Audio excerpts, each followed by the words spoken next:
Nerd Squad, we have a 9-second delay this morning. It is 7:09 a.m. Pacific Standard Time, Wednesday, Hump Day, January 8th, 2025. Here we go. Welcome back to the live stream. It's Mystic Gwen here. It is January 8th, and the time is currently 7:09 a.m. Pacific Standard Time. As you can see, we're still going 24/7. Some of you may be new here, and if you are new and wondering why this live stream is running around the clock, the full explanation is available in a video on this channel titled Mystic Gwen versus the North Everett Precinct of Fraudsters, the Stalker, the Extortionist, et al. It's just under 2 hours long and lays out everything that's been happening. You can also go to facebook.com/Mystic Gwen Loves Only You to read my cease and desist letters and declarations from September 15th, 2024 to December 29th, 2024. These documents provide a detailed timeline of events and the legal actions I've taken. I highly recommend you do so, as they're very educational. Now, it is crucial to understand this. If this live stream ends for any reason without me orally stating the end time and a new live stream will begin in 90 seconds or less, that I did not end it. The federal felons of the North Everett Precinct and the dwindling Department of Child Abusers, moonlighting as child protectors, who are operating from Unit 207, the condo directly above my home of 13 years, are 100% responsible. The FBI has indicated since October that the final illegal entry attempt onto my property will coincide with them illegally shutting off my live stream. They've done this multiple times in the last couple of weeks, as recently as the night before yesterday, or excuse me, January 4th. I'm reading a script, everybody. As recently as the evening of January 4th, 4 days ago. It's currently the 8th. As a result, the FBI has a new rule. My front door is not to be opened unless I am running a live stream concurrent with recording on my $1,000 plus cell phone that the FBI had me put on airplane mode back in August. This is because the North Everett Precinct was attempting to destroy evidence on that phone. Furthermore, the FBI has instructed me to place a large stick, whittled and painted by my eldest son, against the inside of my front door. It's positioned in a way that makes it impossible to open the door without shattering a living room window. The FBI stipulated that this will make any conviction for breaking and entering much easier. And on that note, as of 3 a.m. on January 2nd, 2025, my previous invitation to one neighbor to open my door whenever he wanted has been rescinded. Let's be clear about something else. According to the FBI, there is still not a single court order with my name on it from 2024 and/or as of yesterday, January 7th, 2025, either Lynette Renee Hansen or Mystic Gwen that is lawful and not fraudulent. Any attempt to enforce any order with either of those names from that time period is illegal. The act of requesting the enforcement of it is also criminal. As outlined in my December 14th, 2024 declaration, which you can find on my Facebook page, the amount owed to me is substantial. We're talking about over $14 million. This amount is owed by the North Everett Precinct's Snohomish County Prosecutors, DCYF Unit 207, and other involved parties, as contractually agreed to due to the receipt of my August 14th, 2024 tort claim, my ongoing illegal detainment, now at 154 days, and their continuous stalking, hacking, harassment, civil rights, and ADA violations, as well as their general crime spree against me. Again, you can read all about this in the declarations on my Facebook. Many of you know I had a podcast where I detailed these events. Unfortunately, due to the actions of the officers in Unit 207, I'm currently blocked from adding new episodes to most platforms. However, the FBI had me create a Twitter account just for the podcast. You can find all of the episodes, including the latest one from December 29th, 2024, on x.com/MysticGwenPod. That's my podcast only Twitter, not to be confused with my regular Twitter, x.com/RealMysticGwen, where you can find posts about the threats from the North Everett Precinct of Fraudsters and everyone in Unit 207 that they have since manifested, corroborated, and, as was desired by the FBI, made 100% actionable many times over, proving their criminal intent and the conspiracy charge. Just to reiterate, I have not opened my front door without running a YouTube live stream since day 3 of being illegally detained by this precinct and their associates. It is now day 154 of my illegal detainment. That means for 151 days, I have not opened my front door without a live stream running. This is per the FBI's instructions for my safety and to ensure there's a record of anything that happens. Also, per the FBI's instructions, I will now be playing this live stream each time individuals are on my private part. I will now be playing on this live stream each time individuals are on my private property without immunity, perpetrating crimes just by being present there, a recording of the script the FBI had me create. As many of you know, on January 2nd, 2025, a female in Unit 207 was overheard discussing that I will be sued soon by someone and/or an entity identified by the FBI as federal felons.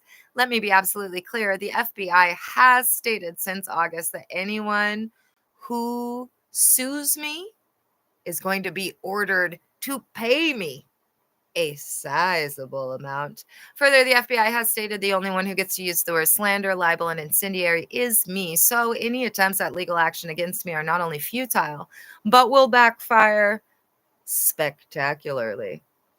For 17 months straight, every Friday, the North Everett Precinct of Fraudsters, which, by the way, the FBI is considering renaming the North Everett Precinct of Stalkers, given their actions, which is hilarious and accurate. Along with the Snohomish County prosecutors, they've requested others to perpetrate crimes against me and/or threaten me with felonies, gross misdemeanors, and civil rights violations. On Friday, January 3rd, 2025, nothing out of the ordinary happened, making it the fifth Friday where there was a brief reprieve from their escalations, but the crime spree continued. Additionally, as of the night before last, a woman upstairs was talking about plans for this upcoming Friday and also expressing her own personal duress over the fact that someone that isn't in Unit 207 is requiring that I be illegally detained. A very bad idea, I might add, but one that the FBI had me preemptively invoice the North Everett Precinct's Snohomish County prosecutors and everyone in Unit 207 for back in November. That's going to cost them $1 million plus the 100 grand for the day. Okay, back to the script. Where were we? They apparently also have plans for the coming week and the week after, including some notion that their long sought after illegal entry, which they've been trying to pull off since early August 2024, is somehow going to happen. Ergo, the FBI had me record my video on YouTube titled 1-2-11:57 p.m. Greetings to all of the 36 plus non-immune, soon to be detained people currently illegally on my private property, and have stated that when the looming stalking, harassment, ADA, and civil rights violators accepting their looming federal charges of witness tampering, obstruction, intentional misconduct, stalking, etc., are on record as consenting to their conviction. This recording will be played at the end of this script for all future live streams until they are detained. I also want to address the fact that as of the end of December, the North Everett Precinct and their cohorts have, for the third time since 2022, weaponized the IRS against me. The FBI has verified that this is happening at the behest of the North Everett Precinct each time. Previously, this involved the IRS sending threatening notices about court orders and pretending they didn't have the necessary information to stop harassing and threatening me. I don't have all the details on the current situation, but the FBI has assured me it's a non-issue for me. The IRS is cooperating with them, but it speaks to the totality of their crime spree, as literally there hasn't been a break in them using third and fourth and fifth parties to stalk, harass, intimidate, and retaliate against me since September 2023. It is now 2025. To reiterate, on August 7th and August 14th, 2024, the FBI had me date signs that they instructed me to add to my exterior and to address them to the North Everett Precinct, the Owens, and everyone else guilty in this conspiracy. I photographed these signs and filed them per the FBI's instructions in Snohomish County Superior Court, case 10-500-5934. Upon service to the North Everett Precinct and other involved parties via my tort claim, which the FBI was CC'd in. These signs clearly state that knocking and being on my property is illegal, and that there is no immunity for those who do so. And it requests, in that request for an appointment with me can be made exclusively via email at therealmysticgwen@gmail.com. The only person who attempted was one woman facing federal imprisonment, and she already knew I wasn't authorized to open her mail. I also want to make it clear that as of January 4th, 2025, there were oral threats made upstairs in Unit 207 for the entire coming to 7 to 10 days, particularly regarding plans to acquire the illegal entry that they have attempted over 36 times since the first week of August, when the FBI had me add those dated signs addressed to the North Everett precinct of stalkers, the extortionist, and even the child abusers moonlighting as child protectors, as can be seen in the filed stamped tort claim of August 14th, 9 days before the second actionable kidnapping. And the FBI wants me to emphasize this. And 3 days before the first one, some of you will be convicted for. Some of you, more than one. That's the update for now, everyone. Thanks for tuning in and thanks for your continued support. Remember to check out the video in my Facebook page for the full story. Stay safe, everyone, and I'll see you on the next live stream. And if the stream suddenly ends, you know who is responsible and that I will be attempting to reinitiate the live stream if possible, assuming I haven't been kidnapped and or illegally arrested and or illegally committed, as has been threatened, premeditated, and reported and published about by me for over a year from the condo directly above my home of 13 years. Now, don't leave just yet because we do need to play that recording of what you will hear in the event that you are choosing to come and plead guilty and be recorded committing your numerous felonies by stepping foot on my private property, as all of you have been responsible for 36 plus separate instances. There is about a 10-second delay. And then on that note, Nerd Squad, I don't know what the idiots upstairs did, but apparently every time I take a selfie of myself, now I have to resize the image to upload it as a thumbnail as of last night. So I'll have a thumbnail up as soon as I'm done resizing an image because of Unit 207. Okay, here's what you'll hear should you decide to come and let me completely bankrupt you and to go to prison. Again, it's retroactive according to the FBI. Retroactive.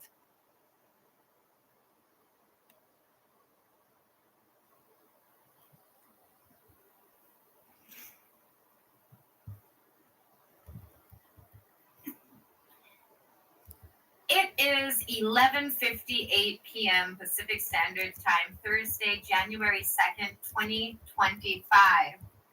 This is a live stream per the FBI's instructions of my new door greeting that I'm to save and to play for those people who are going to prison that have plans involving, once again, actively stalking me outside of my building. I don't know if this is tomorrow or multiple times over from tomorrow to Wednesday, just that the FBI has informed me to do so. So, in the event that you're hearing this, you're in front of my private property. Stop where you are. You are being recorded.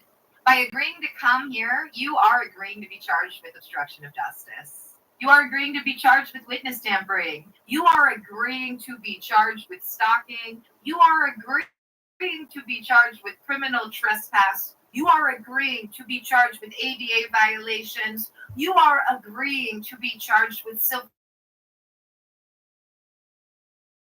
rights violations. You are agreeing to be charged with conspiring with others to deprive me of my civil rights, U.S. Code 42, Section 1985, and any other crimes listed on the signs posted on my property. Let me be clear, you have no immunity for your actions. Any claims of immunity are fraudulent, just like every court order with my names, Lynette Renee Hansen or Mystic Gwen, from 2024 to January 2nd, 2025. January 7th. Has confirmed that there are no lawful court orders with either of my names from that time period. If you choose to knock on my door or to continue standing on my private property. You are choosing to harass me and stalk me. And if you are attempting to goad me into opening my door to pull off another crime, be aware that you are making yourself personally liable. You will be forced to pay me directly from your severance, your 401k, and any other assets you have that will need to be liquidated. No position, excluding the FBI, has any immunity in this situation. I strongly advise you to verify this information with the FBI unless you and or your associates are some of the federal felons going to prison for the rest of their lives due to the crime spree of the North Everett precinct of fraudsters, Snohomish County Prosecutor's Office, dwindling Department of Child Abusers moonlighting as child protectors, my multiple times convicted stalker and abuser, the extortionist, Anne-Marie et al. If you are unable to get verification on anything you have being fraudulent, it is because of your and their looming incarceration and soon to be unsealed indictments. Now get off my fucking private property and refrain from further crimes. As the signs on my exterior have stipulated for over a year. It is now 7:25 a.m. Pacific Standard Time, January 8th, 2025. That concludes the recording. You may be wondering, well, why do you say the date and the time in the recording? Because the FBI wanted me to, and based on their pattern of advice, it's highly indicative of the idiots who are going to prison for the rest of their lives. Trying again to do another felony, but unlike all of the other times, this time it's very, very likely they'll be handcuffed, regardless of if they're upstairs orchestrating it, at the courthouse, or outside of my front door. Nerd Squad, I resized the image that Unit 207 didn't want uploaded of a selfie of me, and I'm going to click it now and check if there's audio. It does reflect that I have 118 public consumption videos on the interface, even though it should say 119, but a guy upstairs is just a real sack of shit at his cyber hacking and cyber stalking, just like some of the female kidnappers and child abusers that are up there as well. Remember, I've lived here for 13 years. I've never in my life had a problem with a neighbor until them and their co-stalkers and conspirators, federal felon Raggedy Andy, whose brother is a police officer, which he threatened to use to harass me, September 2023, for no reason. And his wife works at DCYF, like a majority of the people who frequent Unit 207, who will be convicted for over 12 counts of child abuse, kidnapping, and will never again be allowed to step foot into any school in this school district before the year is over. Okay, so let's make sure there's audio, Nerd Squad.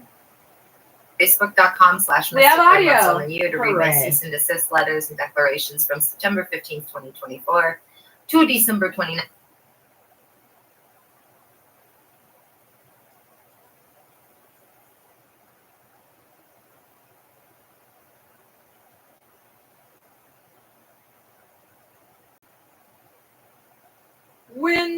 Wednesday, Baba.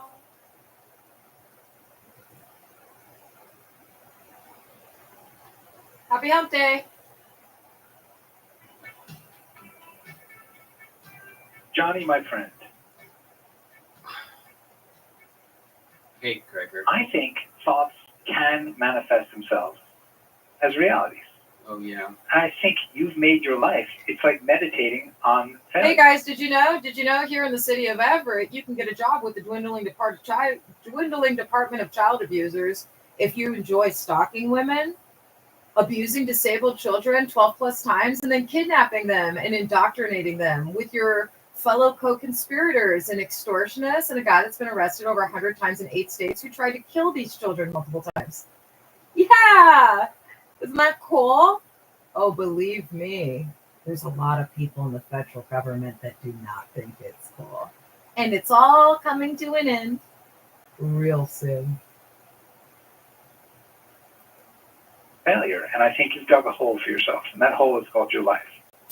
You That's think about things over and over, ruminating like a cow ruminates, chewing things through its 5 stomachs.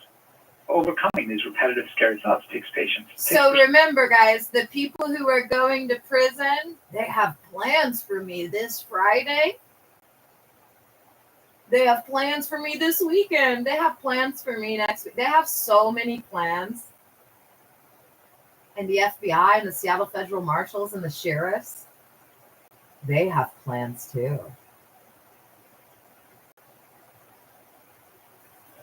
It takes persistence, and I have both of those things. Where you walk is like footprints in the snow in your brain. You make these neural grooves in your brain that are very familiar, and you wear them into your brain. Pretty soon, it's very hard to get out of those grooves because you're like, I'm a donkey. I smell like garlic, going over and over and over down the same path. So what are you saying? I should do some kind of positive visualization? Is that it? Yes, positive visualization, revisualization. Okay, you don't think it's too late?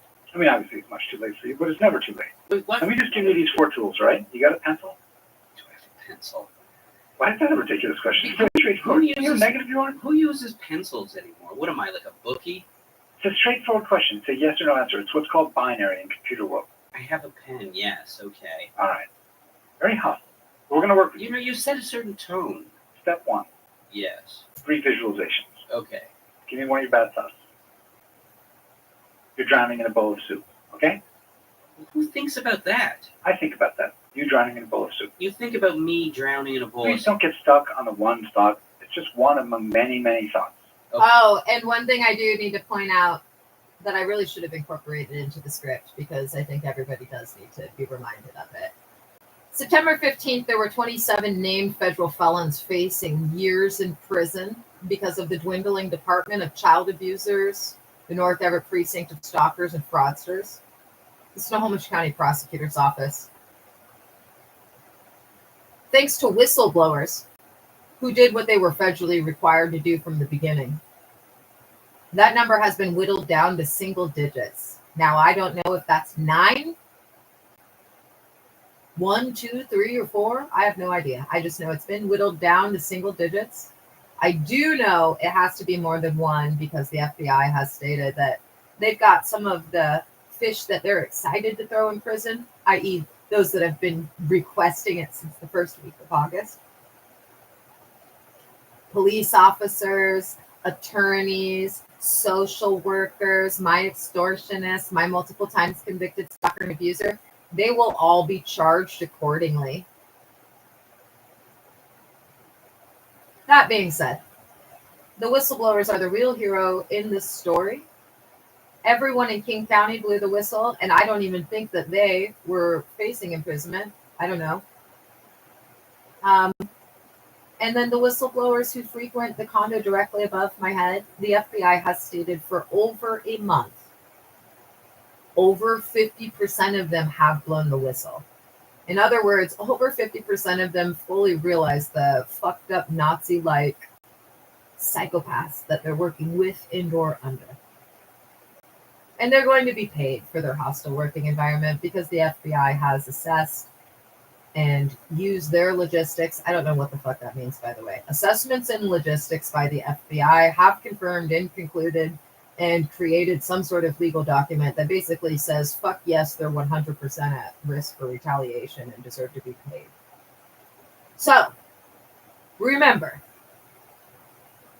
it's not a crazy amount of Nazis anymore.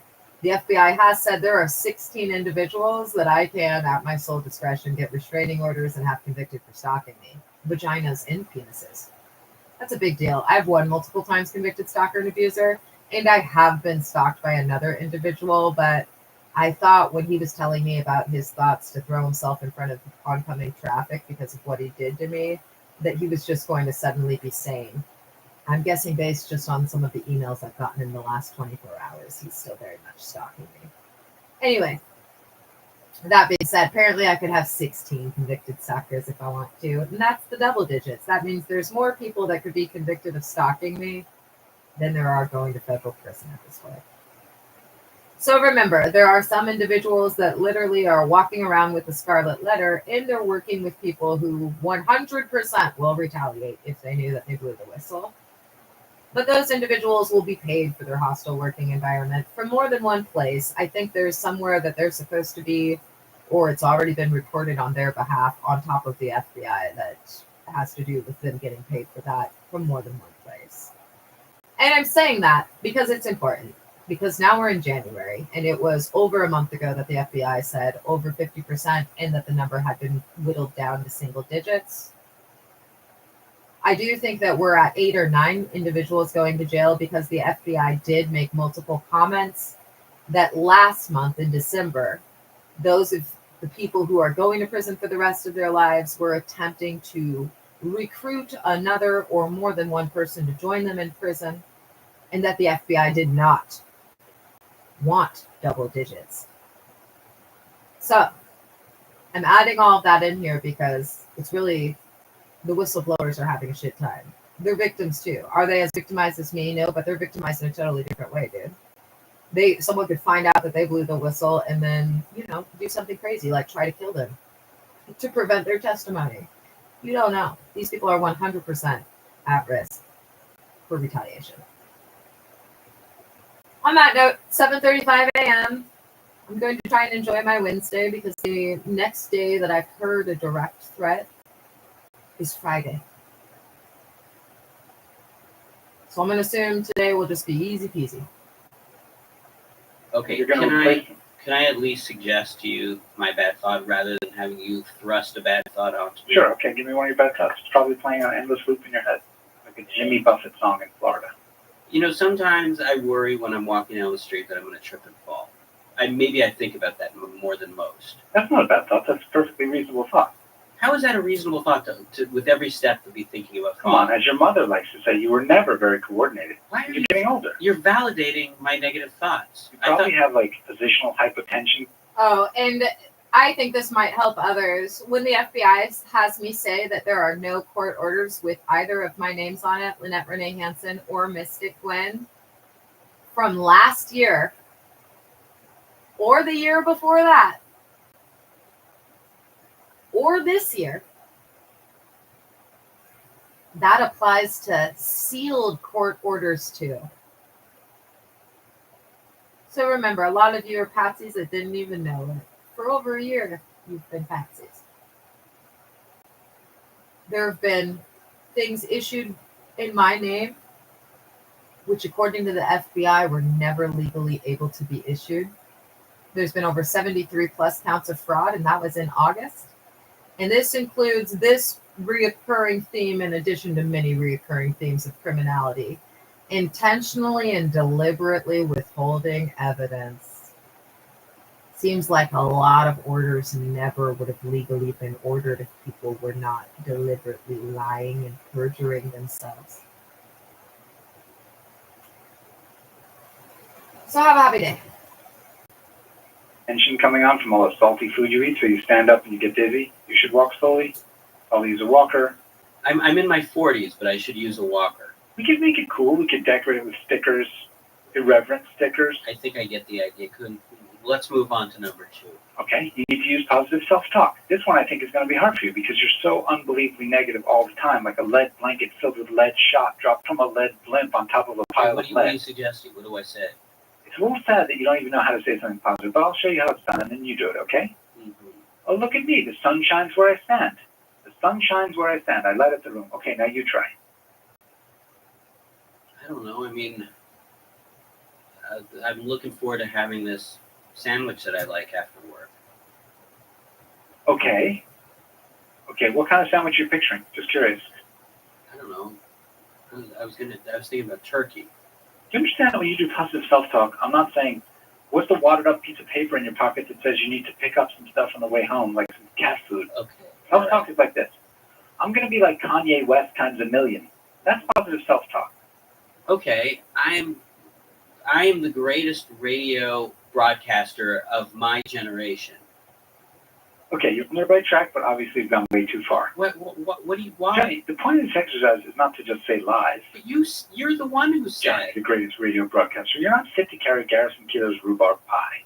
Rhubarb pie. You know that song? Okay, He does? Nerd let's Squad, move at on. 7:39 Okay, this a.m. one the is a fun one. YouTube interface is Shrink down accurately your chatterbox. reflecting 119 See what I'm published saying? for What is public it? What does that consumption mean? videos. It's a metaphorical box, The not an selfie I actual took box. last night Although has Lord been knows you probably have uploaded an after actual being box inside you, resized too. again. A box of raisins you didn't realize you had to open it. You just ate the whole box. Okay, please, can we move on? Inside your head, you got this chattering little chatterbox, right? Uh-huh. You're going to shrink that chatterbox down. Okay. You're going to fade your thoughts down. All right, that's kind of a nice one. All right, now, okay, and what's the final one? Getting your impure thoughts out. Picture your head as like a balloon, where someone who had a lot of garlic blew it up. And then I also just want to point out, I have intentionally decided not to wear makeup or to even wear my own clothing for over 2 years for a variety of reasons, namely as an experiment to see if my multiple times convicted stalker and abuser would find a new pastime. No, instead he found fellow co-conspirators willing to go to prison for the rest of their lives and to lose their entire career and legacy and their severance pay and any and all assets they have, to perjure themselves many times over. So much so that they've been marked as domestic terrorists. And also because I didn't want my son's friends to want to fuck their mom. That being said, I find it very disgusting that I put on makeup and put on my own clothes for the first time in 2 years. My makeup took 26 minutes, by the way, everybody. You can watch the YouTube live stream of it. And 6 minutes of that was me spitting into a 2-plus-year-old mascara tube, trying to make it liquid. And then I posted one selfie, and then I've been posting as a thumbnail a different selfie of me in my clothing and makeup for the first time in 2 years. And I have gotten so many more views. And I find that disturbing and disgusting. And then I just remind myself, people are so stupid, man. I can look like a 10 whenever I want to, and it's amazing how much nicer people are to you when you take 26 minutes to do your makeup and wear clothes that shows that you are a girl, than how they treat you when you look ugly and humble. And I'm saying that because if you've missed the memo, I am a legally ordained minister, freelance author who provides confidential advice, as has been adjudicated on in every United States and territory many times over since 2013. Or to put it another way, yes, I am absolutely judging each and every individual involved in more ways than they can imagine.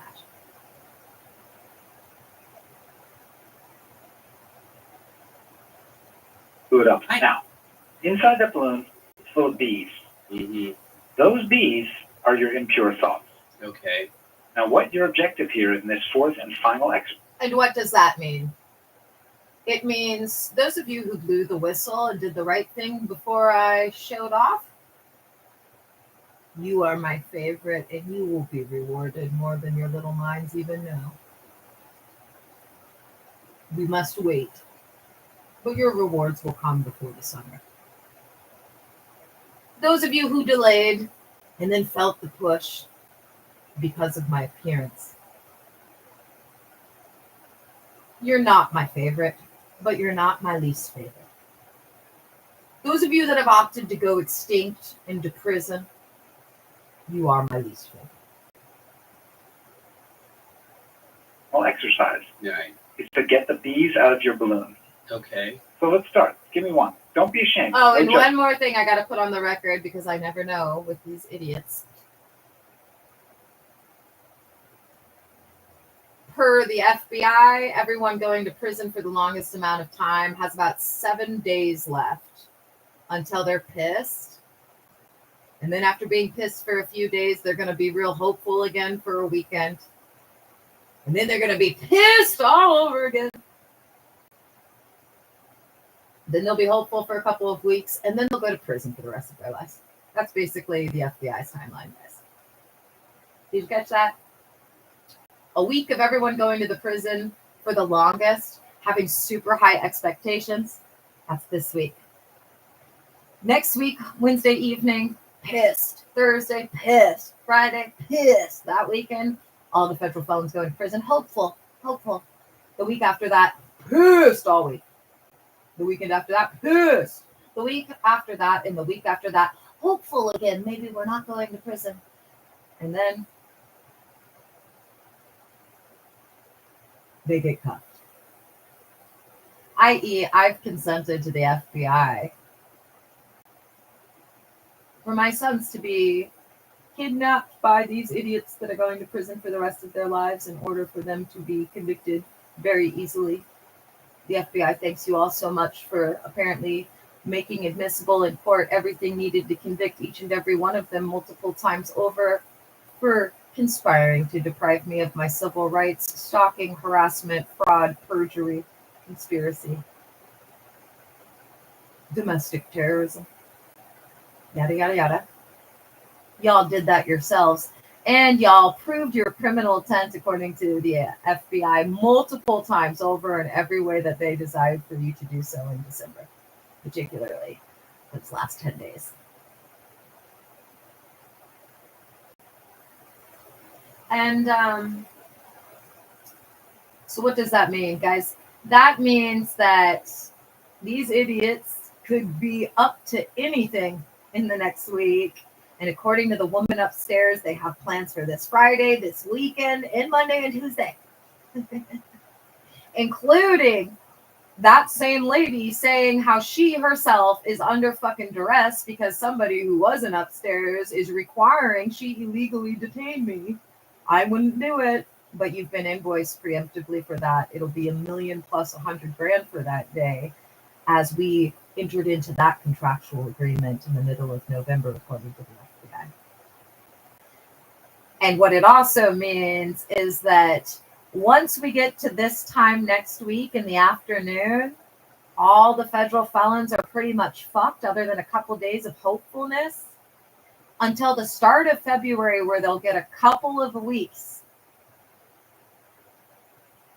to once again prove that they are very much malicious and part of a conspiracy. And then they will be cuffed.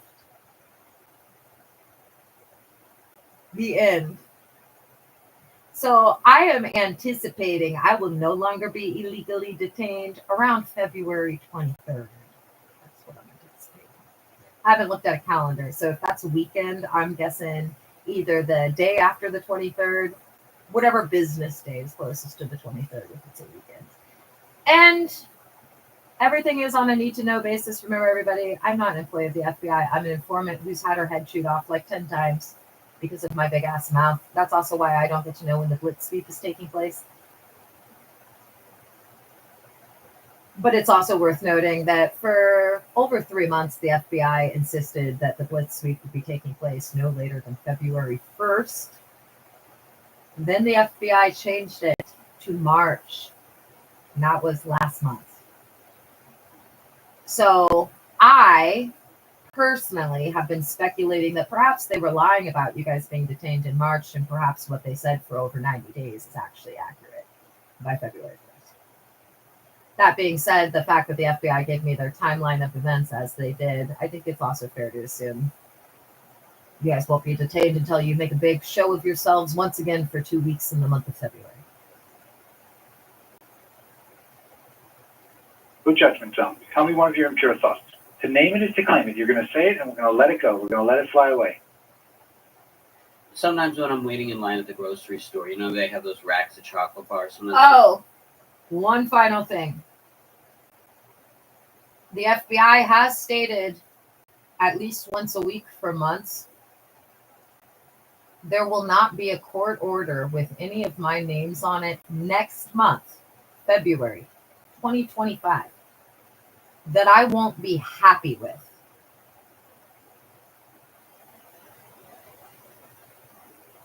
That's another reason why I'm like, are they lying about March and really it's February 1st? Or is it some sort of nuance and shit that I won't understand until like 90 days later? Because you have to remember, there are 4 federal prosecutors working on this case. some of whom have relocated to this state just to prosecute your asses. So it could be a legal thing too. Like maybe the 2 weeks in February when all the federal felons are making a big show of themselves. Maybe they'll acquire some more fraudulent court orders that will be used in a very impactful way to prosecute them for charges that perhaps weren't originally on their on average 35 plus page indictment. Or maybe they'll all be detained before February 1st and the big show of themselves for 2 weeks will just be them begging for bail in King County Jail and being denied due to the fact that they're an extreme flight risk. Unless I just feel like reaching out and grabbing them and squishing them and no one's looking. What are you, out of your mind? Why would you squish chocobos? It doesn't even make any sense. I didn't say that I do. I said that I think about it. Okay, I'm just going to say a better impure thought. And on that note, I have to be a bit positive here and just remind everybody, the whistleblowers, I am not suing. I entered into that contractual agreement with them way back in August. I've said consistently that although I'm entitled to, I'm not suing anybody that's blown the whistle. As far as I'm concerned, if you've blown the whistle, you've cleaned your hands off, and you yourselves are in very dangerous circumstances. So I applaud and am glad that you will all be paid. Don't quit your job. Keep blowing the whistle. And thanks for doing what you were both federally required to do and the only thing that you can do to stay alive. Because if you don't know, or this is your first time on my live stream, your purpose in being alive is not anything that you've speculated it could be, but rather the simple act of choosing to stay alive, even if humans prove themselves to be little devils.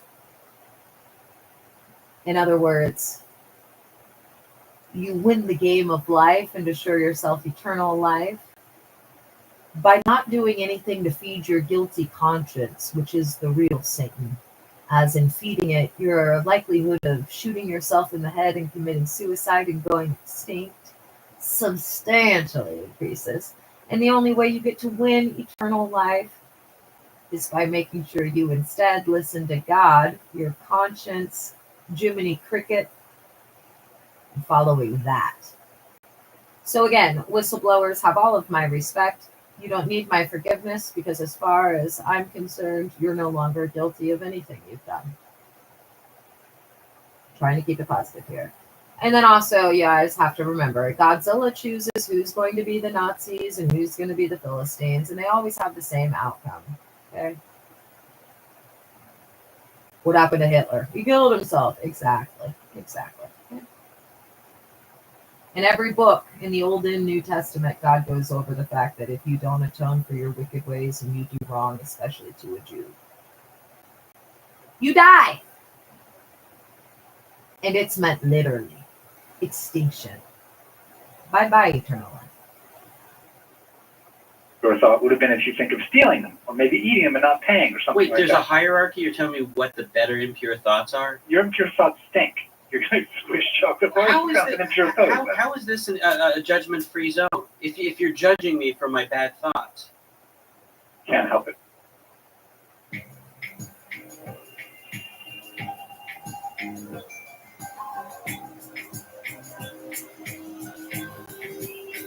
You gotta listen to the Jiminy Cricket. It's the only way to win the game. And if you're listening to me, you've done it successfully before, and now you're on a much more difficult level. Middle class, conservative Jewish upbringing. I was a creative writing major in college, writing poetry and short stories. I had a sign on my bedroom door, question authority. And I was basically dumped by my girlfriends when I was an upper junior at Queens College. And to be clear, I don't think anybody has the balls to do this, especially because they've just dug themselves. Literally, if you think about it as an analogy, they dug their own grave. Then they went on vacation and they came back and they dug it again. And then they went on vacation and they came back and they dug a backup third grave. It's like, what are you guys doing? Or to put it another way, if you go back in the live streams, you'll see that a week before Thanksgiving, the FBI stated directly and told me to put it in the live stream that all of the people going to prison had been checkmated, and they could either take accountability, undo everything that they've done, request my mercy, pay up and return my sons, and apologize. Or they could do what we all knew they would do. Because remember, there's a few people involved that the FBI is excited to throw in prison, who they've said have been requesting it since the first week of August. And the or option that they went with was or perpetrate gross misdemeanors and felonies and civil rights violations without any immunity and further incriminate yourselves and others and prove your criminal intent far beyond a reasonable doubt. They went for the latter.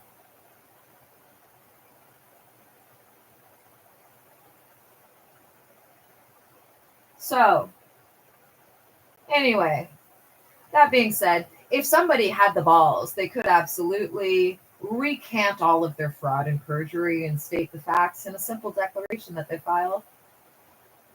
And then would they be putting themselves at risk for that jail putting them, or for that commissioner putting them in jail? Yes. Which is where they're going anyway if they don't blow the whistle to a minimum of the FBI and make some sort of deal, which the FBI said no more deals as of the new year. Now, that being said, if you've got information on attorneys and high-ranking officers the FBI wants to hear from you, you'll probably get a deal.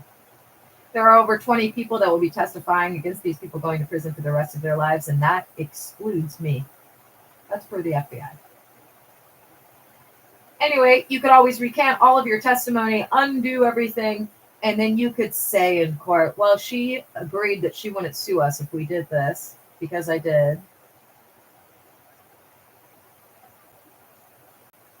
But again, the commissioners or judges here at Snohomish Superior Court would then automatically be able to throw their asses in jail for 1 to 3 years.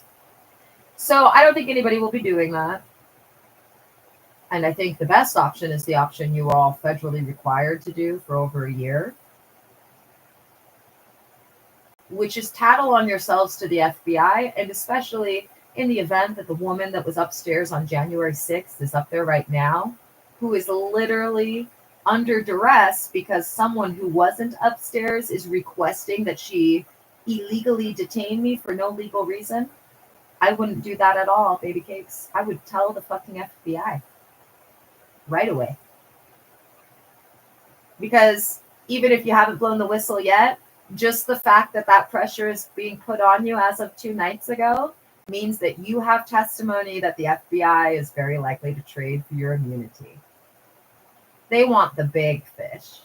They don't want the rainbow trout and the bass. They want the marlin and someone that the FBI has referred to as the shark that they've officially caught last month. They're certain there's no way the shark's getting out of this now. Must have been a very productive December. College, and I was sitting in the cafeteria the spring semester, and 3 women came flirting with me, pretending to be students. It turned out that they were not students, but they were recruiters for the moon cult. I was not looking for a new belief. And then I do need to state this, because it's unfortunate. There will be an exodus at the North Everett precinct, like the FBI has said since August. Belief system, or to change religions, or to drop out of college, or to cut off from my family or friends. But I thought I might. And that means those who survive are real officers. And over a period so of that's 2 good. weeks, I came to believe that Armageddon was news. happening, that the Messiah was on earth, and that God had a plan for me. They succeeded in planting this question in my head. What if it's true? What if God has sent the Messiah to save the planet and I miss it? Miss the opportunity, say no, and regret it for eternity. And at that point it became, I need to do the right thing, which is surrender to God, to Sun Myung Moon and his wife, to take over the world. 3 to 4 hours a night working 7 days a week because I believed it 100%, and I would do whatever I was told to do, which included dying on command, killing on command, recruiting new people. I was literally unable to think a negative thought about the leadership, the doctrine, or the group. And a friendly reminder to everyone, everything I say in these videos are automatically legally admissible in court. But if you choose to make them admissible, you are required legally, according to the FBI, to provide the transcription of the entire video. Everything I say in the video has to be included. Since these are almost 12 hours long, it's a tedious ass fucking task. As a result, the FBI has a literal law transcriptionist who transcribes everything I say. The FBI loves my live streams. They're the ones who instructed me to be recording them this whole time. For instance, they have evidence I've not ever been served since February of 2023 because of these live streams. And everyone who claimed that they had served me are guilty of a series of felonies. So just remember, when I say I'm not suing anybody who's blown the whistle independently, that is legally binding. And I was taught to do a thought stopping, a behavior modification technique of chanting or praying or singing whenever I had a doubt enter my conscious Copping mind. to your guys' perjury and fraud. And as my parents really does make it so the commissioner or the judge can put your ass in jail for 1 to 3 years. So I really don't think anybody's going to take that option. You're in a cult, but to the woman who 2 nights ago knew she didn't want to do something because God was telling her she shouldn't do it. Don't do it, pretty girl. Fell asleep at Tell the the wheel fucking of a FBI. fundraising van in Baltimore, You now have something to testify about that others haven't. An hour to the back of a tractor trailer truck and crashed.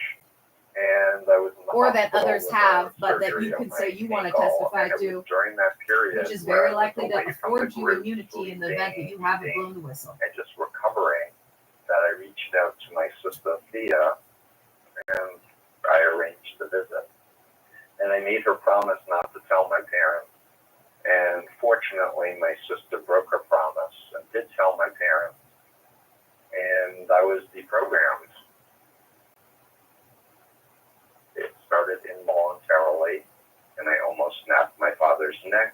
It was very dramatic. And also, some of you are probably wondering, why haven't you added an updated podcast episode? That's a lot of threats. There's so much going on. Why are you not updating all of your information? The FBI has told me, no matter what these idiots do, short of them choosing to be detained early, i.e. walking into my house, breaking and entering, I'm not to send or say anything in writing other than to post on Facebook my YouTube live script, which I did, and a selfie.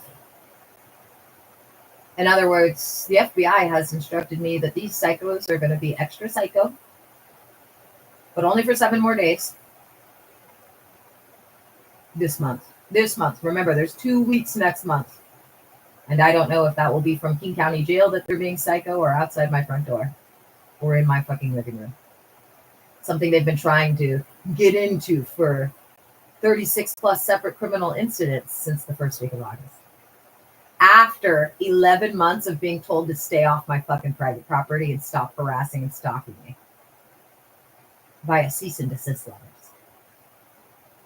Anyway, that being said, I am following the FBI's instructions. That's why I'm not sending anything. That's why there hasn't been an addendum to my December 14th revised at 8:07 p.m. declaration, other than the ones that are already on record from the 18th or 19th. I think it was the 18th of December and December 29th. I don't know why, but the FBI wants everybody that's going to prison for the rest of their lives to have the last word. It matters for prosecutorial purposes. And I speculate That's to prosecute them for stalking. And that is speculation. But the only time that I've ever heard it matter, and I've been in court, you must remember, over 250 times with my multiple times convicted stalker and abuser throughout the nation, because he is the status quo stalker and abuser. All the judges here in Snohomish County, they have this thing that's an appendix of like additional information to be mindful of in the event that you have a plaintiff or a defendant that's a psychopath. That appendix lists everything my multiple times convicted stalker and abuser has done every year for 16 years, except for I'm not an illegal immigrant. Thank God. Because those who are in the same circumstances as me, who are illegal immigrants, their stalkers and abusers usually try and report them for deportation. But everything else, he's done dozens and dozens of times. Anyway, that is why there hasn't been an addendum or an amendment for the FBI's prosecutorial purposes. That is why there shouldn't be one at all this month. And also be advised, although there's lots of plans and threats for the next week, the FBI has stated they don't believe anyone is stupid enough at this point to touch my door once I play that recording. Could they be wrong? I guess they could be. But at the same time, anybody who touches my door is literally consenting to be charged with everything on my door and to pay me. And it's retroactive. As you all knew before you started coming to my door, again, regularly, the first week of August, because they were out there in May as well. Dramatic. And in that moment where my father was trying to bring me to another location for the deprogramming, he just broke down in tears. And I had never seen my father break down in tears. And he just said, what would you do if it was your only son who met a group of people and dropped out of college, quit his job, donated his bank account? How would you feel? Oh, anyway, I don't think I finished my thought there. The 250 plus times I've been in court with him, one thing that I have heard consistently, and the only time it's ever mattered who had the last word, is when people have been convicted for stalking. Both my multiple times convicted stalker and abuser and others that I've seen be convicted of stalking in civil court. It always matters. It matters who had the last word, even though I haven't been able to read any of their words per the FBI's instructions since they began illegally detaining me on the 6th of August, as they've known. So I'm speculating here that the reason why they don't want me to have the last word is because some of the 16 people that the FBI says I can get restraining orders against, money from, and have ordered to stay 500 yards away from me for the next 5 years are some of the people having the last word. Steve, and he's crying. And it just hit me so deep. It was so obvious that he loved me and he was sincerely worried about me. And I said, what do you want me to do? He said, I just want you to voluntarily listen to what these ex-members have to say and think about it. And if you want to go back, I'll drive you myself. But at least your mother and I can sleep at night knowing we did the responsible thing. And I couldn't say no. And over a period of 5 days, the ex-members were teaching me about 8 criteria that any environment they judged as a brainwashing environment. And it was obvious that the family, the cult, did all of those.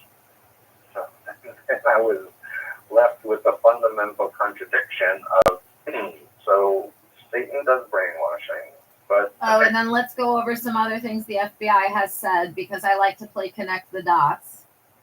The FBI and my northern neighbor and anyone who's watched these live streams regularly knows that I desire to look cute the day that I'm recording a live stream when the Blitz sweep takes place. I don't know why, but the FBI told me to look cute this past week. Then they told me later it wasn't necessary, which suggests to me that there was a possibility in the last few days for these idiots to have the blitz sweep happen this week, and that now the FBI doesn't think it's going to. Next, the FBI has said consistently since August, before they kidnapped my kids, the second actionable time, emphasis on that, because remember, there is one woman that frequents Unit 207 that the FBI is confident they're going to have convicted for a lot of things, not the least of which is, according to them, quote, more than 2 counts of felony kidnapping, who's never had possession of my sons. That's the kicker. She's never had possession of my sons. Anyway, they've also stated that the only person that will be physically removed from these premises, where I'm the longest standing tenant and also the poorest, I've lived here for 13 years. I've paid the closing cost of this condo 5+ times over.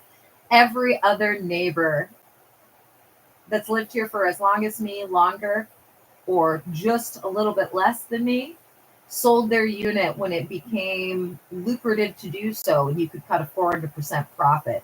This condo closed for somewhere between $42,000 and $48,000 in 2012. Currently, identical units are selling for between $200,000 and $250,000. Anyway, the only people that will be physically removed from these grounds, per the FBI, since August, this statement has never been revised or rescinded, is everyone who happens to be in Unit 207 during the Blitz sweep. Then additionally, the FBI has stated without revision since August, 2 or more prosecutors at the Snohomish County Prosecutor's Office are going to be disbarred nationally next month, February. That statement has not only not changed, but the FBI has stated that I will be leaving them one more 1-star review, which will be 4 words. I told you so, right after they're detained. Then the FBI did revise a statement they had made previously for many months, which is the day after these idiots were celebrating is the day they'd be detained. They revised that to the day that they go in for what they believe to be their dream court order, another fraudulent document that's not legally enforceable without it being a crime to try and enforce it. They will find out that they get the exact opposite of the dream order and then be detained.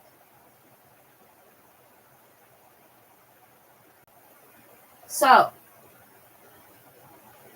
playing connect the dots here with all of that information and just looking at it as like a puzzle that I only have certain pieces to because I'm not employed by the FBI, and knowing my big ass mouth has gotten me yelled at many times for preventing crimes, for getting these federal felons to postpone deadlines for certain crimes, and for a couple of months, but apparently December and perhaps November, you guys were just real sloppy and slovenly. Preventing people the FBI wanted photos and videographic evidence of at being at X, Y, and Z locations from being there. So, I am speculating that there were plans in the last 72 hours that have either been shelved or are looking like they're going to be shelved that would have resulted in the detention of these idiots this week. Or at least 1 or 2 of them, because the FBI has also stated for months that the Snohomish County Sheriffs are not only working with them, but that they have all been authorized to personally detain any one of these individuals, aside from the Blitz sweep, at their sole discretion.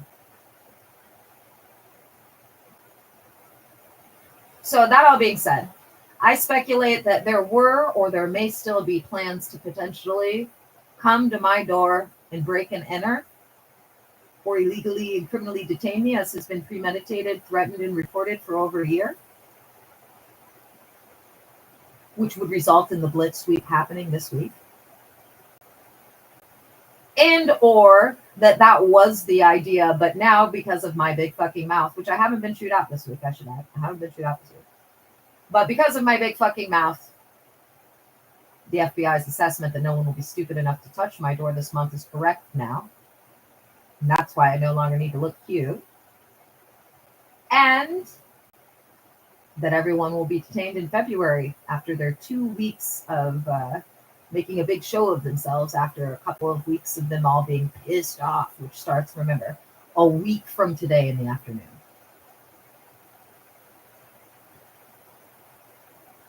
So that's my version of Connect the Dots. Either they all get detained this week or they're all getting detained right around February 23rd. The family did brainwashing too. And that did not compute. Part of the teaching was that God didn't make Adam and Eve obedient. And I also think perhaps that's why for over 3 months the FBI said they would all be detained by February 1st, and then it got switched to March. I think it may be to see whether or not they're going to do something with their illegally obtained, illegally enforceable, fraudulent documents.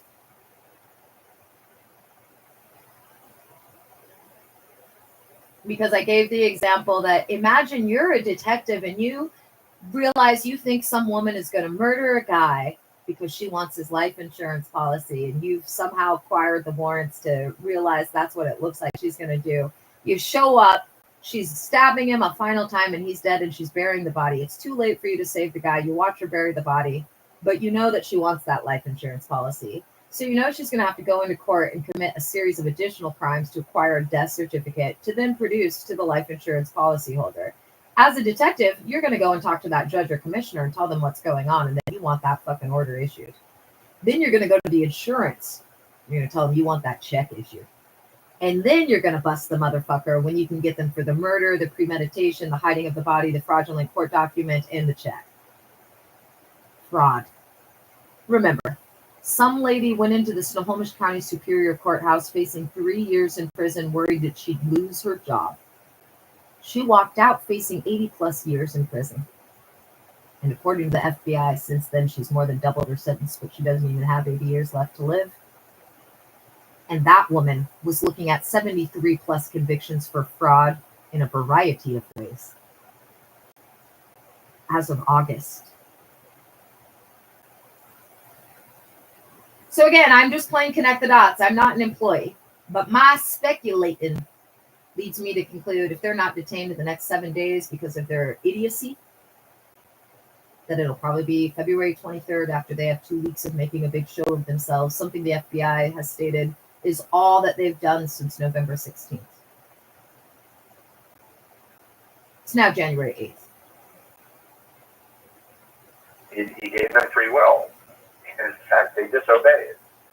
So if God didn't brainwash Adam and Eve to be obedient, how could any group in God's name do it now?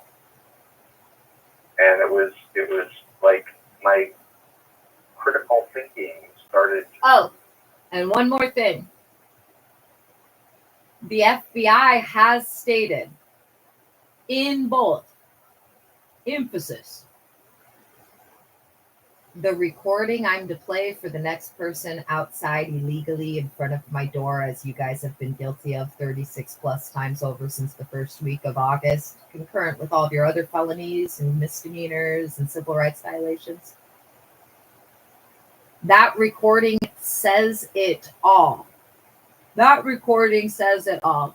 Now, I'm going to paraphrase that recording because even though I've heard it now at least like 5 times, I can't quote it. Like I can quote like the end. I know I say for over a year, but anyway, to paraphrase though, I know that recording says the following. You're outside of my door. You're guilty of all the fucking crimes you know you're guilty of before you came in front of my door. You're agreeing to be convicted and you're agreeing to pay me money, and that money is going to come from your severance.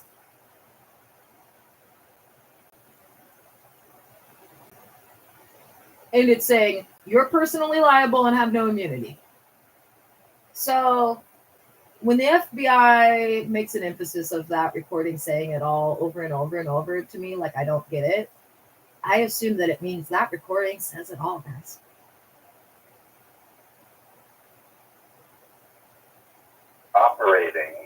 and it felt like this house of cards going, and I started crying.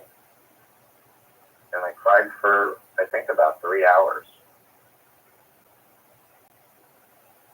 The emotional feeling of having dedicated your life to believing in a group, in a person, and then finding out it was a lie is overwhelmingly just horrifying and embarrassing. And it was amplified for me because I have been involved with recruiting hundreds of other people. Oh, and one final thing, because if I were these people's attorney, I would have been saying this I would have advised them not to proceed with any felonies, first off. But since the FBI has stated since August that 2 or more prosecutors from the Snohomish County Prosecutor's Office are going to be disbarred nationally, and then have stated in the last week it'll be a federal disbarment. That's why it'll be immediate next month. I'm speculating all these poor fools have been getting legal advice from someone who's going to prison for a really long time. Now, that being said, if I were an attorney, I'd be like, pay that motherfucker, undo everything you did, get her to sign a stipulated agreement, and return her fucking kids. Pay her more than she's asking to get her to sign that stipulated agreement, telling us that she's not going to tell anybody everything that we did in the future. But to be clear, if you missed it, a week before Thanksgiving, when the FBI said that they checkmated him, the FBI also revoked my ability to agree to any sort of settlement. I'm not authorized to agree to that. You could offer me double what you owe, $30 million, and I can't agree. So it's not even an option at this point.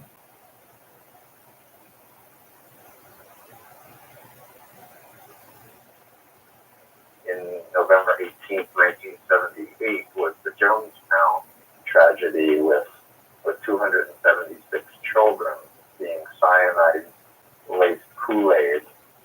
And I'd never heard of that group, but just seeing those bodies lying face down on the jungle floor, I just thought that could have been me. That could have been me doling out the Kool-Aid. That could have been me with a gun shooting people if they didn't want to drink the Kool-Aid.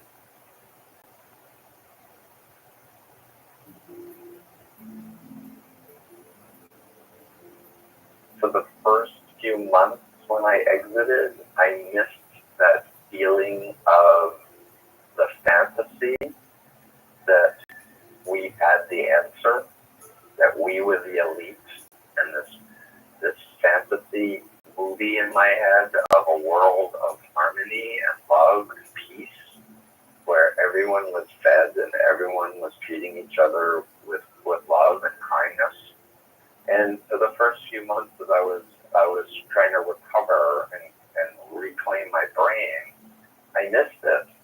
I missed the sense of camaraderie, of feeling like every act mattered. But never did I want to go back. The human spirit wants to be free.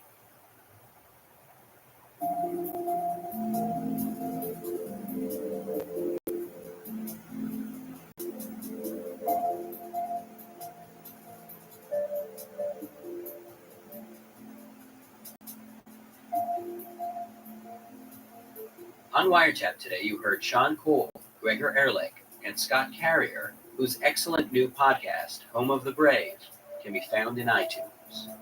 At the end of the show, you heard Stephen Hassan, who, after leaving the Unification Church, spent the next 38 years dedicating himself to helping free people from mind control cults. His book, Combating Cult Mind Control, has just been released with an updated 25th anniversary edition. Wiretap is produced by Mira Bergwin-Tonic, Crystal Duhane, and me, Jonathan Goldstein.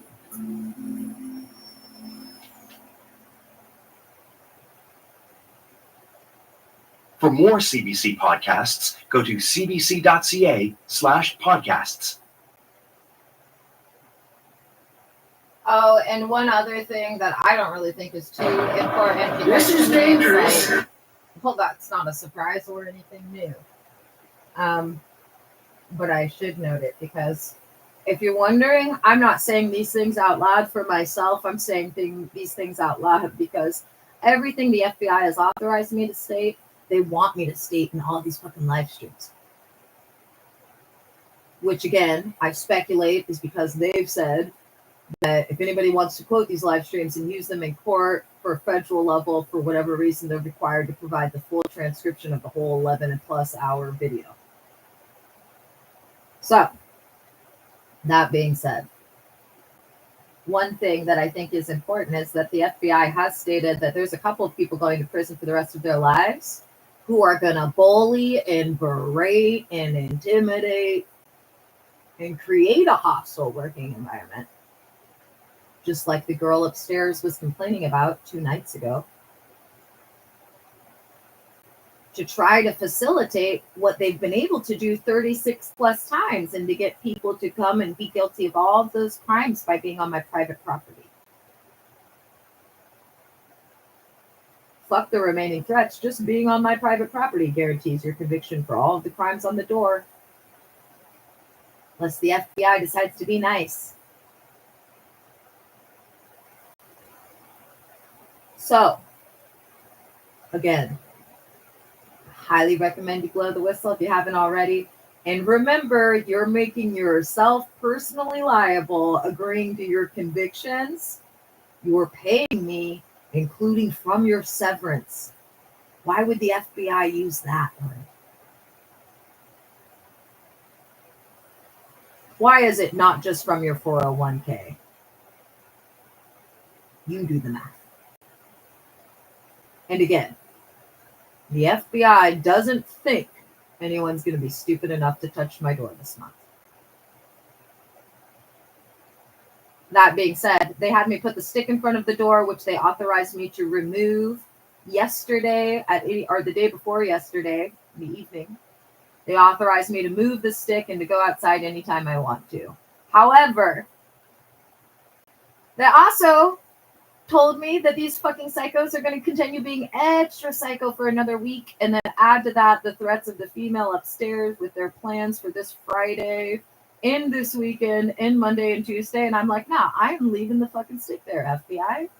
Fuck you. Telling me I can move the stick, and then telling me they're extra crazy, and then I'm hearing all that shit. Fuck you. The stick is staying. I'll move the stick next week on Wednesday. Until then, I have not opened my door, and I have zero plan to literally open my door at all for a week. But this is fucking awesome!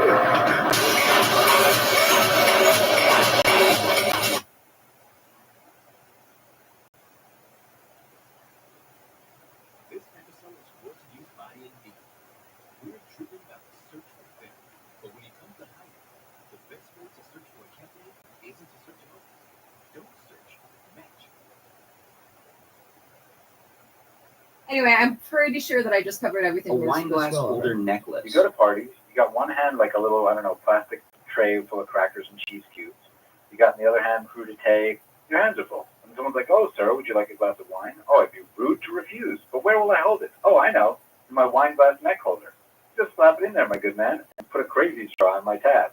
I don't understand. I mean, how can you enjoy a glass of wine that's strapped to your neck? You just tilt your head back and that is some good wine. Okay, Gregor, I'm not talking about any of these gifts on my show. Johnny, do you understand you're going to get all this stuff just for shilling about it on the radio? One more thing. The stick. The purpose of the stick for the FBI is how much easier it will be for them to convict you guys of breaking and entering. But for me, personally, the stick is good because the FBI is requiring that I'm recording them on a device that's not connected to the internet in the live stream. But they've also pointed out repeatedly that the idiots upstairs plan on illegally and criminally shutting off the live stream for the final illegal entry attempt. So the stick gives me enough time to grab the phone and start recording, assuming the live stream is on. I'll just be sitting in this chair in the event that anybody decides to break and enter. And then I'll be looking outside for the sheriffs who are going to throw them on my living room floor and cuff them.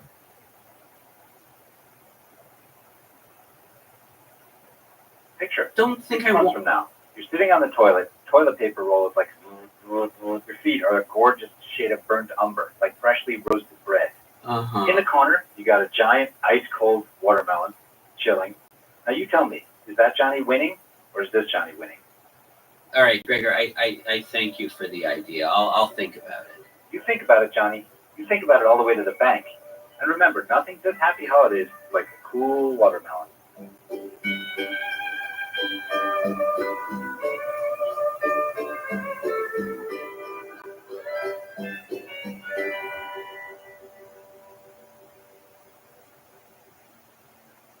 You're familiar with the miracle of Hanukkah? Asked the father. The family had just finished their Hanukkah meal and were lounging in the living room, eating a dessert of potato latkes. Of course, replied the eldest son. He was a bright, eager boy who lived for his father's approval. Unfortunately for him, his father approved of very little. The temple's supply of oil, the boy blurted out, his voice cracking.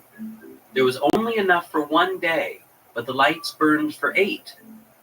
It was a miracle, allowed the father, and as far as miracles go, it certainly wasn't a bad one. There were better miracles? Asked the youngest son. Well, said the father, stroking his cheek Talmudically, who am I to pit miracles against miracles? But Gene Tunney stealing the heavyweight title from Jack Dempsey, to me, ranks slightly higher. Anyway, one man's opinion. No disrespect to the Almighty. It seemed the father wasn't even impressed by God, which offered the eldest boy some.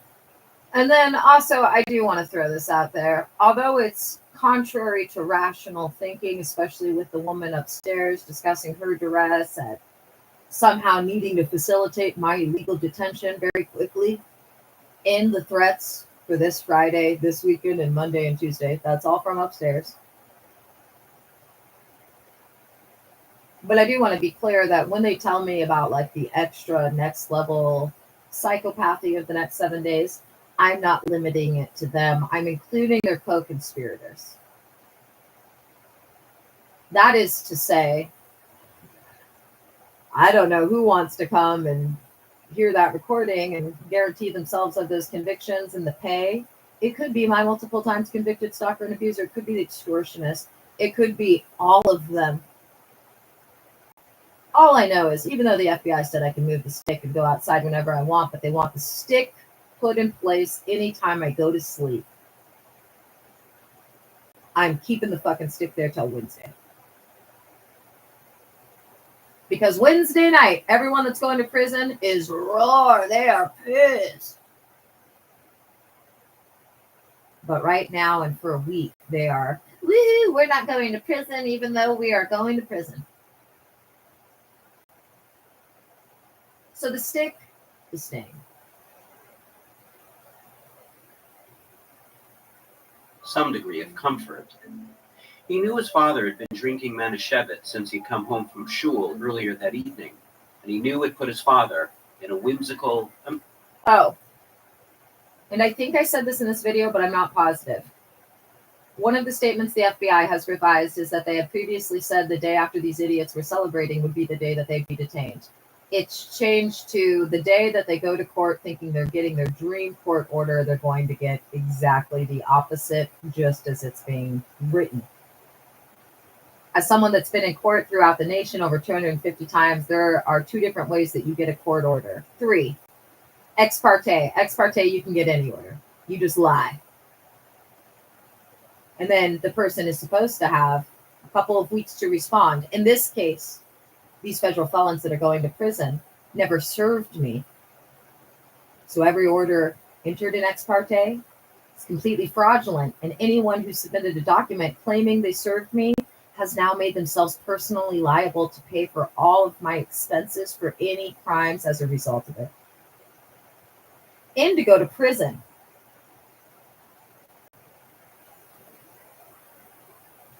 Then there is motioning for an order or petitioning.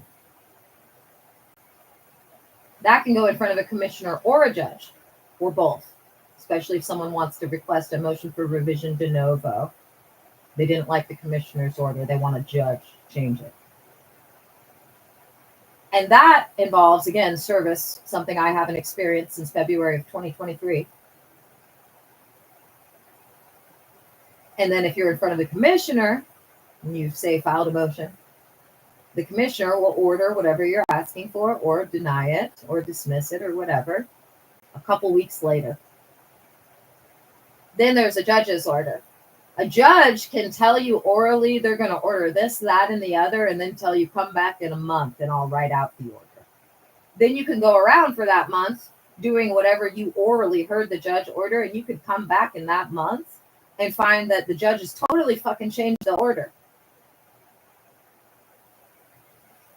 So it's probably only the attorneys that are going to be able to come up with the exact date on that, unless you federal felons already know what date your dream court order is supposed to occur. But remember, the new revision is the detainment in the event that you don't break and enter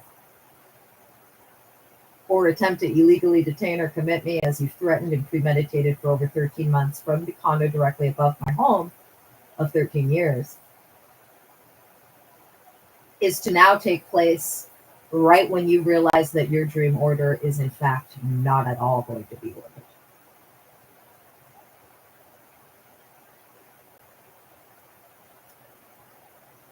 Imaginative mood, and as eldest, he considered it his duty to rein in his father's whimsy, to ensure his younger brothers were not made confused. But to make one day's supply last 8 days, insisted the eldest, that is indeed glorious, and speaks of the Lord's munificence. He'd heard his Hebrew teacher use the word, and although he wasn't exactly sure what it meant, he knew it made the Lord sound impressive. Look, I'm the very first to admit it's not bad at all, said the father, but life is full of miracles. Take these pants I'm wearing. They should have lasted 5, maybe. Also, with regard to that court order, the dream court order, the planned date, the FBI has said more than one woman will be crying and shocked and astounded that they lose. Literally, the FBI has stated they expect that some women to burst into tears and be saying out loud in court, "We lost? We lost?" That's the expectation the FBI has. And remember, the FBI also has the expectation that no one's going to be coming to my door and touching it. Because anyone who does will find that that recording said it all.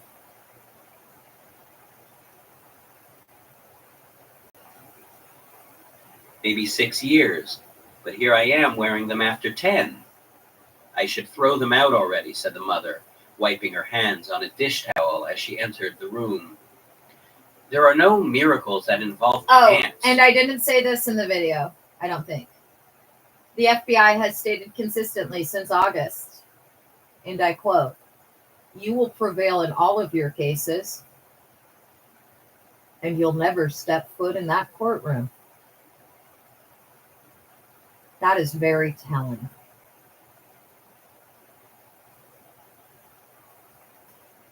Pants, the boy cried.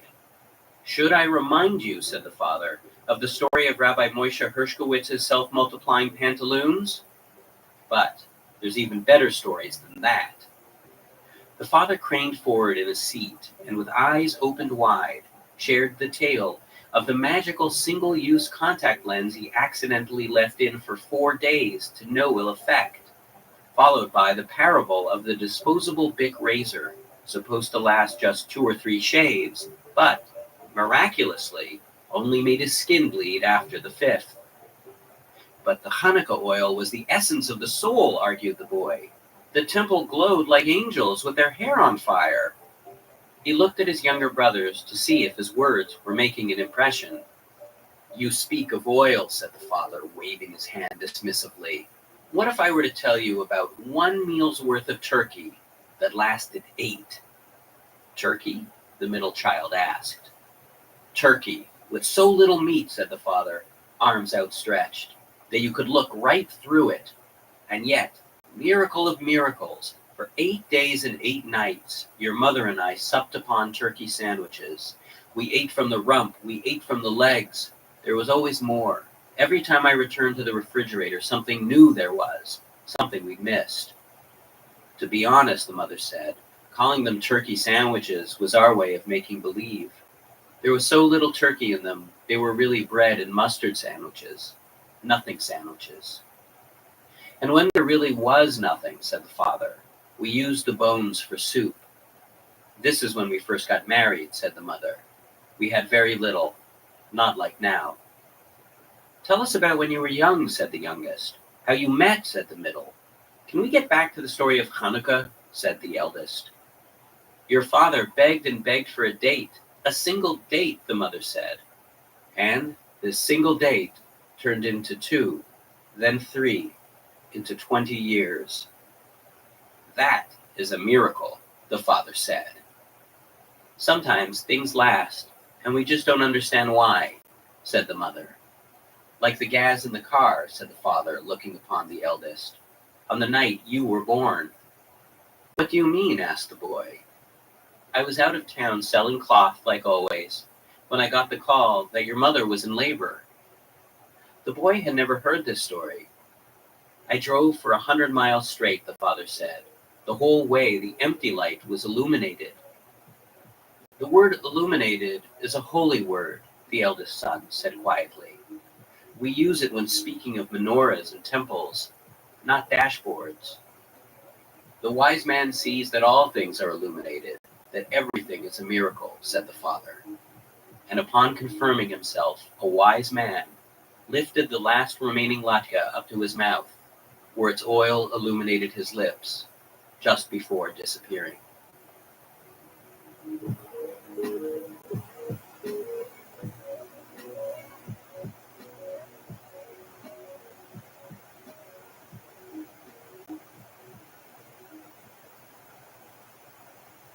In 2017, it felt like drugs were everywhere in the news. So I started a podcast I don't know who Sober Jeff is. I need your bright red trousers. I don't own any red trousers. I hate that lack of audio Why do you need regulation. bright If you're red showing trousers? ads in your podcast, people, Your equalize Santa the suit doesn't come with volume. pants? When I'm wearing them every day, they get a little funky. Why are you wearing a Santa suit every day? I needed some extra money for the holiday. Uh-huh. Took a job. I dress up as Santa. I go to office parties. I'm part of a guild, You are. a brotherhood, a bright red brotherhood. It's funny, I don't think of you as so jolly. I've got ho-ho-hos in every area code. I'm not even sure what that means. Let me hear your ho-ho-ho. I got ho-ho-hos in every area code too, dude. The point is this. Right. I was at an office party for one of these tech firms, right? No. And, people come up and sit on your laps. You're there to give them a Christmas memory, right? Uh-huh. But this one woman, she really seemed to like Santa. She just ran her hands up and down the suit, fondled the buttons, touched my beard, jingled my bells. There was clearly something going on. Okay. A lot going on. Oh, that's so. We really hit it off. She ended up inviting me to her place, Wow. right? As you know, I've been very lonely. I know that. And she made me feel wanted. She made me feel human. She made me feel like a real person. Yeah. Here's the thing. We get to her place, and, I sit down on the couch, and obviously I want to get more comfortable, right? I'm wearing the Santa suit for... One more thing. Sorry, and some of this I might be repeating, but I'm supposed to say this in like all of the live streams until I'm told I don't need to. And I don't know if I did say this. Whatever plans, I haven't heard any of these dates I'm about to list. I have not heard any discussion about these dates from anyone in Unit 207. This is strictly from the FBI. Anybody who has plans involving me on January 16th, 17th, and 18th, the FBI wants me to reiterate what I have yesterday and I think the night before or the day before. My sense of time is fucked up because of the North Everett precinct of stalkers. I've been sleeping like 4 hours here, 5 hours there, 4 hours here. So sometimes a single day feels like 2 different days during this illegal detainment. Anyways, whoever has plans for me on January 16th, 17th, and 18th, the FBI wants you to know they've already fucked up your plans. And remember, I haven't heard anything about those dates from Unit 207. So that might be specific for my stalker, the extortionist, maybe all of them. Maybe it's plans they don't know that they have. I don't know. But whatever is going on January 16th, 17th, and 18th, the FBI's already fucked it up for you. Apparently, this is a good thing for me, but not for those of you that are going to prison. Do for, 3 hours straight. So I started to take the hat off, the jacket. But you know what she says to me? No, leave it on. Keep it all on. Keep the suit on. Keep the suit on. All of it. This lady really likes Santa. And as a result, we've gotten together about 5 or 6 times subsequently. And every time she's made me wear the Santa suit. The whole time. Wait, I'm sorry. So when you get Let me together... be clear. This is not just hanging out at her place. Yeah. We've gone out to dinner. I've met her friends. I met her family. Dressed as Santa Claus. Dressed as Santa. No one finds that odd? It's the holiday season, so they probably think I'm just really enthusiastic about Christmas. And this is why I need extra pants. Because I'm starting to look like a homeless Santa. Do you wear a fake beard? I've grown a real one. Is your beard white? Icing sugar. And what about your gut? That's au naturel. Uh-huh. All this has been fun. It sounds like a ball. But lately it's been getting a bit weird. Maybe even bad weird. Because this has been good weird so far? Tolerable weird. Mm-hmm. I have carpal tunnel syndrome from jingling bells. You know how hard it is to jingle all the way? Sometimes I only jingle part of the way. It's gotten kind of dangerous, John. Well, how do you I mean? fear for my life. Why is that? It's no longer enough for her for me to come in through the front door. What do you mean? She makes me come down the chimney. No, she doesn't. And you just knew she'd have a chimney. I got stuck in there. No access to bathroom facilities. Or dignity. Hey! Laugh away, but I was stuck in there for 4 hours. Terrifying. I'm claustrophobic. How did you finally get out of there? I don't really want to talk about it. There was a plunger. A chimney plunger. It wasn't Dick Van Dyke who got me out of there. It was the fire department. Jim Jiminy, Jim Jiminy, Jim Jim Jimmy. Dress up as Santa for a lady who's crazy. And here's the thing. When I was forcibly taken out of the chimney, I was covered head to toe in soot. Right. She offered to bathe me. Well, okay. With the suit on. Wouldn't let me Dude, a take it Santa off. suit is hot. So you had to bathe That's a in the fun suit. holiday I experience. so much as unbutton my collar, and she becomes disgusted. It's full Santa or no Santa. Josh, I mean, I hate to be unsupportive of your, relationships, I guess. That's right, it is a relationship. But, I mean, She's very important to me. well, it's, Calls me her little snowflake. Josh, this really doesn't sound healthy to me. I guess you're right. I mean, what's going to happen when Christmas is over? I guess there's always Easter. Can I borrow your bunny suit? Okay, and 2 more things. I know, this is super annoying. Just be glad you're not me, dude. I'm supposed to remember all this shit, but not incorporate it into the script. What the fuck? Anyway. The first week that Donald Trump is back in office, very problematic for everyone who's going to prison for the rest of their lives. January 28th, this is the quote from the FBI. Around, underline that word, because the FBI did. Around January 28th, myself and the whistleblowers are, quote, FBI's word here, euphoric. And I speculated the only reason I'd be fucking euphoric and they'd be euphoric is if we were all eating a really expensive meal we weren't paying for. All the people that blew the whistle that are actively employed by the places that will be paying that invoice, they're going to be in a 5-star hotel in Seattle with a federal marshal outside of their door and enjoying a $200 plus $250 per diem until they testify. but they'll be basically in better circumstances than me, but still, it's my understanding, very much feeling like they too are detained, locked in their hotel room. So it sounds really nice, but I'm telling you, once I got to day 55 of this bullshit, it literally feels like you're in Castaway. Only it's worse, because occasionally you have crazies outside in the sea trying to fucking be crazy. And they show up, and me and Wilson are just like, fuck off, motherfuckers. Anyway. That's it. Look, why don't you just try telling her that, you want her to accept you for who you are? I don't know if I have the fortitude. I'm really afraid of losing her. I mean, if you won't accept the man in the Santa suit, then I guess you don't really have her. I guess you're right. I mean, it kills me to hear it. That's her calling right now. She's probably calling about our date tonight. Well, we're going to a reindeer farm. Josh, you should tell her how you feel. Okay, I'm gonna do it. Hold the line. Okay. She just broke up with me. Josh, I'm really sorry. I forgot this episode. This is Wiretap, by the way. This is Jonathan I don't have any Goldstein. dinner plans this He's a evening. Canadian. I I love this podcast. I'd enjoy hanging out with you. Not Santa, but He is with like Josh. if Ira Glass and David Sedaris Sure, had a baby. why don't you come over? That's the and way we'll I go would out for dinner describe or Jonathan something. Goldstein. It's nice to take a break from lugging around this gift sack. You've been carrying around a gift sack? She made me gift wrap presents. You have gifts? Well, they're not real gifts. I just gift wrap some dirty dishes and old egg cartons. But we can have fun unwrapping them.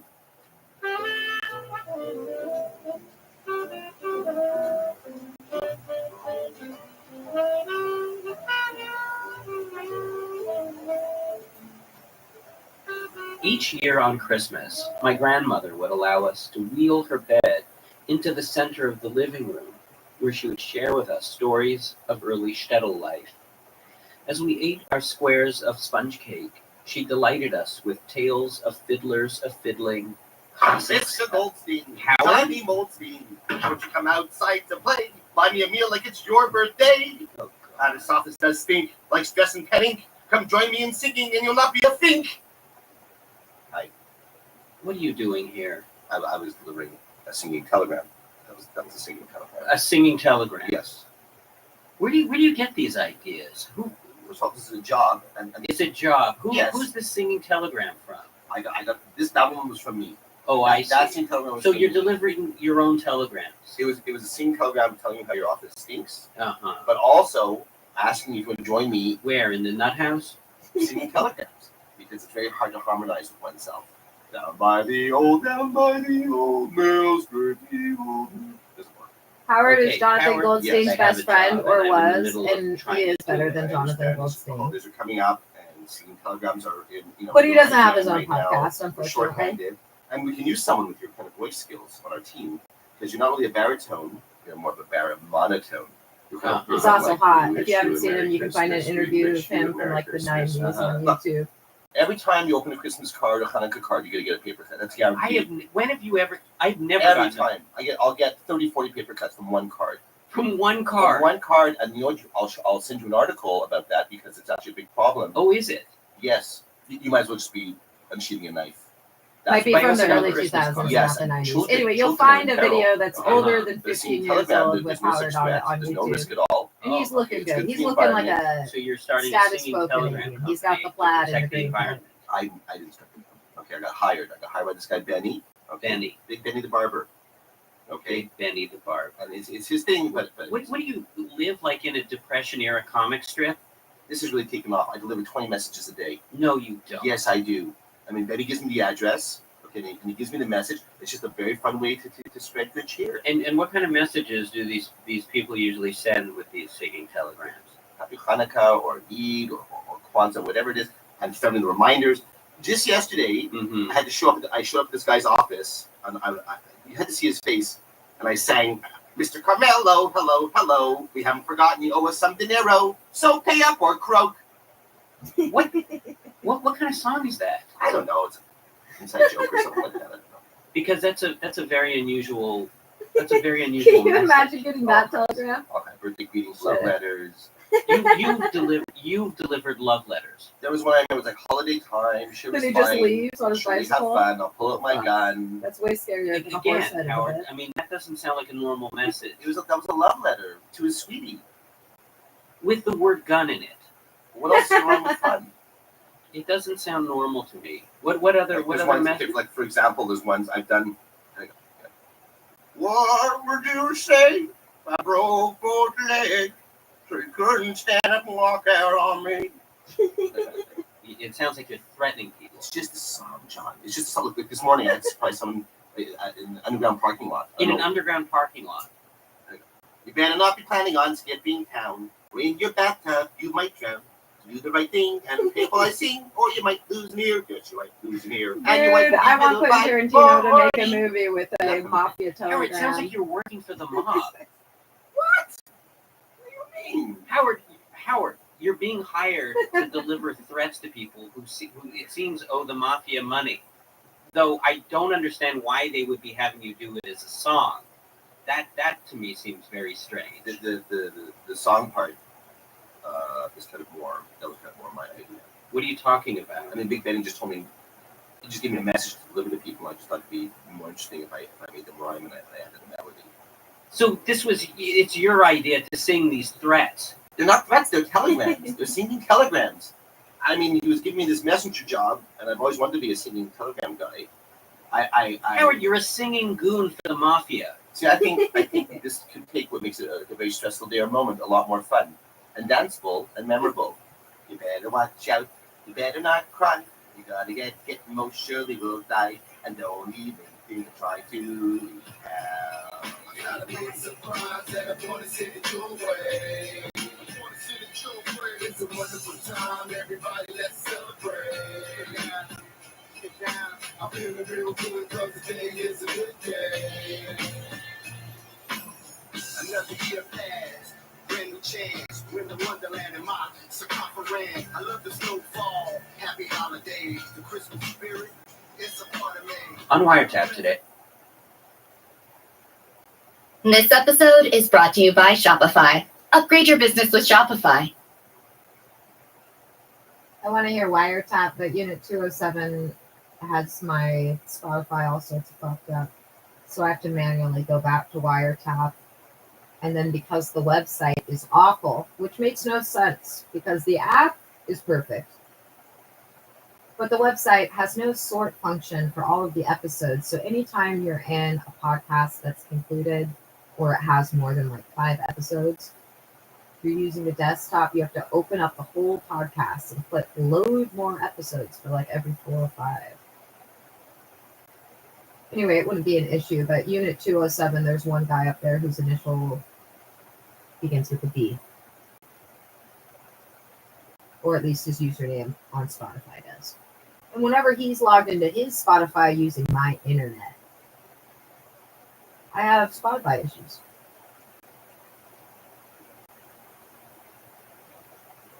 Anyway, still scrolling back to where we were. Okay, there's a checkpoint. So listen to these. What's next? I'm not doing, yeah. Best day ever? Is that the next episode? Yes, it is. Okay, I think that episode didn't not play when I pushed skip the very next episode and it said switch to the inner sanctum because it was out of order. It was an episode I listened to half of and I listened to the episode after it. Not because of Unit 207. In 2017, it felt like drugs were everywhere in the news. And this time, it's going to get personal. I'm Jonathan Goldstein, and you're listening to Wiretap on CBC Radio 1. Today's episode, Best Perfect Day Ever, in which hamburgers are philosophized, pencils are sanctified, and love is quantified.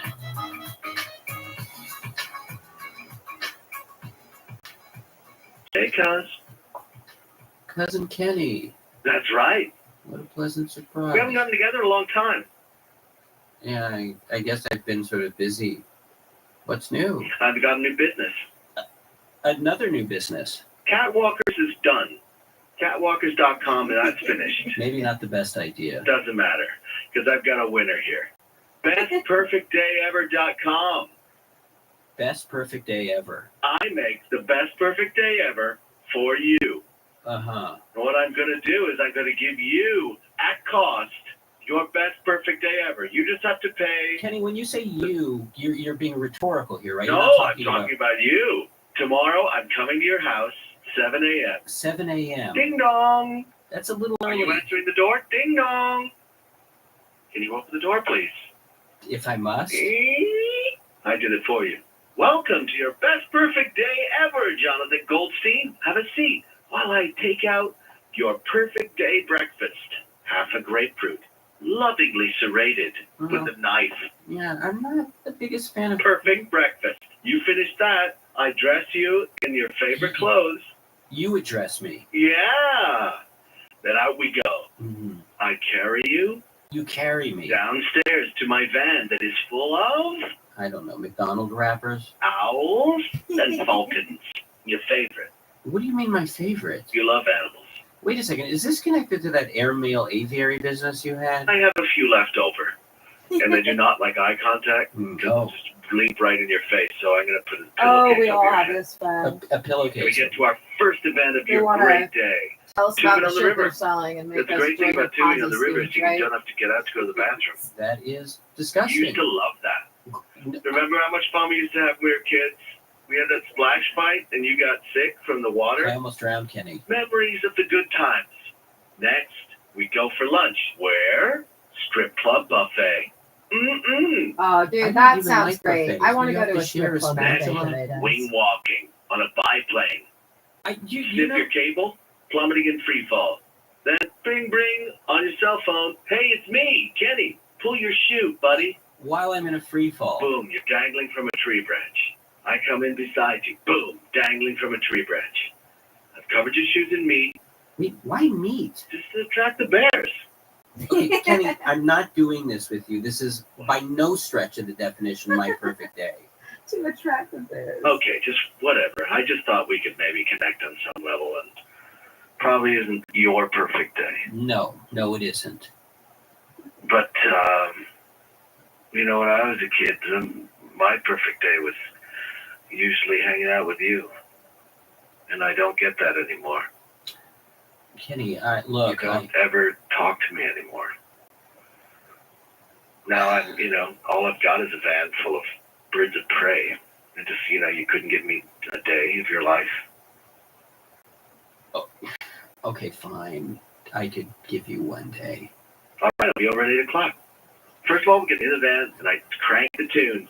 I had the time of my life. And Rocking I down the road, would only then you, speed shooting, baby. naked. Why are we naked? It's a song of danger. Then, after the sword fighting, it's a Scrabble tournament. Stripper edition Scrabble.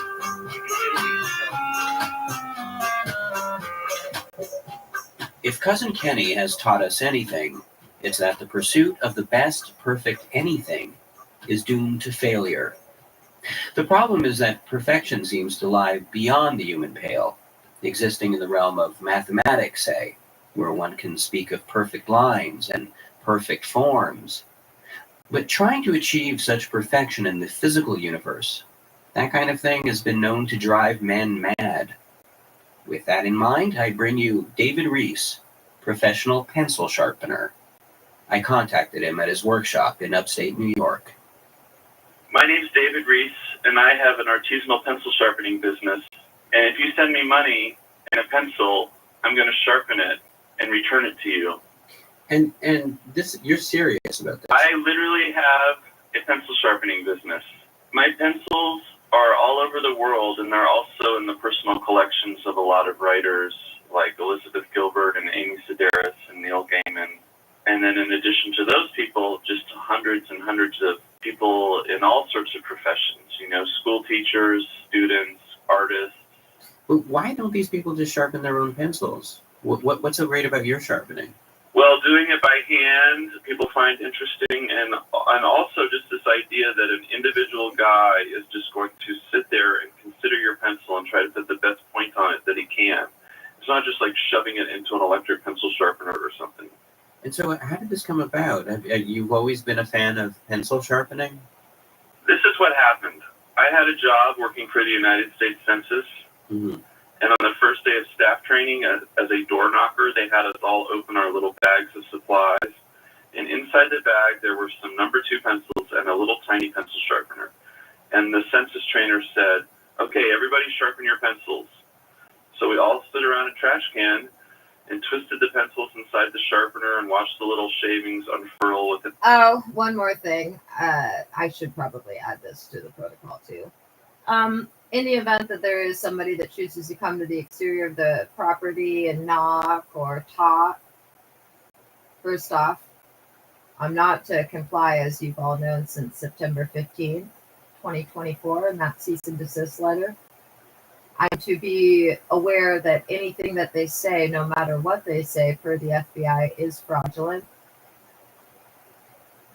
And I am to play the recording from January 2nd at 11:57 p.m. that's on my YouTube live stream that's titled something along the lines of greetings to the 36 plus people that are going to jail for being once again illegally on my property. And then once that recording finishes, if they're saying any more fraud or asking any more questions or still outside talking or knocking, I'm supposed to play it a second time. And then if they're saying or knocking or in some way still making it known that they're on my property, I'm supposed to orally say, state your name and purpose. Then in the event that they provide that information or they talk, I'm to play the recording again until they leave or get detained, whichever comes first.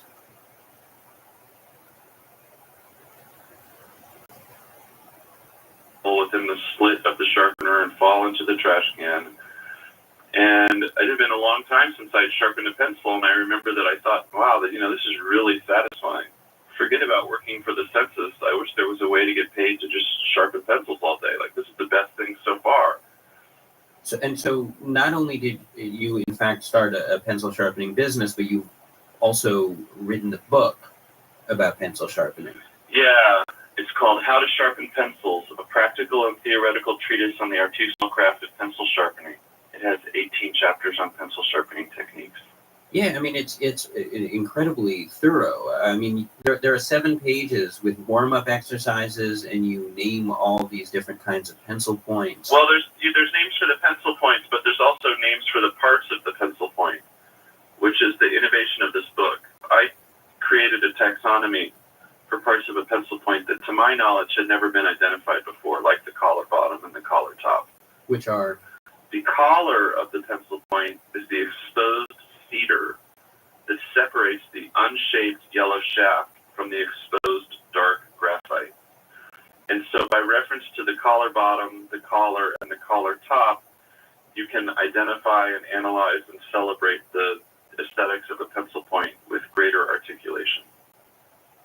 I mean, you named all kinds of things that I never really thought about. Like there was one particular kind of curly pencil shaving, which you refer to as Milady's ruffled skirt or something? Yes, abandoned on the floor in the throes of our lovemaking.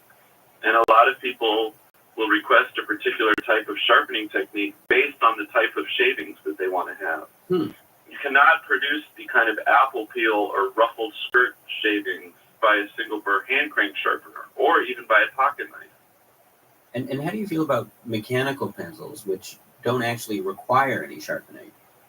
There is a brief chapter in my book on mechanical pencils. It's a sentence long. It's mechanical pencils are bullshit. Right. There's something about mechanical pencils that just really rubs me the wrong way. I totally agree, by the way. I fucking will not use a mechanical pencil. I rarely use break pencils the at lead. all. That's all I do. Because I'm left-handed, What and if you write with the pencil across the page and you're left-handed, by the end of the afternoon, it looks like you spent the day like karate chopping chimney sweeps. Do you have the book in front of you? I do have the book in front of me.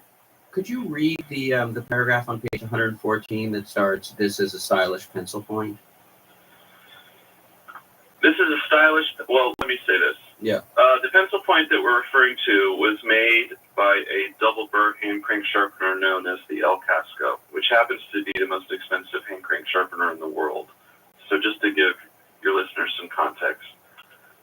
This is a stylish pencil point indeed, manifesting a peculiar sophistication that seems so resolutely European, we can scarcely believe it was conjured in an American workshop. When presented with such a point, the natural inclination for many pencil enthusiasts will be to treat it as an art object. They would no more think of applying this point to the page than they would think of eating a Fabergé egg or going pee-pee in Marcel Duchamp's famous art toilet.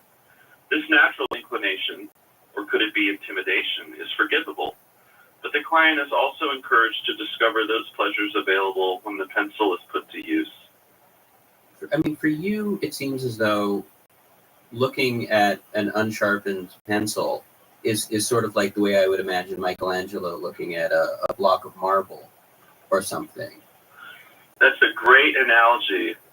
So you kind of see the perfect object that exists in that pencil. Well, I mean, now we're edging dangerously close to the fundamental anxiety that consumed me while I was writing this book. And I did become kind of obsessive about it. Kind of.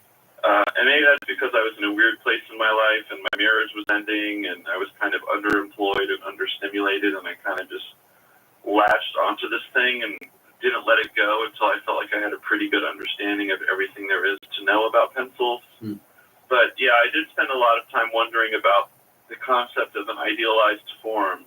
Is a pencil's idealized form when it's sharpened or unsharpened? So there is always an element of risk or the possibility of failure when you decide to put a point on a pencil. You are potentially ruining it or frustrating yourself with a substandard point.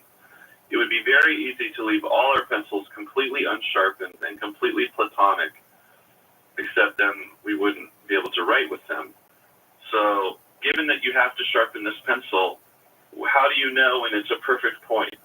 Now, the way that I dealt with this was every pencil I sharpen for a client gets numbered. I have a system of 0 through 10, where obviously 0 represents an unsharpened pencil, and 10 represents the absolute pinnacle of pencil sharpness.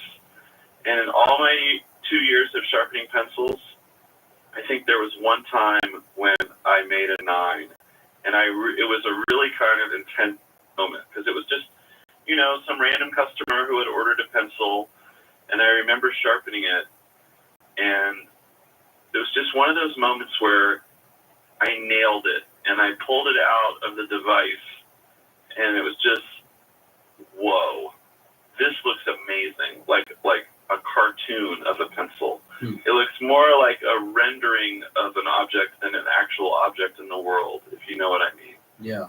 And I was pretty excited. I can't remember if I included a note to the client, like, you must never use this. Well, that's kind of how I felt about the pencil. Speaking of pencils, you've asked me to bring some material to this conversation. Yeah, I would like to talk you through the process of sharpening a pencil with a straight blade. I have a box cutter. Okay. I have a number 2 pencil. Great. And I went to the hardware store to get some fine grit sandpaper as you requested. Right. And I don't know if this is fine enough. I was able to get the 180 grit. Can you? I usually do 320, but I'm sure 180 will work. Okay. So let's do this. Take the box cutter in your dominant hand and take the pencil in your non-dominant hand. Okay. Place the blade maybe 1 inch down from the end of the pencil at maybe 10 to 15 degree angle. Okay. And you simply push with the thumb of your non-dominant hand, the hand that's holding the pencil. Wait, I'm sorry. I would be using the thumb on my dominant hand that's holding the blade. I beg your pardon, Jonathan. I want you to use the thumb on your non-dominant hand. Doesn't that seem counterintuitive? Have you tried it yet? Oh, you know what? I'm trying to do it freehand and you're bleeding. No, but it is actually trickier. Now, we don't want to get too excited and actually gouge into the graphite by mistake. Wait, aren't we trying to create a point? We are going to be creating a point, but are we going to be creating it with the box cutter? That's the question. Oh. You're jumping ahead. That's what sandpaper does. Exactly.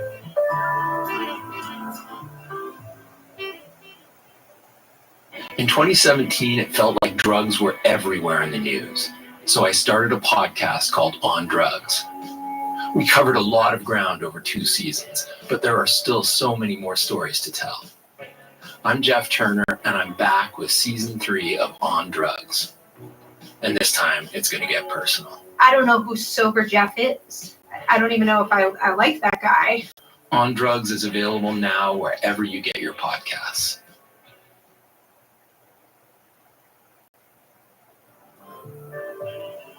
For as long as I've known him, my friend Josh has been caught up in his own obsession, something he calls the theory of clean and dirty. Let me try to explain. This theory of his purports that foods are either dirty or they are clean.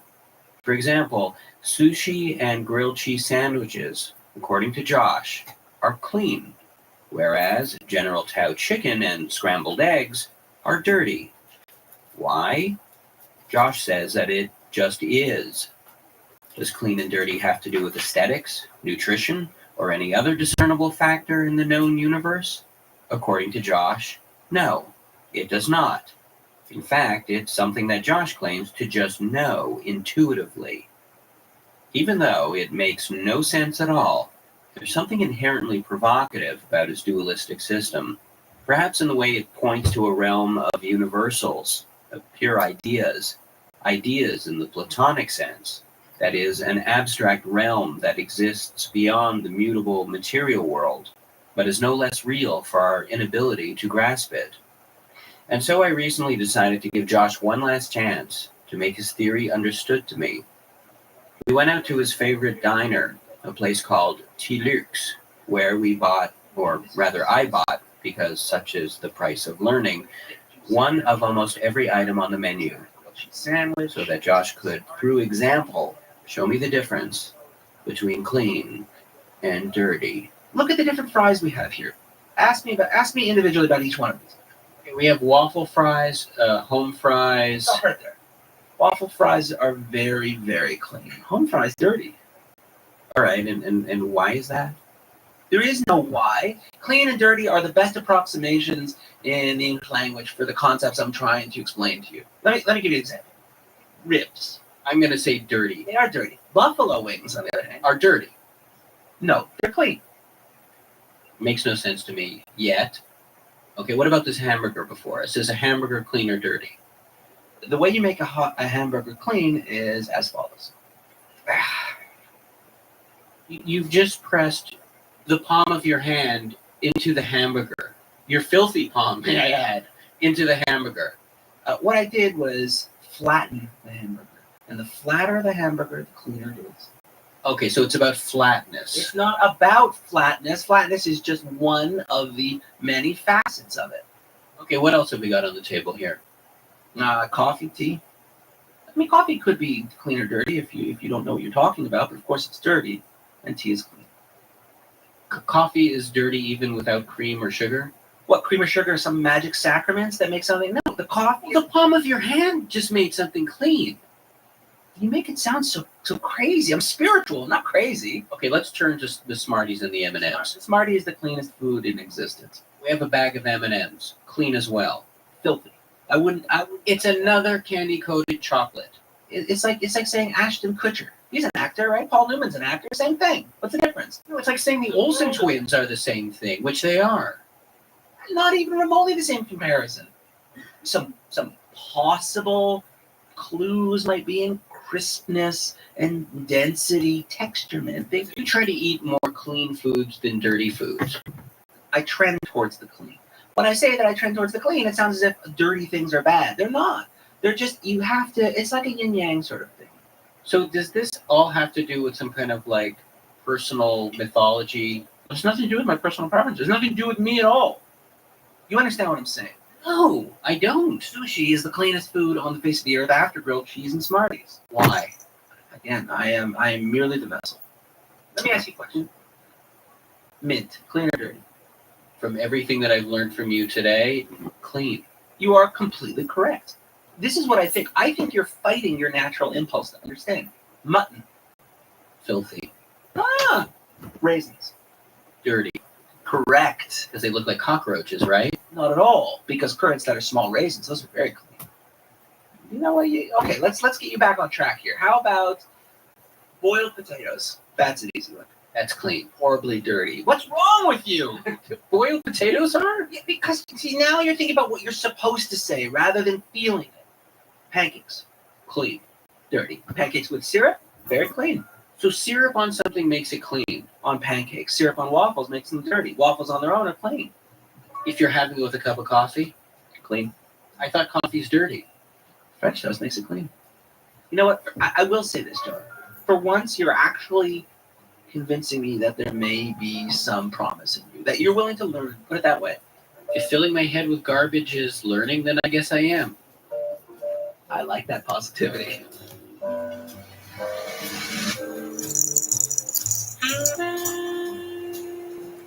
Perhaps there are some things that simply cannot be understood by reason, that just need to be accepted on faith.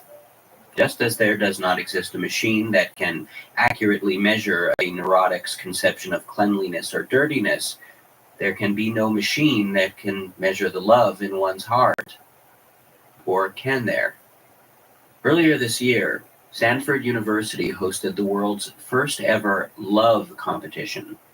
Contestants were asked to subject themselves to an MRI for 5 minutes, and during that time, love someone as hard as they could, while scientists measured their brain activity, taking note of the dopamine, serotonin, and oxytocin levels in their neurological pathways. The results were surprising. An 11-year-old boy came in second by thinking of his brand new baby niece. But first place went to a man named Kent Peltz, who thought about his wife of 50 years, Marilyn, who also participated in the study. Hello. Hi, Kent Peltz. I called up Kent and Marilyn to get a sense of whether something as pure and ideal as love could ever be measured by physical means.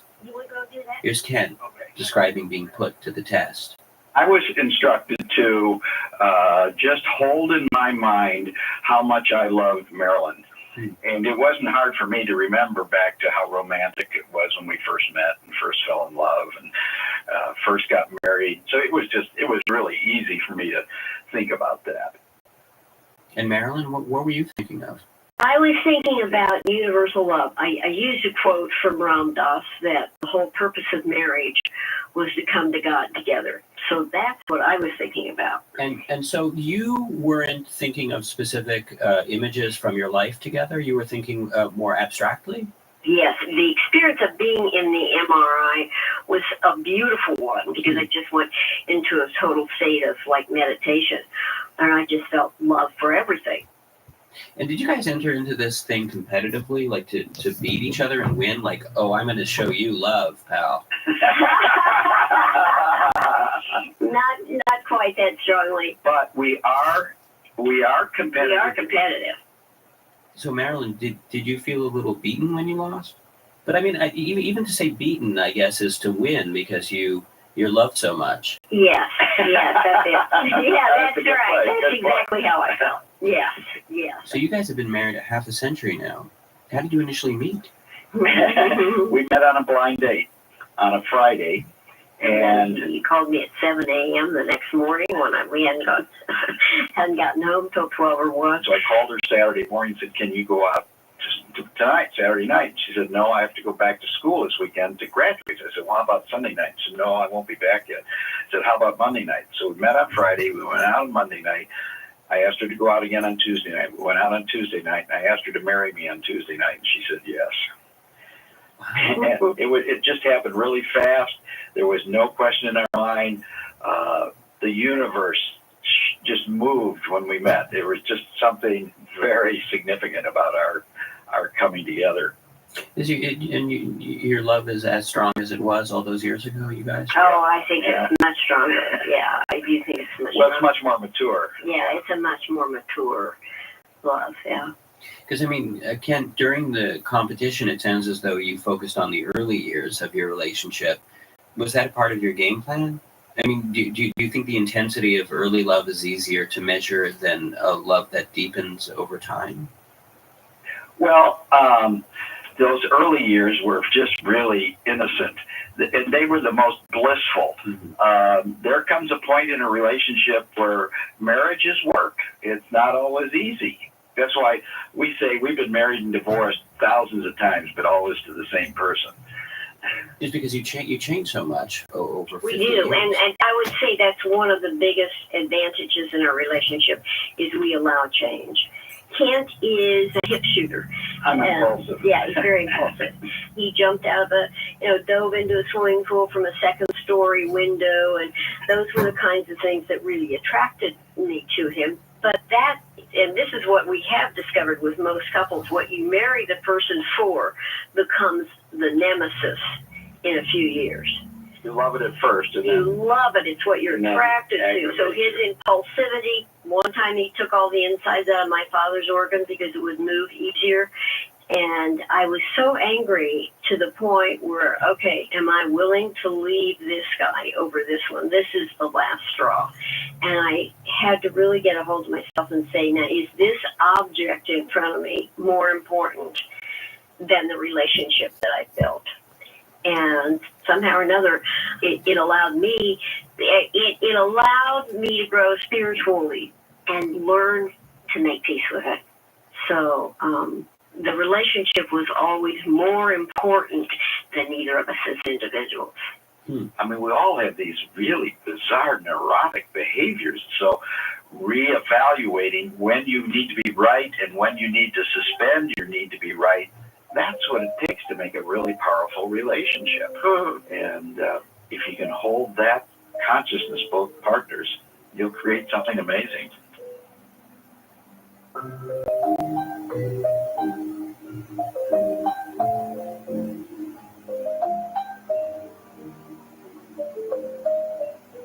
On Wiretap today, you heard Sean Cullen, Joshua Carpati, and David Reese, author of the book How to Sharpen Pencils. To have your own pencil sharpened to perfection, visit artisanalpencilsharpening.com. You also heard Kent and Marilyn Peltz. Learn more about their story and their couple counseling workshops at foreverjustmarried.com. Wiretap is produced by Mira Birdwin-Tonic, Crystal Duhame, and me, Jonathan Goldstein.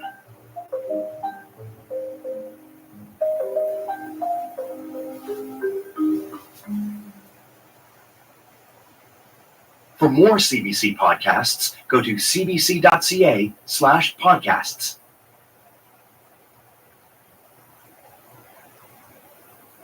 In 2017, it felt like drugs were everywhere in the news. So I started a podcast called On Drugs. We covered a lot of ground over 2 seasons, but there are still so many more stories to tell. I'm Jeff Turner, and I'm back with season 3 of On Drugs. And this time, it's going to get personal. I don't know who Sober Jeff is. I don't even know if I like that guy. On Drugs is available now wherever you get your podcasts. This is a CBC podcast.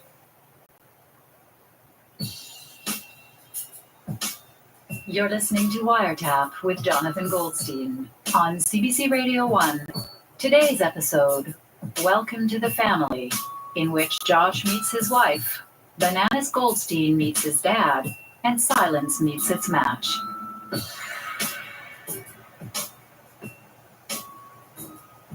Hello. I need to borrow your Russian English dictionary. Why do you need a Russian English dictionary? In every book on relationships I've ever read, communication is very important. So I'd like to be able to talk to my wife. Your wife? That's right. My wife speaks only Russian. She doesn't speak English. Why should she? Your wife? Yeah, my Russian wife, Olga. Your Russian wife, Olga. Maybe if you repeat it another 17 times, it'll sink in. Yeah, that's right. I'm a married man. I mean, I'm not married yet. I'm pledged. I'm betrothed. I'm totally betrothed. What are you talking about? Do I have to spell it out for you? Can you spell out a $? Wait, you're talking about getting a Russian mail-order bride kind of thing? No, that's not at all what I'm talking about. Why would you assume that? Well, because you're talking about Russian brides and $signs. I'm not sure what you don't understand. I've sold myself to a Russian family to become the spouse of a Russian woman. You're going to be her Canadian mail-order groom. John, think of me as a drug mule, except instead of smuggling drugs, I'm smuggling love. That's really beautiful. The ladies have not been loving the J-man, okay? Who's the J-man? Even contextually, you should figure out that's me. I haven't met that special someone, and it turns out that portly, freckled Canadian men are fetish objects. Is that true? We're the sturgeon of Russia. We're going extinct over there, so they have to import us from overseas. So who is this Olga? Well, she's 65. She has orange hair. She's 65? 65 years old, and she's a recent widow. That's all I know. What did her husband die of? By her own telling, let me see what she wrote here on her profile. She worked him to death. She also happens to be a very attractive woman. Oh, is that so? Okay, I'm looking at a painting of her right now standing right next to Khrushchev. She's a very handsome woman. Well, actually, that's Khrushchev. All I know is that she's willing to pay big money. What do you call big money? 10,000 rubles, son. 10,000 rubles? Yeah, that's right. 10,000. That's about $300 Canadian. That's not even enough to buy you a plane ticket there. Yeah, but you know what, though? She's going to pay me more when I get there, when I start working. And Tony, anyway, it's not about money. It's about love. Wait, hang on a second. What kind of work are you going to be doing exactly? I don't know, a million things. Olga lives on a farm. So wait a second, you're going to be working the land? In Soviet Russia, land work for you. What does that mean? I don't know. I've been on my PlayStation 12 hours a day to get the hand calluses that I'm going to need. You're selling yourself for money to a woman that you've never met, that you only know from a painting, that you don't even share a common language with. John, you don't believe in love. Mm-hmm. I'm going to Russia, and there's nothing you can do to stop me. You know what? You have control. I do. I'm not your little boy anymore. I'm grown up. And you can't stand it, can you? It burns you. Look, you do what you want to do. You're darn tootin'. But I think, love is a precious thing, and I don't think it's something that you should be squandering so frivolously. Well, I shouldn't have jumped at this, is what you're saying. You have to value yourself and hold out for something better. You know what? This is the kind of concrete, directed advice that I need from you. Okay, right? well, good. Why am I selling myself to this, quite possibly the lowest bidder out there? What are you talking about? John, I am a free agent, right? This is where I cash in, right? I'm in my prime right now. An overweight, pasty, freckle-faced man such as myself, I can be raking in the dough. I need a better offer. There are ears out there. Head tribesmen. There are sheikhs. A sheikh. I would be the hit of the harem. I even play mean tambourine. I have hair extensions, and I do a fantastic veil dance. You do a veil dance. You know what? It's ironic because you're showing me a barely veiled sense of possibility right now. Quite frankly, jealous.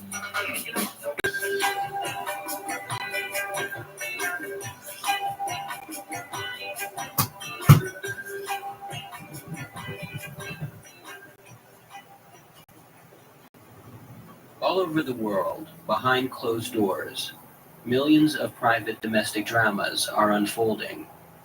As the doors are shut to us, we will only ever know these dramas through acts of imagination.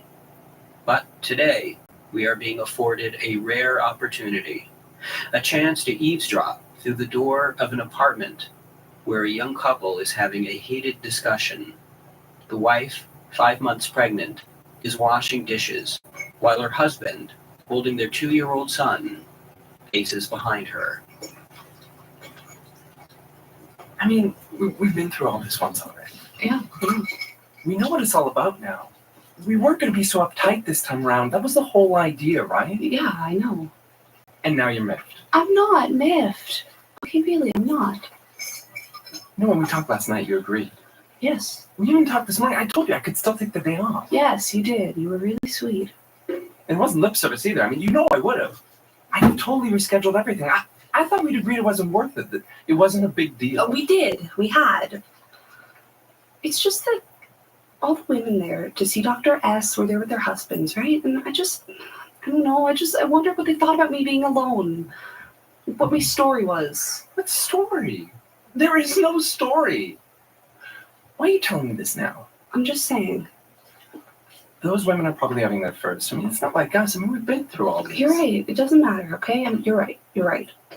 I mean, we had to get Colin to daycare. The daycare gets pissed when he comes in late. You know how they get. Not to mention my meeting with Harley. I mean, he's been impossible to pin down. I know, I'm sorry. So? Stop being cute. Come on. You're killing me. Look, no. I was calling you all day. I wanted to tell you in person. Man.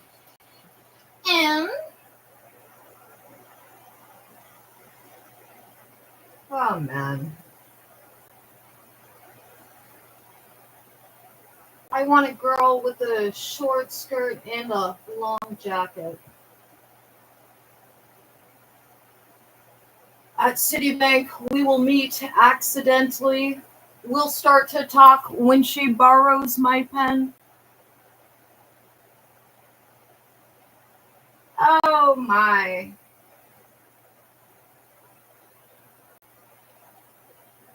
For those of you that are wondering, well, what are your plans for this day of the legal detainment? My plans are to try on all of my clothes that are girly clothes and take photos so I don't need to take selfies for the rest of this week when I do a new podcast. I can just upload from the selfies I took during a photo sesh. Put my clothes away when they're done drying. Drink lots of black tea. Smoke a little wacky tobacco, smoke a little cigars, listen to some podcasts. And on occasion, point out how you're either going to prison if you're watching this, or you're part of the solution. And one of the people I'll be thanking for making me a millionaire, as you have.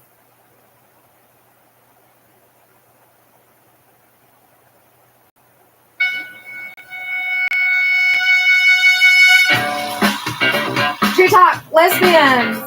I'll never date a girl, but I do have a soft spot for girls that look like girls but wear button-ups and ties. You don't need to wear skirts. I got that covered. I like his voice. Voice sounds scratchy.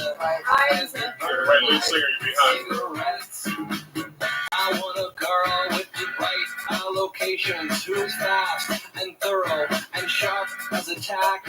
She's playing with her jewelry, she's putting up her hair, she's touring the facility and picking up slack. I want a girl with a short skirt and a long jacket. Yeah, that it? Well, you guys, oh, there you go. Remember, while other little girls were imagining their wedding day, I was imagining how I could become the real Batgirl and have sex with Batman, guys. How I could be Carmen Sandiego. I don't think you'll get to the top of the crop. Not bad, not bad. I like this stuff. How much is this? I'll take two. I want a girl who gets up early. Gets up early. I want a girl who stays up late. I want a girl with Uninterrupted prosperity. Who uses a machete to cut through red tape. That shine like justice. All of the old records, which are much better when they first She came is out fast, back thorough. in the 1940s. She is touring the premises and picking up your slack. I want a girl with a short skirt and a long jacket. It's good. My daughter would like to make her wedding in October, I know. Very engaging. I really enjoy this song a lot. I don't like the na-na-na part of the chorus. I think they could come back out. Sounds like some kind of super girl that some feminists would approve of or something, man. Hey, this is clean though. It's heavy on the face, I would say. I want a girl with a smooth liquidation. I want a girl with good Dividends. It's like it's trying so hard to be important by being noisy. We'll start to talk when she borrows my pen. She wants a car with a cup holder armrest. That's a good play. She wants a car that will get her there fast. She's changing her name from Kitty to Karen. She's trading her for a white Chrysler LeBaron. I like the lyrics. I'm reading on my new lyrics. They're really awesome. As an aside, though, he fucked that lyric up. It should be, he wants a girl who's trading in her Chrysler white LeBaron for an MG, motherfuckers. Not only is my name Mystic Glenn, but one of the things I've loved about that is it makes my initials MG. And everyone who knows me knows that I am probably the best mechanic you're going to meet, short of a guy that's been a mechanic for 30 plus years. I can't do anything on the cars that have the computer chips. So we're talking cars up to 1999. Anyway, MG, 1953 MG, white with green leather interior, cherry wood inlay. That's me if I was a car. You would drive me in a parade and throw candy out. Definitely good song. Well written. I like it. It's a really nice song. It's a full orchestra kind of music, and I do enjoy that. I know I just paid $80,000 to divorce my wife. If she was a little more like this fraud in the song, I think I might have stayed with her.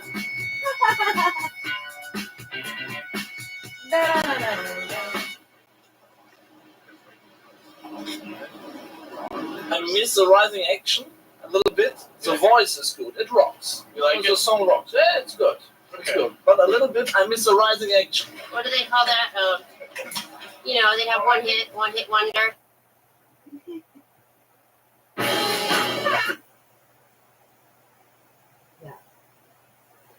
Well, it's too early for music, right, guys? Not really.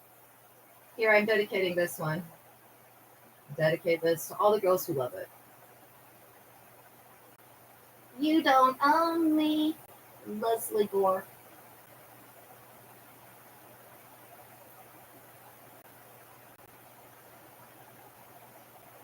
I dedicate this to the females who have blown the whistle that aren't so stupid and blinded by their stubbornness to go to prison for the rest of their lives when they really want to be my friend, obviously.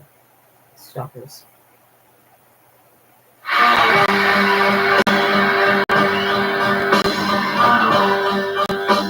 They don't own you. You're not going to go to prison for them. You don't own me. I'm not just one of your toys. They don't own you. Yes,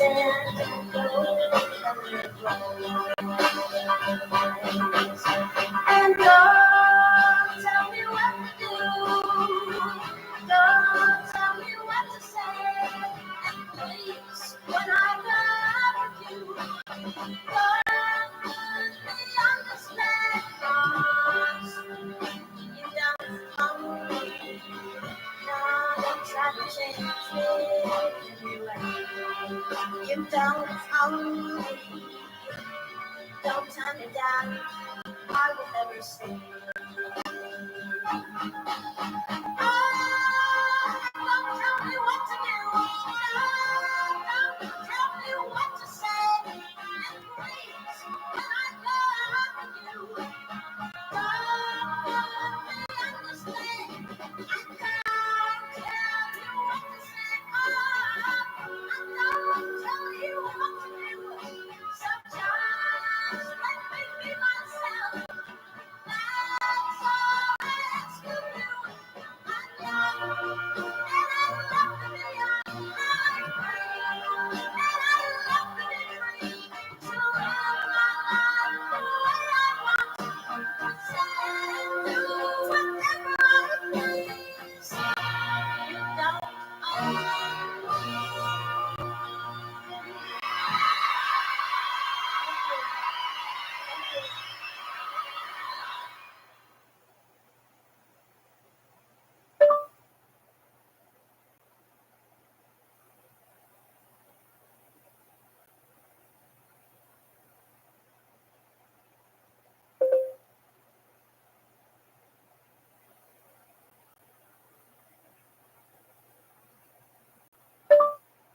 Donovan Mellow Yellow.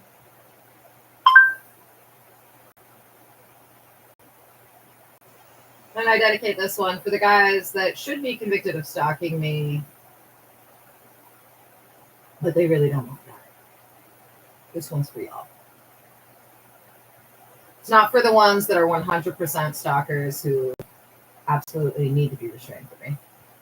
For the others, for those that accidentally became my stalker, this one's for you, man. The whistleblowers. Just mad about saffron. Saffron's mad about me. I'm just mad about saffron. She's just mad about me. Yeah, my friends, they call you Mellow Yellow. Quite rightfully. They call me Mellow Yellow. Quite rightly. They call me Mellow Yellow.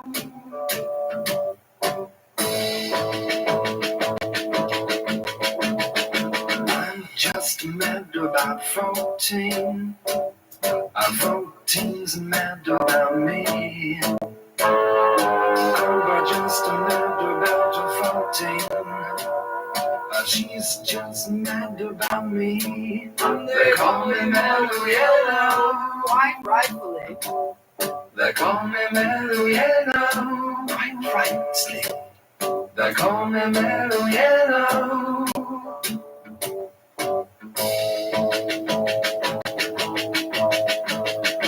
Wanna have forever to fly. I wonder what love's a tennille. Wanna have forever to fly. If you want your cup, I will fill. They call me Mellow Yellow. Quite rightly. They call me Mellow Yellow. Quite rightly. They call me Mellow Yellow. So mellow. He's so mellow.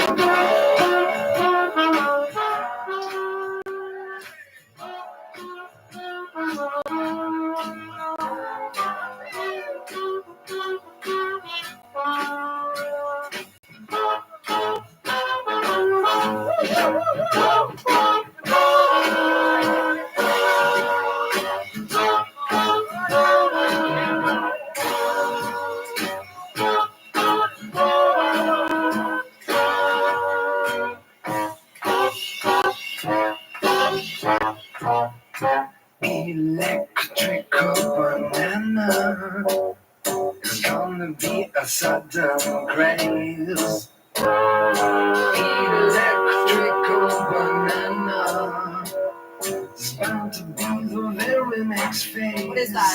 They call it Mellow Yellow. Quite rightly. They call me Mellow Yellow. Quite rightly. They call me Mellow Yellow. Electrical banana. Which one do you think that means, guys? That's a sexy one. Yeah.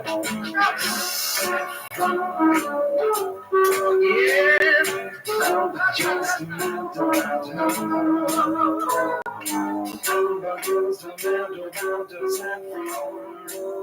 She's just mad about me. They call me Mellow Yellow. That's right. They call me Mellow Yellow. They call me Mellow Yellow. One thing I do think is kind of funny, guys, is I don't know who's blown the whistle, except for, like, I know everyone in King County blew the whistle. Okay, I didn't think anyone in King County was ever going to prison for what they did against me, so that's not really a huge hurrah, okay? So I know that. I know. But one thing that I think is funny is one guy that I guess didn't like me and has had to change of heart, particularly in the last couple of months of realizing he's going to prison and he damned himself and shit. Anyway, one guy, yeah, I feel like I shouldn't say what I'm going to say because it might give it away. So never mind. On that note, what song am I rolling into? Have you ever had sex with a hermaphrodite or a transsexual that has really big, gorgeous fake tits and a bigger penis than you? Let me tell you, as a recovering nymphomaniac who's been years clean from sex, keep in mind, my sons have only met one man I've ever had sex with other than their dad, literally like 2 times. So, I was an nymphomaniac. I've been clean for years. But anyway, if you've never had sex with somebody that has beautiful fake tits and a penis that's 7 inches or longer, I highly, highly, highly recommend it. Okay, those whatever the fuck they want to be called. I always get chewed out by people for pronouns. It's like, I've had sex with you. Do you think that when I say that you're a he or you're a she, that I'm being a fucking asshole? I'm not. Okay? But anyway, I get chewed out all the time by people about pronouns. I fuck that shit up. So I want a word that we can all use, like dude or babe, that's just like politically corrected and no one can be offended. But that word doesn't exist. So I usually go with the genitalia. Okay, sorry, I just do. Like if I've sucked your penis and you have fake boobs and your license says you're a girl, I might accidentally call you a he. Anyway, if you've never had sex with a dude with huge tits who looks better than most of the girls you fuck, I highly recommend it. As a you're sober nymphomaniac, it's always a good time, but here's the problem. Those dudes like to be called girls, and they usually want a guy, and they have no problem getting laid by guys. But it's usually the same thing. They fuck a guy all the time. He's married or in a committed relationship and insists that he's straight. And he never, ever leaves his partner and then chooses to date that person. And it's heartbreaking and it's fucked up. But shout out to the Kinks. They're the next song. You guessed it. Lola, which is all about a gorgeous man, woman, like the one I just described.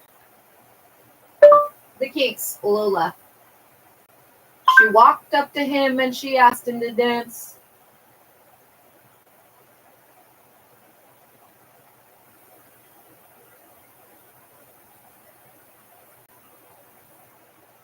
And then just to be clear, I don't think that anybody, like my orientation is I can orgasm if I hump a counter. Okay, that's my orientation. If you love football, this is the best time of the year. This is the space. So all my cousins, especially the ones that were born with vaginas and now have apparently grown penises, those cousins especially, they tell me I'm pansexual. But again, I can orgasm from humping a counter, guys. I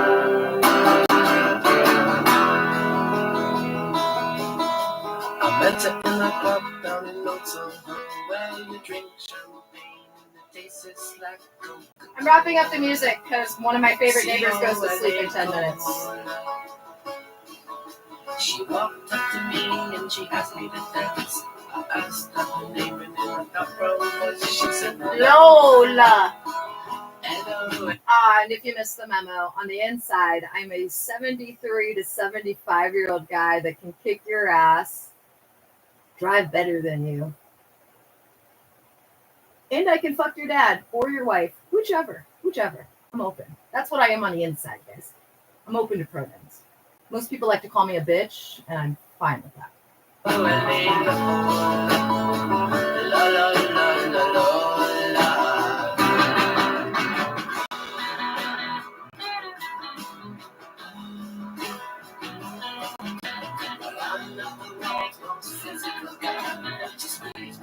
She nearly broke my side. Oh my Lord.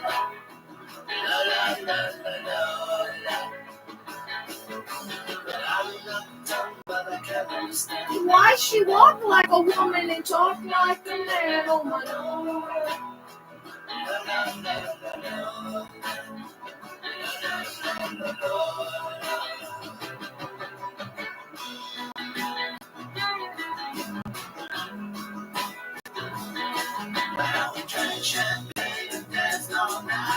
Under electric candlelight, she picked me up and set me on the knee. I'm not the one for the pressure of God, but I'm losing her eyes when I almost fell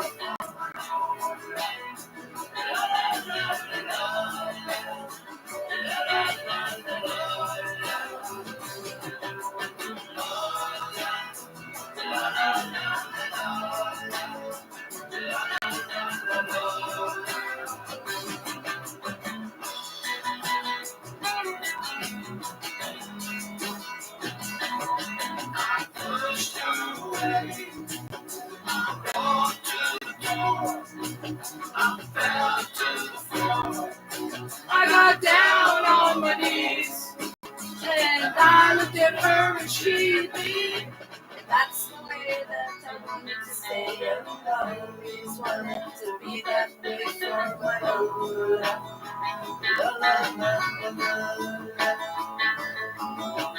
Boys will be girls and girls will be boys. It's a mixed up, bubbled up, shook up world except for Lola.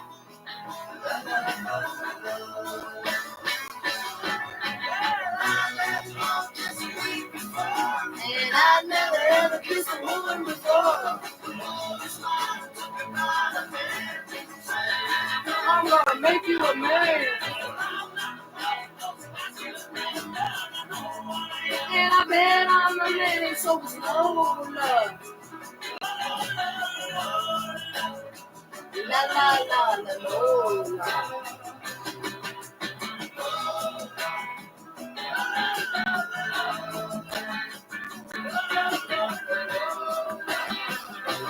So, hermaphrodites, guys. Let's talk about hermaphrodites. What about hermaphrodites? Yes. Yes.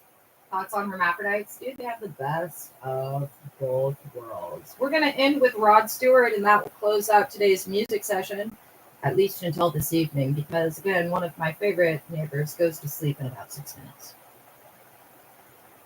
This question is rhetorical. I know the answer. The answer is yes, whenever I am trying to.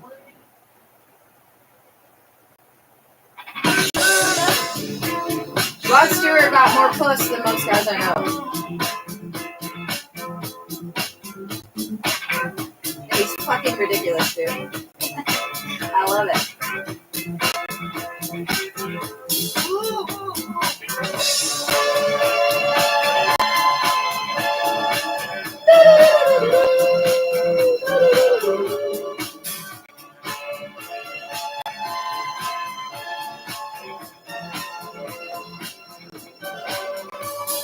She sits alone, waiting for suggestions.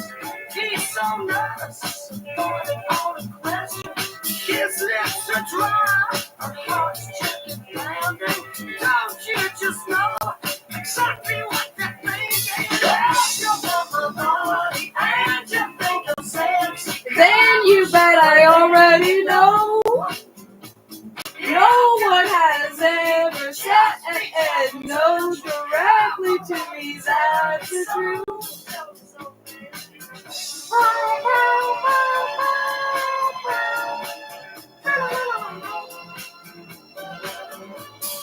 He's acting shy, looking for an answer. Come on, honey, let's spend the night. But they have said this: don't tell so and so. On more than a couple of occasions, unfortunately, I've gotten intoxicated with people where I'm friends with both the whole couple. The whole couple is my friend. And the next thing you know, I'm making out with one of the lesbians in the coupling. And then the other lesbian comes home, and I'm like, oh my gosh, I have to confess something to you, Shelby. And then the lesbian that I was trying to sleep with is like, don't! And I'm like, no, I have to fucking tell her. And they're like, I made out with her and groped her and tried to bang her, and she said no. Anyway, that's happened to me a few times in my nymphomania. Again, years clean on that shit. Years clean. Not just the lesbian neighbors either. Fortunately for me, every single time that I do that, I always confess, and I always stay friends with the couple. It's never a big deal. It always, whoever I'm making out with and groping, they're always like, it'll be a big deal, and it never is, because I confess. Anyway, we all make mistakes. Again, years clean from the nymphomania. Together, now hold on in before we go much further. Give me a dime so I can pull my money and catch a cab to his heart. And to be clear, those are the only no's that I've ever gotten, was when I get drunk with people who are in couples that I'm friends with and try and fuck one of them while the other's gone, and then confess to the other one, and then usually try and fuck both of them. Or I'm so drunk at that point, I'm like, I'm going home and ordering pierogies for delivery. Last apartment, last you can tell exactly what it's happening. You want my money, And you think I'm sexy, it's because I want you to. If you think I'm haggard, that is also because I want you to think I am.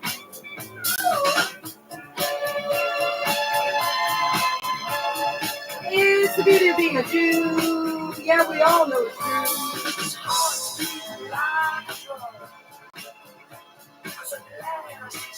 this girl home. Relax, baby. Now we're all alone.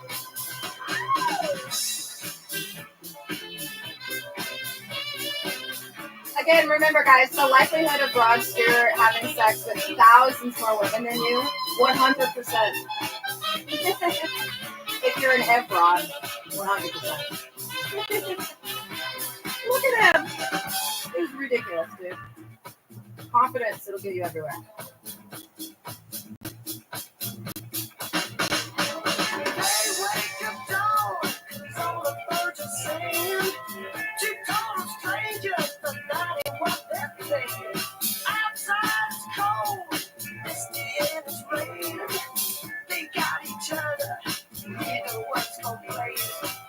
He says I'm sorry, but I'm out of milk and coffee. Never mind sugar, we're gonna watch the only movie. You want the party, and you think I'm sexy. Come on, sugar, let me know. If you're getting me, just reach out and touch me. Come on, honey, tell me so.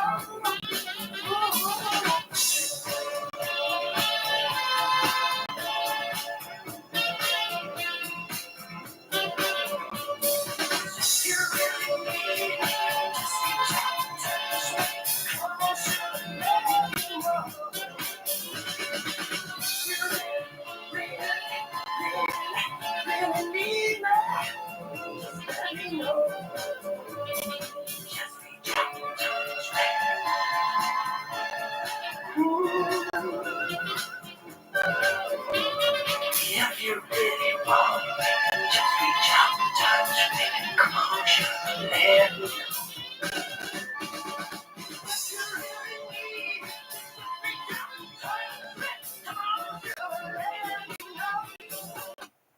Anyway, I love that song. And also, really, during my nymphomania, I could have worn a shirt that said, I fuck on the first date to every date. So remember, years clean on that. And that's the only addiction I've ever had in my lives, guys. And when I was 18, I was a tweaker for a month. And I may have even been 17, but I think I was 18. For a whole month. And some of people are like, you can't say that you were a tweaker, but I do consider it as me being a tweaker, even though it was only for a month and it was over 20 years ago. Here's why. During that month, I lost my job and my house because I was doing meth for a month 20-something years ago. But again, most of my friends and all the professionals say, well, you can't say that. But those are the two things. The nymphomania, though, that was a real problem. 21 times a day on average, I had to orgasm. Never when my sons are home. That makes it even more complicated, though. You'd think, oh, well, that's good. Not really, dude. It means limiting things to school hours when I'm not volunteering, and it also means doing whatever I can on the weekends, which my multiple times convicted stalker and abuser never had any overnights. Until the first picture that I posted with myself and an A-list celebrity. And then magically, that same weekend, he got overnights. Years late. I wanted to tell you that I'm not telling you. Very funny. Well, you said you didn't care what the baby was as long as it was healthy. Yeah, that's true, but I was... Yeah, you said I don't care. Remember? You know what I meant. I mean, it's different now that you know. I can't not know if you know. Why? Well, you can't know something I don't know. This is ridiculous. Oh, there's a lot that I know that you don't know. Stop being silly. I'm not. Look, fun is fun, but now you're starting to make me upset. And as a former mental health professional, here's what I can tell you from having friends who I worked with side by side, who were people that specialized in various forms of addiction and therapy and counseling directed at that regarding my nymphomania. Here's how you know that you're addicted to something. It is part of your daily routine and it affects your daily routine. You know what I'm talking about? Like I would literally be going to school to teach art to elementary kids and having to stop at people's offices on the way that I was going to have sex with. It was a real addiction. And again, years clean. And I have not seen a penis that wasn't attached to a celebrity since 2016. It's now. 2025. For 9 years, the only penises I've seen have been attached to people that you know who are famous.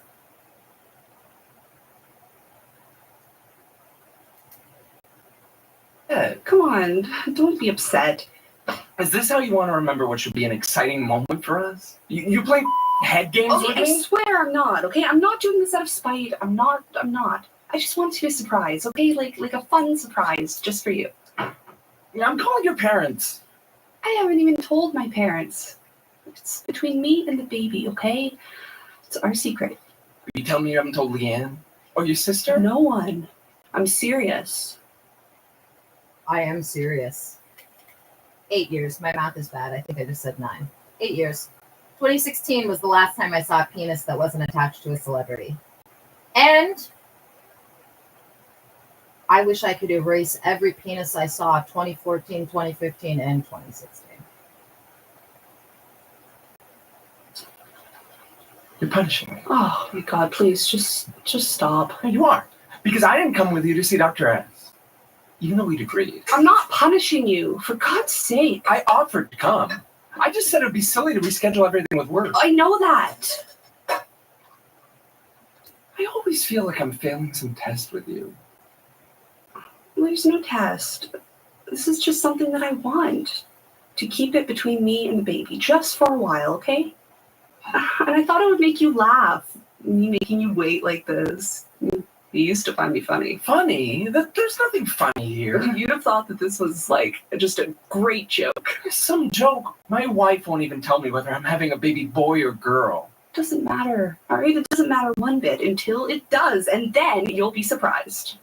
You like surprises. You do. Yeah, I don't like this kind of surprise. Please, This is punishing. Okay, just trust me. Okay? I pray that child will have more sympathy for me than you do. Won't hold every little mistake against me. Won't. Oh, and I do want to throw this out there, especially since I have received confirmation that at least one of the women involved has a real conflict of interest. And I don't know if that means that she and I both saw and played with the same penis circa 2014, 2015, 2016, or if it means that a best friend of someone who's involved falls into that category. But to be clear, I have never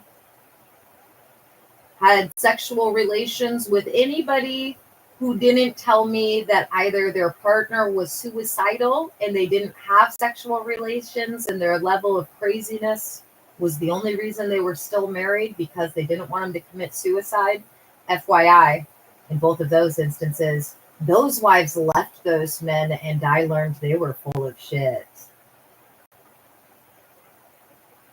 And or me getting drunk with one part of a couple I am friends with, and I already told you how that works. I get drunk, I start groping and making out with one of them, then I confess to the other, and then we're still friends afterwards. It's never been an issue, even though that sounds ridiculous.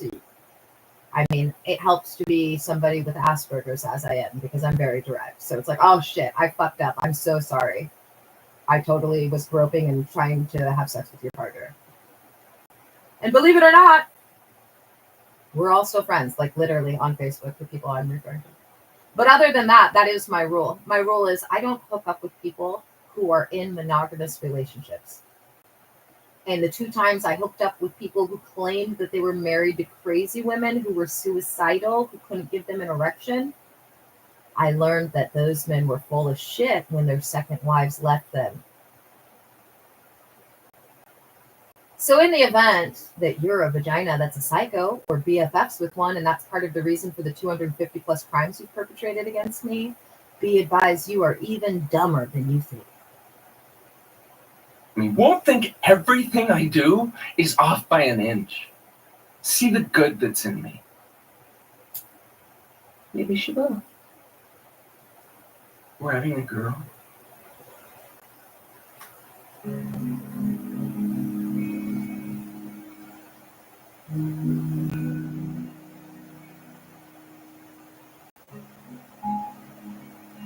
Hello. What's happening, Pappy? Oh, hey, Gregor. How's it going, Daddy-O? It's going okay. Can I tell you why I'm referring to you by fatherhood patronyms? Why? Because nothing makes me happier than to be surrounded by the faces of laughing children. And I start thinking, why is Johnny sad? And also worth noting, remember everybody, 2017 is when I first made reports to the FBI for the very crimes you've all perpetrated as they were being threatened by high-ranking officers, my multiple times convicted stalker and abuser, an attorney I used to fuck, and the dwindling Department of Child Abusers. All of those included men that were all friends who all made those threats to me over and over again for the whole summer and fall of 2017. And they were all reported to the FBI. And the FBI assures me more than one of those people are going to prison now. So you do the math. And then remember, the FBI has said a lot of you will feel you're bamboozled. You were used as patsies. And I just wanted to point that out because some of you are like, why'd she just tell us all this weird shit about her sex life? And then like 27 people, that's why. He's sad all the time. What's the matter with Johnny? Mm-hmm. It occurs to me, he doesn't have someone to come. Oh, and get this, guys. One of those people that was reported showed up at my door 2 years ago and told me he was my neighbor. You're my neighbor? No, you can't come in. Oh, and this is your wife. Uh-huh. What's up, guys? To come home to at night when he takes off his backpack and drops it on the floor and takes out his empty tuna I fish never stand from his forget a lunchtime. thing. Why would I bring home empty tuna fish? Point is, what you need in your life is a little Johnny. Johnny the second. You want me to have a child? Don't be ridiculous. Ethically, I can't support you having your own children. First of all, there's too many kids already. It's very hard to find a parking spot. Second of all, the last thing you want to do is pass on your genes. What's wrong with my genes? All you have left is the adoption route. You want me to adopt a kid? Don't sound so surprised. This is what celebrities do. Celebrities adopt as many kids as they can get their hands on. They go to Africa and they just scoop up kids in a vast net and they bring it home. Gregor, I'm not a celebrity. You're not a celebrity yet, but I'm just telling you. And the remaining threats that you guys have not committed that they threatened are the following. To illegally and without cause detain me, and to murder me in a way that's deemed as suicide.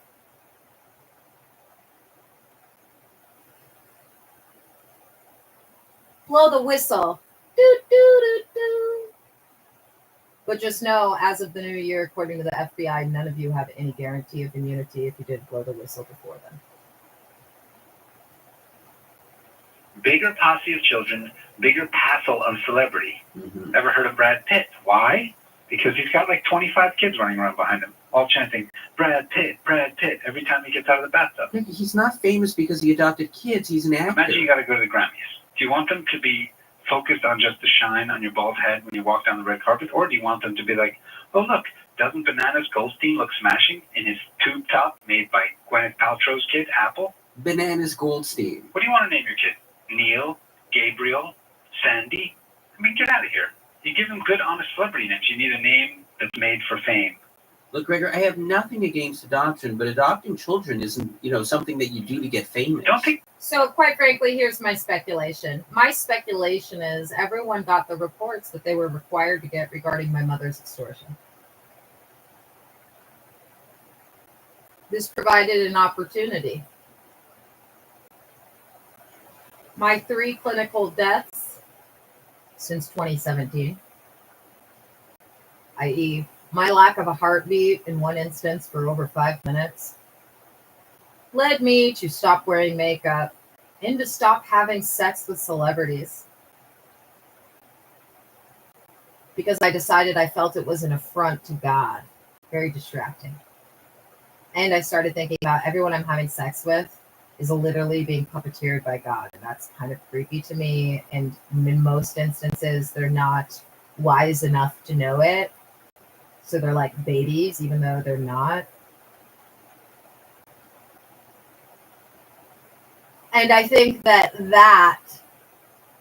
provided an opportunity and a temptation that these revolting disgraces to the brotherhood of man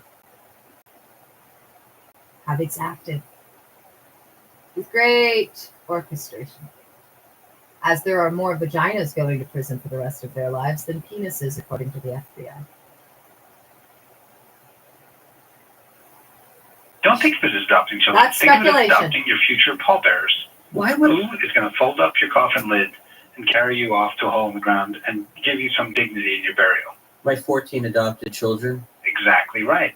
Who's going to take care of you when you're old and infirm and you can't reach the phone or your pills and you're laying on the floor going, help me, help me? That's when your maid kicks the bottle a little further away from your hands and watch you die in agony. Your kids, your adopted kids, they're the ones who are like, oh, Pop John needs his bottles. Listen, Oh, and to be clear, I stopped reporting to the FBI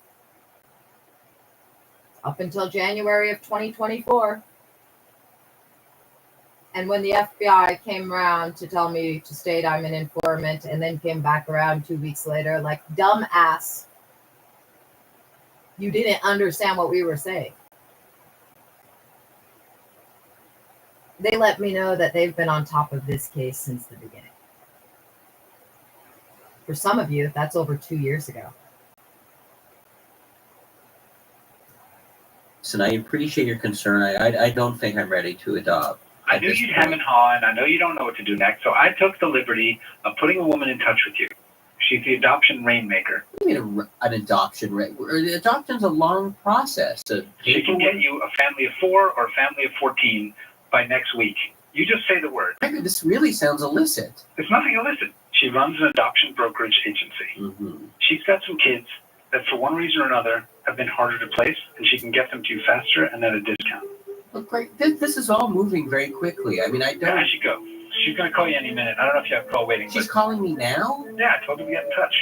Stand by. Oh, and I don't remember which still public video on my YouTube channel addresses those threats.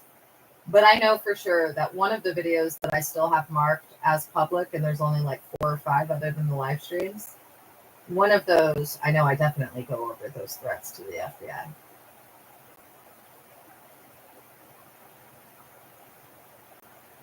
Stand by, Papa Johnny. Wait till your mother hears.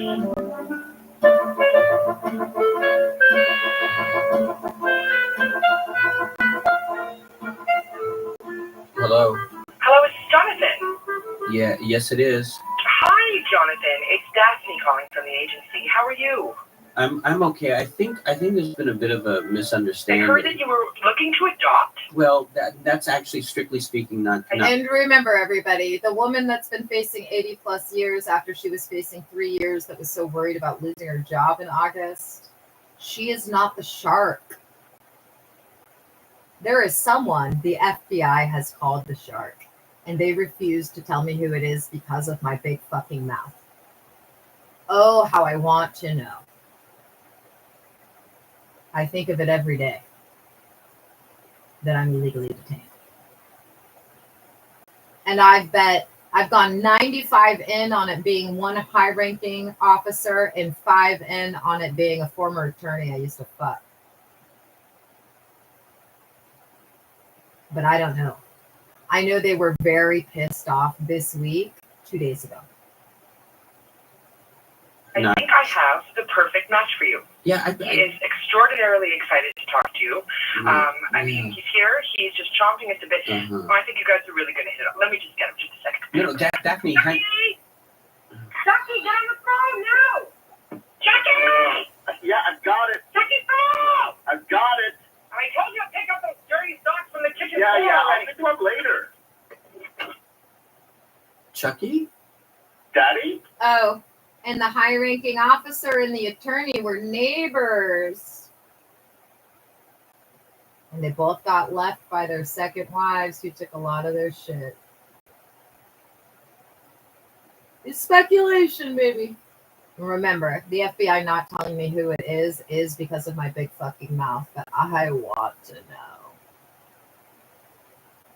All I know is it's not my multiple times convicted stalker and abuser, and it's not a vagina.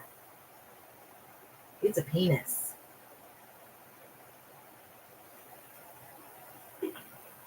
that you? Uh, Are you going to be my new daddy? well, I just thought maybe we'd get to know each other a little bit first. You didn't want to commit. I Is that actually the was. kind of daddy you're going to be? Chucky, be nice to the man. I am being nice. You're not being adoptable for his sake. I am. So what do you want to know? Gee, where to start? Why don't you tell me about your hobbies? What kind of stuff? What do you like to do for fun? Well, I like to sit and drink coffee and read the paper in the morning and do crosswords. Chucky, And I play squash. you sound pretty mature. Yeah, How old are you? 28. You're 28. Fine, I'm 38. But I'm very youthful for 38. I'm sorry. I thought I was going to be speaking with a kid looking to be adopted. You know, like This again. Like, what do you want? A little baby? Something cute? You can die for me if you want. If you're into that, if that's what you want, I'll do it. look, I'm not necessarily looking for a baby, but you're a full-grown man. So, think I don't deserve parents just because I'm like technically an adult? You know what it's like not having anyone to put your report cards up in the fridge or tuck you in at night? Why do I have to not have that? Just because I'm like 40? I thought you said you were 38. Technically, I'm 40. Chuck, I'm only a few years older than you. I mean, how can I be your parent? Age doesn't matter to me. I just want to be loved. Like every other kid in the world. That's all I want. A family. I come home from school swinging my book bag. No, there's someone at the door. Who is it? Daddy's home. Maybe that's you. Ugh. You come in and you're like, what did you do at school today? Did you draw that for me? Looks just like me. Okay. While Mom sets the food out and we fight over the last chicken wing. And you say, I need it, I'm Daddy. And I say, just get your hands off it. Pig, you ate 5.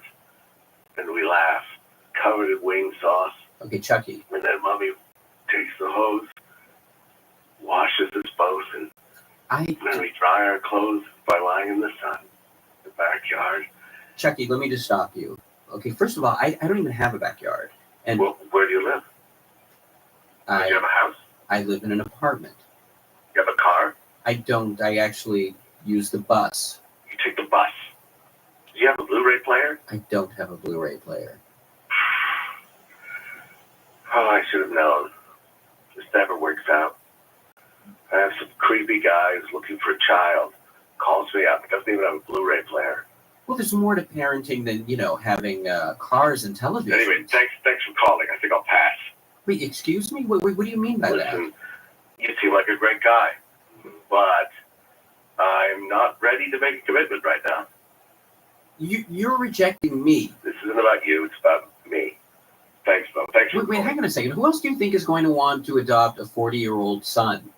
Who do you think you are? I, Maybe you should be adopted. I don't know what your parents did, but they failed. Do I want a failure taking my life in his hands? I don't think so. Thank you, but no thank you. Daffy, this guy's a loser. He calls back, no one is available. Another loser, eh? Yeah, another one like that. Remember this phone number if it comes up again,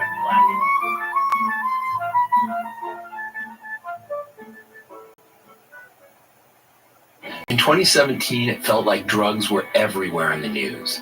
So I started a pod. It's going to get personal. I don't know. Unlike Lucky Chucky, the rest of us cannot choose our parents.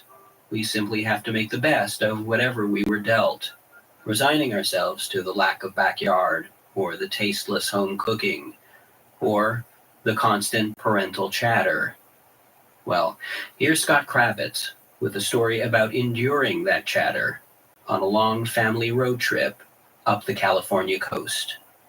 The car turns onto the 17-mile drive through Monterey. My sister Laura and I are sitting in the back seat with my parents up front.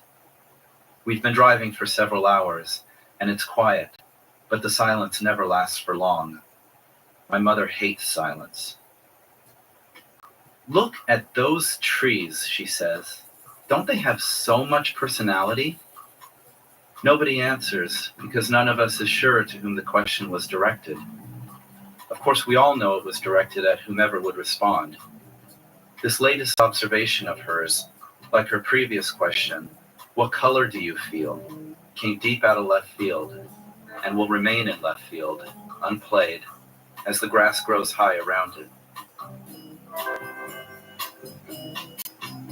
"Wasn't Hearst Castle interesting?" she asks. We've just visited the popular tourist spot down the coast, and my mother has been trying to make it a point of conversation since. Let's all take turns saying our Also, let me tell you guys a little bit more of what I've experienced in 2017 and onward. These are things that didn't even get reported to the FBI. They just got documented. Over 10 different laptops being wiped completely remotely, brand new cell phones being wiped remotely while on vacation at Great Wolf Lodge, being told in advance via clientele that have signed user agreements preventing me from even being able to request for their name without forfeiting my right to work on the platform I've worked off of since 2013, informing me ahead of time that they're going to hack into my bank account and clear out all of my funds, that they're going to destroy laptops and cell phones, that they're going to send police officers and social workers with such and such names to my door. And in some instances, telling me very specifically what I just did in the shower 5 minutes before they decided to pay me for a chat.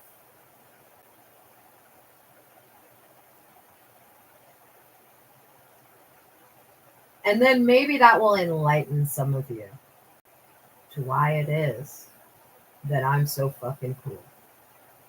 And then also the reason you've had such a deficit and difficulty in finding anyone that's been closely associated with me for, I'm going to speculate here, at least 8 years, is because there's a lot of people that I thought were my friends that couldn't get the proper clearance for them to remain my friends from some of the famous people who are my friends. And many of whom are really pissed that for over 2 years they haven't been able to talk to me directly because of your stalking from upstairs.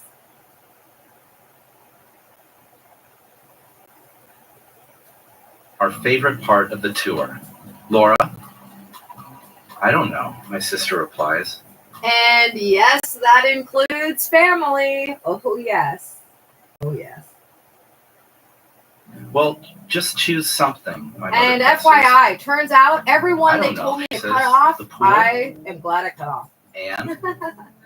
And what? My sister replies. You asked our favorite thing, and I said it.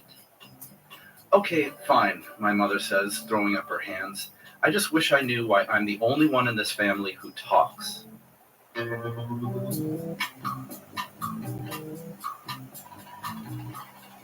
So what does that mean? That means, in case you missed it, I was an emancipated minor. I have friends from all walks of life. I have friends that are gutter punks. I have friends who literally for 30 years have been illegally hopping onto trains and going all around the continent. Those friends are some of the examples of people I'm not allowed to talk to anymore. They do things like protest that mean we can't be friends. No. I can maybe comment on a Facebook post or something once every 10 years. That's just one real specific and broad-ranging example that you can apply how you see fit. It was a good question, and one I couldn't answer. Perhaps the rest of us had just gotten lazy over the years.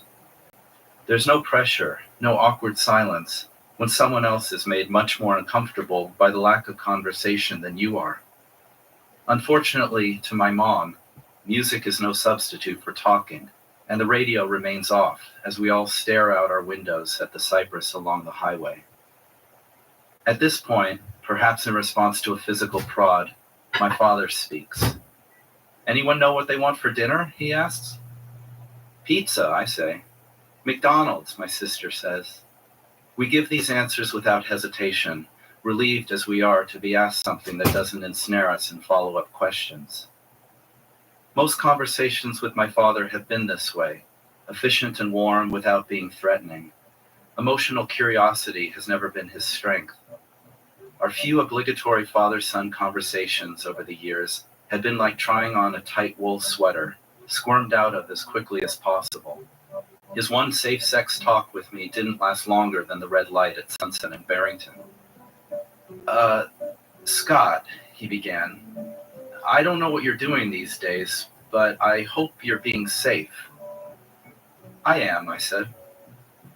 Okay then, he said, and the light turned green.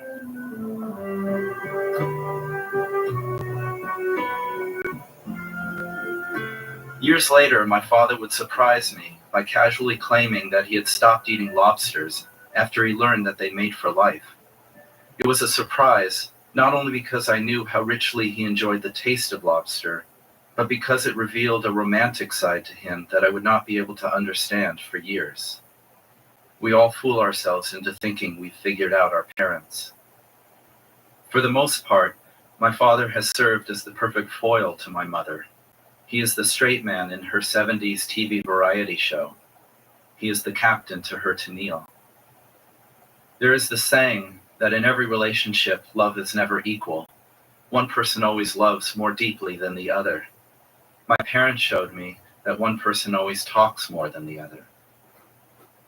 In the car, my father is quiet again, scanning for signs indicating our hotel. It's getting late in the day.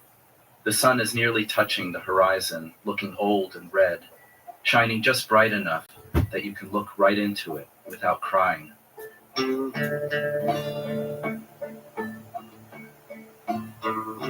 My mother makes up a song. There's a tree in the valley where no one dares to go, for when you're there, you lose your hair. And the da-da-da-da-da. She'd been working on it for the last 40 miles. It was one of those outbursts, a mixture of excitement and frustration that had become a source of entertainment for all of us. During the trip, I had developed a game with my sister. Every time my mother stopped talking, we would count off the seconds on our fingers. Once she spoke again, we would go back to zero and begin again at the next pause. We rarely needed both hands. It isn't long before my mother turns around and catches on to what we're doing. She blushes and faces forward, seeming truly embarrassed. I realize that my teasing has gone too far. Fine, she says. I'm not going to talk any more. She sounds hurt. I stare guiltily at the back of her head.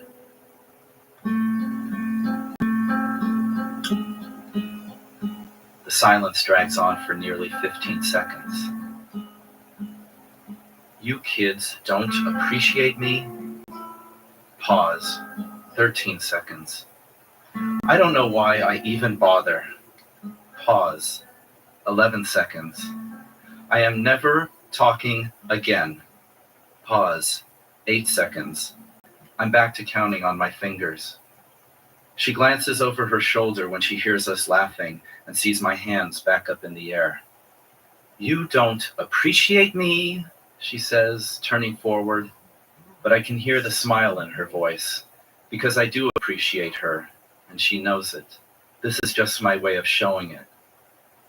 If not for my mother's insistence on conversation, if not for her guileless pestering, who knows where I would have ended up? If not for the years that she had sat by my bed, asking me over and over, what's wrong? What's wrong? Until I finally broke down sobbing. How long would the poison and anger of youth have built up within me? What kind of person would I be now? My mom talked not to hear herself, but to draw me out. And today, when I brazenly count the seconds on my fingers, I am still grateful that I rarely get past 10, because I fear the day that I will. I want to beg her, Mom, please don't stop talking. Don't ever stop. I hate the silence too.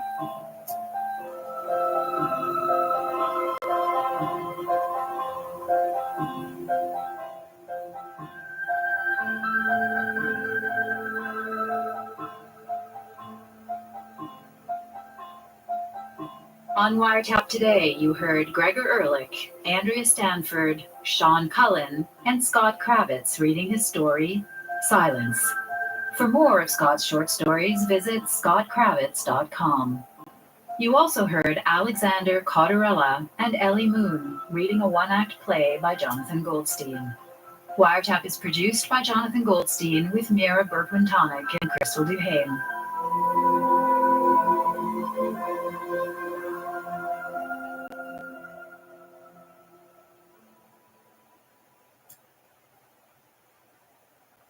For more CBC podcasts, go to cbc.ca/podcasts.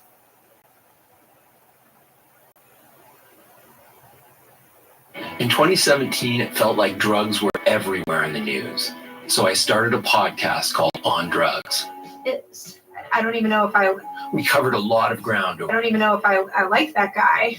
On Drugs. Today's episode, Learn Some Manners, in which pet peeves are aired, pet poodles are trained, and politeness is poo-pooed.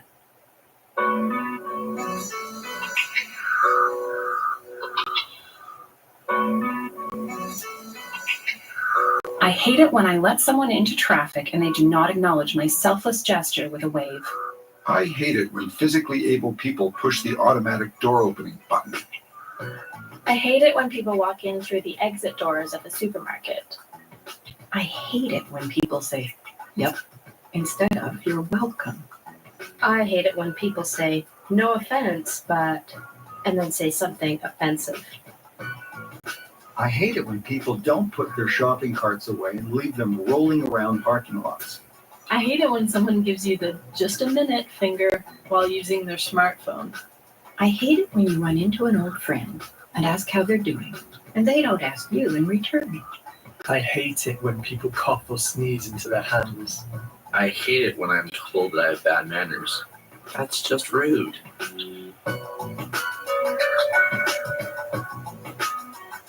I hate it when I see a car race through a red light, only to see it pull into a McDonald's drive-thru a block later.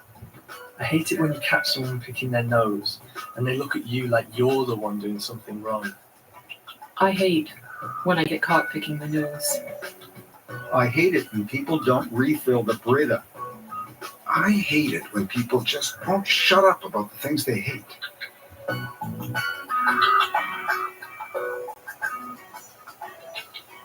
When we hear the word manners, we always think it means what not to do, right? And I feel like ideally there could be a more proactive stance. This is Henry Alford, author of the book, Would It Kill You to Stop Doing That? A Modern Guide to Manners. I spoke with him about manners and what might be a better way to approach them. I don't know. I guess I would fall back on Samuel Johnson's definition of good manners, which is fictitious benevolence. That it's sort of like it's a little bit of theater that you have to put on. Oh, and some other things I experienced during the period where I didn't report anything to the FBI. This happened, and it will always forever be one of the funniest things that happened. Okay, the internet has always been fucked with, and I never knew which psycho to blame because unfortunately, both of the guys that I would literally call my status quo stalkers, both very, very, very good with the internet. One, because he literally fucked 5 people at Microsoft to learn how to be a hacker. The other, because he is a actual genius when it comes to hacking. Both equally awful humans. One, the one that's the bona fide hacker genius, he was abused as a kid. So to him, I have more compassion. Anyway, after dozens and dozens of issues with the internet and all of the hacking and whatnot, at one point in time, Frontier or Ziply, I forget what they were called at that time. I think they were still Frontier, but they may have already switched to Ziply. They're coming out. They can't find any issue. They're like, we're going to send a guy out and he's going to dig up. Apparently, the internet that we had here, there was some sort of wire under the ground. He'll dig up the wire or he'll have to tear down your wall. But if they have to tear down your wall, you have to sign a thing saying you'll pay for it. And I'm like, this is a fucking hacker, dude. This is the same shit we've been dealing with every year. Long story short, the guy comes out and he's like, I can't believe it. I'm like, what? He's like, you are like the 10% of people who call. And I'm like, what's that mean, the 10%? He's like, I just dug up the line and some other person literally dug up your line and cut it with wire cutters. I have no idea where the fucking line is, but I didn't see any holes in our grass, so I'm guessing it's not right in our fucking grounds. And this guy was shocked. It was the first time he ever found that somebody had dug up and cut somebody's internet wire. It was as though someone with his job did it. That's another thing that didn't get reported. It got documented. But that story will always be funny to me because the guy came to my house expecting that I was an idiot. And then that's what he found. We don't want to see you in your raw, genuine state. We want you to amp it up and hit your marks. What inspired you to write this book? Oh, it started with my reverse apology campaign. I was at a grocery store in my neighborhood in New York City, and the gal at the cash register dropped my apple and then put it in my bag without saying anything. So I thought, hey, I'll apologize for her. So I said, I'm sorry. And she said nothing. And I said, no, I'm sorry. I didn't mean for you to drop my apple like that. At which point she sort of, stared off into the mid-distance as if receiving instructions from outer space. So it started this 6-week long period in my life where I would say out loud the apologies that other people owed me. You were being. I'm sorry, I'm cutting you off here, but I just. You know what? I'm not going to cut you off. Sorry, continue. Yes. Oh, I should have a little bell for each time you offend me during this interview, shouldn't I? So anyway, you're saying you were encountering all these bad manners. Bad manners are pandemic. You can find them anywhere in the world. It's interesting. I think you find them least often in tiny communities. Like go to an island. That's where manners are really good because there's so much accountability. If there are only 20 of you living on the island, you can't get away with much. Of which, one of the surprising things that you mentioned in your book is how prison is actually a good place to learn manners. Yeah. Well, if I said to you, cutthroat, attention to detail and hierarchical status, you might think I'm talking about an Edith Wharton novel, but no, in fact, I'm talking about prison. I interviewed a prisoner and said, can you discuss some of the manners specific to prisons? And this guy went off on like a 3-minute screed about never go to the bathroom when someone else is standing within 3 feet of you. You never get more than 5 or 6 inches behind someone in a line unless you're forced to. Whenever you get up from a dinner table, you knock 3 times on the table. What's that about? I think it's about not making sudden movements. And another place with very specific codes of conduct, as you discovered on a recent trip there, is Japan. Yeah, well, that is the Fort Knox of the World Manners Reserve. For good or bad, they put such a premium on decorum there that it's almost like a jigsaw puzzle for outsiders to try to figure out what's going on sometimes. There's no tipping there. So my boyfriend and I had lunch in Tokyo one day, and we left the equivalent of 11 cents by mistake on our table. We left the restaurant, and we were 2 blocks away, and we heard these feet running after us, and it was the waitress with the, 20 yen or whatever that we had left accidentally. And you don't even have to go as far as Japan to encounter different kinds of customs. I live in Montreal, and whenever I visit Toronto, I'm always surprised by how no one lines up for the bus there. Like everyone just rushes in when the bus arrives, which I find really interesting. Yeah, well, that's why 21st century manners are so complicated. You know, it's no longer the case that you can just have an Emily Post list of do's and don'ts. I feel like every day the average person walks through about 5 or 6 different manners microclimates, right? And you have to keep asking yourself, well, can I answer my cell phone here? Can I swear here? And so I think the takeaway is, you know, let the locals establish the politic and then conform or fit in. So where do you draw the line? Like, how far should you go to display good manners? Like, I'm thinking of the story you tell in the book that involves wiping down the toilet seat in a public washroom, even though you've not used the toilet seat. Yeah, I do feel like life is a public bathroom, and we are all perpetually inheriting the toilet seat. So, yes, I am someone who is putting together a big wad of toilet paper and then wiping off the seat, even if I didn't use that, John. And is your sense of good manners something that you were brought up with? Because, I mean, like, I remember when I was a kid, my parents seemed to just have their own code of behavior entirely. Like, my mother would take me grocery shopping, and if she wanted half a dozen eggs, she would just tell me to, like, rip the egg carton right in half. You were ripping cardboard box in half? Yeah. Wow. Go, Mom. She has a lot of esprit.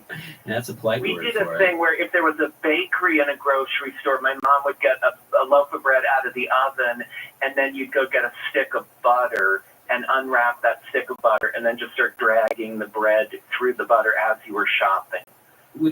And then she would pay for the butter, or no? That now the butter was a part of the bread. So. Well, it depended. Oh, and here's another one. I should have listed this right from the gap, because this pissed me off almost more than everything I've just told you guys, because it happens so fucking much. Okay. Boys will know what I'm talking about more than girls. Start with that. I love cars. I love my cars. I always have a Subaru. I like to work on my car, name my car. I have a love for my car that I haven't had for any man. It's a special relationship. My Subaru never does anything wrong. And all of my Subarus are always all-wheel drive. And I have gone outside to find that a motherfucker popped my tire, left nails in a line for me to back up and pop one tire, requiring me to buy 4 fucking tires at least 5 times from 2017 to date. And I gave away my last Subaru, I think in 2019 or 2020. Maybe 2021. And that shit, oh my God, that shit pisses me off. If you could get through that entire thing of butter, right, that might be your little secret. Well, normally at this point in the conversation, I would just bang down without even saying goodbye or thanking the person on the other end. But after this, I thank you very much. I thank you, Jonathan. This was totally fun. And some of you may be wondering, well, maybe that was one of your crazy neighbors. You have to remember, I've never had a problem with any neighbor in my whole life, and I'm 39. Until September of 2023. So it was not a neighbor that was intentionally slashing and setting up my tires to be slashed 5 fucking times.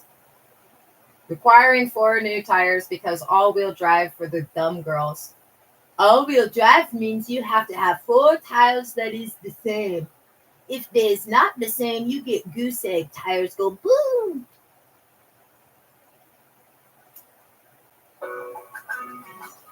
As it probably was for a It lot still of makes people. me mad. They're just My thinking mother about it. was the first person who really taught me about manners. During a recent car trip, I spoke with her and my father about matters of social etiquette. Call it a refresher course, if you will. One of my first queries: supposing you're in a store and there's only one sale item left, and you and someone else are both reaching for it at the same time, what do you do? Oh my God, I'd probably tear it out of her hands, me, for a sale. Really, would you? Oh yeah, for a sale, I'd kill somebody. Yeah. If I really, really wanted it and I thought it was very important and it was a fantastic deal, oh, I'd make sure. Oh, and some of you might be like, well, if that was happening, why weren't you reporting it to the police? It's because I don't report shit to the police unless there's a real big crime. And at the time, the money, although expensive, $450 to $750, depending on which tires I'm getting. Do I want winter studs? If my kids and I are going to Leavenworth that month, I do. Anyway, it's because I could afford it. It was an inconvenience and a pain in the ass, and I didn't feel like I needed to give the attention to whichever psycho dick. Can't find anything better than me. Make sure I got it. And let's say you got into an altercation with the person, and then later on, I you're suspect at a it was party, OJ. and that same Code person name is there, OJ. and good friends with the That's my host. suspicion. How would you deal with that situation? I would die. I would want to kill myself. It would be terrible, terrible. I'd feel so embarrassed. It's terrible. Dad, what do you do if you're at a party and you're introduced to somebody who earlier you had gotten into an altercation with? Yes, we did meet once before, I'd say. Well, let's say the guy was like, yeah, we did meet before. This guy practically clawed a pair of socks that were on sale out of my hands at the shopping mall earlier.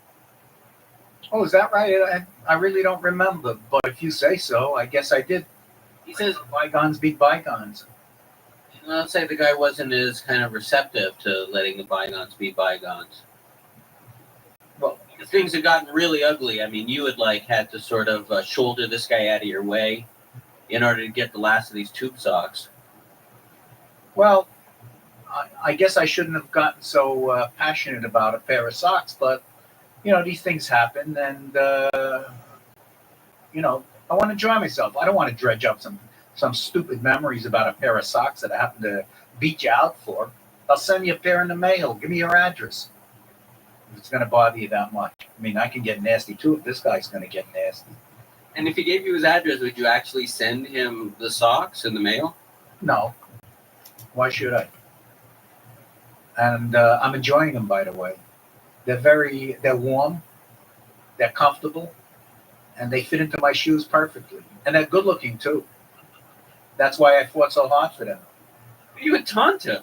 Well, a little bit, I guess. Because he's being petty. I might as well get down to pettiness with him, And the guy's like, I'm perfectly prepared to forget all about it. I just want you to drop those socks in the mail for me like you offered. You want them that badly, you'll get them. Would you wash them first? Of course I would. I mean, I'm not an animal.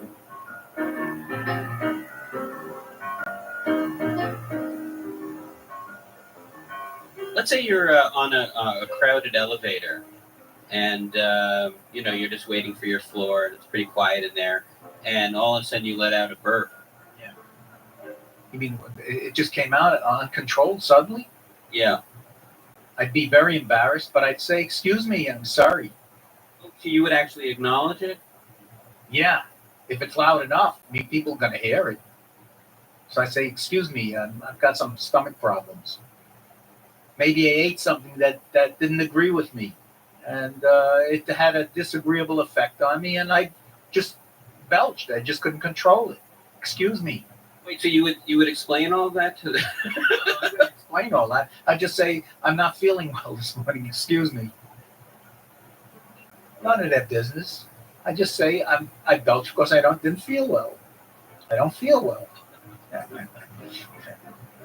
That's all. I realize we're in close quarters here in this elevator. It's uncomfortable for you people, but I'm sorry.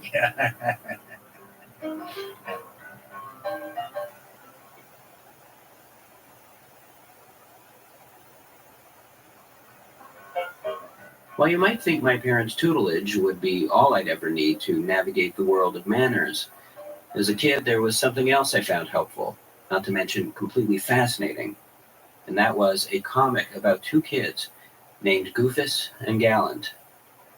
Goofus and Gallant debuted in 1946. I'm still stuck on the tires, dude. I shouldn't have even brought it up because I'm still fuming. But I will say this, part of the reason for my speculation that it's codename OJ is on 3 of those instances definitively. I had just received child support. Yeah, just received the notification that a child support payment had been paid.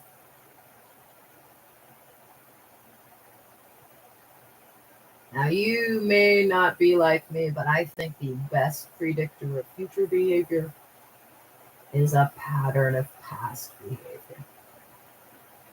So, that is why I speculate the codename OJ is responsible for all tire slashings, of which there were 5, if not more, instances.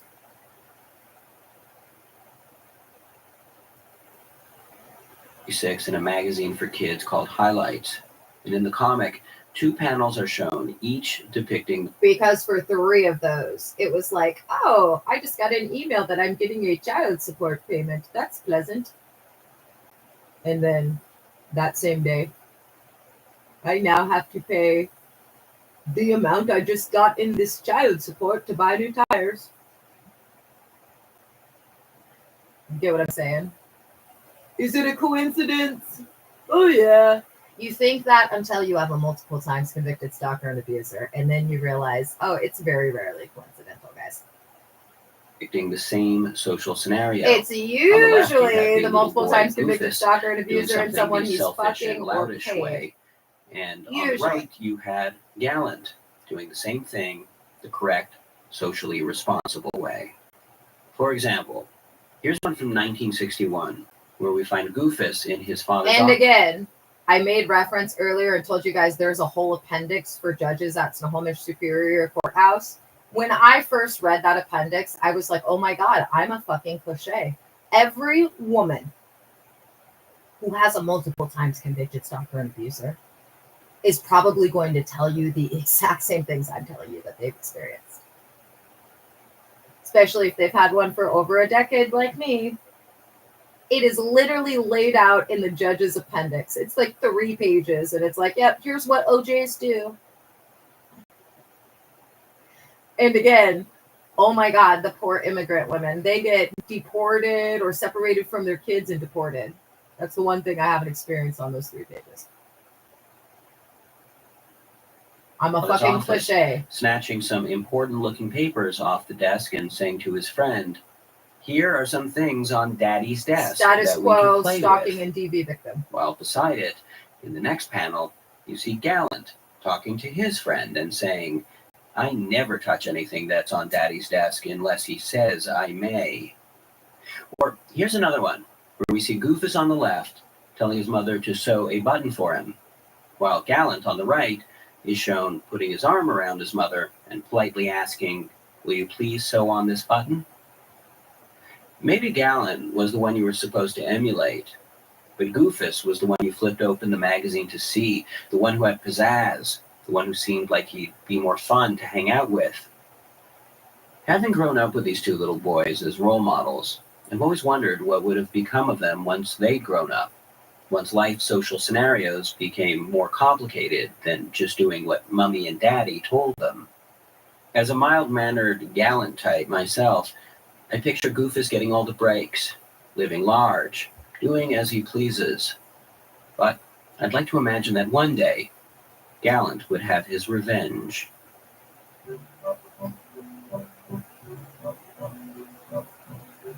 My name's Ronnie, and I went to school with both Goofus and Gallant. It was weird. They started at our school at the exact same time, 8th grade. Everyone thought they were brothers, but it turns out their fathers were just transferred at the same time to the cereal plant in town. Gallant sits down in the front row and starts sucking up to Mr. Anderson, the English teacher. Volunteers for everything, like milk monitoring, all that nerd stuff. I'm Ted. I worked with Gallant for 2 years.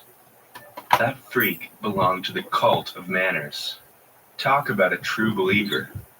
I rode an airplane with him once, and he wouldn't start eating his meal until everyone was served. My name's Sheila. I was classmates with Goofus back in high school. My memory of Goofus is that people saw what they wanted to. I was drawn to him because I sensed he was hurting inside. That's why he put up that wall and was rude. I knew they'd find a way to make him pay, though. They always do. My name is Natalie. I'm a former classmate. Gallant was one of the few mature guys in our high school. Sensitive. We used to talk about James Taylor during lunch. I thought he was the perfect gentleman. And of course, my parents loved him. But when someone's that polite, to the point of having that moony quality, it gets to you. It finally dawned on me that he used that politeness as a way of controlling me. That was what it was all about. He followed the rules because it gave him the advantage. My name is Paul, and I went to college with Gallant. Gallant just didn't get it when it came to relating to people. He'd walk into a party and suck all the air out of the room. He'd say words the proper way that no one normal ever does. He'd say things like, "Don't act immature." Well, there's this one night, and I'm walking to dinner with him and another student, a friend from England, and we're ragging on each other. He's calling me Yank, and I'm calling him Limey. Gallant breaks in to inform us that Limey comes from the British Navy, eating limes to avoid scurvy, blah, blah, blah. Gee, thanks, Gallant. Dork. Gallant was the total company man. There's not a buzzword he didn't use to death. We're at a strategy meeting one day, and he actually says, if you fail to plan, you plan to fail. I had to avoid making eye contact with Tony, another coworker, because I knew we would both lose it and get in trouble. My name's Laura. I worked with Gallant. I don't really understand what pushed Gallant over the edge, but what happened that night was a disgrace. It was supposed to be a nice event for charity. So he was served on the right rather than the left. I mean, who even pays attention to that stuff? Especially at a fundraiser. It's weird how everything came full circle, though. I mean, how weird is it that Goofus, of all people, was the one assigned to serve that table? My name is Dean. I was serving with Goofus that night. Goofus told me in the kitchen he had a bad feeling about that night. It was weird because he's not usually superstitious. I was still in there putting garnishes on the plates when I heard the altercation. I just thought someone was getting chewed out for dropping a tray or something. I'm David Shipley, Deputy Mayor. I was at the next table. Everything's normal. The waiters are bringing the entrees out and whisking the salads away. Suddenly, this nice-looking man at their table explodes in rage.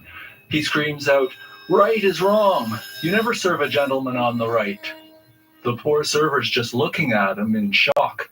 And then before anyone can move, he puts one hand on top of the server's head, the other on his jaw, and just snaps his neck, Delta Force style. Then he sits back down and puts his napkin in his lap.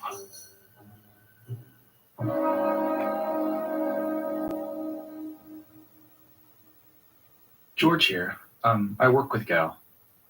I mean, wow. A life sentence. Not sure Gallant's the type to last very long on the inside. But I can definitely imagine him being very helpful with the other inmates. Making chore wheels, making bunk beds, and all that.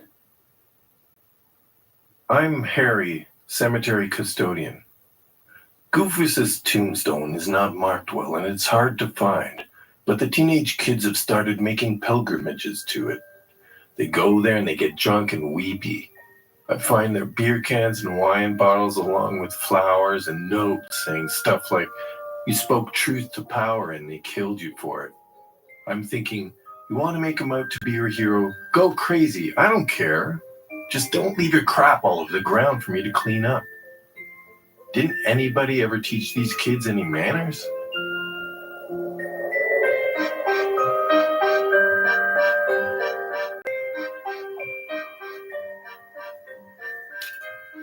For the gallants of the world, the strain of constant politeness can often be a burden too heavy to bear.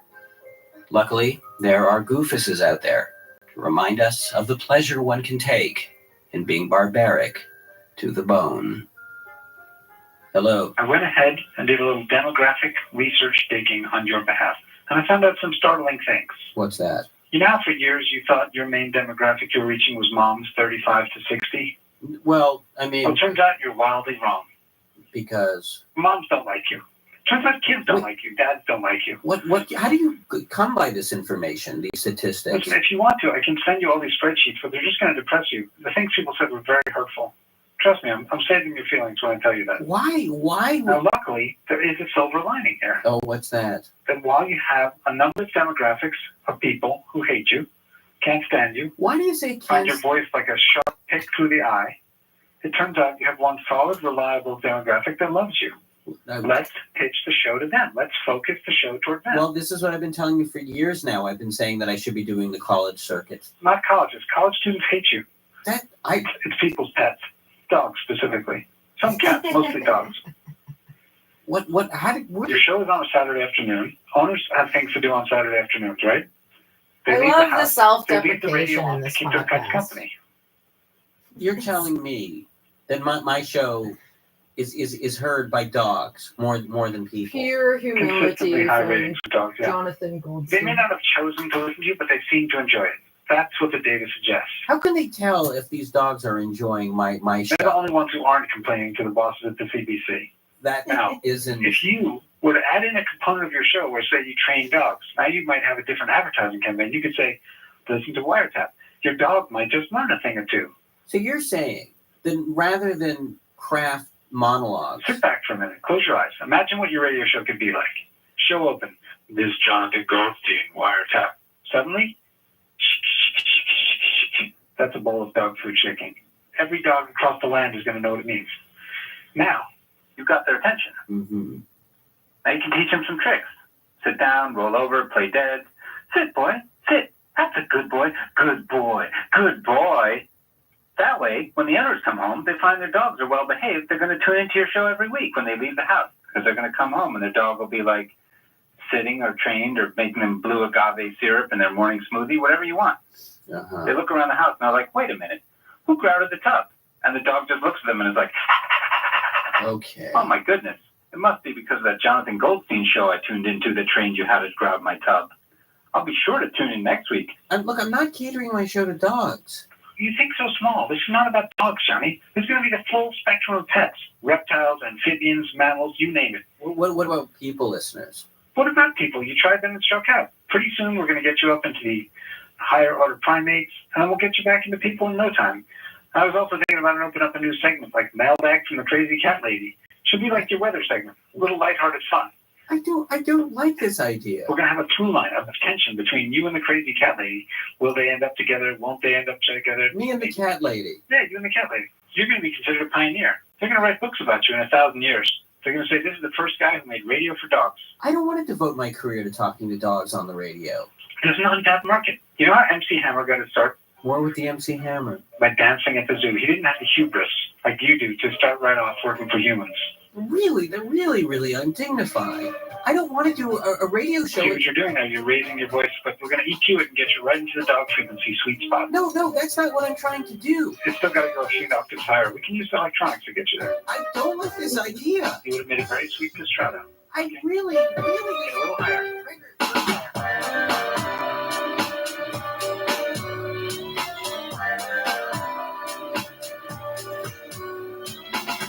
On Wiretap today, you heard Buzz and Dina Goldstein, Gregor Ehrlich, and Henry Alford, author of Would It Kill You to Stop Doing That?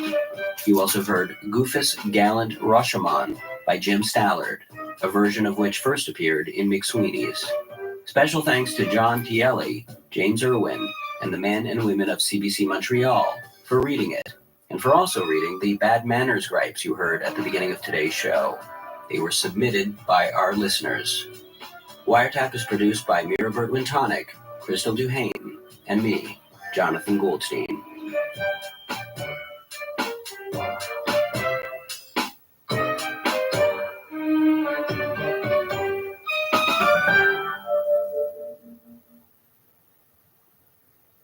For more CBC podcasts, go to cbc.ca/podcasts.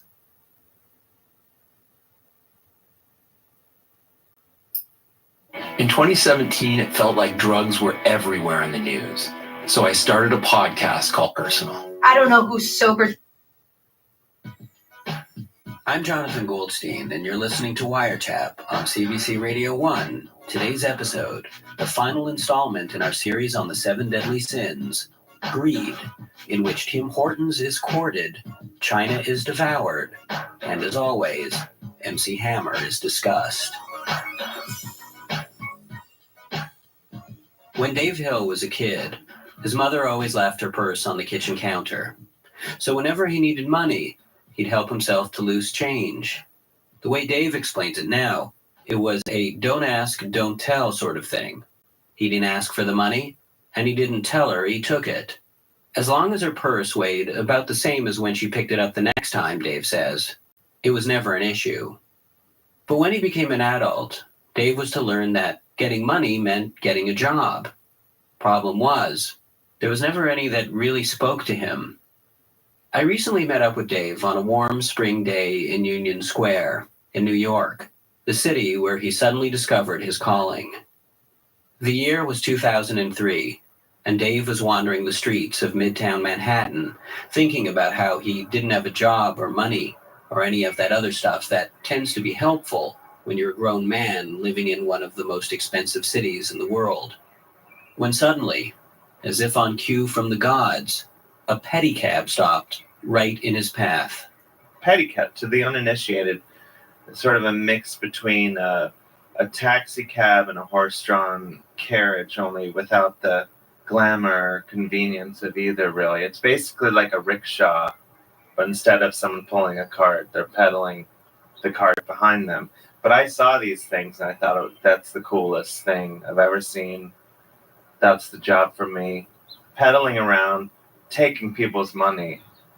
I had visions of just pedaling home at the end of my shift with just money spilling out of the back of my cart, like I was a pirate or something. So Dave phoned the number on the side of the pedicab, and a man named Terry answered. He told Dave to come down to his office. And his office ended up being in a parking garage, and it was really not so much an office as it was a bunch of pedicabs just sort of clustered together. And I got to sit in a pedicab during the interview, which was really cool. I'd never even ridden in a pedicab before, so it was all happening so fast.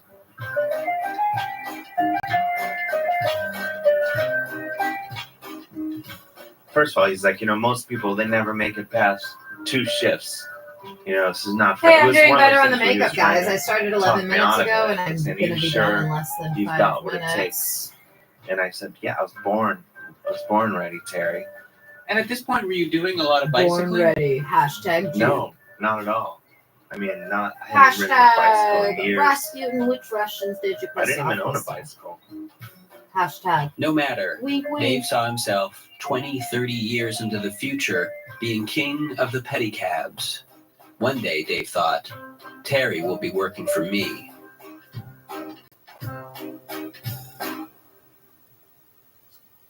The next day, Dave showed up ready to hit the streets, but Terry said that first there was training, which consisted of riding around the parking garage in figure eights. The big thing is you have to remember that you have a huge cart on the back of your bike, which I had a tough time remembering. And that cart really slams into stuff if you forget that it's there. I started running that cart into I hit other cars with it. I hit parking garage attendants with it. I hit pillars. But I didn't mind the extra training that Terry put me through, because I thought when I'm, sleeping on a mattress stuffed with $20 bills, it seemed like it was all going to be worth it. I just couldn't wait. So once training was complete, Dave took to the streets. I just thought, I probably won't make it a block before someone just jumps into the back of my cart. And I went a few more blocks, and a few more blocks after that. And then eventually I was sitting at a light and someone just jumped into my cab, and that was my first fare. It was this couple who appeared to be tourists, and I thought, this is it, game on. But as Dave soon learned, pedicab peddling on the street was different than it was in a parking garage. The other pedicab drivers were unfriendly. Cab drivers seemed anxious to kill him, and the streets of Manhattan, which had always seemed pretty flat, now felt like a urine and exhaust-scented version of the Himalayas. Plus, with actual passengers in the cart, Dave felt like he was dragging a dead rhinoceros behind him. At the end of the day, he had only made about $15, but he still wasn't ready to give up the dream. So the second day, he hit the streets again, and after not too long, a fare hopped into his cart without warning. It was a plus-sized businessman rushing to an appointment a few blocks away. Pedaling around, this giant man felt like pedaling uphill for miles and miles and miles. It felt like my legs were going to snap off. My lungs were going to burst. I was fading in and out of consciousness practically. I didn't think I was going to survive. I thought I was going to have to say, look, I'm really concerned here that I'm going to have an aneurysm or something. And why don't we just call it even? You know, I mean, he looked at me like, I think he was actually a little concerned. Somehow, Dave eventually delivered him to his destination. And after the euphoria of having just earned $20 while not having to be pulled onto a gurney in the middle of 57th Street subsided, he crashed hard. He returned the pedicab to the garage and went home. Later in the day, the phone rang. The call display read, Terry. I didn't know what to do. I thought, do I tell him I quit?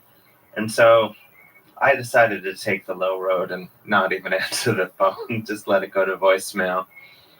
And then decided it was time to update my resume and scroll down to the end of my work experience section, and I wrote August 8th to August 10th, 2003, pedicab driver. I mean, it's a cliche, I guess, but I guess I learned, like, you make money by working hard, and there's no easy way around it. Done. 4 minutes. I don't have lip gloss on. Done. 4 minutes to spare. No lip gloss. At what point does ambition become greed? At what point does our desire? Why did I put on make us, makeup again? as my mother would That's say, right. Too big Because for our stupid britches? people. How do we know Most when we're the people. exact right size for our britches? When we Take see me a much bird more pull worms from seriously the when I earth, look better we than know that. that bird doesn't have to ask himself whether he's burn. being greedy or not, whether he should leave some for the other birds. But it's true. He's just surviving. Us humans, on the other hand, are constantly asking ourselves the moral question of when is And enough. what does that say about people? enough? It says they're stupid, guys. Islam nails it when it defines greed. And what it says is that a man needs just enough to allow him to stand upright.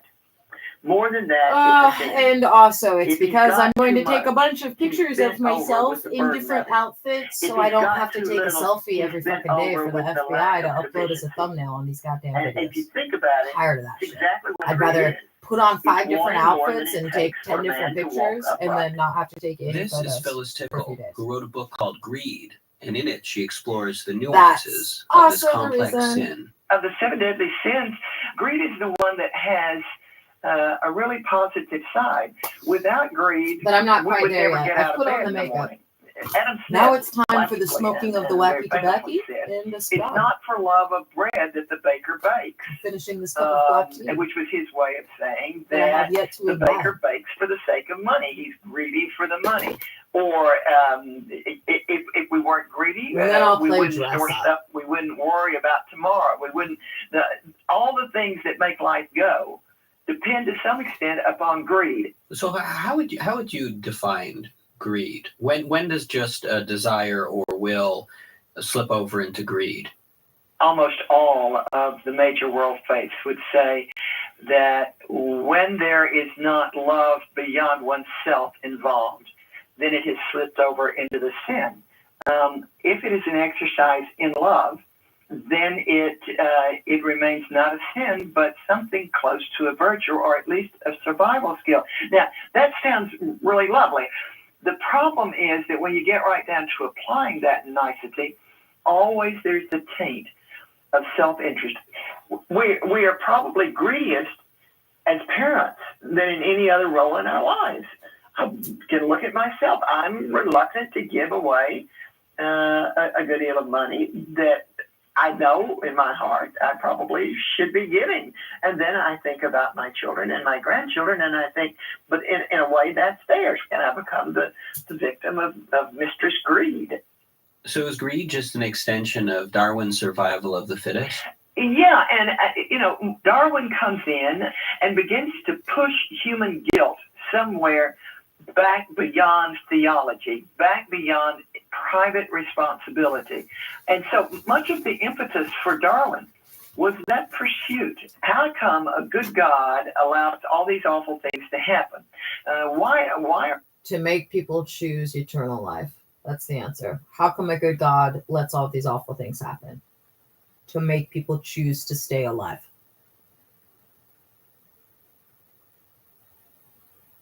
Not the answer you want, but the truth. Why are we greedy? Why are we basically sinners? And the best way to solve that was to push the origin of greed into pure biology.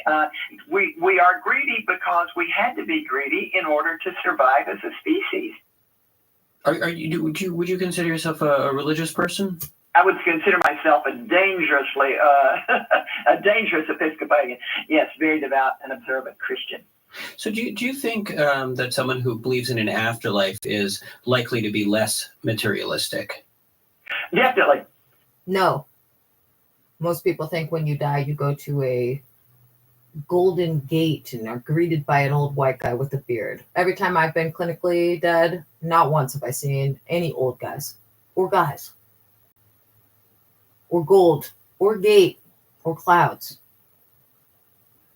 So yeah, I think most people are materialistic, especially since that's their notion of heaven. Because the freer you are. And go thou and sell thy goods, and give it to the poor and come and follow me. Disencumber yourself is the theme. And when you disencumber yourself with things, you are able to go wherever the kingdom demands. You're able to love more freely. You have nothing to lose. You don't spend energy defending that which you don't have. And there is enormous generosity, and it comes from being less encumbered.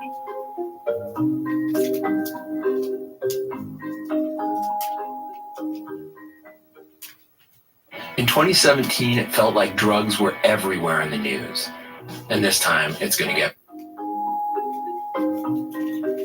I'd always hoped that one day I'd get a chance to travel.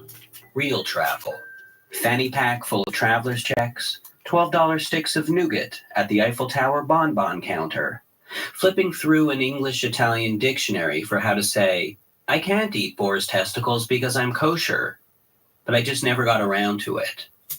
So when a travel magazine offered to send me to Hangzhou, the capital of the Zhejiang province in eastern China, I really wanted to go. I was just so busy with the radio show that I didn't see how I could. But it was hard to say no to a free trip to China. I'd get to stay in fancy hotels and have my own personal tour guide. And so I wrote the editor back saying that if I could do the trip over a long weekend, I was in. And then, to my surprise, the editor replied saying that that could be the story. 72 hours in China, a Chinese vacation for the man on the go. And so, I now find myself on a flight to China, where I will greedily suck up as much experience as I can.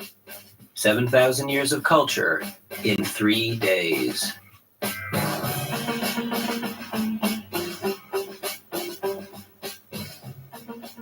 Friday, 8 p.m. Penjing is the ancient art of creating miniature versions of grand natural landscapes. My tour guide is a man named Peter Chang, and he will be the Penjing artist of my trip, if you will, the man curating my limited time here. Peter is a fit man in his mid-50s who tells me that when he was a boy growing up before the Cultural Revolution, all he wanted was three things: a bicycle, a wristwatch, and a sewing machine. And now I have all three, he says. I was rewarded. Phyllis Tickle might say Peter was twice rewarded, for he's a man who has just enough to stand upright, free from the burden of greed. In the car ride from the airport, I complained to Peter about the crick in my neck from having fallen asleep face first on my dinner tray. And so he takes me to Hu Ching Yutang, a famous pharmacy of traditional remedies. Standing before shelves of elixirs and powders, I'm faced with an age-old dilemma. Should I buy the Tibetan worms or the seagull saliva? I decide in favor of the antler essence. It's supposed to regulate the vital channel. And whose vital channel can't use a little regulating? And who knows, it might even help with my jet lag.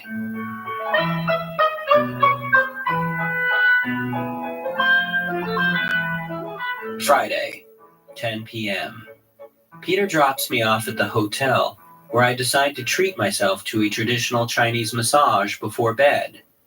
When I step into the hotel spa, I'm presented with an array of treatments and told that the foot massage is the most popular. I'll take the body massage, I say. Foot massage? The masseuse asks. Yes, I say, but a foot massage for all over my body. To my thinking, more flesh equals more experience, and that, after all, is what I'm here for. Saturday, 4:30 a.m. Half awake, I'm being led up a mountain in the dark to a Buddhist temple where I peer into the illuminated entranceway and see about 24 monks in yellow robes and dark brown sashes, praying. I enter and stand off to the side, my hands behind my back. Without a thing to do, I inevitably end up feeling like the temple's foreman. Peterson, chant like you mean it. Rosenberg, get your back into that bell ringing. Maybe they've got time to lollygag and meditate. But with only 2 days left in China, I need to get my spirit enriched pronto.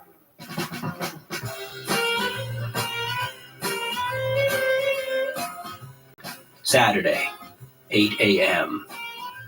There is a collection of 10 scenic spots around Hangzhou's famous freshwater West Lake, and I intend to tick them off like a grocery list. Breeze-ruffled lotus and Chuyan Garden in summer? Too early in the season for that. Lingering snow on the broken bridge in winter? Too late in the season. 3 pools mirroring the moon? Too early in the day. Eventually, I settle on riding around on my rented bicycle as fast as I can, taking great delight in scaring off school children with my bell, and all the while hungrily snorting snootfuls of good, fresh mountain air. Saturday, 12 p.m. The Empress's kitchen for lunch. Peter and I eat something called beggar's chicken, which is a hen wrapped in lotus leaves and cooked in a bag for 4 hours. Traditionally, the chicken is wrapped in mud and cracked open with a hammer, but fortunately, we are not being that traditional. Peter asks if I'd like a beer, and I say sure. Cold or warm, he asks. I'm pretty sure I'm misunderstanding the question, but when he sees my look of confusion, he explains that he can never understand why Westerners would drink a cold beverage on a cold day. So let's have it warm, I say. Lord knows I don't want to look like a tourist. A beer mixed with jet lag can turn listening to a foreign language into a kind of inkblot test. Though Peter is probably chatting with the waiter about the food, to my ears the phonemes string together to form phrases like hearty party rabbit stew, peanut wonder wheel, and, curiously, Goldstein stinks. At home in Canada, I spend most of my time feeling like a fool. But in China, the feeling is justified. It's been a relief to admit I don't understand anything. The language, the customs, how to operate a toilet. Evidently, it's accomplished with the pulling of a chain. Saturday, 2 p.m. I'm at Meijia Wu, an historic tea farm hidden away in a secluded valley. The farm has a 600-year history of producing some of China's most famous green tea. I asked Peter if the leaves are plucked fresh off the branches and dumped directly into the teapot, and oh, how he laughs and laughs. And so I laugh too, though I'm not exactly sure why. Mostly, I guess, to be convivial. It turns out that this tea is sorted and heated by hand, and that the tea I've been drinking back home is essentially garbage water and an international laughingstock. Each leaf must be as flat as a sparrow's tongue, Peter says. I've never seen a sparrow's tongue, but I take his word for it that sparrows do have tongues and that they are indeed flat. I knock back a cup in 2 quick gulps, as time is of the essence, for I've a Chinese opera to catch. Tasty, I slur from out the side of my scalded mouth.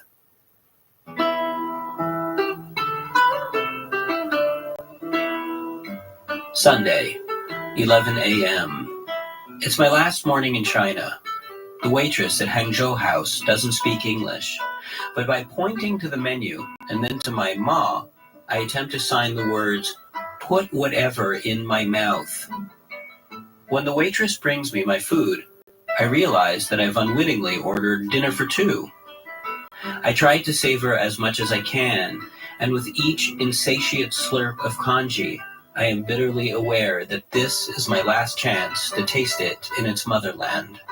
Could there ever be a more comforting dish than congee?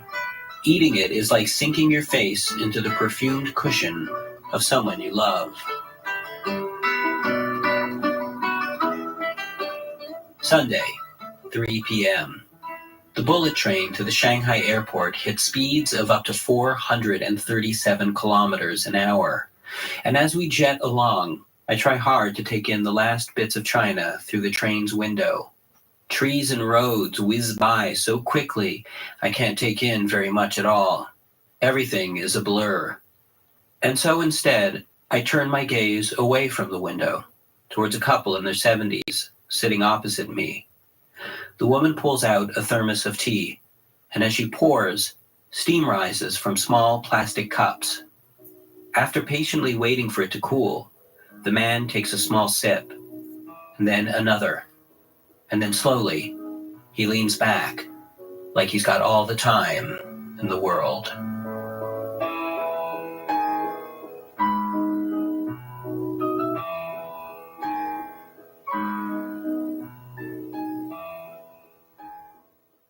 Hello. I'm very excited. I couldn't be more excited. Why are you so excited? I read about the CBC's transition to commercial radio. That's good news to you? This is the big break I've been talking about for years that you've been fighting. Okay, are you aware that that it's only CBC Radio 2 that's considering this option? The point is, they've gone commercial. Once you start this, it's like capitalism in China. You can't stop it. The wall is coming down, and it's me and you dancing on the top with sledgehammers, knocking out the bricks, going, let the money flow north. I got you some sponsors. Gregor, there's no sponsorship on CBC Radio 1. 1, 2. What do you think happens after they figure out that they're pumping in $100 billion a year in CBC 2? What do you think happens to CBC 1? You show your bosses that you have some moxie. You say, I'm out in front of this. You guys open the floodgates? I have a river behind me, a river of product placement deals. Product placement on the radio. This is not I Love Lucy where you take a break and talk about Ovaltine. It's going to be so seamless, you're not even going to feel it. You'll do your monologue like, Monday, couldn't catch a cab, maybe because I had on brown shoes and a black belt. That I purchased at Canadian Tire. You see how I worked that in? Did you even notice it? I didn't even notice it. Completely seamless. I'm talking about reach and frequency, Johnny. Yeah. Who's going to be the next face of Tim Hortons? Imagine you woke up tomorrow next to a box of Tim Horton donuts for free. You didn't pay for them. So what if you had to change your name to Timothy Horton? Jonathan Goldstein's a stupid name. You're listening to Wiretap with Timothy Horton. Now you can make some new friends and be like, hi, I'm Timothy. Care for some free donuts and delicious coffee? Yeah. They can bring your show some cachet. And by cachet, I mean cash. Eh? Look, Gregor, I don't even like joking about this stuff. I'm not joking about me very anything. uncomfortable. Okay, let me make you comfortable, because my job is to make your job easier. Oh, yeah. I got one option for you that's so unobtrusive, you're not even going to feel it. Mm-hmm. You know how they do the crawl on CNN and Fox News and all that stuff? The bottom of the screen, you mean, with the news? Yeah, exactly. Just quietly in the background in a subtle, very classy way. You have some ads running. Watch, I'll show you how it works. Go ahead, give me some of your monologue. I really don't like this. Just do it. Do your stupid monologue. Monday. I'm taking my mother to Looking the for a doctor's one-piece tracksuit? I hope you It's are. the Nike Athletic Department, 4% polyester, and it's machine washable. Claire, that is ridiculous. Your monologue? Your advertisement crawl. You mean you noticed it? Yes, I noticed it. Johnny, this is a meritocracy. If you earn people's attention, they're going to pay attention to you. If they want to watch the ads instead of the show, then you got to step up your game, Bubba. Gregor, that really Okay, not. Too intrusive? I got an easier one. Go watch. Do your monologue again. I'll show you how we do it. I don't know why I'm going. Okay, Monday. I'm taking my mother to her doctor's appointment. Looking for a dermatologist? Check out Plaxnar Associates. They'll snip your bookies and tuck your fat gob all while you wait. Go ahead, continue. When was the last time you had your cholesterol checked? She With asked. Zestor, I've never felt better. It keeps my cholesterol in check and allows me to live the healthy, active lifestyle I want to live. Keep going. A couple of years ago, I say, I hope you're not eating too much McDonald's. Whoa, Johnny, hold it right there. You can't talk about McDonald's. Are you out of your mind? Why? Because first of all, it's a conflict of interest if you're going to have a title sponsor from Tim Hortons. And second of all, if you want to have MC Hammer as a guest and he's got some sponsorship for his tour, McDonald's is not going to let him on the show. And also, instead of your mom's doctor's appointment, it would be better or more advantageous if you made it something like, we were on the way to see a movie it's heard a lot of good critical buzz on, Pigglesworth Proper, the new romantic comedy starring Miss Pigglesworth. You told me you stopped representing that celebrity pig. No, we're still in touch. Okay, I'm putting my foot down with People this. tell you sound adenoidal? Come in for a free adenoid consultation today. Please stop doing that. Why don't people respect you? Could it be because of the shoes you wear? Really? Can't sleep at night, hate yourself, miserable all day long, cranky to deal with? Get a new mattress.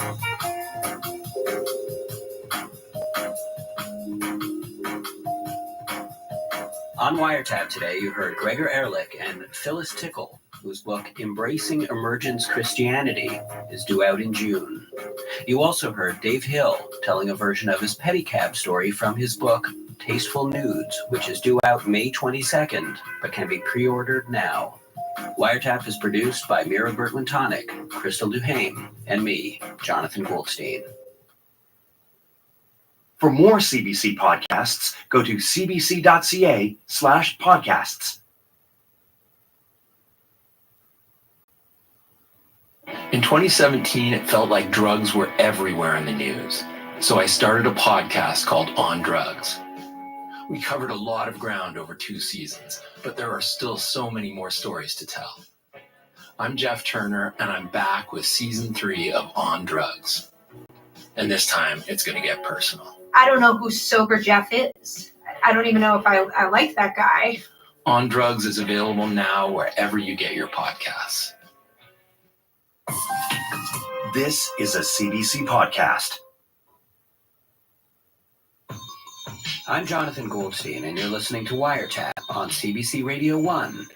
Today's episode, a whole stack of memories never equals one little hope, in which memories are fondly recalled, easily forgotten, and recklessly microwaved.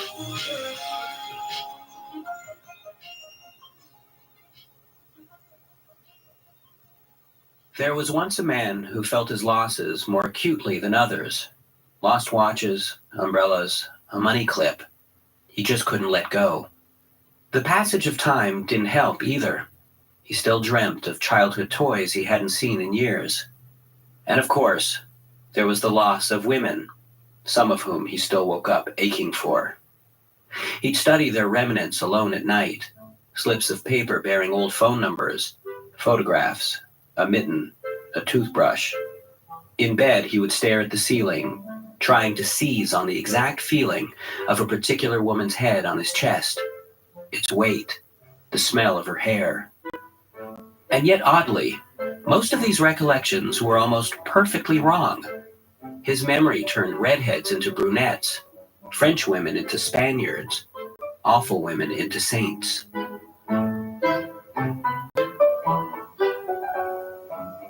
One day, while waiting for his bath to fill, he lived in a building with ancient plumbing and it often took hours. The man went out to buy a magazine to read while bathing, and on the street, he ran into one of those old ex-girlfriends of his. She was staring into a window of a candy store, and when he approached her, there was not a shred of recognition in her eyes. He told her his name, repeated it, pointed at his face, and still, it was like staring into an abyss. He worried this might be some game she was playing, a hurtful game of feigned forgetting. As he turned to leave, the woman touched his shoulder and explained that about 2 months earlier, she'd been in an accident and had lost many of her memories. Some, she said, she kept, small ones, the color of old blankets, a mole on a kindergarten teacher's face. But most of the big ones had been wiped out. You might have been a big one, she said, and smiled. It was in seeing her smile that the man immediately realized that this was not his ex-girlfriend at all. His ex-girlfriend did not have a gap between her front teeth. His ex-girlfriend, in fact, looked nothing like this woman. If you're not too busy, the woman continued, I'd love to hear about us. The things we did, what I was like back then, what we were like together. She suggested a nearby cafe, and the man, not sure what to do, began to stammer and hesitate. Please, she said, I've been so lonely without my memories. And so, with nothing else to do besides wait for his bath to fill, the man acquiesced. To lose a fountain pen is one thing, he thought, but to lose one's entire self. It was clear this woman needed him.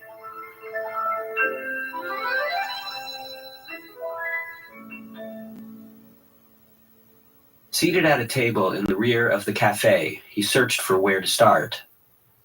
Well, he said, we went out for hamburgers quite a bit. Milkshakes, too. And you always insisted on paying. It was your thing. Our thing. I don't eat many hamburgers these days, the woman said with amusement. I'm mostly vegetarian. And we always sat on the same side of the booth, he said. The woman listened to him recount her past, taking it all in, sometimes with closed eyes as though soaking up sunshine, and other times shaking her head with disbelief. You had this way of rubbing my head furiously when I'd bang it, he said. I banged it often. Some of the things he tried to remind her of seemed so alien, they made her feel like she was hopping out of a cake onto a cold, dark stage. But other times, the memories sounded almost familiar and made her feel like she was entering a warm, carpeted room. When you drank soda, he said, you held the can backwards, like a cute little monkey. She tried it with her mug and felt the coffee dribble down her chin. I still do that sometimes, she said uncertainly.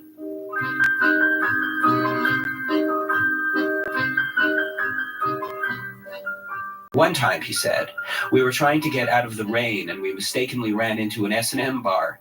Inside, there was a TV in the back, and we watched an old episode of Frasier.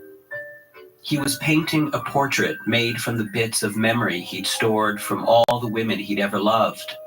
Brandy's fondness for American sitcoms, Nancy's joie de vivre, Kathy's impenetrable melancholy, Megan's enthusiasm for the smell of toast. You liked raisins and you liked chocolate, he continued, but you did not like chocolate-covered raisins. You enjoyed it when I sat on the lid of the toilet and talked to you while you showered. The more he painted, the more he experienced the sensation of falling in love with something or someone, possibly her. It seemed the woman was feeling something too. She was in fact feeling something indeed, for as the man spoke, as he leaned towards her, closer and closer, the smell of his coffee breath was slowly turning her stomach. And with the smell crept spiders of memory, his morning breath, the way he would speak so close to her that she'd have to wipe spittle from her glasses. So much is coming back to me, she began, while glancing at the door. When we went to the movies, he continued between slurps of coffee, I'd often glance in your direction to find you watching me, curious about which scenes were making me smile. Yes, the woman thought, I'm certain this must be why we broke up.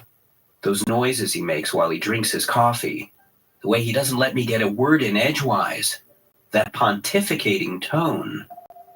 You'd made me promise, the man went on, that if you were ever kidnapped or locked away somewhere, that I would never give up, never rest until you were free.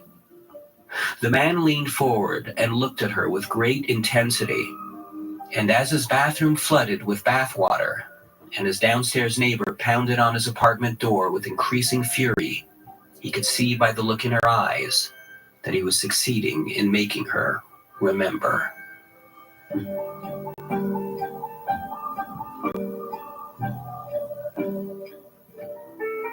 My earliest memory is of being pushed in a stroller by my mom across a dewy field to the bakery for breakfast.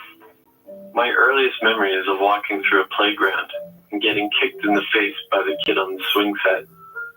My earliest memory is of visiting my parents at the hospital right after my little brother was born. I wore dinosaur pajamas and tried to yank off the scab on my new brother's belly button. My earliest memory is of having an argument with a friend at school, back when we were learning about shapes. I told her about pentagons and she didn't believe they existed. I was so mad.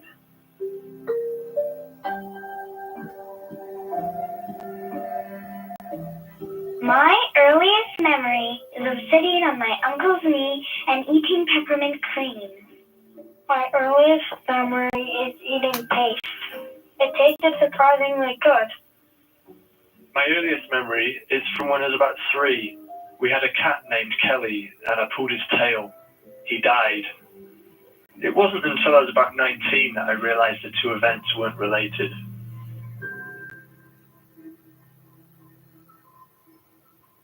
The earliest I can remember is lighting matches on the living room couch at 2 years old. This is Brad Williams. He's one of only 20 people to have ever been diagnosed with hyperthymesia, also known as superior autobiographical memory. What this means is that he can recall the minutiae of his daily life year after year. Give him almost any date, and not only can he remember what he had for breakfast on that day and what the weather was like, but he can also list off any world events that happened that day. People have taken to calling me the human Google. I will have somebody go on a search engine like Google, and they'll ask me when an event happened and if I can give them the date on that and see if I can get it faster than the Google. And a lot of the time it becomes the person on the keyboard saying, wait, I didn't even type this in yet, and you got it? What am I supposed to do? Well, why don't you favor us with some of the things that you remember happening on, let's say, May 2nd from all the years past? I work in radio news, so last year we were naturally doing stories about the death of Osama bin Laden.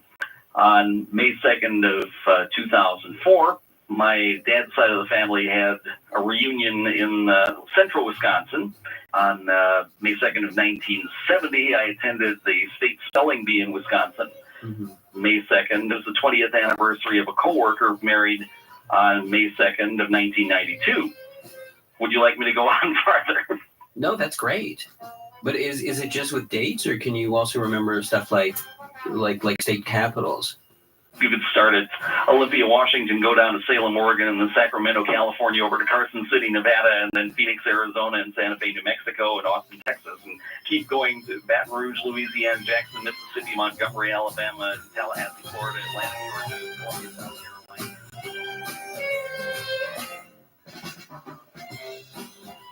If you woke up tomorrow and your memory was what everybody else's is, how would you feel about that? Well, I wouldn't like it too much. That is certainly a concern of mine. It's like, oh boy, what if 10, 20 years from now this starts to go away? And that certainly would be bad.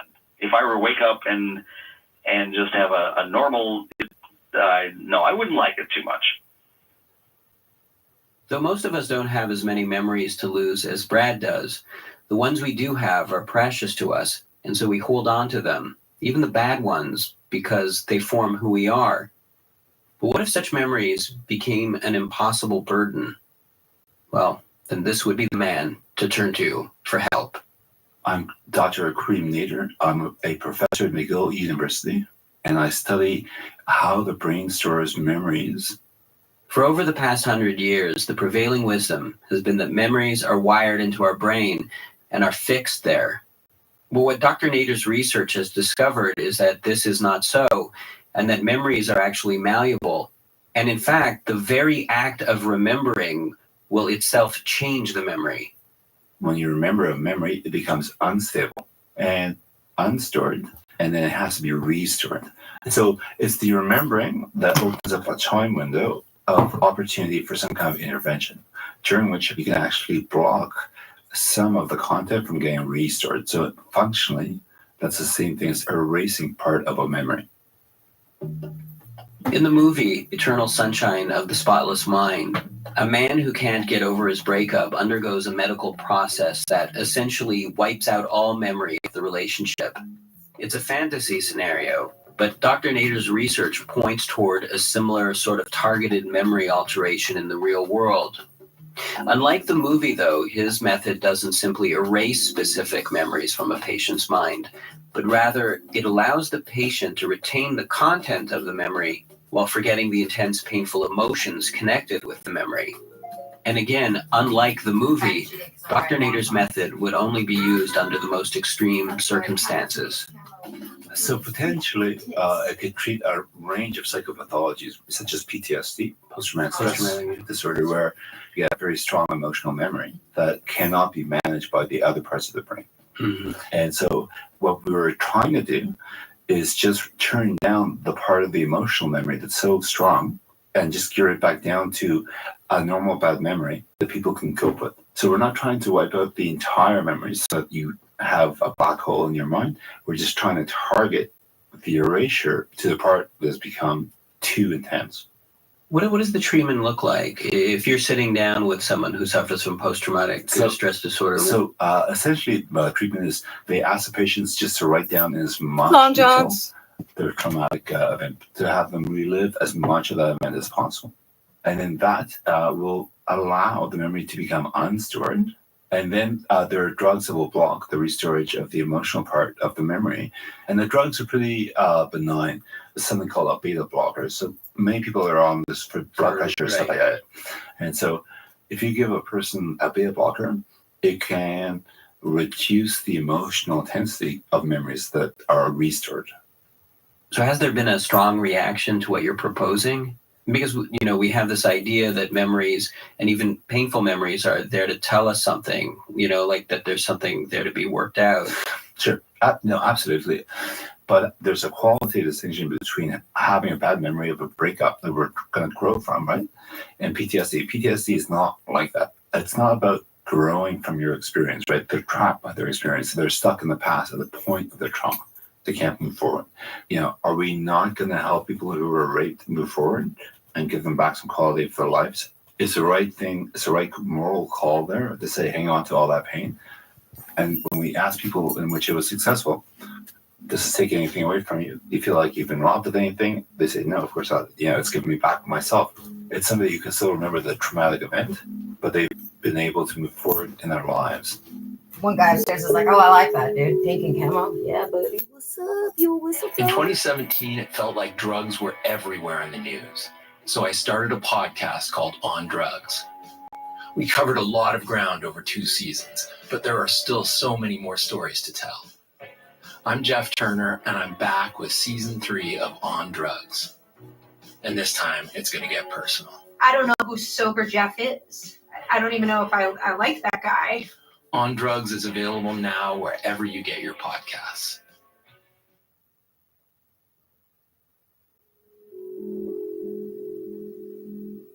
In the best of circumstances, our memories of the past exist to help guide us through our present.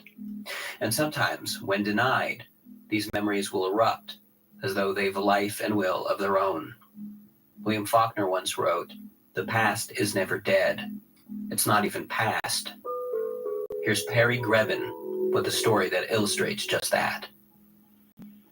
This past New Year's Eve, I had plans with Dimitri, with a good friend of mine, and I was, I've been dating this girl on and off for like 7 years, and she was not the kind of girl who could be available all the time. The spray tan still I once gotta be compared amended, guys. the relationship The to spray tan standing is all under an over the icicle place. and waiting for But I water didn't to drip into shower. my mouth, and that's how I quenched my I thirst acknowledge for that. affection. It's terrible. I embrace the orange. I'm a friend of Trump. So anyway, she was away for What's up, a couple of months, motherfuckers? and this is one of the periods where we were technically together dating. And Is she joking?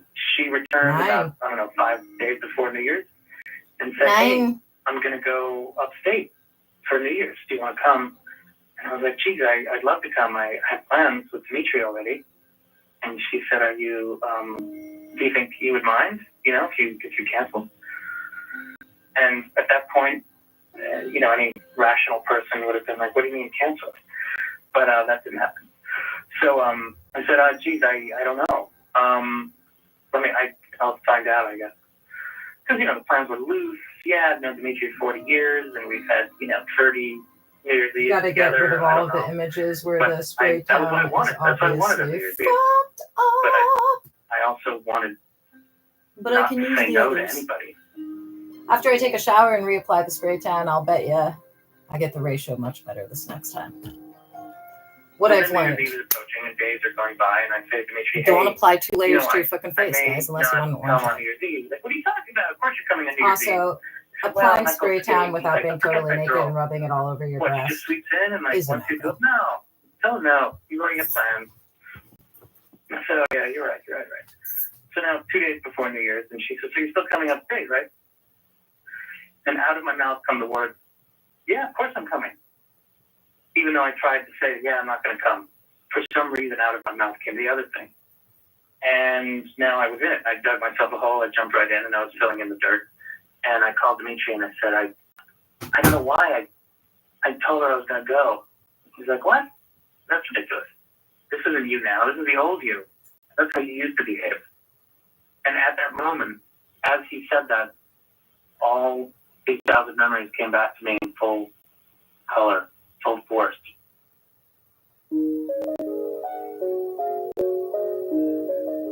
My parents, who were very, very much divorced, were constantly fighting all the time through me and my brother. So over time, I had graduated to a role of a double agency, kind of double speak, saying yes to everybody, because you couldn't be sure until the very last moment which side was going to win. Here's my dad saying, you're coming here for Thanksgiving. Here's my mother saying, you're coming here for Thanksgiving. And I don't want to upset her. And, I'm 10. I have to say yes to everybody. Of course I'm going to be here. Yeah, we're definitely coming. Knowing, full well, out of my mouth comes the word yes, and right behind it, my entire body is saying absolutely not. And I cannot help it. Even though I know that's going to crash. There's no way that's not going to crash. Everybody can't get yes. And there I was on the phone with this girl. And I'm doing the same thing again. With that child in that memory was basically operating all the gears that made my mouth say, yeah, I'll still be there. I'm going upstate. You can count on me.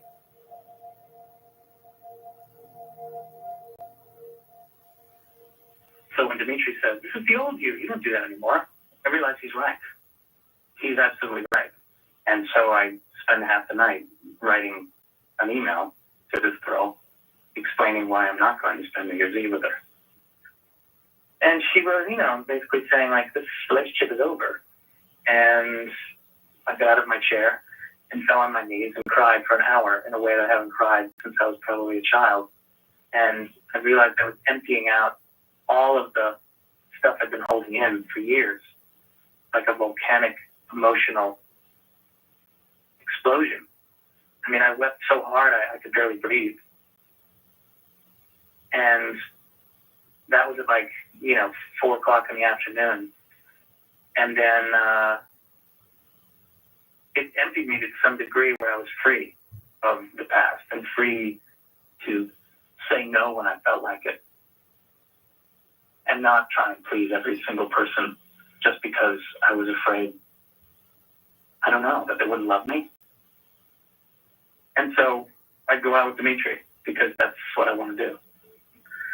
And by midnight, we're having dinner, me and Dimitri and these 2 girls, and it's all fun. There's like fireworks going off outside and lighting up the room, and I was feeling great. I felt wiser and happier and freer than I'd felt in a long, long time.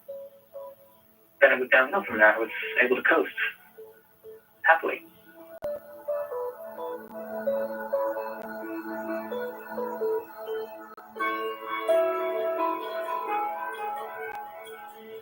My earliest memory is of walking by all the fish tanks at a pet store and trying to stick my fingers in the water. My earliest memory is of being at a pizza parlor, walking up to a man who I thought was my father, and realizing it was not my father. My earliest memory is of dancing with my aunts to Michael Jackson and jumping up and down on my grandparents' bed.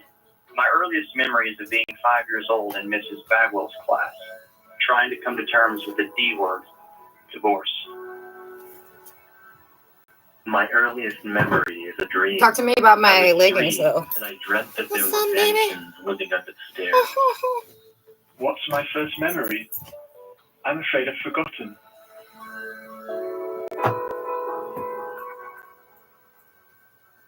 All of my lifelong struggles with Johnny. Hey, Gregor. What is the root of it? Really, what is the problem?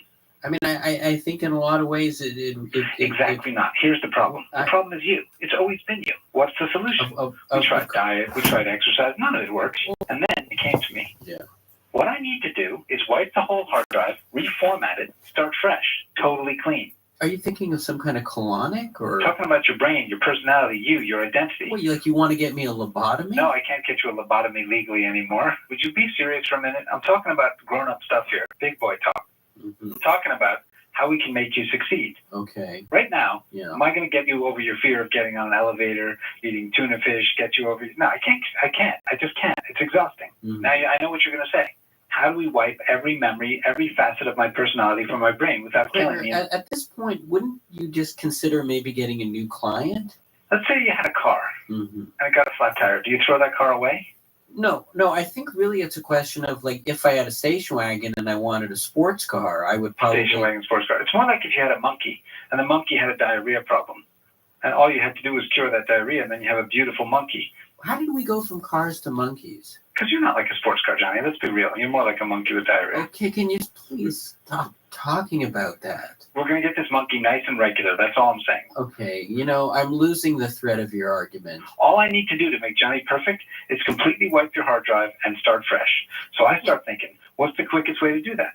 Raid a graveyard in the middle of the night, get a freezing cadaver, and try and reanimate a brain and sew it into your head? Nah, I've seen it in movies, but it's really not going to happen. And then it occurs to me, you already brought it into your house yourself. It's your microwave oven. All I have to do is go in and remove the lead shield. Okay. Before long, your brain is so full of microwave radiation, it's like making instant soup in your head. And I know what you're going to wonder. Is this going to hurt me? Well, you tell me, because I already went in and removed the heat shield. From my microwave? Yes, from your microwave. Now you don't have to go through life schlepping along all this trauma. When you walk by elevators now, do you get afraid? Have you noticed in the past few weeks? This has been going on for weeks? Yeah, it's not like an instant thing. I don't want to cook you alive. You make me sound like I'm crazy. Gregor, how many weeks? I don't know. It's been about 4 months, I guess. I haven't been feeling like myself. Who are you feeling like? Someone better? Less like an imperiled squirrel and more like a superhero? This microwaving is the best thing that ever happened to you. I was wondering why you had gotten me that shipping pallet of microwavable breakfast burritos. What's the harm? You get a nice warm burrito and a few less memories of your childhood trauma. The proof is in the pudding, Johnny. Watch this. Tell me the story about when your mom beat you with a garden hose. My mother's never beaten me with a garden hose. There we go. One memory successfully extracted. No, Gregor. You're welcome. That was never the case. Do you remember when you were supposed to go to prom and they dumped a bucket of pig blood on your head?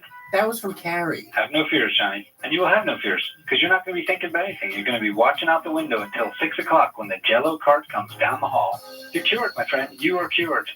Memories, I've got no more memories. All alone in my moonlight with no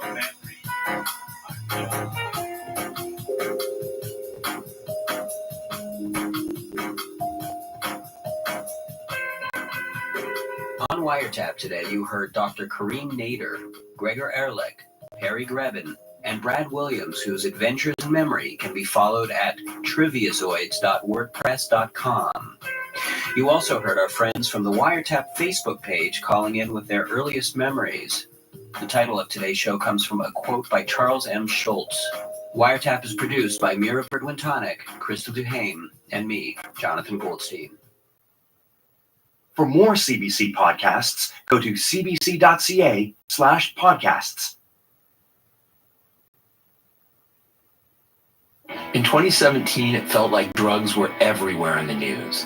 So I started a podcast called On Drugs. We covered a lot of ground over 2 seasons, but there are still so many more stories to tell. I'm Jeff Turner, and I'm back with season 3 of On Drugs. And this time, it's going to get personal. I don't know who Sober Jeff is. I don't even know if I like that guy. On Drugs is available now wherever you get your podcasts. This is a CBC podcast. I'm Jonathan Goldstein, and you're listening to Wiretap on CBC Radio 1. Today's episode, Games of Chance, in which Dan Bingham defies fate, Philip Roth embraces coincidence, and Cookie gets lucky.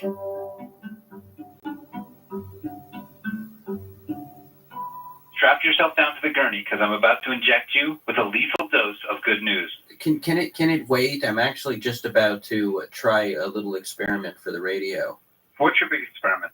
I'm doing a show this week about the role that chance plays in our lives, and I thought it might be fun to call up random people out of the phone book with the idea that everybody out there has a story to tell. Look, Johnny, you're out of ideas. That's fine. No, that's not what... Chance is a cruel mistress. If you go picking up the phone and calling people out of the phone book and say, tell me your story, you know what you're going to get? What? You're going to get a handful of sand. You know, sometimes you have to give chance a chance. Don't you find that there's something kind of inherently enticing about the idea? I mean, that imagine yourself at a concert. Who's on stage? It's Yo-Yo Ma. He's playing for 1 million people. Now, you're in the audience. Do you A, turn around, shut up, and listen to Yo-Yo Ma, the greatest, whatever he plays, the cello or violin player in the last 100 years? Or do you B, turn around, walk through the crowd, and grab some random guy and say, hey, I got a cello here. You want to play it for me? Maybe you'll be as good as Yo-Yo Ma. You don't do that. You know why? Because some people are the great unwashed herd, and some people are the gifted entertainers. Yeah, but I mean, doesn't everybody have a story to tell? Yeah, that's why publishers ring doorbells and then just hand out checks to people to write books. Well, no, I mean, I'm just saying that there's kind of, I don't know, there's almost a mystical element to it. You know? There's a mystical element, yeah. This one's my go-to, guys. This is one of my favorite outfits. Look, I mean, it's something that I would like to try, okay? And you could be a little bit more supportive. Okay. That's you being supportive? That's the best I can do. What about the first man who ever, discovered oil? I mean, you just have to start drilling, right? Yeah, I think that's how he did it. I think he just walked out of his house one day with a stick and poked it in the ground until he was a millionaire from oil. Oh, wait, you know what? Maybe he got land surveyors and geologists and physical anthropologists and Lord knows what and found where the oil was and drilled a hole there. That's what's known as fishing where the fish are. You don't just sit in your stupid fire escape with a fishing rod and wait for a fish to bite it.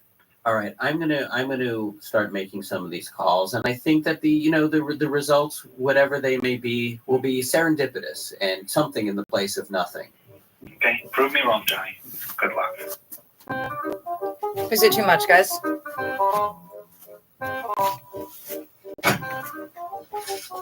much? Let's see what we got here. Too orange. Too orange is the correct answer.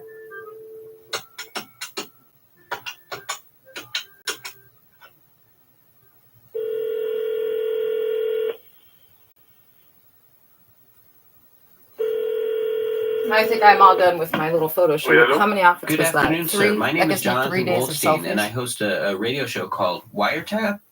Wiretap? C'est quoi cette affaire-là? We're working on a show about chance. Arrêtez de m'appeler pour des conneries comme ça. No.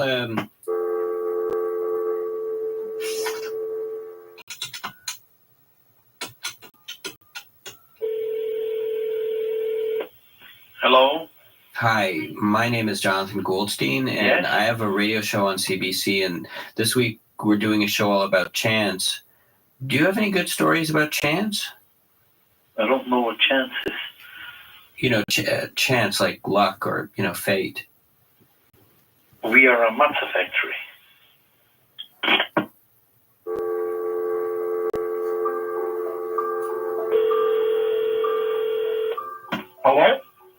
Hello, my name is Jonathan, and I host a CBC radio show called Wiretap. Oh, so you work for the CBC, eh? That's my tax dollars at work. Yeah. Well, I'll tell you one thing, is that I'm really pissed off about the demise of Radio 2 Classical. Uh-huh. I mean, it used to be, you could tune in, hear some nice classical music, you know, it's Hello?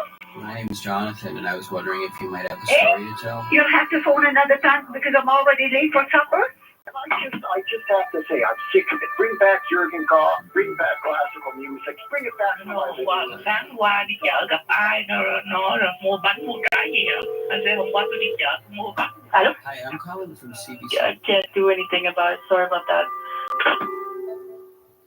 You want a story? How's this for a story? Go yourself. Sometimes you take a chance and you go bust.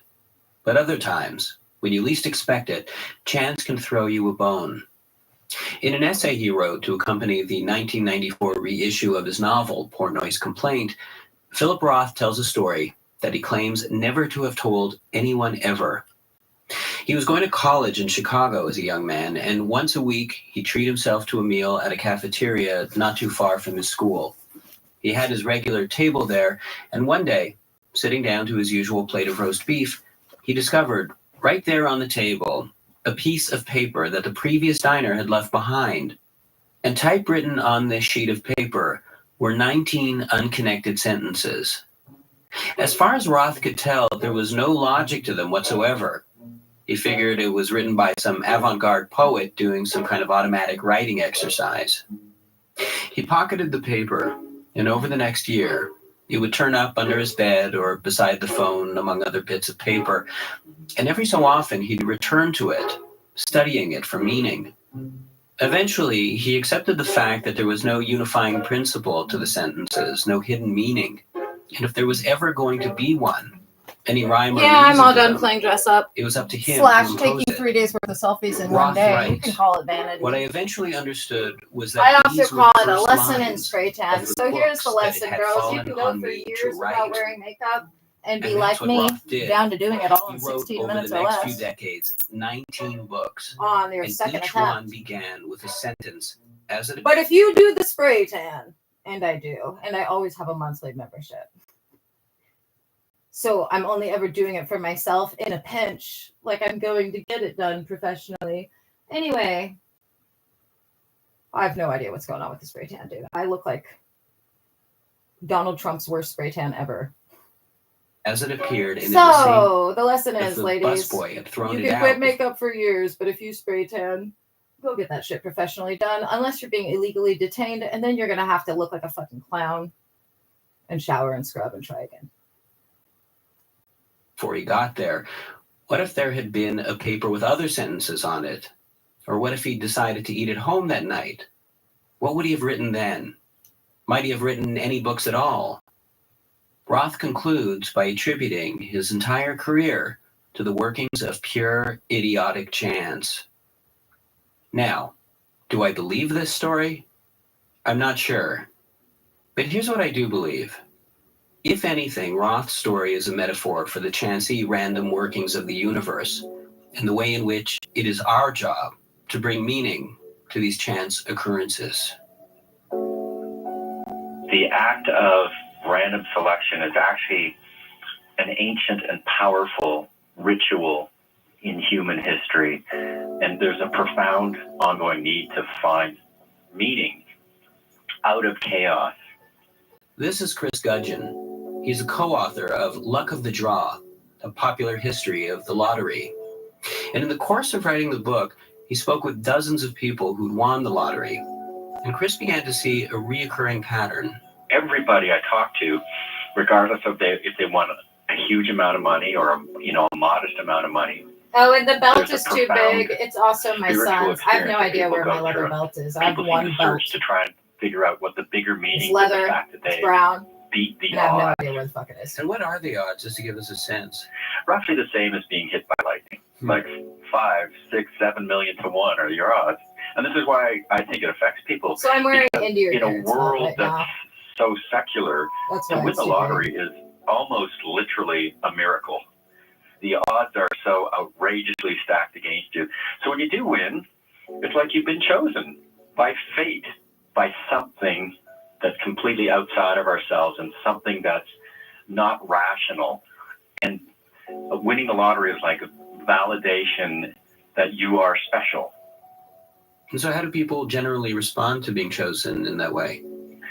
You know, there's actually psychologists have identified something they call affluenza, and it applies to anybody who has a sudden windfall. You know, whether it's winning the lottery or inheriting money or however you've come across this sudden pile of money. So there's this guilt that people go through, and I think there is that sense of why me. I mean, everybody I talk to, no matter how much money they won, had a friend or family member turn against them. It's just like they're kind of rising above their station, and it annoys people. It is my favorite I remember talking to a lady. It's not the outfit I look best in Sydney, either. Nova Scotia. I just like it She because was a it's so hospital worker, multi-purpose. and she won 10 grand. That's all she Dude, won. I have And she was getting flipped angry like notes 4 from people radiators like, in you this should quit denim your onesie. job. You don't need this money. And there was a great story about this family in Smithers who won, I think, somewhere $5 million, and they'd go into a restaurant, and everyone would expect them to pay. And so they wound up moving out of Smithers, BC. So there is definitely resentment, and you know, this is a society that rewards hard work. Well, that's not true, but that's the myth, and lotteries fly in the face of that, and it bugs people because we want hard work to be the Nerd reason for Squad. everything. But I mean, the fact is, I'm repeating most the process wealthy people, that I not all utilized wealthy people, but most previously. wealthy people come from wealthy I'm families. disconnecting the Lenovo So the ThinkPad from my reality Wi-Fi of our since I can only connect 2 devices at a time. And I'm reconnecting this phone to the Wi-Fi just to send these pictures to myself to be uploaded as thumbnails. That way I don't have to do it again for a few days. And I can take a shower and wash all of this off of me and try spray tanning again with a half the amount on my face.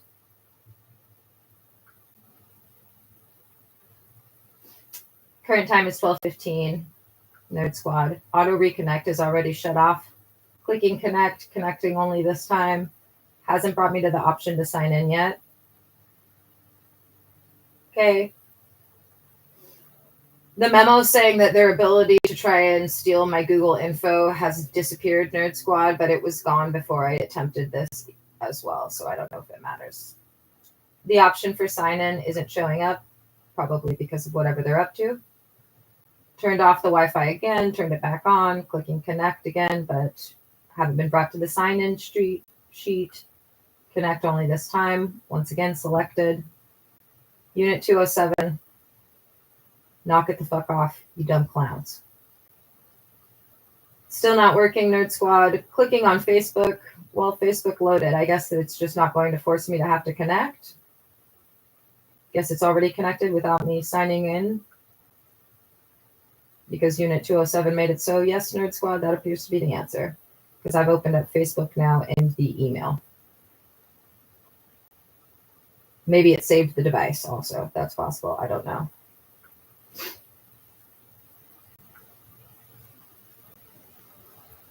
Okay, Nerd Squad taking the selfies that I just took of myself with those 3 different outfits. Emailing them to myself so I don't have to take any more photos of myself for at least another few days. And then I'm taking a fucking shower. That's where I'm at.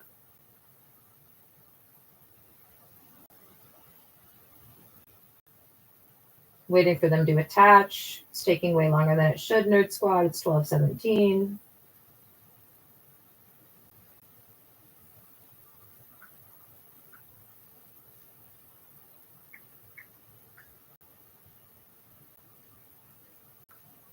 Yep, should be attaching. I just opened another browser. Okay, looks like I finally attached.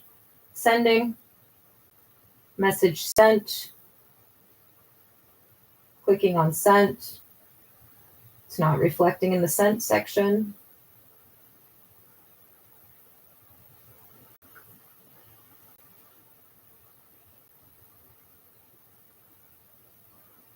Because Unit 207 is so gay and giddy to be on my phone. I will let you know this, guys. There's nothing you've done, and this applies not to all of you, but to some of you who are in bigger troubles than other. The FBI knows everything you've done on my Facebook, my emails, my Keen.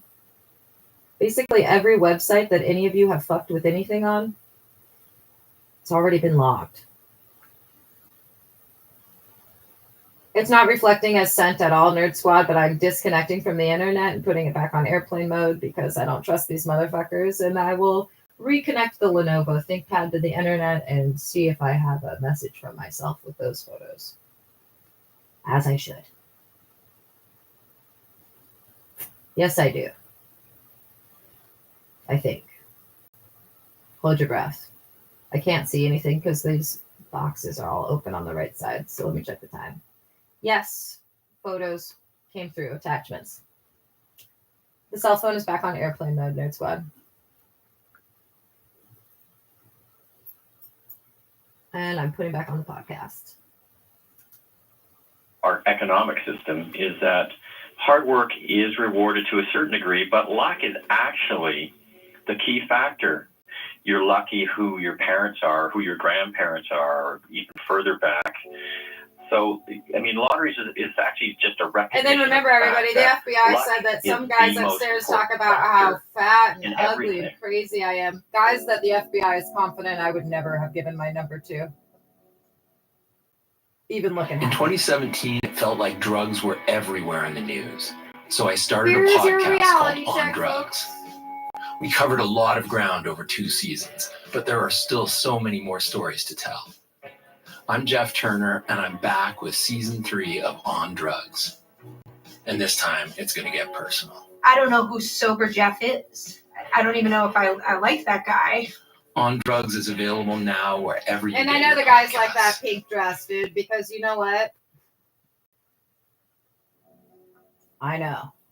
Neil Pasricha has a blog where he lists the top 1,000 I like that pink awesome dress things in the with world. long johns on The last coming day out of a school makes tent. the list, That's along what I with like. going through a car wash with little kids, as does that moment of finding ice cream left at the bottom of your cone, or that other momentous moment when you finally figure out how your hotel shower faucet works. All right, Nerd Squad, they're all down But on coming in it. at the top of the awesome 10 countdown photos. is the mere 5 fact days. that we exist. I don't give a fuck if YouTube thinks Because I'm when wearing you the same think outfit about for it, 2 writes days, Nerd Neil, Squad. of the I'm not taking millions any of more stars selfies and for 5 days. galaxies, Earth might be the only place that can support life. Earth could easily have been a clump of sulfur gas lying in darkness forever. But it isn't. And making it all even flukier, on this planet, we started off as sperm. And for the right sperm to have met the right egg means your mom had to have met your dad. But it's not just them. Think about how many people had to meet, fall in love, and make love for you to be here. Neil breaks it down as such. Your 19th century grandma met your 19th century grandpa down at the candle making shop. Is there some She liked his way mutton from chops this and he page where thought I she can looked rotate cute the photo churning that I can butter. save it as 2 MB? Your Middle Ages grandpa met your Middle Ages grandma while they both poured hot oil from the castle turrets on pillaging Vikings. There's She liked options his to do all grunts, and sorts he of thought the Photoshop, flowers in and her that's hair not what made I her want. heaving I bosoms just want to be jump able to out. save, make this 2 MB. Your Ice Age grandpa crossing the Bering Bridge in a woolly mammoth fur met your Ice Age grandma dragging a club in the opposite direction. He liked her saber-tooth necklace, and she dug his unibrow. Before they had you, Neil writes, none of your ancestors were unlucky enough to have drowned in a pond, to have gotten strangled by a python, or to have skied into a tree. None of your ancestors choked on a peach pit, were trampled by buffalo, or got their tie stuck in an assembly line. You are the product of years and years of survivors who all had to defy the odds and meet each other in order to eventually make you. And if all that isn't enough to make you feel pretty lucky, once you're born, that's when the real spin of the wheel begins. Because as chancy as all that procreation stuff is, it still doesn't necessarily determine who will love you and who will raise you. As a baby, I was adopted by Marie and Owen, I can't figure it who out. actually got divorced. And also, about I didn't say 18 this months before, after they but adopted me. because the thumbnails won't let This me is Dan upload Bingham. the thumbnails when And they're after his normal, adoptive parents' like divorce, upright, he was raised by Marie and her new I boyfriend, flipped John. the photos John that I was sent a, myself yesterday to an upload. overweight hoarder. So Our apartment maybe was always because I a flipped disgusting them, mess. As that a kid, somehow I made used them to, bigger. around Christmas Since I've time, been I having used to to resize be them. embarrassed that Santa would come into our Just throwing apartment that out and there, judge Nick. us. It's 12:23. And it was a painfully strict upbringing. John, he was the law. He was the law of the house. Breaking any one of his rules usually resulted in some form of slap or punch or something. Like punching, like where? In the face, in the arm, or backhand to the head. Saturday mornings when I'd go to watch cartoons, I mean, he'd be lying across the floor and one of his feet would be up on a chair. So I'd have to crawl over these legs, and I could tell it was going to be a good day if his foot was on the lower part of the chair, because then I would crawl over without waking him up. But if I had to crawl over his leg that was up on the armrest, I'd always wake him up, and then just trouble would start. If you're wondering what the latest FBI debrief was, it was, When haha, we are things calling were them the bad in precinct my of life, stalkers. There was often, how did I end up with these people? You know, of all the couples, you know, in Canada, there's like an 8-year waiting list. You know, so how did I end up with these people? Why them? You know, inside, I knew that I came from other people, and I knew there was different blood coursing in my veins. And I mean, I'd grown up my entire life with this fantasy of who my biological mother might have been. All I was told was that she was 17, Scottish, and loved to ski. Right? So whenever images of her would pop up, It's the only thing I learned in my business class, by the way, everybody. this young How to Scottish use girl with computers for ski poles business. and I learned how goggles. to select more than one. And I've heard it said from other people who aren't adopted, who might have had and a I crummy learned that childhood, weird they wonder symbol if that I they never were knew what it adopted, meant means and they might even paragraph try to latch indication or onto some that kind shit. of fantasy. So I guess in that sense, I was I don't remember how lucky you to use have it, that but I remember as that a it was kind of important hope for something I was that trying to do. maybe And I was one like, day oh, we'd that's meet how you and that fix it would this be problem. better.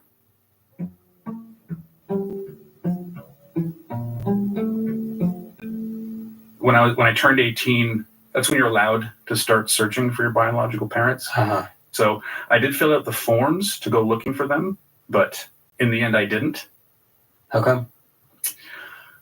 I got scared that either my biological mother wouldn't want to meet me, or she was a drug addict, or she was dead, or something terrible. So I decided I'd rather live the rest of my life with this fantasy in my head than discover something awful. Little did I know that at that same time, she started the search for me. And about 5 years later, when I was 23, I got a phone call one day from this search agency saying that my biological mother was looking for me, and if I wanted to meet her. Scott, I'm resending to myself And, with the photos of changed course to I the said right. yes. Also, it says that it's like And pretty soon part I'm of my Google on a Drive train to or whatever Ottawa the fuck. to meet my biological mother. For the Mystic Gwendolyn at ReneeHansen@gmail.com. I get to the train station, and we had basically decided not to describe ourselves to see if we kind of find each other naturally. So I remember coming up the escalator, and there was this huge group of people. We pretty much found each other right away. Right away. Another hello. We went to grab lunch, and we just started chatting, just about everything and everything. Basically, the history of our lives over lunch.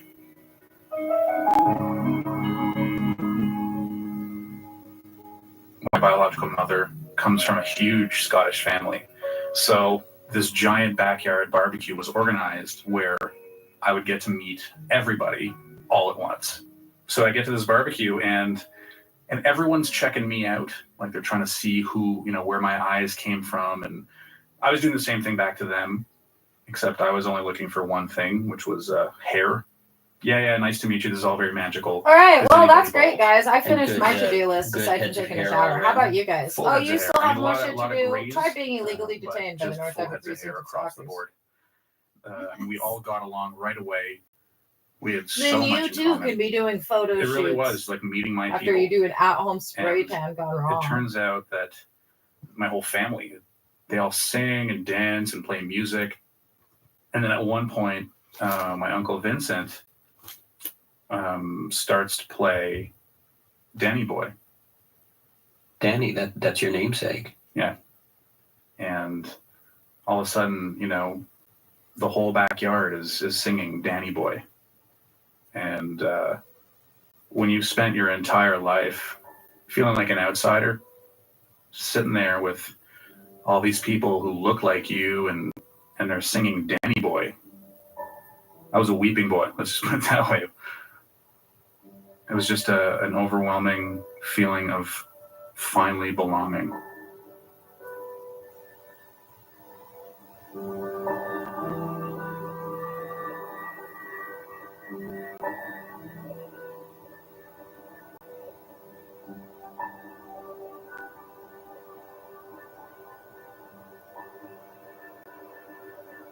Cookie, do you think of yourself as someone who has good luck? Are you kidding me? I'm like one of the luckiest people I've ever met. You really think of yourself that way? Yeah, you know, I can't remember a time I wasn't lucky. You know, there's always been some kind of a halo around me, like I've been chosen. You know, I don't know if you know where I sleep, but I used to sleep at this hotel. Well, it was a motel, actually. And whatever, the manager and I used to be kind of tight, and then we didn't get along no more after he spurned his, I'm going to say it's because I spurned his advances. Okay. For whatever reason, he asked me to leave the hotel, and so I was like, fine, I'll leave, but I'm not going to go far. And I sleep in my car behind the hotel.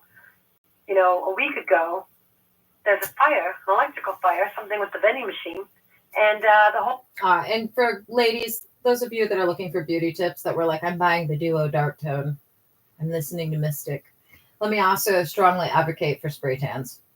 If you're Mexican, Puerto Rican, you're black, if you've got like any sort of olive complexion, you don't need a spray tan. If, like me, you are pasty white. My nickname was Snow White as a little kid. If you're pasty white, if you're over 70% Irish or Norwegian, go get a fucking spray tan, dude. And get a membership because it pays for itself literally in 2 weeks. And sustain that shit. Go and get a new spray tan every 3 to 4 days. You'll feel better. You automatically lose 10 pounds. You'll look better naked. And then I am convinced, because I never use concealer. Concealer is a fucking trick, dude. That is a mind fuck. That's like girls with no eyebrows. Okay? When I wake up and a girl has no eyebrows and her face is covered in acne, it scares the shit out of me. I don't use concealer. And I think a lot of the reason why women have zits who wear so much concealer and you can't see even a single zit, you don't know. And then you wake up after they've bathed and you're like, what? Whoa. That was paint? It's paint, ladies. And that's probably why you have zits, because you're applying paint to your fucking face. Anyway, spray tan. Highly endorse it for anybody that's pasty. Men too. A white guy that's fat will look better with a tan naked. And he'll know it too. He'll get out of that machine and be like, damn, I'm doing this. And it's not like getting your toes done or whatever. Other guys can't judge you for being spray tanned. They can judge the fact that you look better than them, but that's all they can do.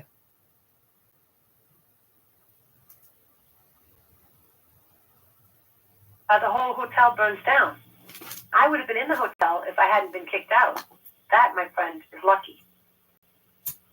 Okay, well, the first question is, you were, I didn't mishear you. You said that you would sleep in the car. And I don't advise anybody trying at-home spray tans like I've been experimenting with.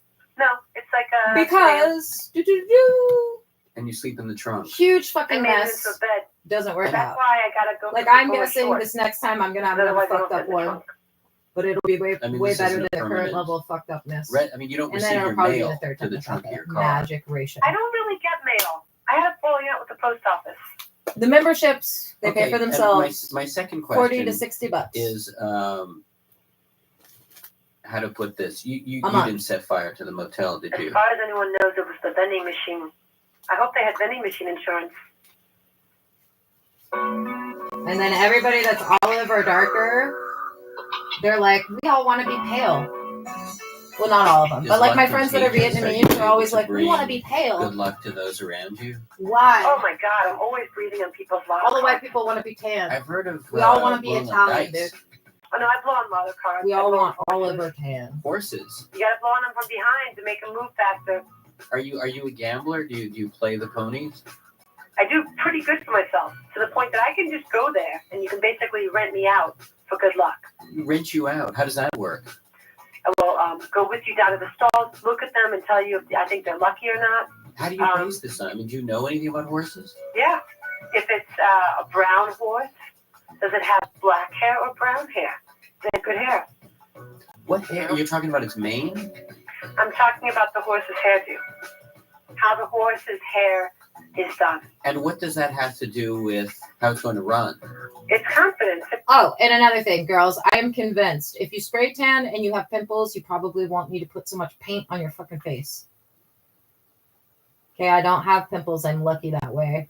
I did get 2 this last month, which is usually how much I get like every year. But that being said, spray tan. Don't use paint. Use spray tan.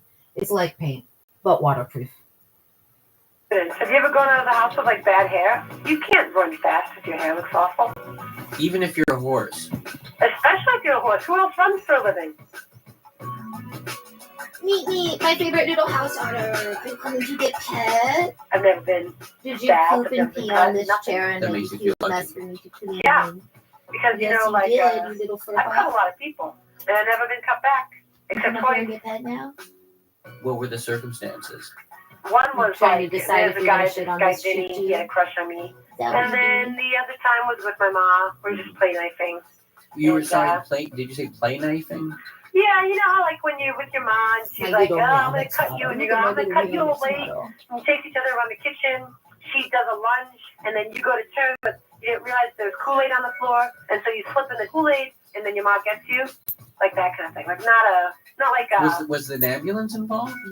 my entire family lives by the credo. Never get in the back of a vehicle that has a light that spins around on the top of it. Squad car, ambulance car, fireman car. Do you have friends who you just pity because they have such poor luck? Yeah, I mean, I like my friend Sheila. Poor Sheila. Like, for example, Sheila likes to wear big underwear. You know, terrible luck with that because if we went shopping together and I put stuff down her underwear, she had so much room for it. She always got caught.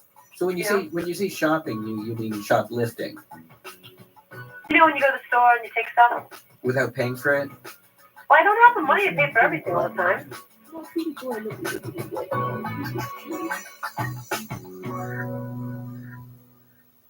Do you ever think that maybe your luck is more a matter of the way that you see the world? That is what luck is what, you know, whether you think it's lucky or not, you know.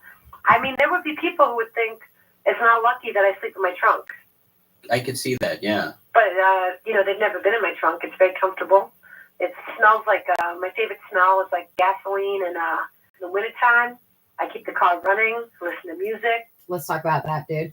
I have loved the smell of gasoline since I was a toddler. Then when I was like 7, my dad was like, oh, you know, you might like the smell of it, but you're killing brain cells every time you breathe it in.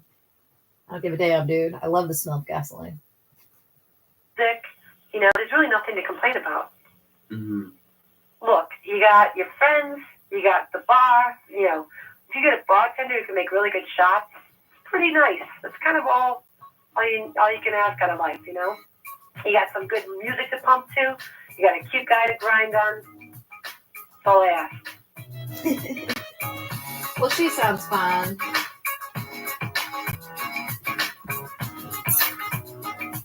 On Wiretap today, you heard Gregor Erlich and Chris Gudgeon, whose novel Song of Kosovo will be published by Goose Lane Editions in the fall. You also heard comedian Dan Bingham. If you're in Montreal, you can catch Dan hosting Sugar Sammy's You're Going to Rear at the Olympia. For details, visit danbinghamcomedy.com. You also heard Laura Cookie Craft and the wonderful writing of Neil Pasricha, whose latest book, The Book of Even More Awesome, just came out in paperback and is already a bestseller, which is pretty awesome.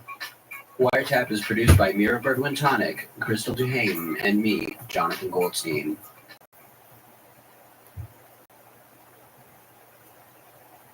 For more CBC podcasts, go to cbc.ca/podcasts.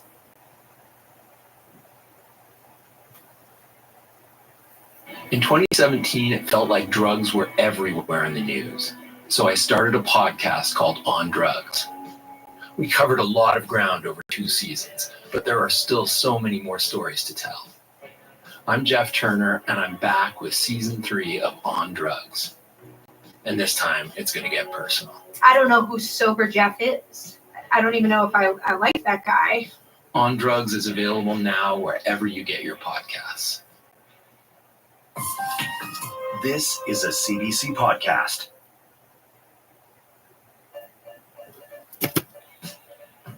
I'm Jonathan Goldstein, and you're listening to Wiretap on CBC Radio 1. Today's episode, Pessimistic Panthers, the best of Season 8, in which Margaret Atwood employs a platoon, David Sedaris visits the moon, and a woman worries herself sick all afternoon.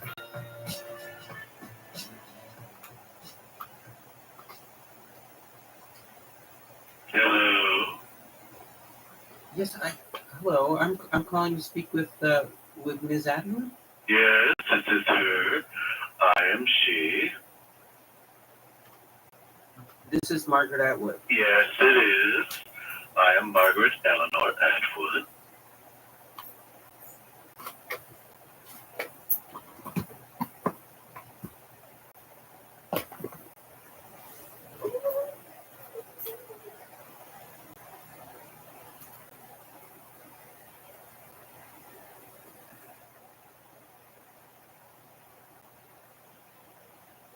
This is Margaret Atwood. Yes, it is.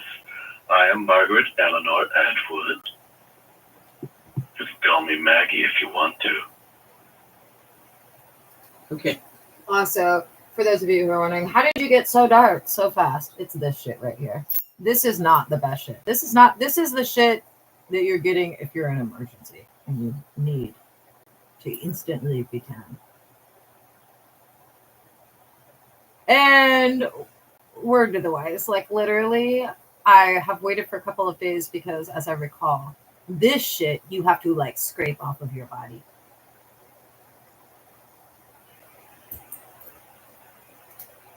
Pay for the monthly membership. I'm Jonathan Goldstein. We were scheduled to have an interview this afternoon. All right, go ahead. And I'm telling you, white guys, especially you with the little tum-tums, you will feel so much more confident. You go and get a spray tan, dude. You're literally going to pop out and be like, dude, I lost 10 pounds. And then you can go to Burger King and get a Whopper. Go ahead, ask away, shoot. Okay, because we're doing this, we're doing a show this week that deals with the idea of God. You once described yourself as a pessimistic pantheist, saying that God is everywhere but losing. What did you mean by that exactly? And do you still feel that way? Oh, yes. I'm a pessimistic panther, like you said. I'm a cat. Okay, I'm sorry. This is ridiculous. You're. I think I dated that guy, dude. You are not Margaret Atwood. This is Margaret Atwood. You're a man doing a woman's voice. Well, that's very insulting. I admit my accent needs a little work, but this is my first day on the job. What job are you talking about? Well, I'm one of Miss Atwood's Atwoods. What? You know Superman? Uh-huh. He has a number of robots, Superman robots. If he's too busy and he has a lot of things going on, he sends a robot, right? Uh-huh. Well, Margaret Atwood can't be everywhere at the same time. So, well, you're a robot? No, I'm not a robot. Don't be an idiot. I'm a trained actor, but I am Margaret Atwood number 36. Okay. I don't understand what's going on. You know what a robotic arm project? Where she was doing those book signings remotely with a robotic arm? Yeah, well, she's a big proponent of posthumanism, which privileges informational pattern over material instant. I can't really say that word. Instantiation. Instantiation. They have like a little cheat sheet here.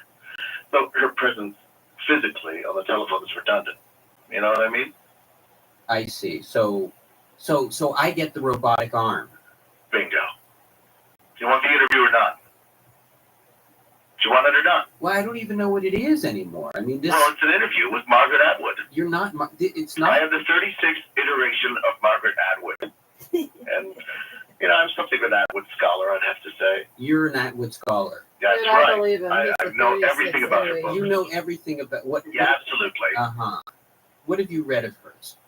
Well, she's very prolific. You know that. Well, yes, she is. I haven't really caught up to where she is today. And so where are you exactly in this project? I'm 15 pages into The Edible Woman.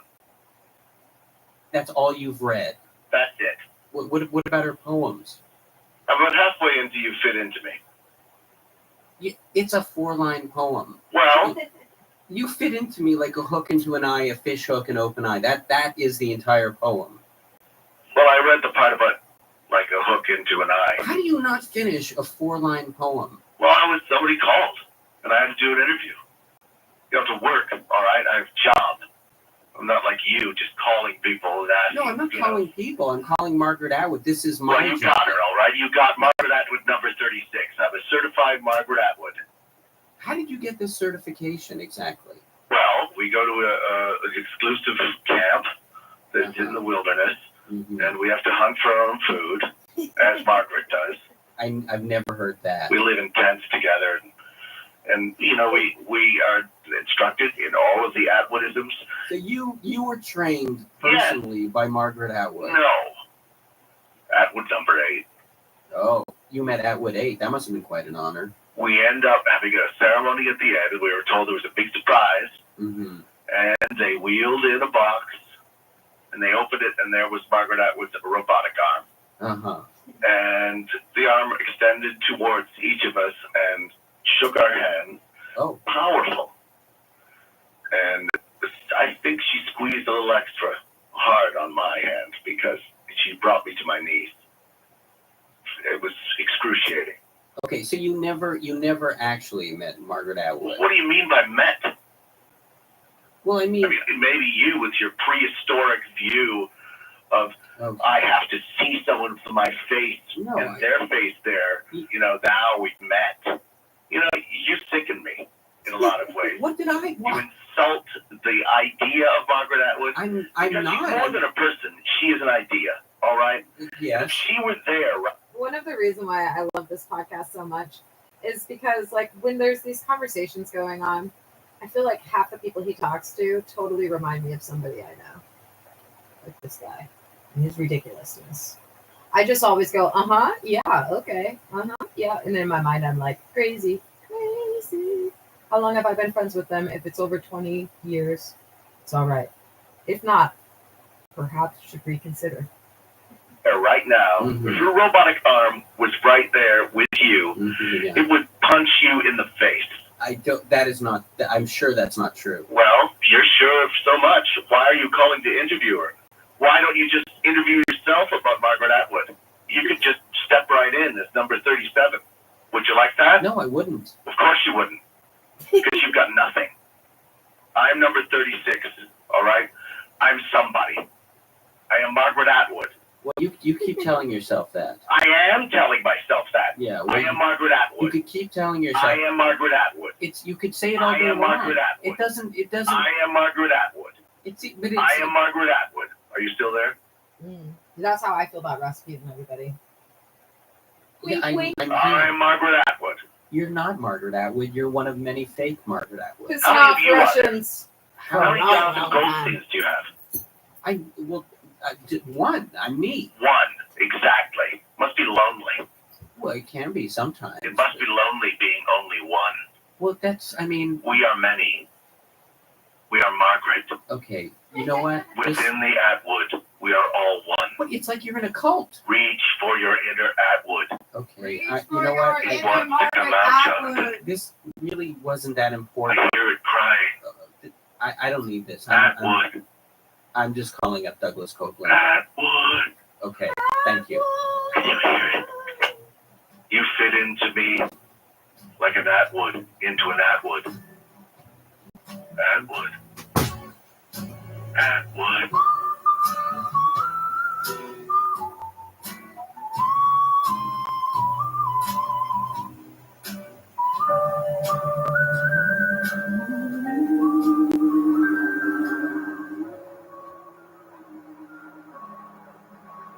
Okay, engine stop. Houston, Tranquility Base here. The Eagle has landed. Roger, Tranquility. We copy you on the ground. Now step off the land.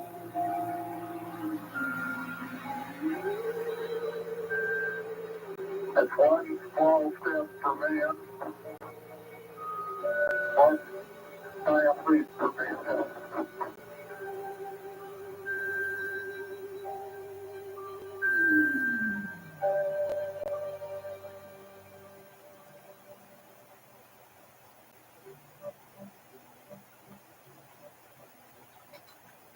Dear Buzz, long time no hear.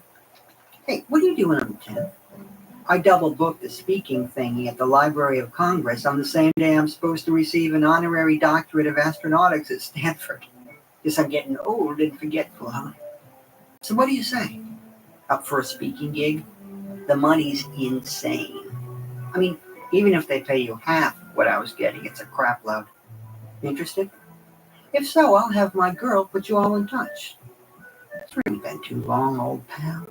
Let's get together and barbecue some steak with the wives. And let's do it soon, yeah? No one mixed a moon martini like you did, old friend. All the best, Neil. Well, if it isn't my old commander, Neil Armstrong. The 10th, eh? Let me just check my calendar. Now, the 10th of what month did you say? Oh, wait. It doesn't matter what month because I have nothing going on at all. Ever. Do you know where my last paycheck came from? A ribbon-cutting ceremony for a new space-themed fast food joint in La Jolla. That's what being the second man on the moon gets you. I still can't get the ketchup stains out of my spacesuit. Keep your charity. And do me a favor. Will you stop calling me Buzz? I hate that nickname you gave me. My name is Edwin. Signed, Colonel Edwin Eugene Aldrin Jr., astronaut. Excuse me, Colonel. Sue me, I happen to like the name Buzz. It was the name of my first dog, a Cocker Spaniel with a spastic colon. God, I love that mutt. Anyway, I suppose it is true. I was the first man on the moon, if that's the sort of thing you're keeping track of. I certainly don't. I find that kind of scorekeeping petty. First, second, who's counting? Now stop being such a silly and tell Papa how you like your steak. Signed, the #1 most popular space hero in the world, Neil Armstrong. P.S. Kidding.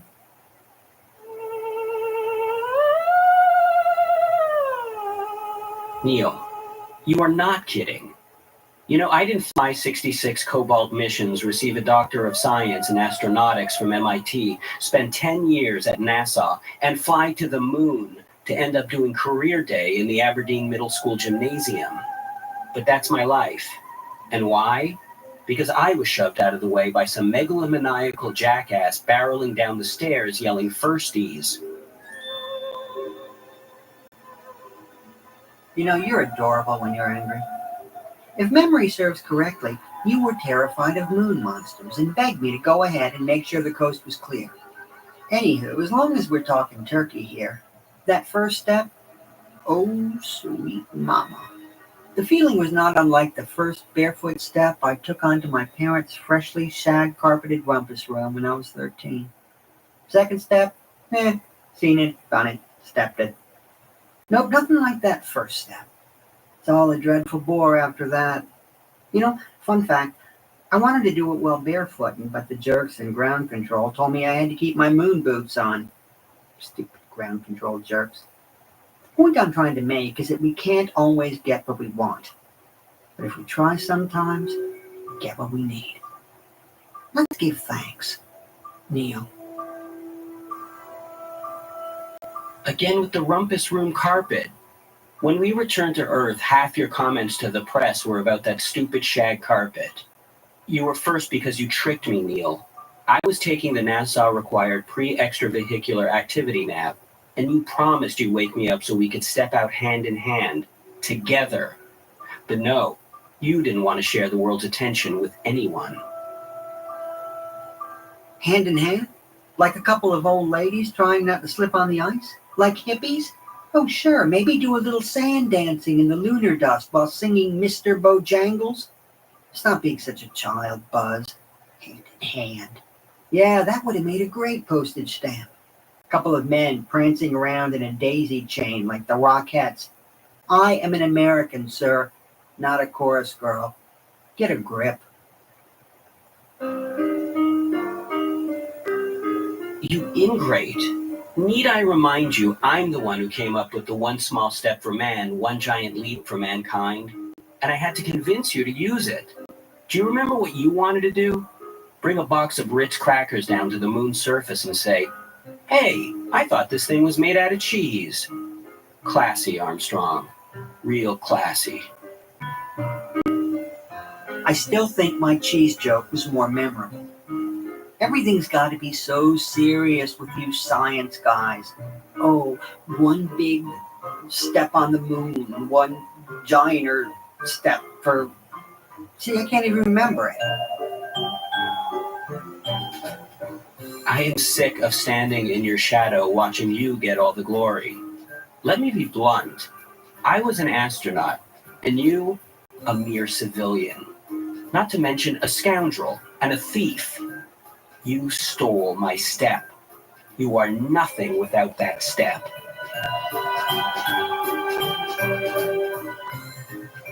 Okay, Buzzy boy, you asked for it. Here comes the Straight Talk Express. Choo, choo. If you hadn't been so busy napping through life, who knows? Maybe you would have been the first man on the moon. Maybe if you hadn't been such a sleepy dud in the boudoir, your wife wouldn't have had to seek out the comforts of a real man. A real go-getting, first-stepping, six-figure speaking, gig-netting man. Not that I'd ever act on those bedroom eyes of hers, but I'm just saying.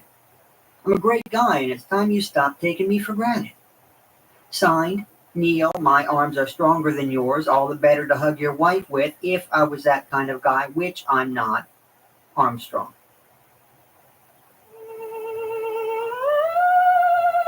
Huh. Funny. I mean, you're being here on Earth and all. Exchanging emails with me when you could have just as easily been floating around. Dead. In space. Do you remember, Neil? How I saved your life that day? How you didn't want to leave the moon? What is there for me on Earth, you asked? My wife and kids hate me, and the hippies are taking over the planet. With only a few days left of oxygen and a handful of orange tang, you wanted to colonize the final frontier. You had space madness, Neil. Do you remember how before takeoff I had to pull you back into the lunar module and buckle you...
Don't worry, precinct of stalkers. I've turned back into the fat, ugly, crazy Jew again.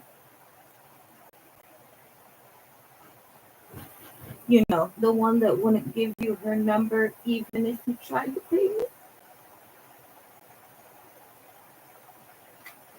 Keep in mind, I'm not talking to everyone, but conflicts of interest are a real thing.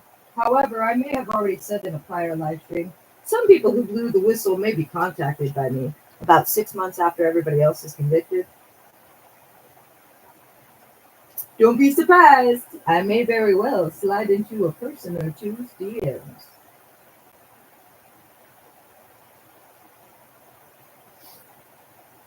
The question is, will I look like the crazy, ugly You Jew? wanted to colonize the final Or the one frontier. that's too cute to screw You had space madness, Neil. Do you remember how before takeoff I had to pull you back into the lunar module Just and joking. buckle I you know in in, at least one kicking and instance screaming? there's a hottie upstairs. If it wasn't for me, Are they in the building you'd have right died now? up there. I think so. That you don't remember.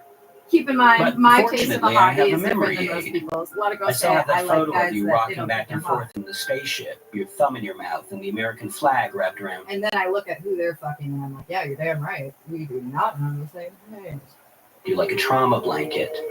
Maybe seeing it on the cover of the next Cape Canaveral newsletter will jog the old memory. Armstrong?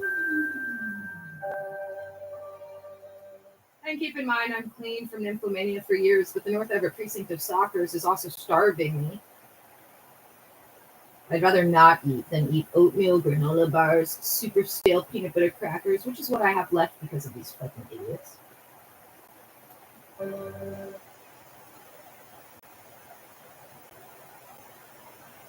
And that's how I was able to quit having sex. I just traded the addiction for shoving yummy food in my mouth.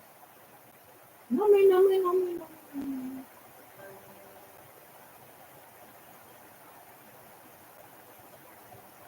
Okay, let's just hit the pause button, Kimosabi.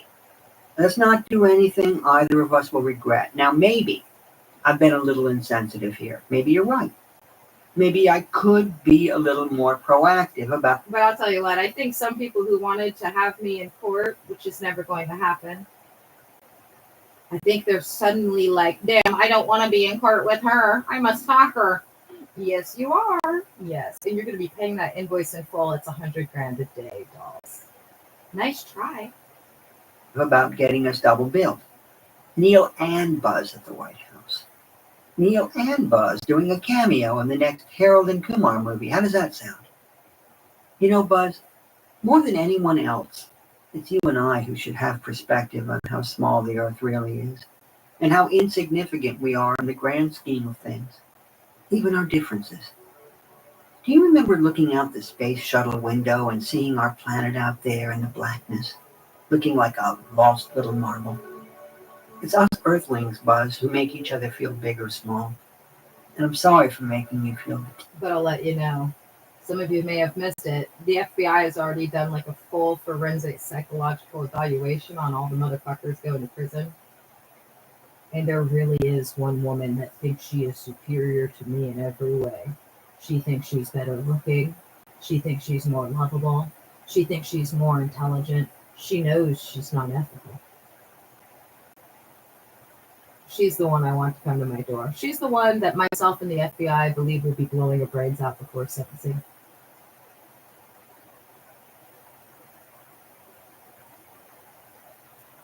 Petite. Now, why don't you just go on and tear that old photo up and hightail it over this weekend for the biggest, fattest, juiciest steak you've ever seen? I won't take no for an answer. I'll have my girl get in touch with directions. Okay, Neil. Sounds good. Thanks for bringing me back down to earth, as it were. I didn't get into this business for the glory anyway. I got into it out of love for the great beyond. And moon martinis. I'll whip us up a couple this weekend. Sincerely, Edwin Buzz Aldrin. Great. And by the way, I'm being honored at the Smithsonian next Thursday, and I'll be needing to make a speech. Think you can rustle me up another one small step? And if you can throw in the line about cheese, all the better. Thanks, old friend. Neil. And on that note, we are all equal. You should remember, although you are one of Godzilla's toys, or if we're using Toy Story as an example, one of Andy's, but Godzilla is way more like Sid, guys. Way more like Sid. Anyway. The toy you have comes with accessories, special powers. You might be Slinky Dog. That comes in handy sometimes. Is Slinky Dog as good as G.I. Joe? That depends. Shout out to the G.I. Joes, though. I'm always a ho-ho for the G.I. Joes.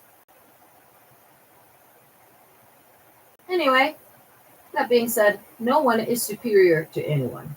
Unless we're talking existentially. Oh, yes. That's the one and only way you get to be superior. And how are you superior in that way?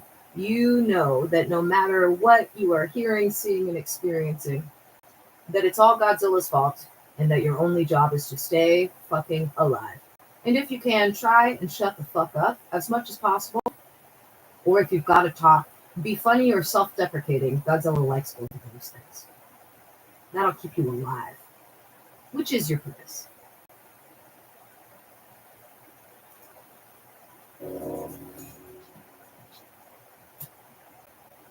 In 2017, it felt like drugs were everywhere in the news.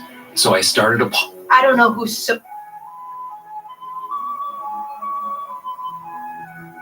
To be clear, I prefer the plastic army guys to the G.I. Joes. Just saying. Big fan of the army. Hoorah, baby.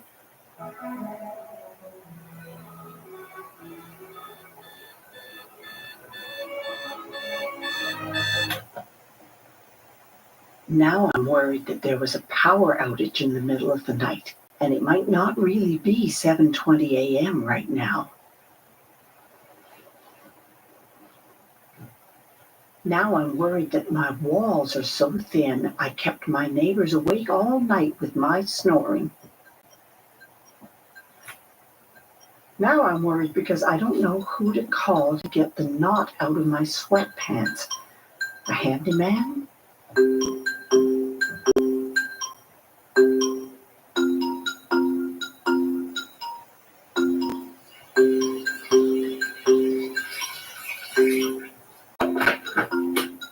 Now I'm worried that my house will blow up because I plugged my kettle's 2-pronged plug into a 3-pronged outlet.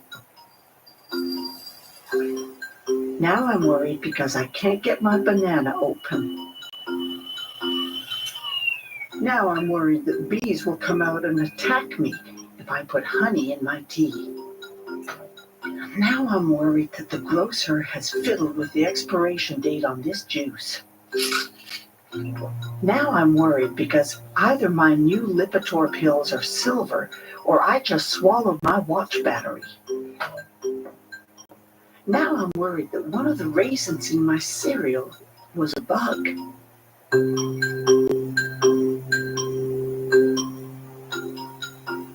Now I'm worried I might trip on the carpet on my way to the bathroom and break my wrist.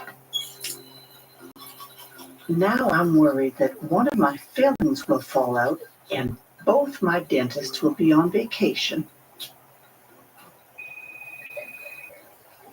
Now I'm worried that soap will go in my eyes and I won't be able to see the faucet to turn it off and I'll flood my house.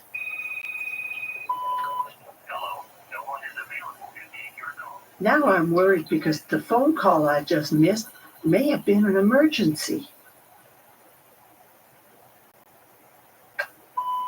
Hello, it's Ruth from the book club reminding you to print this week's notes for our meeting tonight. Thank you. Bye now. Now I'm worried because my toner cartridge is empty, but I'd need to make a difficult left turn to get to the Staples in the mall.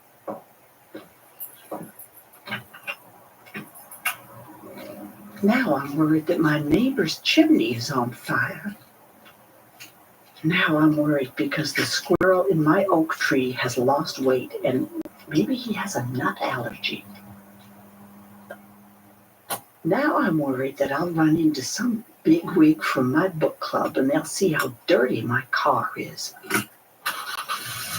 Now I'm worried that my Saturn doesn't really have airbags and that the salesman in the hat was lying.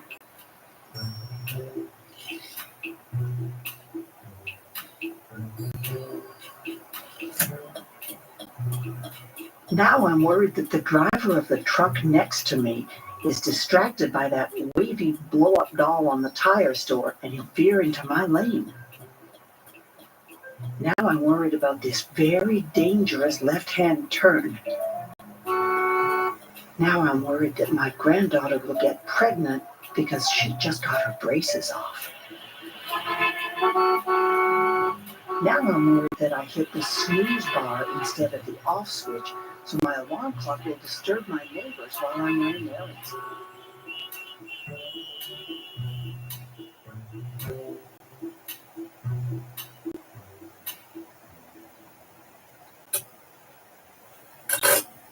Now I'm worried that my emergency brake may have been up for the entire trip.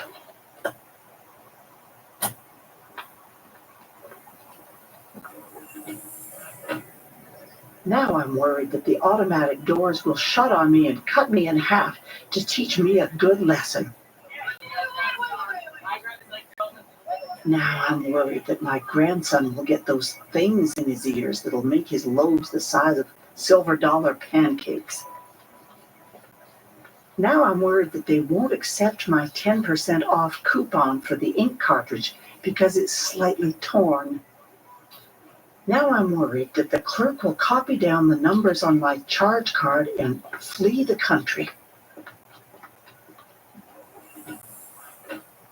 Now I'm worried I won't remember where I parked my Saturn. Now I'm worried that my Saturn has been vandalized, then stolen, then salvaged for parts and left on concrete blocks in a dangerous part of town.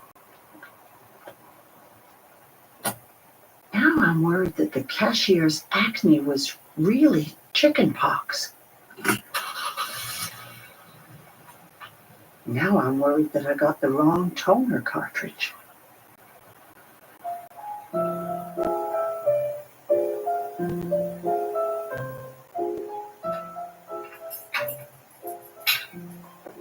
I love it when artists depict what anxiety is like because it's so different for so many different types of people. But I think that it is like the number one mental illness. Back when I was a mental health worker, they said depression was the most common mental illness.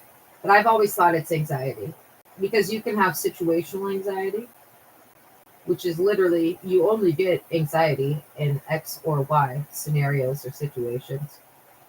And I feel like I can think of 5 people in my life who I've known well, who have never turned to me and said they're nervous or anxious. That's it.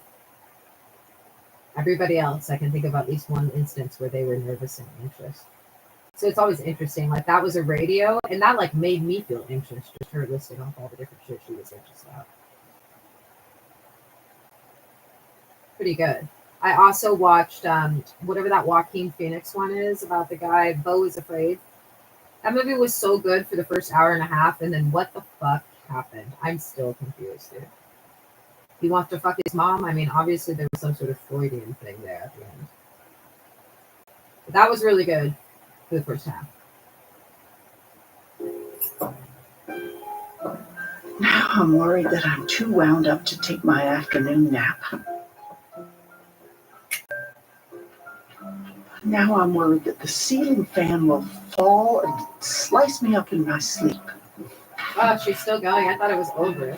This shit is now literally I'm worried making me because feel I've been anxious. keeping my batteries in the refrigerator, so some of the voltage may have traveled into my Now I'm worried about Drew Carey getting fat. Now I'm worried that dwarf robbers broke in through my Now I'm worried that the bank tellers prance around all Now I'm worried that there won't be enough pickles on my sandwich, and I'll need to go back.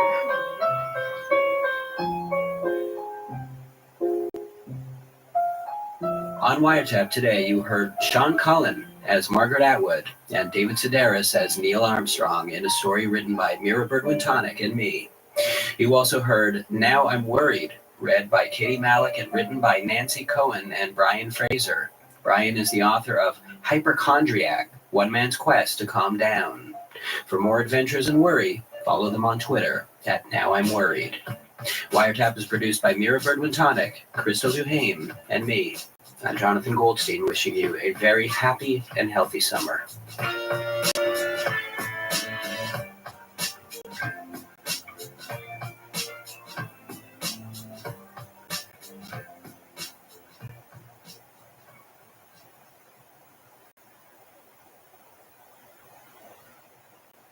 For more CBC podcasts, go to cbc.ca/podcasts.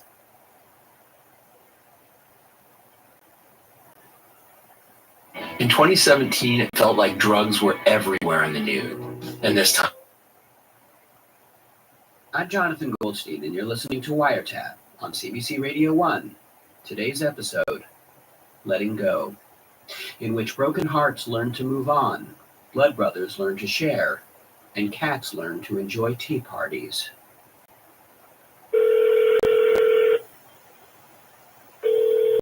Hello. Hey, Jason? What's happening? Let me just take a level on your voice. All right. And I'm going to talk like this, probably around. I might get this loud. I don't know. You think you might get louder? I don't know if I'll get any louder than this. Do you ever get hysterical when you're telling? I might get hysterical. I might raise my voice, but I don't know if I'll get like much higher than that. I'm not going to start screaming. Okay, that's pretty. Okay, we're all set. So yeah, go ahead. Tell the story. Letting go. Well, as you know, this summer I got talked into something that I was firmly believed I would never do, which was go to a nudist beach. I don't even like using a urinal in the bathroom, never mind being full-blown. Hold on a second, Jonathan. Sorry. Never mind being nude in front of hundreds of... I just got to put the phone down for a second. Hold on.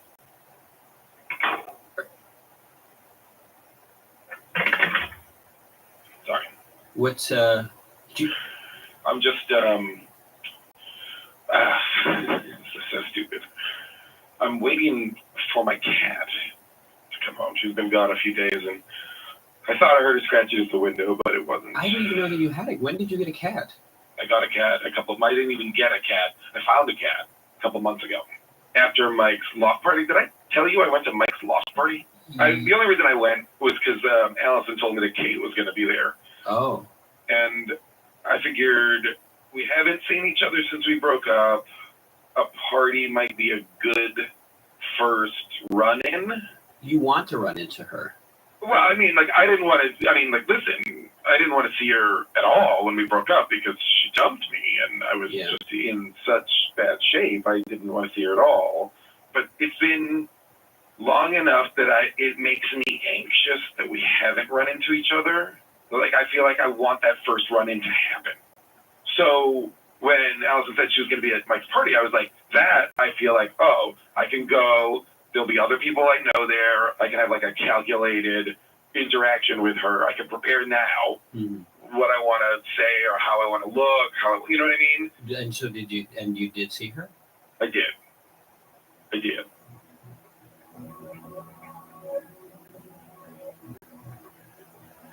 I got there and immediately was in a terrible mood, and she wasn't there yet.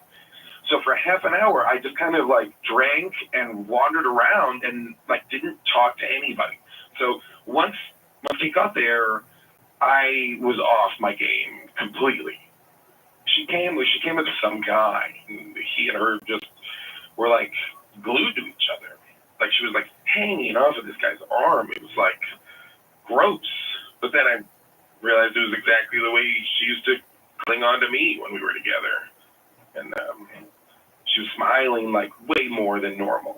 Like she's smiling like a person in love smiles. I don't know. I'm like on the other side of the room, like at this point in a full body sweat. So she waved at me from across the room, and I'm certain that like had I walked up to her at that point, she would have been receptive to a conversation. But I didn't. I just like I gave her a thumbs up. I gave her a thumbs up and pointed to my empty drink glass and like went and got a drink. And that was it. It was so much harder to see her than I thought it was going to be. I felt like I was going to cry. So there's a fire escape that runs down where the kitchen is. So I went in to get a drink, and I left out the window. Just like that, like spontaneously? You just... This was fight or flight, and I flew.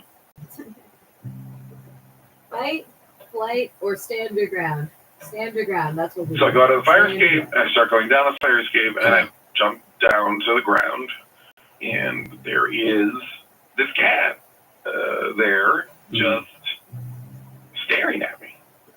And this is going to sound stupid, but I feel in that moment very powerfully like the cat is judging me. And I know, I'm certain you're going to be like, aren't you projecting that onto the cat? Yeah, kind of. No, I swear to God, like the cat was looking at me like, shame on you. That cat knew my shame.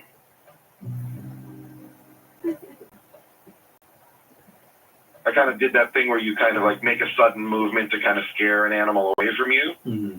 The cat did not move. The cat wouldn't even break my gaze.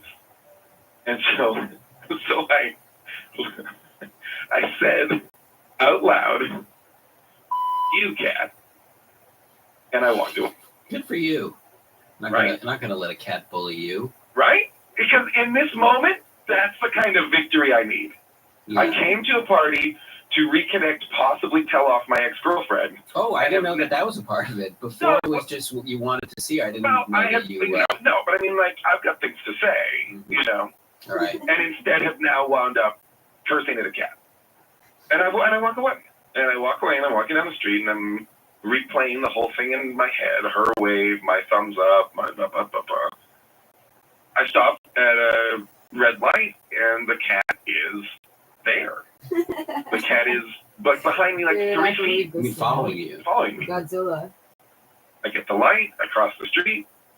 Cat follows Daddy me. said, "Fuck you too," stalking him now. Cat follows me for 25 blocks. Come on. Cat follows me for 25 blocks. Did you smell like fish or something? No, I did not smell like fish, Jonathan. I'm not saying that you Yeah. do, but... I forgot. Did I not mention I had a herring in my pocket? Well, that would make more sense, wouldn't it? Yeah, no, it would make total sense that I had a herring in my pocket. No, I didn't smell like fish. I smelled normal. The cat was following me. If I stopped and waited at a light, it stopped and waited at a light. And at a certain point, I just started doing weird stuff. Like I stopped and sat on a park bench for a while. And it was like, you keep thinking like, you get out of here. You keep going. She just sat 5 feet away from me. At one point, I burst into a sprint. For as you're not a runner. I'm trying to imagine this. Yeah, I'm not a runner. And I sprinted 4.5 blocks, and I made a turn at one point. Sprinted half the way down a block and stopped. Looked around. Cat's not there. And I'm like pumping my fist in the air, like I've won something. Sat down on this stoop to kind of catch my breath, and I'm not sitting there for 10 seconds. Cat walks up. Come on. The cat not only followed me, but didn't even bother running. The cat just sauntered it and was like, if you run with a dog, the dog runs with you and it jumps and you play and blah, blah. This cat was tolerating my childish behavior. So, cat follows me home. What am I going to do? What am I going to do at this point? I bring the cat in my house.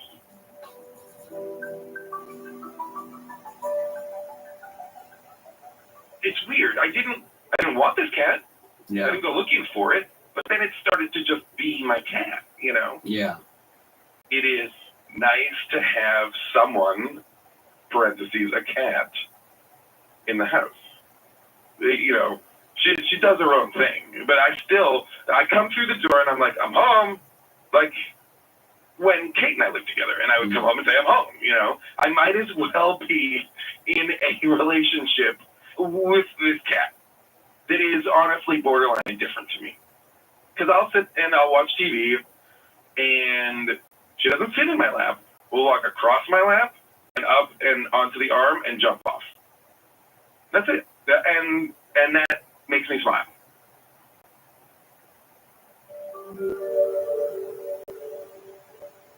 But she keeps disappearing for these long stretches, and when I first brought her home, she was here in the house a lot, which I took to mean she liked it, you know. And then a couple weeks later, she disappeared for the night. What did she do? Jump out the window? Yeah. You can just like her old man. Exactly.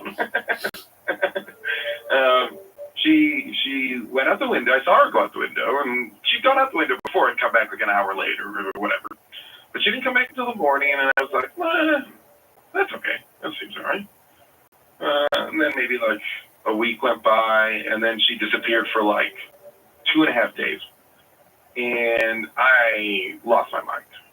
I was walking around the neighborhood. I was like totally freaking out. And then she came back. She seemed totally normal.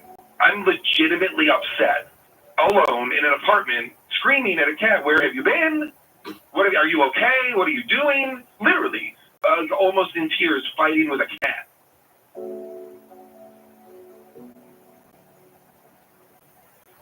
She started disappearing more and more, and I wanted to know where my cat went. You know, I wanted to see what she was up to. Like, did she have like a boyfriend cat someplace, or because I felt like if I knew, I'd feel better about it and I wouldn't worry. So I I did something super bananas. Oh? There's a place there's a place like 6 blocks from here called The Spy Store. We used to walk by it all the time, and I always wanted Kate to go in there with me because, you know, they sell basically surveillance equipment and a pair of eyeglasses that have a hidden camera in it and, you know, all this kind of nonsense. So I bought this tiny camera, which cost $350. Wow. Seriously, I have not told anybody about this. And I attached the camera to the cat's collar and waited, you know. You were waiting for the cat to leave. Okay, yeah. And of course, she doesn't leave for like a week. I've got all the windows open. I'm just like, because I want to know. Yeah. So finally she leaves. She's gone for like the night. She comes back. I download the video and I start playing it. And it is like a first-person documentary about my cat's life. Huh. Like in real time.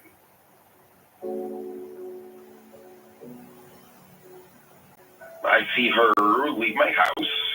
She walks down the street a few blocks, and then she goes to the park.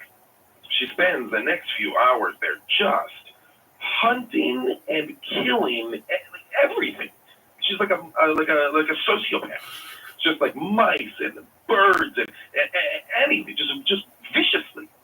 I fast forward through that for a while, and then she walking down the street. She walks up some steps, and she's scratching at the door. And then the door opens, and the camera suddenly is just like airborne. And I realize someone is picking my cat up. And the camera is kind of jostling around, and what I'm catching is someone else's house and a little girl nuzzling my cat.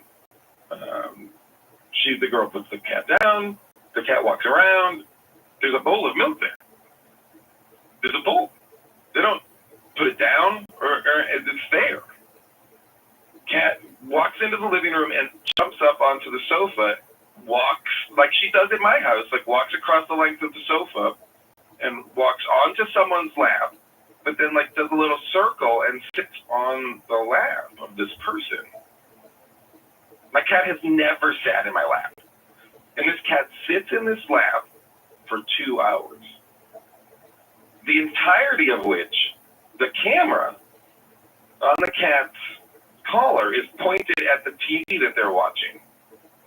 And they are watching American Idol for 2 hours.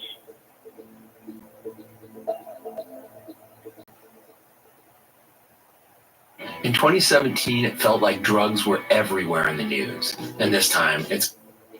So for the next few weeks, I watch my cat live with another family, basically, on and off. She disappears and she comes back, and when I watch the videos, she's, in a little girl's room having a tea party. And then at one point, the cat passes by a mirror, and the cat is wearing a small hat that clearly, I'm sure, belongs to one of the girl's dolls or something. They get toys. They got more toys for their cat than for the kids. She was going away more and more, and we're in this weird phase now where she spends more time away from me than with me, I start to feel like when I'm watching my cat in this family's house that I'm watching her at home.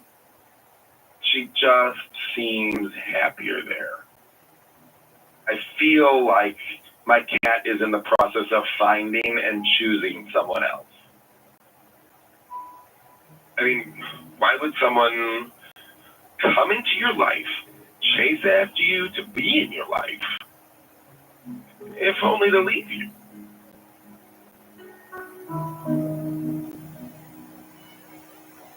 I find myself trying to not recreate, but I put her on my lap, put on American Idol, thinking maybe she likes the show. Mm-hmm. But no, she jumps right off my lap and wants nothing to do with me. Which honestly, oh. What's that? She's back. Oh. She's scratching at the window. Hold on a second, Jonathan. I gotta open the window. Well, hello.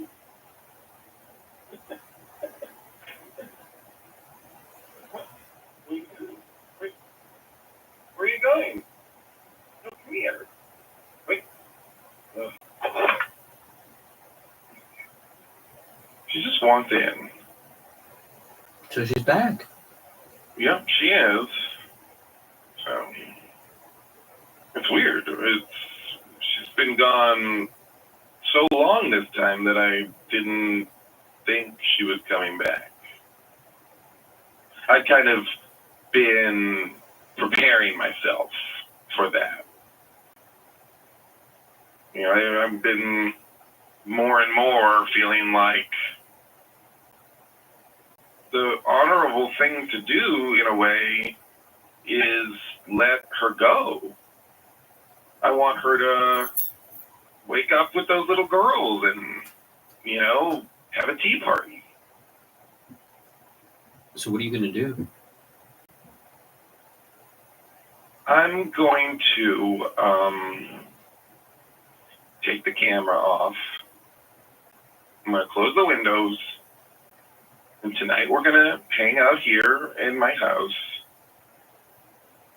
And then in the morning, I'm going to take her to that door that she goes to. And I'm going to knock on the door. And when they come and answer, I'm going to give them my cat. Because it's theirs.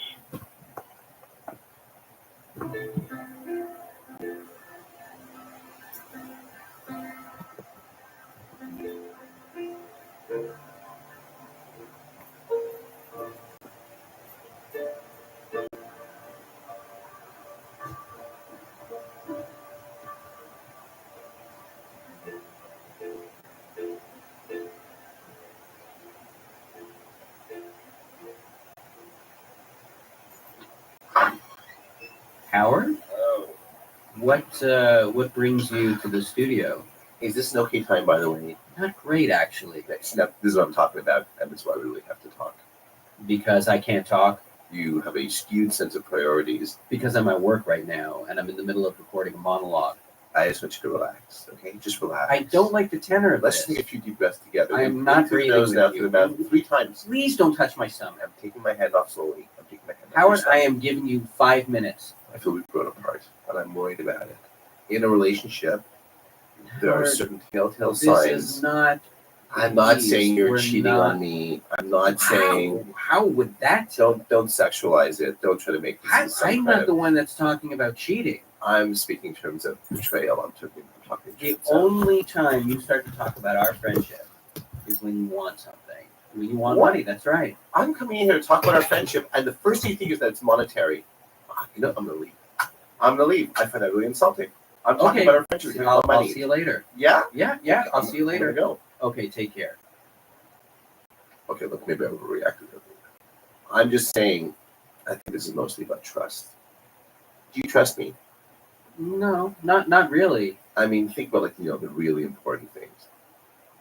No, I can't. I can't. Come say on, that okay. Haha. As your friend of so many years. Yeah, no. I guess I don't. Oh, okay, let's back up, because I think I went too fast, too far. All right. People really are boarded up with all kinds of secrets. And those secrets say, that in this day and age, would be, say, like passwords. The way people... What do you want my password to? I'm not saying I want your password. What is it, Howard? No. My banking No, online? No. Is that not what you came here for? No, it's not about that. Yes, actually, yes. You want my password to something? Passwords, plural, so we can grow as friends and grow in I our don't know what you're getting at exactly, whether this is some kind of Give me all symbol. your passwords. All of them. I want them. I don't even know how to respond to that. Passwords are secrets, and secrets are walls. Cutting off your light, cutting off your air, cutting off me. From stealing all my money. I'm here to share. I want you to have my passwords too. I want us to stand naked before each other. No secrets, naturally. Nude, right in front of each other. Everything out. Sweaty and rolling around. Okay, all right, Howard. Tear all the That's clothes okay. off. Slowly, sensually ripping the I clothes get off. it. I hear what you're saying. Which is why I brought this list here. Okay. I have a list of all my passwords, and I'm going to go first, and I'm going to give it to you. It's going to be faith. And I'm just going to trust that you're going to use these passwords responsibly. Let's say I don't want to hear You that. have them. I just can't walk unless you run. You have to walk before you run, I think is what you're thinking of. Yeah, that's right. Do you understand what I'm saying? I don't. You want to just give Howard, me everything? I am You willing want to give me everything. All your passwords. You don't want to fight. You're going to give me Howard, what are you all your- doing? What? That's right, try. Here we go. First of all, I'm part of a beekeeping group. I thought you stopped doing that. No, I never stopped doing that. You never stopped. Can't give up the honey. My handle's Honey Mama. Ugh. And my password is bzzz, but I got 26 cents. Okay, then I'm part of a buggy site. I'm never going to go to this. You may find yourself going. Why? If I would die, I would need you to get all my affairs in order. You have to secure my legacy. On the Puggle site. Especially the Pebble site. My login is Puggy Wuggy. And my password is Snort. Okay, I'll give you the password for my Hotmail account. Okay, the password there is password. The word password. If you should forget that password, the security question is, what was the name of your first pet? And the answer is John's an idiot. Okay, then Wait a second. Why wouldn't you put Bruce or Desmond? Or because someone can get that. People know me. Why do you take it so personally? Because you just said I'm an idiot. I'm trying to stump someone who's trying to get sensitive information from me. It's the last thing I would think. It's actually, if I had written John's brilliant. Okay, well, so I have your that would be passwords, fucking and hilarious so if if we're all somebody's like, done "Hey, I here, need you I'm to just charge us going to get my back to accounts, what a the weight off password my is your shoulders. idiot." Just to get all the dirty selling secrets off my shoulders. All right, let's move on. Okay, so now give me all your passwords to all your sensitive accounts. So I can get ready to feel fantastic. I am absolutely Howard. Howard. Some basic ones I just need. You gave me the passwords to your little sites, but I am not giving you. Okay, you get it. I'm sharing this stuff with you. Like, I mean, you can look at it. You can look at, yeah, okay, fine. I got a pug site, whatever it is that I'm part of. For me, that's a big thing. For you, just laugh at me. See, there's nothing. Not Yeah, laughing you see at some you. stupid. No, like I'm some that is not. weirdo with my weird little interest. But to me, this is the fabric of my life. This is important to me. I'm not. That's We're not. like brothers, and this day and age, we're not gonna cut ourselves and become blood brothers. Like all the diseases, and cards. And, this Okay. is for our millennials. I'll give you something. Let's talk with your credit cards. What I is will the- give you the password to my Facebook account. Okay? The list, really.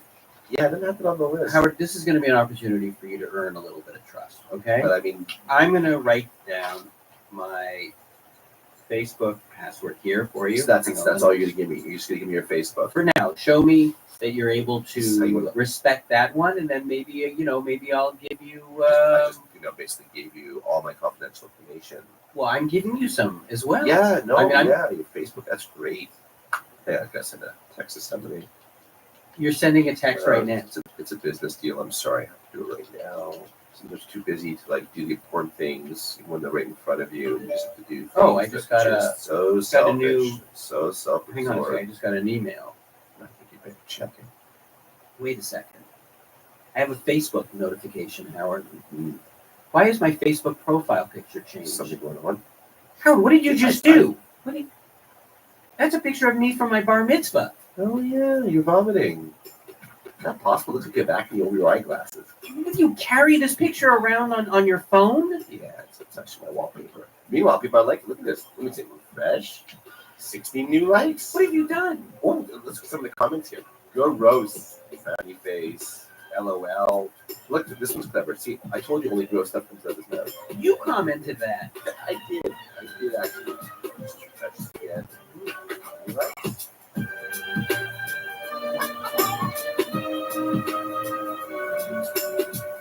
On Wiretap today, you heard Jason Mantzoukas and Howard Chakowitz. Wiretap is produced by Mira Berglund-Tonic, Crystal Duhane, and me, Jonathan Goldstein. For more CBC podcasts, go to cbc.ca/podcasts.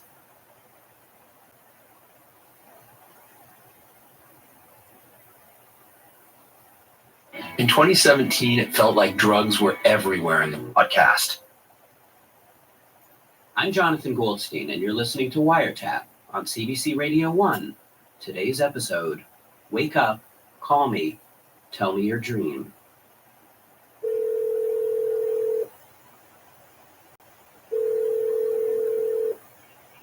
SGRC, this is Robin. Hello, my name is Jonathan, and I think I found one of your business cards on the subway. Mm-hmm. It just said, "Wake up, call me, tell me your dream." Mm-hmm. I found it very curious, and I was just calling you up. And Do you have a dream to share? I do, yeah. Should I just Yep. go ahead and Go right ahead. and share that? Mm-hmm.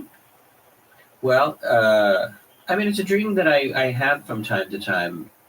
I was being chased by this old high school gym teacher of mine. Mm-hmm. A man or a woman? A man, Okay. Mr. Solovinsky.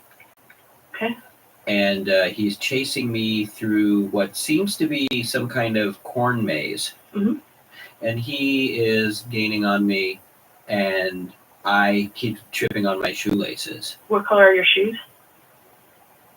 White. And what kind of corn was it? Do you know if it was sweet corn, silver queen, Seneca, blue Hopi? I didn't eat any of it. Okay, but you did not detect the color, the scent, the size, where it was in a harvest? Boy, I have to say, for dream analysis, this is getting a lot more precise than anything I've ever experienced in therapy. Oh, well, this isn't for therapy. We're doing a sociological study. Uh-huh. And your particular dream doesn't fit into our current study. But thank you so much for giving a call, and I hope you sleep well. But before you go, can I just ask what study? Well, I work for the Social Trends Research Center, the SGRC, in the Dream Division, and we study how trends in dreams reflect fluctuating trends in the greater society. I'm sorry, what does that mean exactly? Well, unlike individual dream analysis, like let's say what it means when you have a dream that all your teeth have fallen out or Right. that kind of thing, we're really looking at the larger scale of what it means when, say, 10,000 people dream the same thing in the same week. How do you find out what 10,000 people are dreaming in a given week? Well, the SGRC has dozens of data collection centers across North America, even international bureaus. And in an effort to kind of get more random sampling, we scatter business cards like the one you found across subways, sometimes in parks, library books. And you'd actually be surprised at how many calls we get, people love talking about their dreams. Mm-hmm. We get about 7,000 to 10,000 calls like yours a day. If you don't mind my asking, what trends in dreams have you been noticing over the years? Well, for instance, when Michael Jackson died, a lot of people are having dreams about Michael Jackson. Or when the Olympics are going on, people have dreams about winning, losing, being on the podium, etc. But what I'm personally interested in is trending nightmares. Nightmares that are being dreamt by a lot of people? Yes, exactly. Bin Laden, for example, once September 11th happened, a lot of people are having dreams of him. Mm-hmm. Some are literal like that. Others are more symbolic, like mugging nightmares. Actually, during the economic downturn and the global financial crisis, mugging nightmares have gone up about, 17%. You actually have this charted. We do. Yeah, we have an incredible database.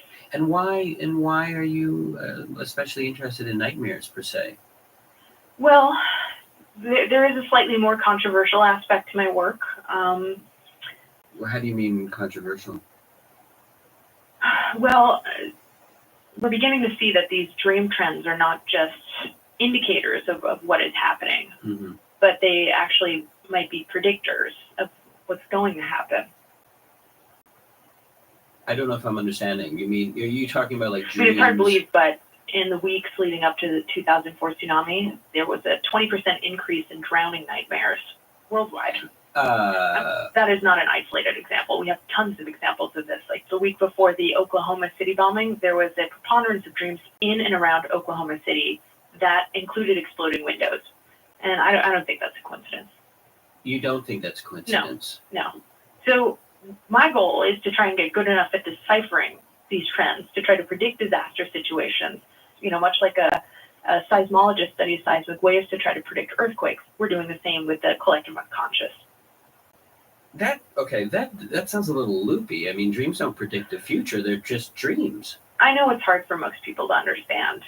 I don't know if you've heard or read much about string theory.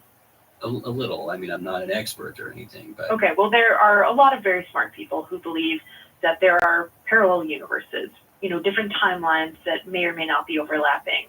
Some might be slightly out of sync. Maybe they're happening in a 5-second lag, or maybe they're a bit ahead of ours. And one of the theories behind it is that our dreams may be windows into timelines that have already taken place, things that have already happened. And these are just theories, but empirically, we are amassing an impressive collection of data, pointing to the fact that dreams are not just nighttime distractions, and that there is knowledge to be had in looking at them in aggregate on a mass scale. That's a really fascinating theory. So what about my dream? You don't think maybe my dream might be a glimpse into something that's about to take place? I suppose it's possible, but not all dreams have sociological relevance. Some dreams are just personal. But maybe my dream means something bigger, like maybe Look, the way that not everyone has to dream big. It doesn't mean your dreams aren't important. I mean, your dreams are your connection to your unconscious, and that's a very incredible thing. It's a private thing. Right. I mean, if you think about it, why would you want the meaning of your dreams to be bogged down in the real world? Where's the magic in that? I mean, wouldn't you rather your dreams be a chance for your soul to free itself from the confines of reality and explore fantastic, imagined realms?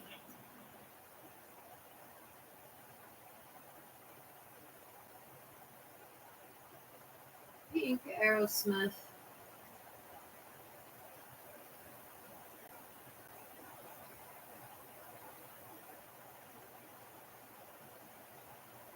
Everyone knows me as Maddie, but here I'm Master Sergeant Hefner.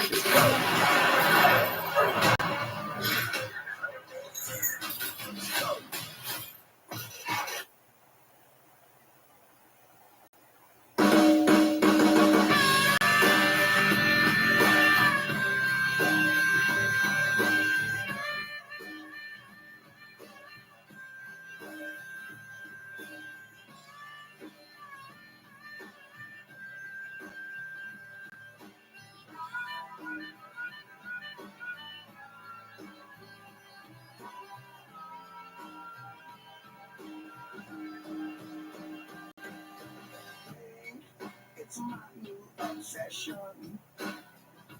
Yeah. pink is not even a question. Pink on the lips of your lover. 'Cause pink is the love you discover. Pink as the ring on your cherry. Pink, 'cause you are so very. Pink, it's the color of passion. 'Cause today, it just goes with fashion. Pink, it was love at first sight. Yeah, pink, when I turn out the light. And pink gets me high as a kite. And I feel everything is going to be alright. No matter what we do tonight, you could be my flamingo. 'Cause pink is a new kind of lingo. Pink like a big old umbrella. It's pink, but you don't ever tell her. Yeah, pink, it was love at first sight. And pink, when I turn out the light. Yeah, pink gets me high as a kite. And I think everything is going to be alright. No matter what we do.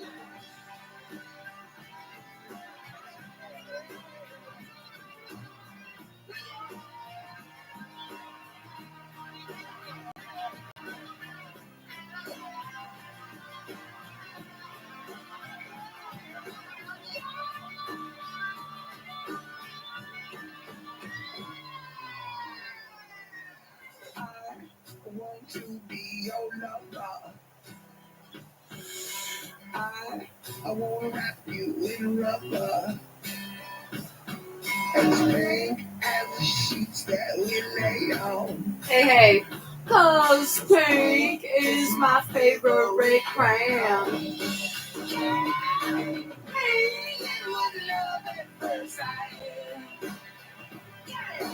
Pink, I like to keep on the lights.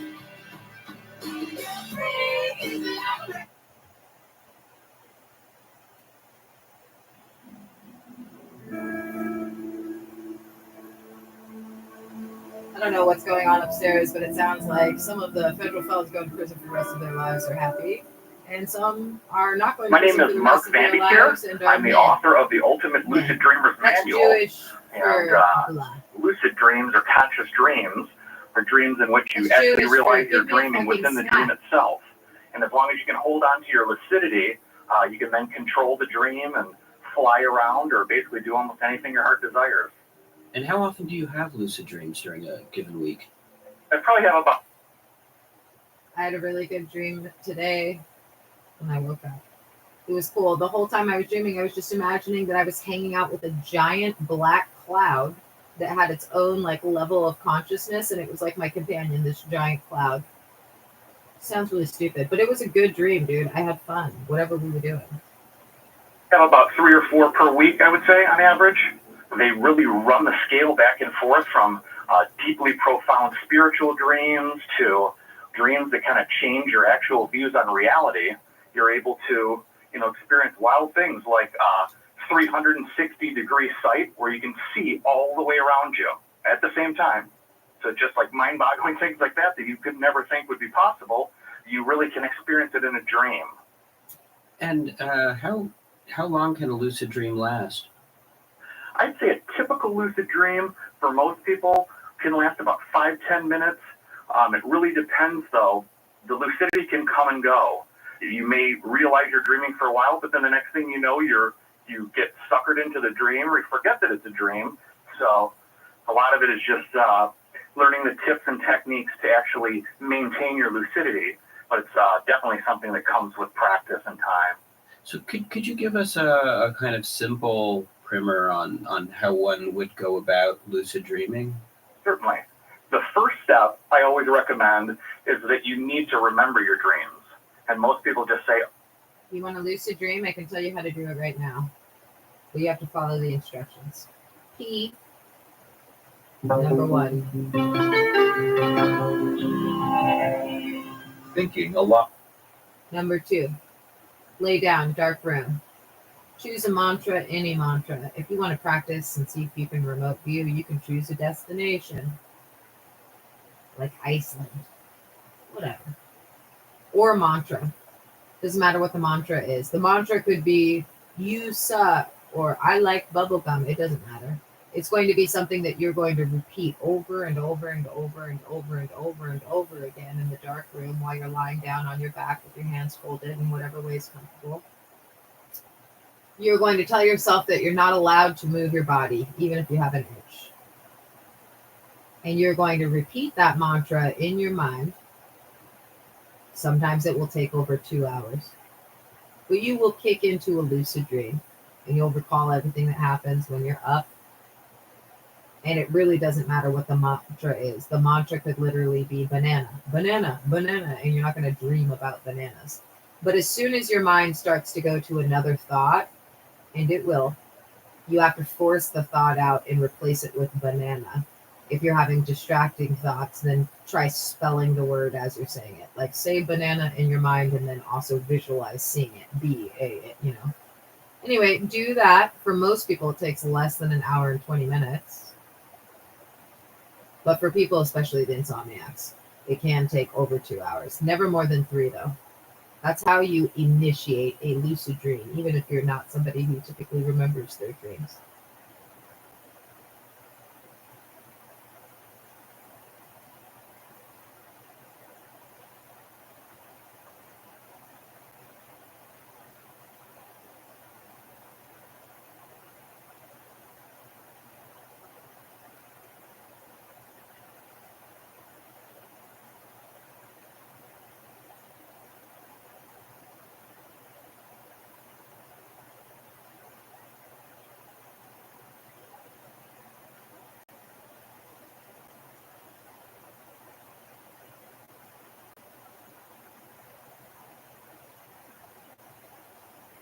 I am Peppa Pig.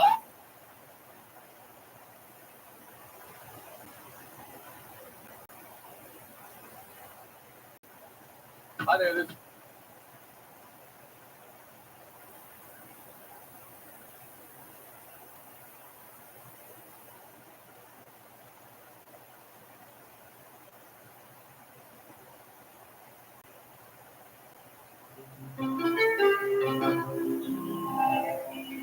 Thinking aloud.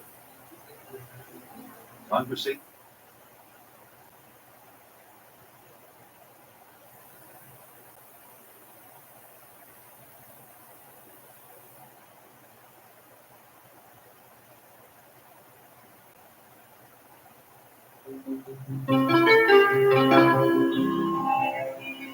Thinking aloud. Conversations on the leading edge of knowledge and discovery with psychologist Jeffrey Michelin. Hi, I'm Jeffrey Michelin. Hello and welcome. I'm Emmy Vadnais, co-host with Jeffrey Michelin. Our topic today is interrupted death experience. My guest is Father Nathan Castle, who is a Catholic priest of the semi-contemplative Dominican order. He has served as a campus minister and helped stuck souls and not so stuck souls who have died suddenly and traumatically adjust to the afterlife. He is author of And Toto 2, The Wizard of Oz as a Spiritual Adventure. Afterlife Interrupted, Helping Stuck Souls Cross Over. A Catholic priest explores the interrupted death experience. And Afterlife Interrupted Book 2, Helping Souls Cross Over. Father Nathan is located in Tucson, Arizona, and now I'll switch over to the internet video. Welcome, Father Nathan. It's such a pleasure to have you with us on New Thinking Aloud today. It's great to be with you. you have a unique gift that I haven't seen with other Catholic priests, and that you're able to help people who are stuck in the afterlife. How did you begin doing this? Well, I was baptized at 3 weeks old on April Fool's Day in 1956. And I was raised in a Catholic home that was not only concerned with the externals, the rules and regulations of an organized religion, but I was taught spiritual practice very, very early. My dad had only 2 siblings. They both became Dominican nuns and first-grade teachers. That's the order I belong to. And then my mom was a very wise woman of faith she had 5 of us. I'm the middle of those 5. She taught us very early on that we had families on earth and a family in heaven. That most of the time we dealt with our family on earth, but at night before we went to sleep, we made it a point to talk to our other family, my other mom and dad. I began to, once I understood what death was, I was taught that people after they die continue to live, but differently, and they go to another place. I learned that most go to an intermediate place. I was taught about heaven and hell, although we were taught that hell, we would only know if anyone was in it if we were told so, and God had never told us that. Okay. But there were many saints who were in heaven, but many people were not quite ready for heaven at the instant that they died, and they had a place to go and kind of get prepped, kind of cleaned up, like you were going to church or you were going to a wedding or something special where you needed to be looking your best or something. Anyway, I learned that most people were in this purgatory, which purge means to cleanse, and that we could help them by praying for them, that we could make things go faster or better somehow. And so we did blessings. When I was really tiny and couldn't form my own sentences, I would repeat after my mom. God bless Aunt Odile, God bless Uncle Joe. And we could bless people in our house, people in the next state, or people who had already died. And so it didn't really matter where they were because God was everywhere. God was always with everybody wherever they were, and the blessing would get where you wanted it to go. And then when I was a little older, I learned that the church had this idea of purgatory, that some of it was sort of like a punishment, but not hell, and that there was that you could help people move through their time in purgatory by praying for them and make it go faster. So I began to think of it as like people waiting in line at the bank. But my dad took me to the bank. My parents both were raised in poverty, and they lifted us up out of poverty during their lifetime. But we each had a college savings fund made the week we were born, and Dad would take us to the bank to hand the thing to the lady and see that the numbers were bigger. Well, but at the bank, you have to wait in these lines. They plan on making you wait. They have these lobbies with these zigzaggedy ropes in it that was quite evident that they planned on you waiting. So I just thought maybe it's like that. So before I go to sleep, I would pray for whoever was one prayer away from heaven, because there's always somebody whose turn is next. And I was taught, I think in first grade, that if yours was the prayer that sprung someone from purgatory into heaven, you'd have a friend for all eternity. So that seemed like low-hanging fruit to me. I could make friends in heaven by just saying one little prayer for whoever was closest, but not quite there. And then I would think, well, that doesn't seem too fair. Somebody just got there and they had to see this long line ahead of them. So I would encourage them by praying for the guy that just arrived. And then I would think that most of them are in the middle. I would say a kind of a wild card prayer and say, God, apply this one to anybody you want. And then a little later, when I could read, there were obituaries in both our morning and evening newspapers. We got 2 every day. And in Texas in the 60s, almost everybody was buried from a church. There weren't these celebrations of life in a park or something like that. And so you could read at the bottom what church they belonged to, and if they weren't Catholic, I'd pray for them, because I learned that the Baptists didn't believe there was a purgatory. So their families wouldn't be praying for them. So I just figured, okay, I'll do those.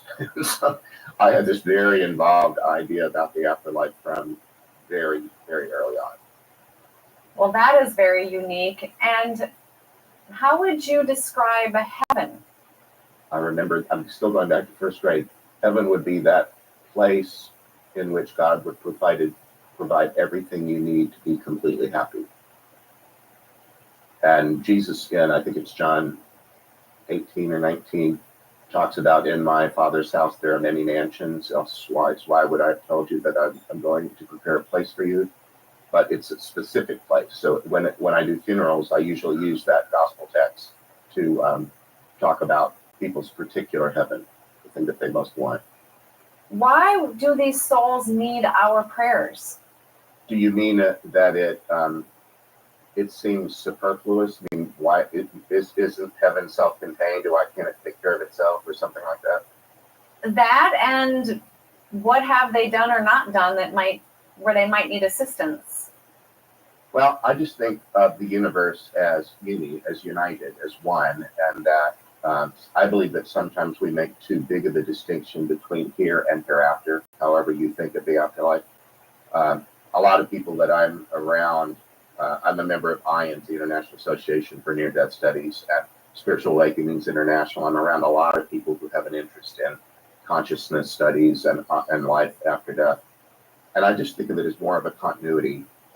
And so for me, it just makes sense that we interact with the next planes or the next world, however you want to envision it. So I just think it's sort of natural that heaven and earth cooperate. But let me say at the outset, because we're still so early in the interview, I haven't been given a guided tour of the afterlife. I feel like I'm looking through a peephole. I think it's important to be, modest about what I've experienced, even though I've been experiencing it for 25 years.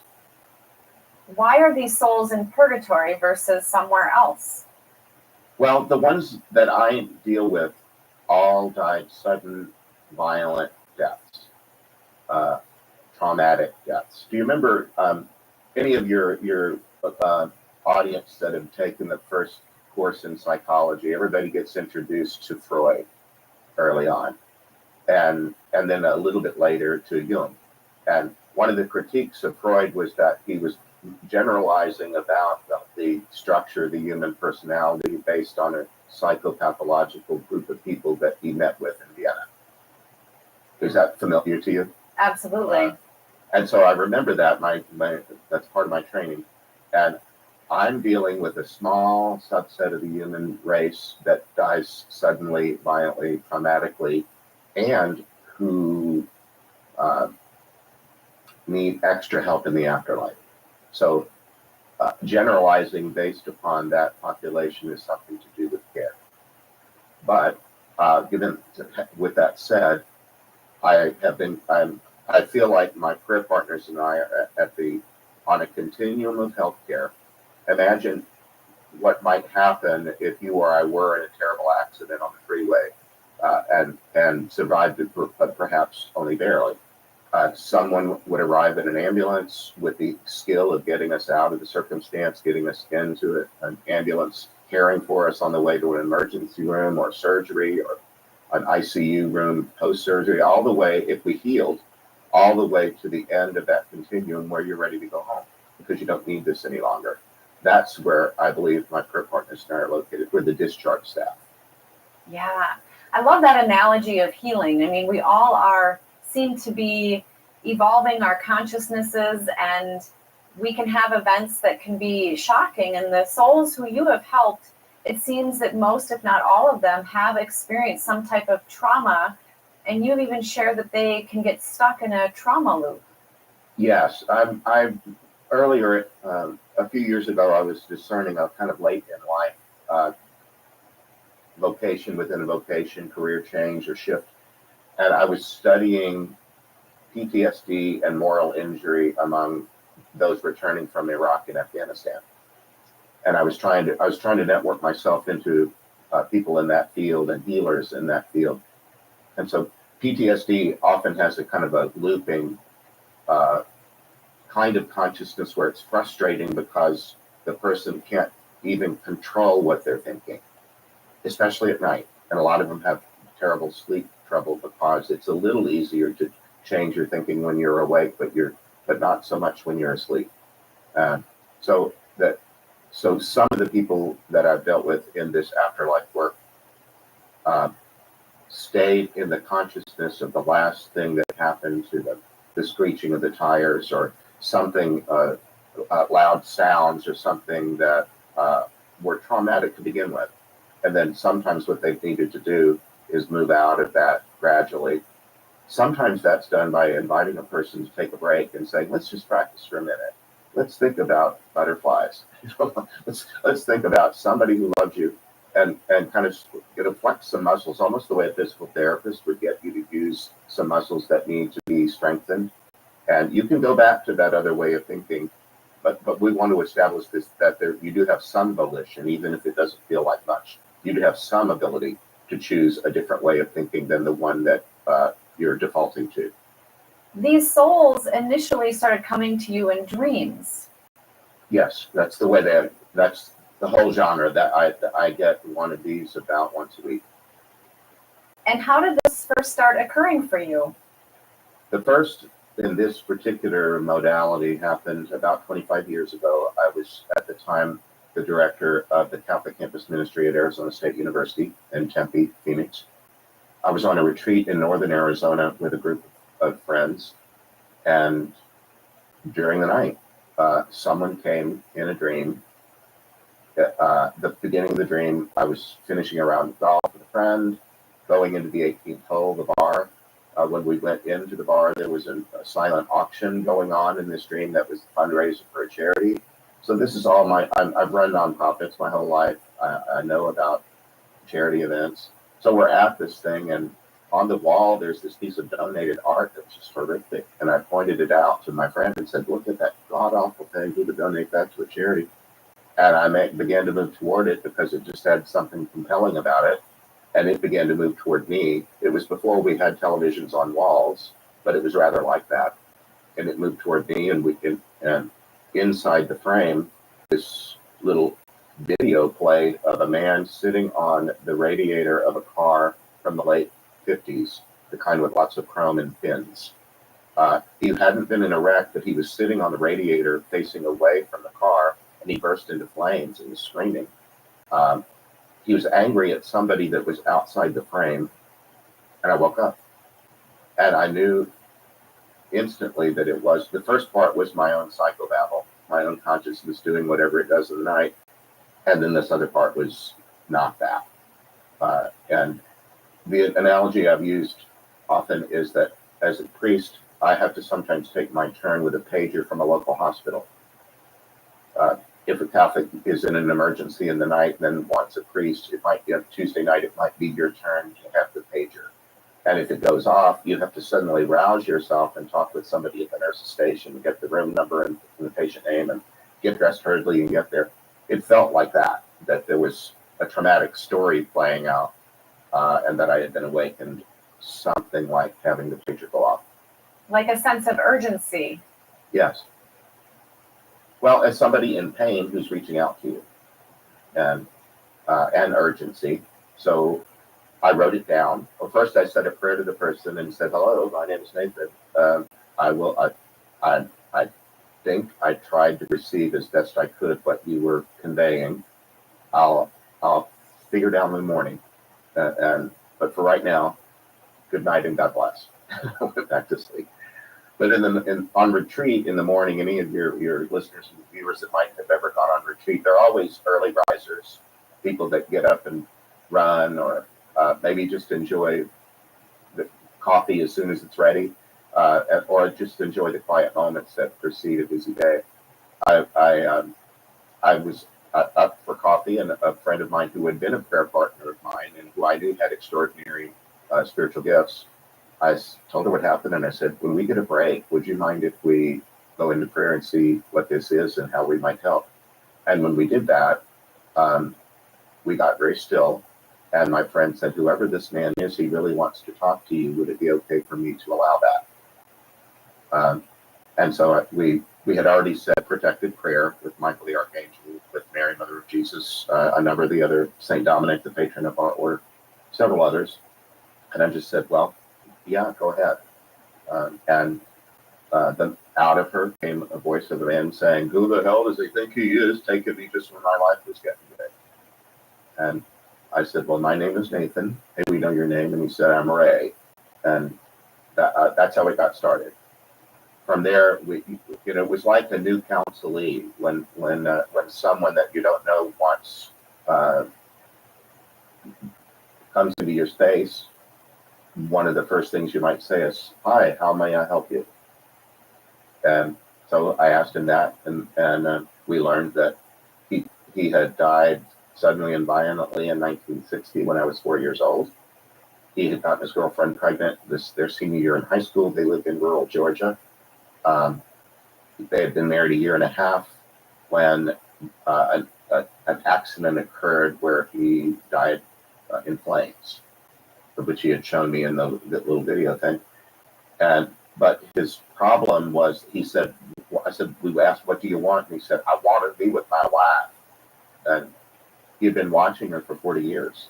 She was in her early 20s when Ray died, but now she's an old woman. She's got cancer. She moved to South Carolina, married a lawyer, and moved up.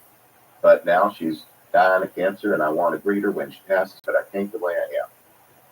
So he was able to pretty succinctly tell us what it was, his problem was, and what he wanted. So we said, okay, we'll work with that.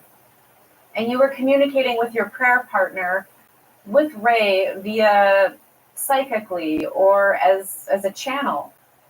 Yes, through what inspired speech. I knew that she had that gift, and it's not as though we used it as a parlor trick or anything. I just thought of it as one more spiritual gift that the Holy Spirit gives people. And that's why she asked, "Is it okay if I use it?" And I said, "Yes, we've done our protective prayer, and we're only trying to help someone who's come to us. So yes, please." And so we didn't really know what we were doing except to use our wits. We just had to figure things out, and we didn't really have the leisure to linger with him because we were on this retreat and I was leading it. So we needed to kind of get him started and say, okay, well, we're going to meet up with you in a few days. So we made something like an appointment. Said, just don't go too far. Stick around. You found us this time. You must be able to find us again. But we'll help. We'll do the best we can. And over the next couple of weeks, I think we met twice more, and were able to kind of size up how we might help him. I told him that you're telling me your wife has cancer, and I asked him what kind of what's it been like for you since you died? It's been 40 years. Where have you been? What have you done? He said nothing much. And I said, well, now you want to go from 0 to 60. Now there's a deadline literally coming for your dying wife, and now we're in a hurry. So I said, I've had a lot of experience helping people, and most people don't like to be hurried. But I'm going to have to hurry you. And at any point you don't like it, you just say goodbye. You don't have to do. You're in charge of you, and you don't have to do anything I say. But if you want my help, I'm going to push, and I'm only doing it because I want to help you achieve what you said you wanted. So that's the way it began. The short in brief, and people can read the longer version of this in the first of the two books. He had ideas about God that were holding him back. One of them was that God hates people, and that's why they die. So God was at fault for setting them on fire. So why would he want to be with a God like that? So I had to push back against that and say, well, there's a lot of. I asked him, did anybody ever say anything wrong about you? Because we do that a lot. We assume things about others. And I said, well, do the math, Ray. God is huge. You're small. If that happens to you on a small scale, imagine how many untrue things get said about God all day, every day. Maybe you're wrong. Well, he didn't like that because nobody but likes to be told they could be wrong. But he at least allowed that thought in. At one point, we said, you want to move, and you've been in the same place since you died. So it seems to me we ought to get you in circulation somehow. We ought to get you to go for a walk or something. Don't you think that would be smart? He said, yeah, I guess. So we asked, he told us that he learned about God from his mother who beat him while he prayed. He was made to kneel next to his bed, and while he said his prayers, his mother beat him. I said, well, why in the world she did that? I don't know. She just did. So he said, well, if you'd gotten to raise your son, he had a son that was a year and a half old, do you think you would have beat him while he prayed? He said, of course not. I said, well, let's just hold the idea that maybe the mother that beat you while you prayed might have taught you something weird about God. Maybe. So anyway, I said, well, what about your dad? I was thinking of people in the afterlife who might have died before him. And he said, yeah, my dad died when I was 10. I hardly knew him. I was kind of afraid of him. He died in the war. And I said, well, Vietnam? He said, no, Korea. So I said, well, it's just a counseling technique. When people go low, you try to take them high. So I said, well, think about it for a second. Was there a moment in the life of you and your dad that was great? Did you ever have a really fun time with your dad? And he thought about it, and he said, yeah, one time we went and looked at cars. I said, well, we need to go now, but do you think it would be all right for us to ask your dad to come to you if he can, and not come too close so that you can see who he is but not be scared of him? You can decide whether he gets to come closer or not. Would that be all right? Yeah, I think I could do that. So we just said a prayer and said, God, would you please send Ray's dad if he's available? And he said, oh, golly, look at that. And I said, well, what do you see? I can't see what you're seeing. And he said, well, it's my dad. And I said, well, does he look scary? Do you think you're being tricked? And he said, no, it's just my dad. I said, well, then if you feel safe, remember where you are so you can find your way back, kind of like the way you park your car at a stadium or something. Remember how to get back where you need to be. Make sure that as you go for your walk, make sure you can come back to your safe place. But you and your dad go and have a little adventure, and we'll talk to you in a few days. So we did that. And over time, I told him that in the end, I thought that he was a caveman. That every time he talked about his wife, he acted like he would grab her by her hair and pull her into his cave. And I said, and of course he didn't like that. Nobody would. But I just said, every time you talk about her, it sounds like you think you own her. Well, you were her husband for about a year and a half, but she's now an old woman. She's loved lots of people. When she dies, you're probably not going to be the only one that wants to greet her. Don't you think there'll be a few? And he allowed that thought in. And I said, I think if you would just behave like a gentleman and allow yourself to be in a team of people that greet her, maybe that would work. Well, a little bit more time passed, a few days. We met up what was the next time, and we asked him how things were going. He said, big news, my wife passed. I said, oh, well, tell us all about that. And he said, it was very much like you said. I was there, but there was a few other people too. And he said, you'd have been proud of me. I was a perfect gentleman. I said, terrific. I knew you could do it. And he got what he wanted. He was with his wife when she passed. And we said, well, it seems like it's now time for us to say goodbye. You came here for a purpose, and you've accomplished that purpose. So I just said, he agreed. And he said, well, now that you've learned how to be a greeter in the afterlife, I wonder if you wouldn't mind keeping an eye on me, because you know how to do that. He watched his wife for 40 years. So would you just keep an eye on me? And when it's time for me to pass, would you mind being in the welcoming party?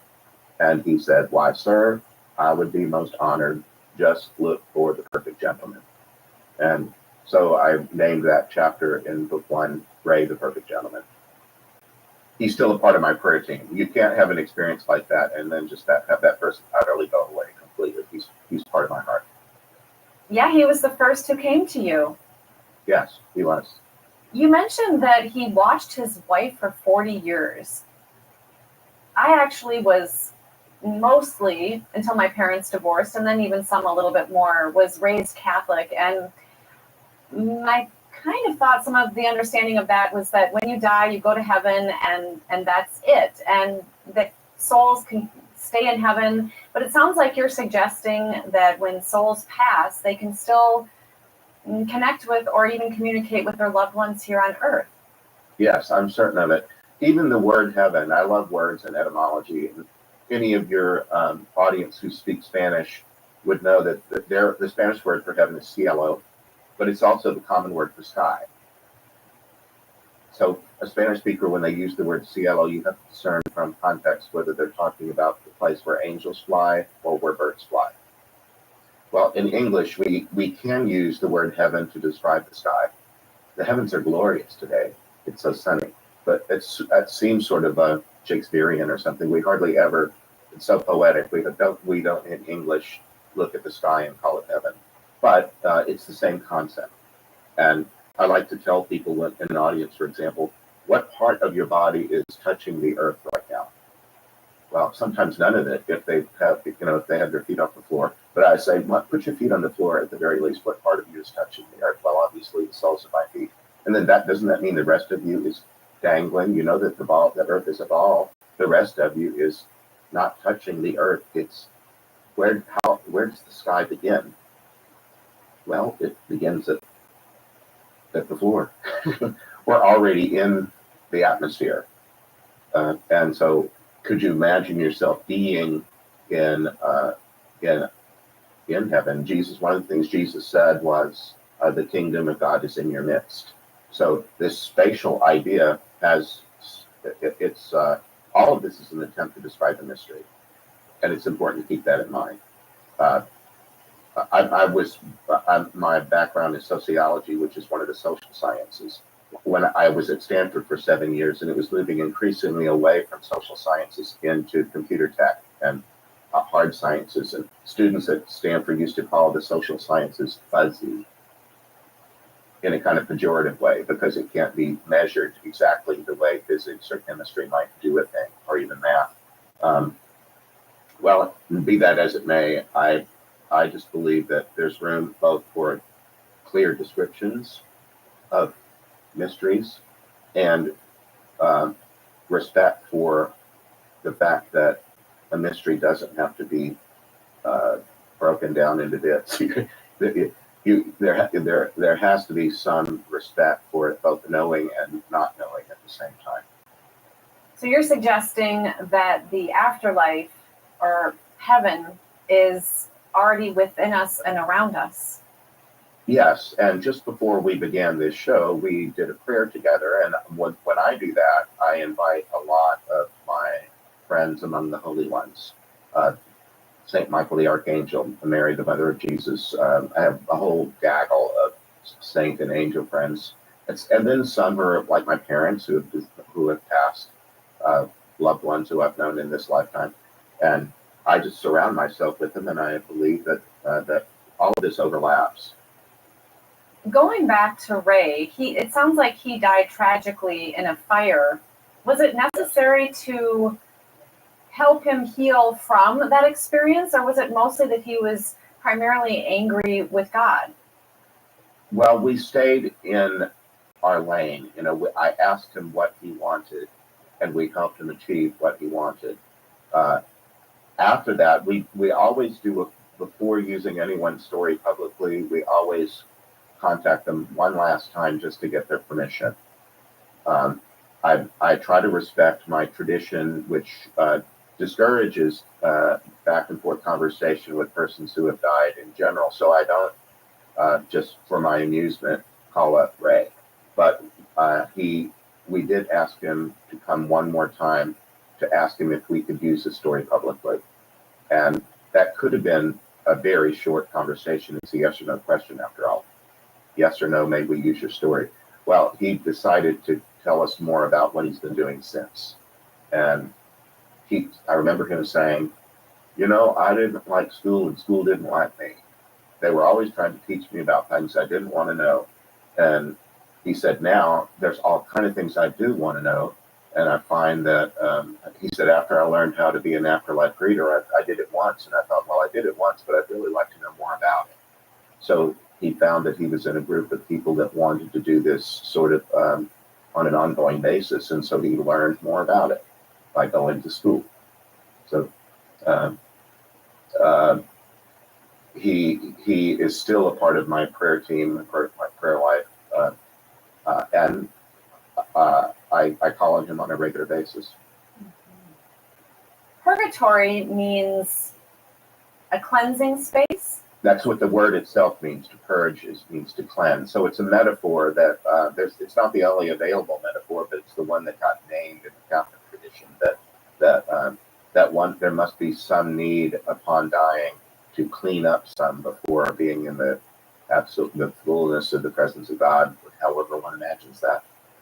I think myself and those who I grew up with and friends and family, it was often felt that that was sort of a punitive place, that somehow there was something that maybe a soul did wrong, or there was some shame that they maybe bestowed upon themselves or others, or that maybe they needed some type of timeout. Is that what you have discovered in these experiences, or have you discovered something else? Back to Catholic school in the early '60s, and there were these prayer cards where if you did well on a spelling sheet or something, you get awarded this picture of a saint on a little card about the size of an index card.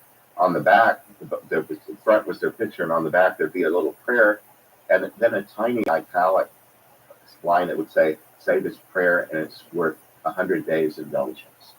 That you could reduce somebody's sentence, like you were the warden or something, or the parole board, you could reduce somebody's purgatorial sentence by praying this prayer for them. Well, to me, it's, even as a child, I listened as respectfully as I could, but it seemed silly.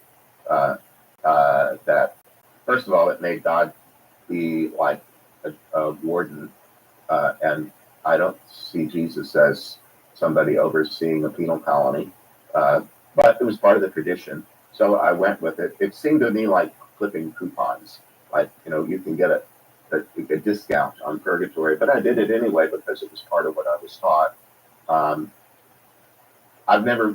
It's not been what I've observed in the 25 years of doing this work. The word hardly ever comes up, and only Catholics would use it to begin with. There are only 1.4 billion of us out of 8 billion. So sometimes we need to take a step back and remember that we don't run the universe. And the way that we think of things isn't the way that everybody thinks of things. Nevertheless, it fits in some ways that there be some, especially that there not just be these binaries of heaven or hell and nothing else. It always made sense to me that most of life isn't like that.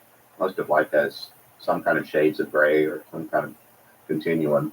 It made sense to me that there be a place for people that didn't fit on either extreme. In reading your books, it seems that it's in the true essence of that word, and that these souls have something, like you say, to clean up. Not so much that they're being punished, but that there's something that needs attention, and you've helped many of them with that. I like to think of it as truth, because we can deceive ourselves. Anyone who's ever done therapy has had a therapist help them point out some place where they've exaggerated something out of proportion in a way that makes it less than fully true. Or we just misread a circumstance and are just wrong. And we won't really be happy until we acknowledge that and live in the truth. And that's not having your nose rubbed in it. And it's not punitive, it's just therapeutic, and it's just a movement. Any movement towards truth is a movement towards God and goodness and love. Have you done a lot of, been around a lot of near-death experiencers? I would say that I've explored connecting with more of those folks and researchers of it as well by being a co-host on New Thinking Aloud. I would imagine so. And one of the stories that emerge from that body of information is the idea of an afterlife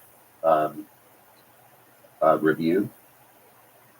And people describe oftentimes floating or being surrounded by love, like some environment that was, often it felt watery, something that was only love and where you were completely bathed in love or something like that, saturated in it. And then there'd be some scene of your life that you were suddenly in, almost holographically. And maybe a time when you were part of a sarcastic conversation, humor at the expense of someone in the group.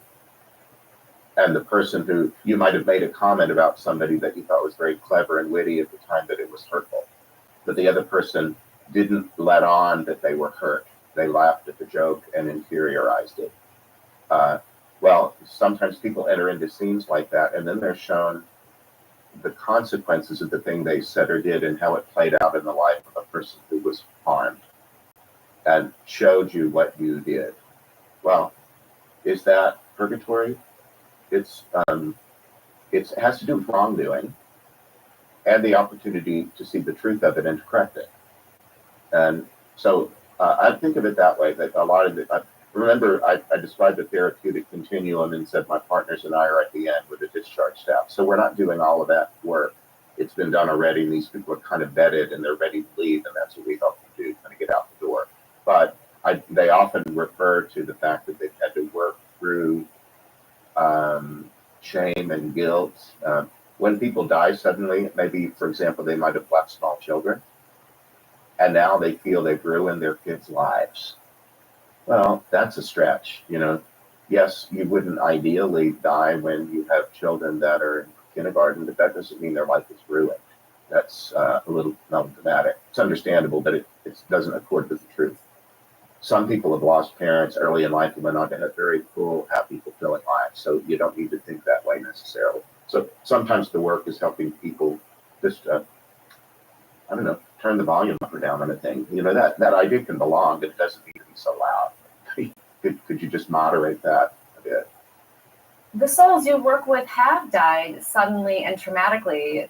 So you're working with those who are, you've described as being really in shock after they die, and that it seems that they're needing that support to continue on.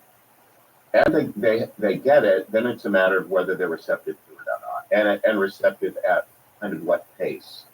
Again, I've not had to do very much physical therapy. I have a little lower back pain, and once in a while have to have a therapist take me through some exercises. But when they do, they try. Most people in the medical profession try to engage you in your own healing and not take over, and explain things to you. And physical therapists will sometimes say, I know this is going to hurt, but let's do 5 repetitions of this movement. And then they might, after you've done those 5, they might say, are you up to 5 more? And you're free to say yes or no. In the afterlife, there's something like that where they see that there's a process that needs to be moved through, but they can choose their pace and go faster or slower, if you will. And who is vetting these souls before they come to you? One of them, for sure, is what a Catholic would call their guardian angel. In the circles that I travel, they're also called spirit guides, sometimes my team, my helpers, whatever. They at least have one guardian, and in my tradition, they're angels. They're not your grandma. They're, you know how sometimes at a funeral of a baby, for example, people will say, well, now heaven has another little angel. Well, in the Catholic tradition, that would be imprecise. No, heaven, you don't go from being an angel to a human to an angel any more than you go from being human to an elephant. They're different orders of being. But their guardian angels are always with them, and they don't leave them. They stay with them and they assist. And very often, I'll ask their angel to speak first when we're in a session, because dreams already have a nature of their own. The genre of dream storytelling can have some imprecision in it. And so sometimes you're left wondering, this person drove off the road, but they didn't tell us whether they were male or female. Sometimes it's helpful to know relative age. Were they a teenager or an octogenarian? Sometimes there are crowd scenes, and I'm not sure are we helping one person today or more than one, because sometimes they go in a group. And so often I would just ask with their guardian mind speaking first, and often you and I did a rather extensive mic test, both today and a few days ago. There's something analogous to that in this connectivity, and most of them have never used another human person's voice before, so it's new. And so their guardian will often come on first just to model it and show them how easy it is. And so we'll talk to the guardian, and the guardian might give us the detail of, are we in the United States or not, is gender. So they're very delightful too. They're always just very sweet people. And some of them can be very matter of fact and task oriented, and others are just silly and want to play while they're doing their job. Our mic test was to make sure that you could be heard well, and and we discovered that maybe you needed to be, by the way, it sounds beautiful, that you needed to maybe be closer to your router. So we did problem solve that. And really that's all about being heard and communication. And when you're communicating with these souls, the mic test you're referring to is that they're able to speak through your voice or your prayer partner's voice. Correct. Most of the time it's mine. I do have a few prayer partners who also have this gift. Both of my sisters do, for example. So there seems to be some ways in which these things run in a family line. But anyway, and then we're co-conscious. I'm not entranced. I'm awake and alert all the while. I've learned that they must use only vocabulary that I have. I'm well educated and I love words, so I have a lot of words available. But they have to use words that I know. They don't have to be English speakers in order for the words to come out of the English. And sometimes they marvel at that. I've never learned English, but all I'm doing is forming my ideas and they're coming out in English. And sometimes they've never experienced that. Another thing that could be fun is they'll sometimes use some idiom or phrase that belongs to me that they've never used before. And they'll say, the other day, somebody from, I think the 40s or 50s used the word cool. That's really cool. And then they stopped and said, now, cool. Okay. I've never used that phrase before, but I suppose it works. That happens a lot, where they'll kind of catch some little bit of phrase that is available to me. They also said that one of them said, your consciousness is like a green, sparkly river. And they brought me near it, but he said, you still have to launch the boat. You still have to get in it. There's something volitional where you have to choose to step in it and become a part of it. I don't know. There's a lot of fascinating aspects to the physics of how this works, and I want to be involved in that kind of research. There's people at consciousness studies centers now that are applying a lot of ideas from quantum physics, for example, to figure out how does this even work. And by you being a sparkly river, your consciousness getting in the boat is meaning that you are taking action or participating in it? Yeah, I made the river available, but the afterlife soul still needs to get in the boat or step into the stream or something like that. Yeah. One guy, we used to ask early on, how did you find us? Or in first person, how did you find me? And we just heard over and over again, I don't know, somebody brought me here. So we kind of quit asking. But one time a guy said, your light was on. Whatever that meant to him. Well, how beautiful is that? You were available and ready and willing. And I was taught early on by my mom, consecrate my sleep and make it. She taught me that my eyes were balls. And then in the daytime, we look out the front. And at nighttime, when we close our eyes, we look out the back, or we look inside. We look outside in the daytime and inside at the nighttime. And we can meet, and God is everywhere. And God is in the day and in the night, and God's in front of you and inside you. So at night, you just say to God, while I'm asleep, would you like to play? Would you like to talk? So I was taught that really young, and I've carried that forward. I always consecrate my sleep for a particular purpose before I go to sleep. So I intercede for somebody, form a prayer intention and say, while I'm asleep, I'd like my breathing, the rhythm of my breathing in sleep to be a blessing for this person or that thing. And you've been doing this since you were a young child. Yes. And then when I entered into religious life 43 years ago, I learned that in a monastery, the last prayer of the day is called Compline, which is from the word complete. So it's bringing the day to completion, full circle, not just having an end because the clock struck 12 or whatever, but to ask the Holy Spirit to help you complete the day and not drag stuff into your sleep. Have you ever, been working on some project that's incomplete and then you turn off the lights and try to sleep, but you're grinding away at, or that email or that, it's trying to kind of downsize or offload all of that and just say, no, I don't need to multitask while I'm asleep. All I need to do is sleep. Oh, but while I'm unconscious, would you allow my heartbeat or my breathing to be a blessing to this person who's going through trouble or whatever idea you form. Many people think of sleep as a form of rest. It sounds like you've been working overtime. Yeah, except I'm resting too. The idea of praying without ceasing, uh, it doesn't have to involve fatigue and exertion. It can be restful. And in the Christian tradition, we think of the Holy Spirit as interceding for us from within, that you have built into you a part of the love of God that's always wanting your good.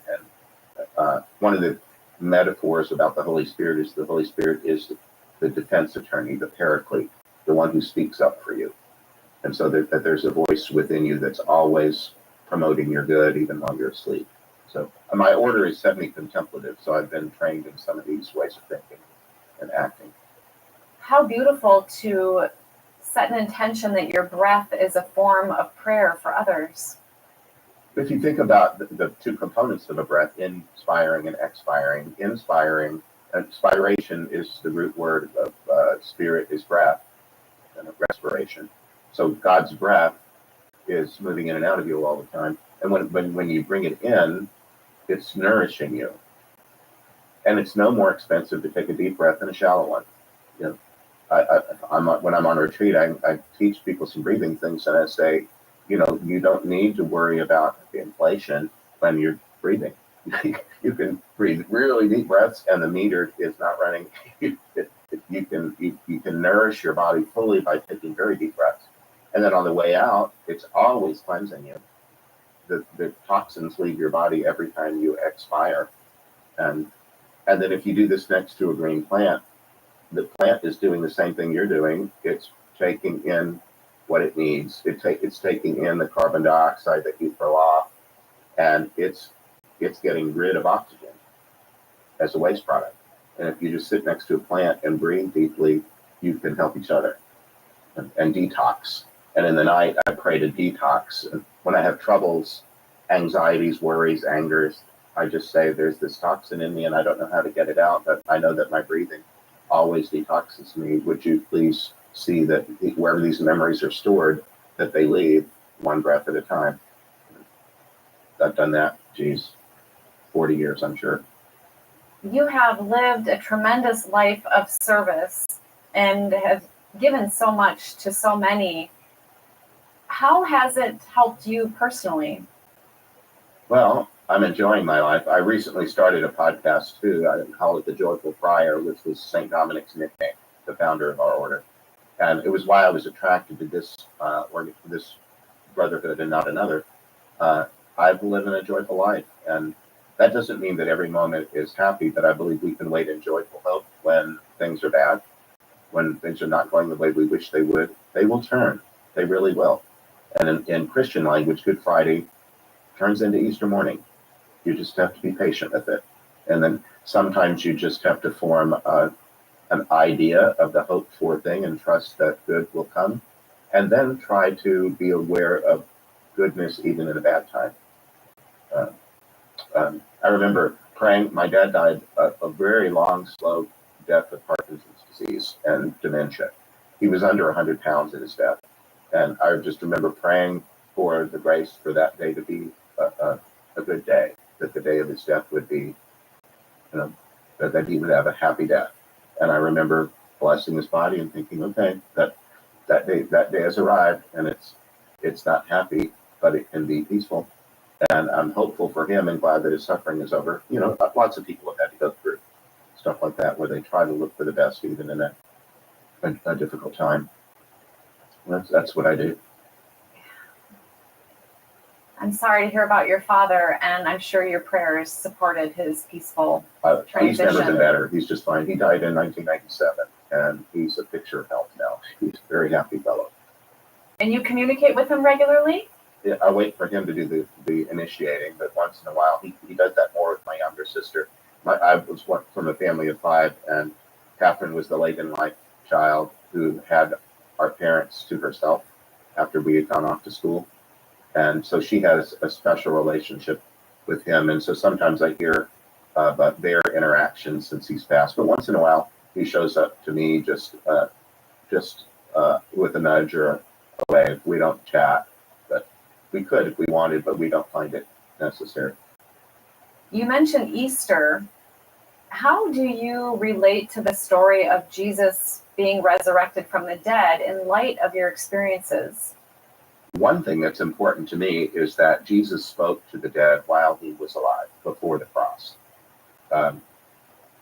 Christian members of your audience might be aware of the story of the Transfiguration, where Jesus takes Peter, James, and John up a high mountain, and then his clothes are dazzlingly white, and he appears with Moses and Elijah talking back and forth.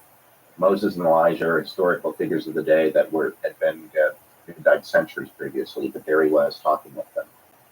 Then, of course, in the apparition stories in the Gospels and on into the Acts of the Apostles, the dead and risen Christ shows up to people and eats with them and talks with them and so on. So to me, it just looks like all that stuff was true, that there is some appropriate back and forth between planes, and I just live there. So it sounds like your interpretation of that story is that not only did Jesus speak with those who had previously lived on earth, he also is continuing in the afterlife, and that is the rebirth there. Yeah, he meant in the early stories, many of the people that populate the gospel stories ended up martyred. They died violent, traumatic deaths because of their willingness to speak about Jesus, and so a lot of those people have gotten over their own troubles, and I know some of them. Some of them have been a part of my active life. But anyway, there's a phrase that's used in the Catholic Church that's called the Easter Proclamation. The Easter Proclamation is one sentence long: Jesus is risen from the dead. And we're not just happy for him as this unique creation that was the one in a million who won the lottery and was risen from the dead. He's the we believe the forerunner, the first fruits, it's sometimes called, the one who shows us who we truly are and how we truly live, and that this is the destiny for all of us, is to survive our deaths.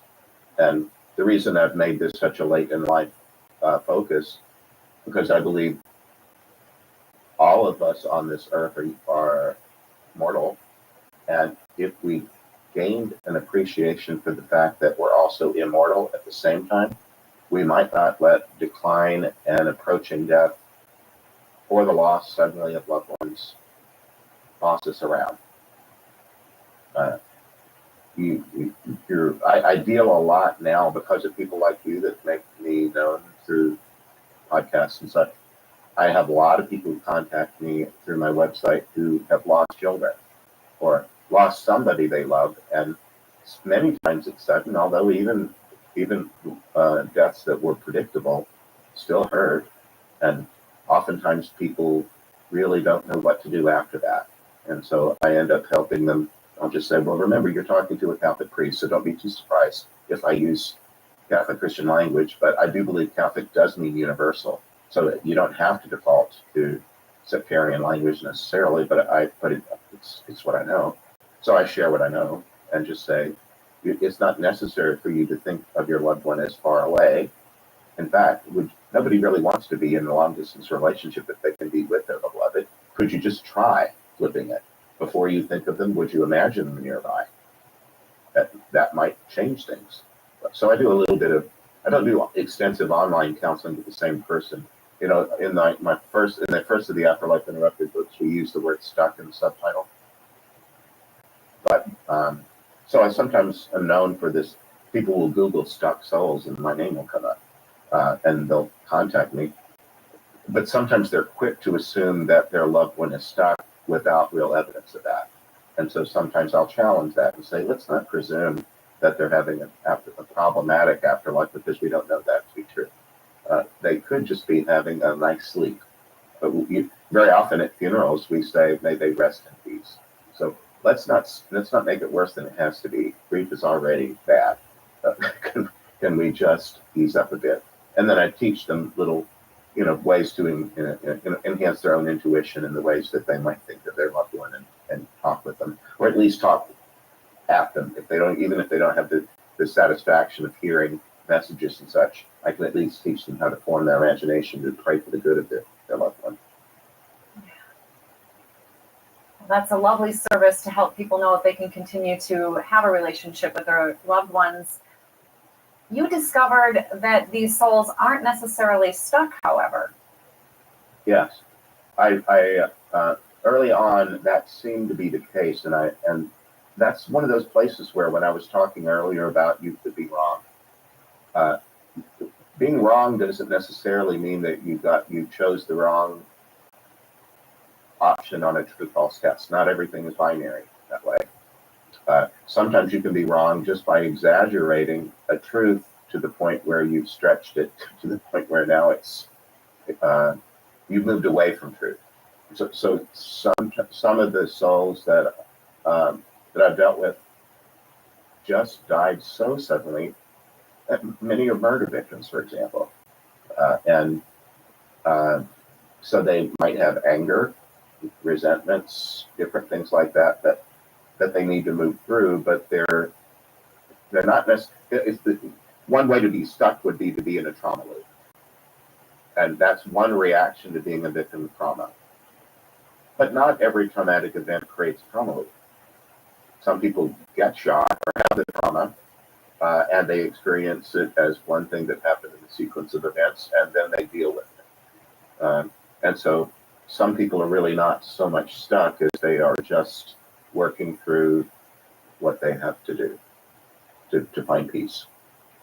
And they have the most lovely, they all have teams of people, and any of your audience who might be familiar with the 12 steps of AA and all of the other healing movements that have come out of the 12 steps, you don't have to be, they don't, even people who now are sober don't necessarily call themselves former alcoholics. They'll say recovering alcoholics. And sometimes people who haven't really achieved long-term sobriety are asked to help somebody that's that they're a little bit ahead of.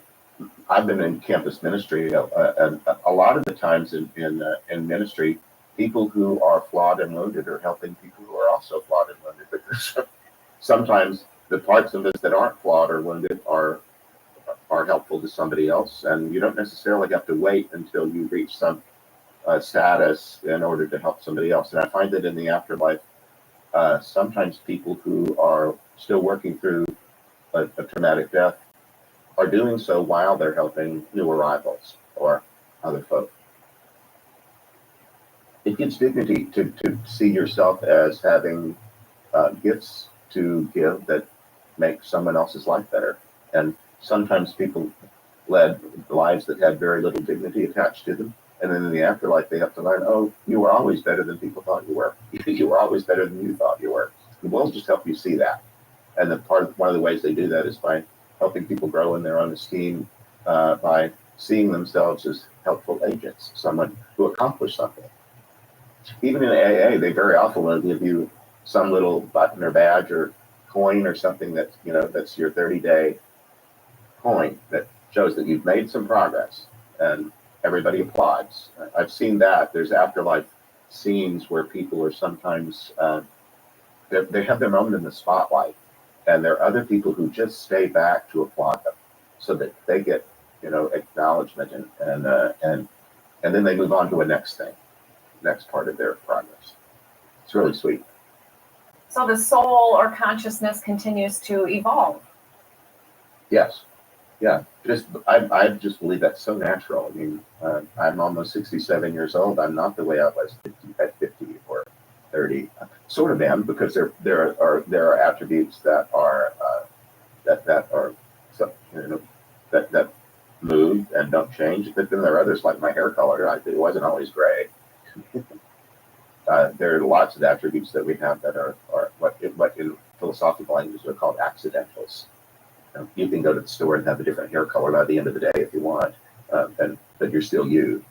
And in the afterlife, people can sometimes learn that they need to change a part of their self-definition because they'll have a way that they define themselves that holds them back, harms them, and is really not true.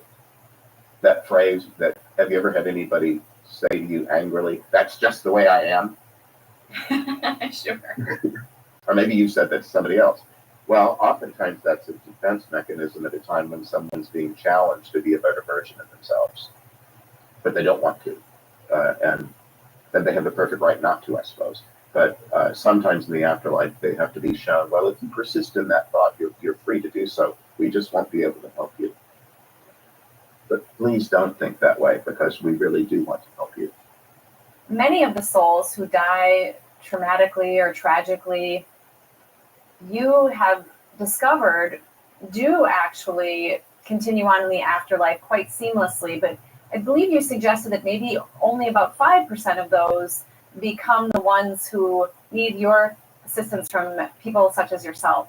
Yes, thanks for bringing that up, because anybody that's listening to this who's lost a loved one violently and suddenly, please don't assume that they need this kind of help. I don't think it's common. I think it's uncommon. I don't really know, but I that's what I believe to be true. And so I encourage people, don't make your grief harder than it has to be by presuming that now, oh my God, on top of everything else, I've got this afterlife loved one that is in trouble. They're actually, what I've seen is that they're given, it's like a Montessori school. Have you ever been to one of those where there's all these things around that you can interact with in order to learn? Very tactile and colorful. It seems to me a lot like that, where they're just all kind of resources are made available to you, and then it's up to you to use them. But you'll have all kind of coaches to help you use them if you decide to do so. Would you suggest that crossing over would be someone moving from the earthly realm to the afterlife? Or where are they crossing to and from? Not really the ones that I deal with. I think there is that phenomenon of ghosts or disembodied spirits that seem to haunt a hotel room or something like that. There is that phenomenon, but that's really not what I work with on an ongoing basis. The people that I deal with are not earthbound spirits. They've moved to, it's almost like a radio band, like how you might have a station that is going in and out, but if you turn the knob just a little bit that way, you get a stronger signal. I've heard that people talk about it that way, that today, because of the help that we're providing, they're graduating from one frequency to a higher one. Doesn't mean that they can never come back to the previous one. It's just that it's like a glass ceiling. They're able to move through now because they're ready to a next level, and it does seem to have something. And the metaphor does have to do with ascendancy, higher. What does that mean when you're not in material space? What does higher or lower mean in the universe? But it's a way that it's spoken of, and people move to a place of greater freedom and possibility, opportunity than they were at before. We helped with something like that. With connotations of the afterlife being a more happy and peaceful place, why do you think a soul would require your assistance in some of these instances versus their guardian angel or some other group, individual, or party assisting them in the afterlife? Probably a lot do. I mean, it's not as though every soul that died violently is waking me up every night. I couldn't handle that. I've met a lot of people who do similar work because of being on podcasts and having people contacting me and say, I thought I was the only one, or whatever. There are other people who do this in different ways. There's one sweet lady. I don't know if you in the second of the two books, there's a story of a woman named Wilhelmina who did you read that one? Yes. She is just a delight. She didn't die violently, but her husband dropped dead right in front of her and it shattered her. And she dissociated and never really lived in her heart of hearts a day after that. She dissociated. She stayed near her consciousness, but she said, I became an actress. I did whatever I thought people expected me to do because it was too difficult to live in my heart anymore. And she hoped that in the afterlife, she was Catholic, and she said, I just hoped that I would die one day and it would all be over. and that she would be whole and happy and healthy.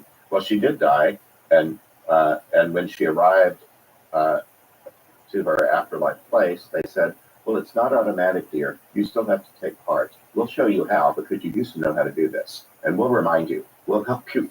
We'll help you be the agent of your life again and not just be this phantom or shadow of what you used to be. And when she had healed to the point where she was ready to move, they said to her, it's time for you to make a move, but now we need to choose for you a way for you to make the move. And she said, I used to shop the big catalogs, JCPenney and Sears. I would sit in my front room and I would page through the catalogs. So she said, they handed me catalogs and said, here's, just browse through these and something will appeal to you. And she turned a page and said, it was me, that there was this Catholic priest that helped people do this movement, and he and his team. And she said, I think I'd like that one because I was a Catholic. And so that's why she ended up in, they call it my line, like they are in line. They're waiting their turn. Right now I have about 6 or 7 that are in the line. I've been really busy of late and just met with a prayer partner and did a couple of crossings. But we have about 6 or 7 that are in the line, and I try not to make them wait too long. Yeah. You share wonderful stories in your book. I think of, is it Rainey comes to mind, and where she was a young woman who disobeyed her parents and went out into the ocean and died in a tsunami? Yeah, so she pronounces it Rani. They were Indian, but they were on holiday in Sri Lanka, the island nation just south of India. And it was that horrific earthquake and tsunami that killed 250,000 people back then. It was the day after Christmas, I think, in maybe 2004. Anybody alive then remembers that. It was just on such a grand scale. She just was a 12-year-old, only child, very well-educated parents. They were in a luxury beachfront hotel in Sri Lanka. It was a Sunday morning, and she was forbidden to go to the beach alone, but her parents were sleeping in, and she just couldn't stand it. The beach beckoned. She felt like, I'll deal with it later. And she went down to the beach just in time to be swept off to sea. And then in the afterlife, she felt she had died. If you think of Hawthorne's Scarlet Letter and the woman with the big A, she had something like that, like in the middle of her being, that she died disobedient. And that that was her name tag. She's colossally disobedient. And so in the afterlife, she felt the need to cling to that notion. And well, it was true. She was disobedient. But I remember asking her, so tell me this, Ronnie, if I had known you prior to your death, would I have been appalled and disgusted about the way that you so disrespected your parents? And she said, oh, no, it was really quite mild. I was mostly obedient. It's just that I chose the very worst possible time to disobey their rules. And I said, see, that's the point. Could you wear that instead? I was mostly an obedient, loving daughter who did the wrong thing at the wrong time. And doesn't that just make sense? I mean, you must have known somebody that's unhappy because they've exaggerated some part of their story in a way that hurts them. And they're allowed to do that if they want to. But you might come along and encourage them to try something else if they're ready. That's all we did with her. For her, you helped heal her sense of shame? Yes. And to recognize that it's funny, even people who didn't believe there was going to be an afterlife now are in it. So whatever their beliefs were about life and death and what if anything happens next, they know now that, oh my God, I certainly did survive my death. And then we just help them, if they're stuck in a kind of a definition like Ronnie was, I'm disobedient, can say, well, are you going to be that for all eternity? One guy said, his guardian said to him, do you want to be eternally unhappy? Because you're unhappy right now, and you're continuing to think in ways that make you unhappy, and as long as you keep doing that, you'll continue to be unhappy. Would you like to be eternally unhappy? And he said that was the key of the lock. Nobody had put it to him that way, and he said, no, thank you. I don't think I would like to be eternally unhappy. So his guardian said, well, then let's get started on how to move from this familiar way of thinking to something that might be your next way of thinking. When you're assisting these souls, oftentimes it seems that you ask the soul to invite in a person who has passed, who loved them, to be with them, to assist them. Yes, especially when it's time to move. That just seemed to make sense to me that, and remember, all these people have gone through trauma, so all of them have a perfect reason to feel skittish and nervous about making a new move. And many of them died moving. Many of them were in car crashes or, planes or trains or something that involved motion at the time that they died. And they're about to make an important move. So it just seemed commonsensical to me to say, wouldn't you like to have, who has loved you most who died before you did? And if they could form that thought, I'd say, well, would it be okay if we asked them to come? And that worked a lot. Sometimes we just said, some of them said, well, I've been so well treated here by everybody that I've met since I died that I'm sure that whoever comes next will be appropriate. And so I call that luck of the draw. They would just take whoever came. And that worked out great. That turned out to be a lot of school teachers, a lot of children, friends from elementary school, very often not parents, because even those of us who have loving relationship with parents, the parental relationship has lots of levels, and they might have needed to correct you in ways that might have some residue that's unhappy. You mentioned divorce. Lots of times there's been some rupture, but there's some sweet little relationships in your life that are not complicated like that. All that little girl ever did was push you on the swing, and if she shows up, she's nothing but light, happiness, and peace, and she's perfectly capable of walking you from here to there. So that was a surprise. And then once in a while, there'll be somebody that invites celebrity. They'll say, "You mean it can be anybody?" Well, then I want Einstein. That's what one guy said. And so that was a surprise, but I said, well, we're not summoning, we're inviting. And it's not our place to boss around people in the afterlife and tell them that they must do, but we can ask. And so once in a while, we'll ask, and honest to God, we'll get the person they want. And if it's Einstein, it's Einstein. How did Einstein help that soul? That one, I've been a campus minister, so much of my life has been helping 18 to 30-year-old folk. And this guy was on what is sometimes referred to as a gap year. He had finished an undergraduate degree. He was the only child of PhDs. And he knew that the script that was laid out before him was he was going to get a PhD. And he didn't mind that. He just didn't want what he called a clunky process.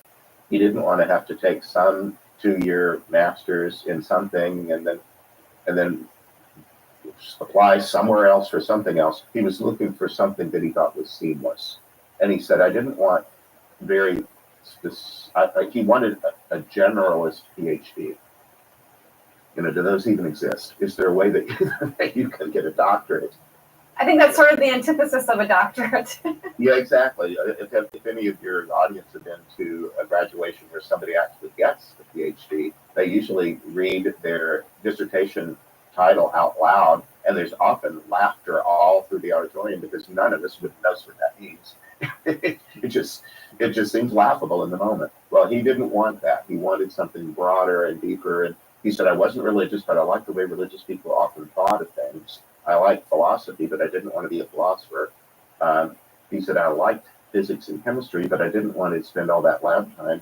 Anyway, he was on a walk. He was in one of those apps like Meetup, where people can say, we're all going kayaking. If you want to go kayaking, meet at this parking lot. Well, he did something like that and met up with a group of people that were going to go on a hike in hopes of meeting people. But he said everybody that was there came with somebody else, and they were all in their little groups talking to each other. And he said, so I just read the situation and I decided, well, I'm here to go for a hike. And he said, I just let everybody go. And he said, hikes aren't a very good place to meet people anyway because you're talking in the back of their head.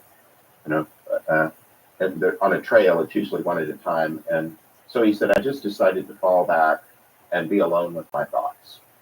And then he took a misstep that turned into an avalanche of gravel and dirt, and he rolled downhill and landed upside down in a pile of dirt where he couldn't breathe. And he said, I knew in an instant that I was in an unsurvivable circumstance, and it didn't take very long for me to be dead. And then once he didn't really need much of our help. That one was quick.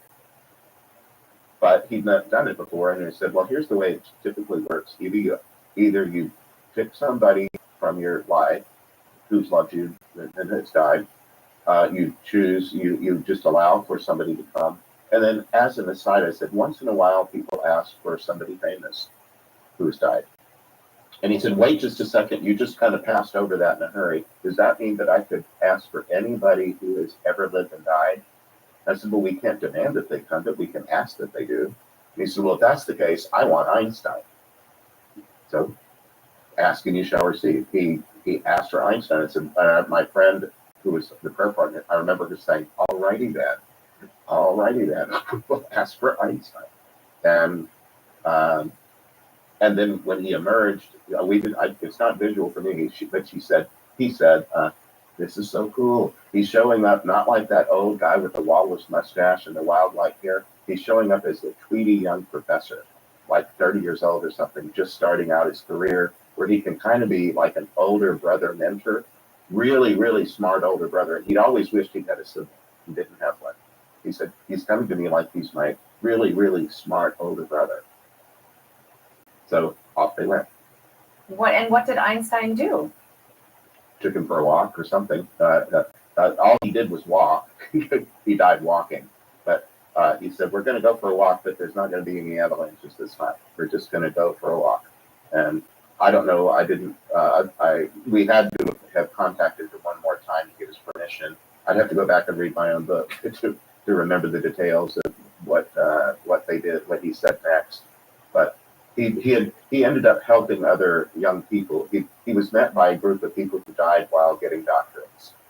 Oh, okay. And they kind of commiserated with the fact that they were in the middle of something that they didn't finish, but it's okay. This is really nice here. You're going to enjoy it. We'll be your buddies for as long as you need us to be. When someone famous like that comes, or even all of this, how much do you feel this is in the imagination realm, or how much of it do you feel is really happening? Yeah, the word imago in Greek is image, means face. And I do an exercise with people when I'm doing retreats. I'll ask them to close their eyes and use their imagination. And I'll ask them to imagine something real with their eyes closed. And then raise your hand when you're finished. And then I'll say, okay, open your eyes. Who would be willing to tell us what they just imagined? Well, I imagined my cat, my daughter, a fish, an apple. Oh, all of those are real things. All right, now please close your eyes. And I'm going to ask you now, please, to imagine something that you know is not real, but it doesn't mean you can't imagine it. And it takes them a little longer. And I say, if you have the heart of a child, it'll be easier. Children can imagine unreal things. You know, most children's literature involves talking dogs and cats and all kinds of things that are not exactly real. So anyway, I'll ask for how many imagined unicorns. There's always unicorns. There's always dragons. I imagine a talking bowling ball. Well, bowling balls don't talk, but that doesn't mean you can't imagine one. So that's usually the imagination. The imagination can contain real or unreal things. So to call something imaginary only precisely tells you that it was in your imagination. It doesn't tell you whether it's real or unreal. It was imaginary. Then I say the next step is theological reflection, is to discern, was that thing real or unreal? Was that experience real or unreal? And that's a really appropriate question to ask somebody that's talking as I do. Are you just imagining all of this? Well, of course I am. But is it real? I believe so. And then, you know, did you ever study epistemology? I believe a form of it in philosophy classes, yes. I had to take a whole semester of it or a whole quarter of it. And epistemology is the study of knowing. I didn't know there was such a thing.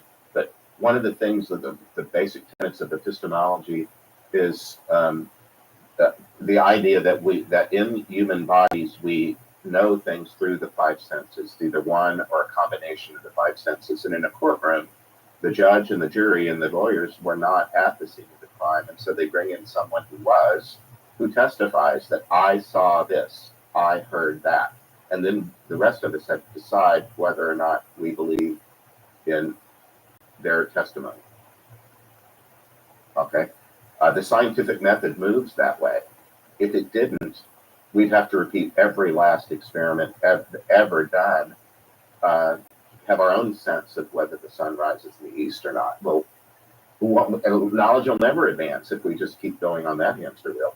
At some point, we decide to accept the testimony of another as true. We move that into the first premise of the next logical argument or the next hypothesis. Because we proved that this is true, well, since that is true, we can posit a middle term and then move to another possible truth. The scientific method moves that way. So people can either decide with my stuff, they can at least hear it, which they're doing if they haven't turned off this podcast, and then they can decide that sounds true to me, or it sounds not true to me. And I just believe that's the way the whole world operates. So people don't have to believe in the truth of what I say. I can at least offer this testimony and then they're free to decide. And these souls came to you in your dreams, and did you ever experience where they wouldn't leave you alone? Do you feel like they kept coming and that's why you felt you needed to take action? The closest that was when I was doing the first of the two books, I just thought 12 is a nice round number and I would have 12 stories, but I had so many to choose from, which 12? And I was praying, Lord, which 12 would you like in here? And I talked to other people and we had picked a group and I thought had closed the category. And then this one guy kept coming to awareness, and I thought this just feels like one of those spiritual taps that for whatever reason he needs to be in the book, and so he made it in at the end, and then he ended up being a bridge between books 1 and 2. He ends up in both of them, and I didn't know how that was going to operate. It just did. Your abilities seem very in line with mediumistic or channeling abilities. Am I a medium? Am I a channeler? Are you? Well, I go back to etymology. Medium is one of the ways that you can prepare a tasting steak. A median is a thing that runs down the middle of the road. In math, I think middle, median, I think those have a precise mathematical application. It just means to be in the middle of. And so it's true that when I do this work, I'm in the middle of an exchange between persons and ideas and stuff. But that word it's kind of radioactive in my Catholic Church, and I'm trying to stay a priest in good standing and active ministry. And I don't get to create the language necessarily. So I know that in my little Catholic context, that is, I don't call myself that. I think of myself as having a gift of prophecy. That a prophet is also in the middle. A prophet allows God to speak through them. And so that's what I do. I think that is a gift of prophecy. The other one, channeler, well, in Spanish, the word for channel is canal. Have you ever been in a Spanish-speaking country and turned on the TV? Yes. It's canal 10. It just means channel 10.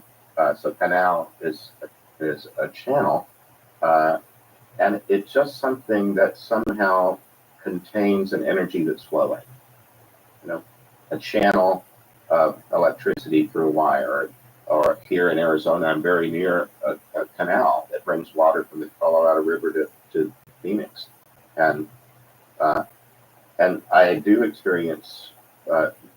experienced that it feels kind of like that. There's an energy that is the other person speaking that moves through me. I don't do that without first protected prayer, and I don't do it to amuse myself or for financial gain or anything like that. I'm not trying to get the lottery numbers for tomorrow's lotto. I'm just trying to help somebody, and So when I'm around people who are mediums or channelers, I try not to be disrespectful of their own way of describing themselves. I just choose to use language that helps me in my community. Are there other priests or colleagues such as yourself in your Dominican order who have these gifts and abilities? And how receptive are they to your abilities? I would only know if they told me. And a lot of people don't speak of these things, not just in religious circles, but there's a lot of people who have been in medical careers who decided in the middle of their career, or maybe late in their career, that now it's time to talk about this because I have tenure or I have enough. I have enough money. Somehow, we can, sometimes later in life, we can feel a little more comfortable about speaking freely than we did earlier in our life.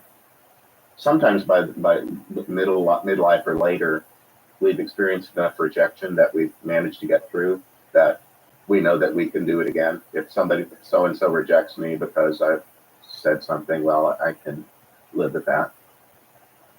I don't know. That's what I've done. In our tradition, we have lots of mystic saints who have gifts like this, and in my Dominican order, there are a lot of them. And so, when I'm challenged on it from anybody within my tradition, I can say, "Well, what about Dominic? You talked to Mary. The habit that I'm wearing in our lore, Mary, Mother of Jesus, gave this to Dominic and said, wear this." There's lots of stories of the holy ones, and holy just is from the word whole. We're all invited to be whole and not fragmented. You don't need to think of it's not arrogant to aspire to be holy. It's the universal call. All of us are called to be holy. So I don't exalt myself because I've got these gifts. They're just to be used in a way to promote the good. That's all. You're in your truth. I am, and I'm okay with that. And for any of your listeners who are Christian, we follow Jesus the crucified. He got killed for living his truth and loving across boundaries, just loving everybody all the time, as annoying as that was to people around him. And I believe I'm supposed to do that same thing. I'm just to love everybody all the time, as best I know how. Yeah, it seems that in the Catholic faith that much of it is built on prophecy. However, in modern times, it seems that it's sort of dismissed or not acceptable to have these kind of gifts.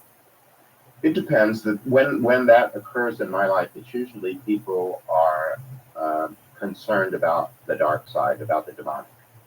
And that's not without reason. And there's a lot of different cosmologies, and I've been around plenty of people in this realm who don't believe there is a devil or a hell or any need of protection. And I don't know about all these things, but I've experienced enough to know that I'm not going into that realm without protection. I don't pick up hitchhikers here or hereafter. Even though I believe everybody has been made in the image of God, some people are behaving badly currently, and not everybody is good companionship. So I protect myself and my partners before we do this kind of work, and I encourage others to do the same, and I can teach them some techniques about how to do that. And the Catholic faith, it seems that it prides itself on tradition and stability, and there are certain tenets that Catholics must follow.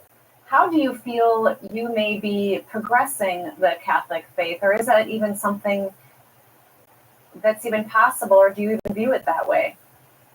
Well, do you know that at the beginning of the Bible, there are 2 creation stories, not one? The one that people are most familiar with is 7 days of creation, and it's very fixed. Day by day, God creates something, finishes it, stands back from it, says it's finished, and it's good. Very big on finitude.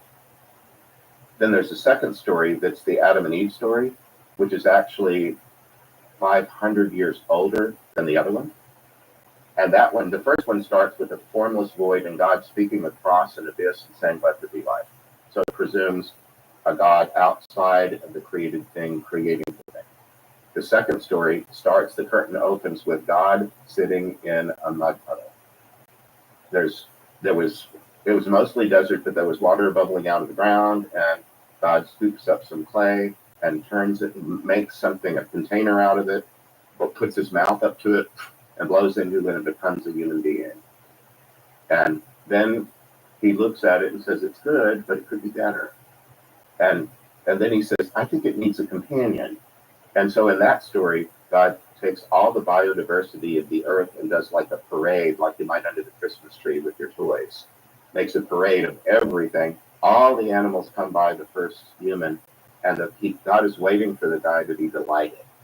And he keeps trying to delight him, and he's not delighted enough. And so God finally just decides, I'm going to put him into a deep sleep.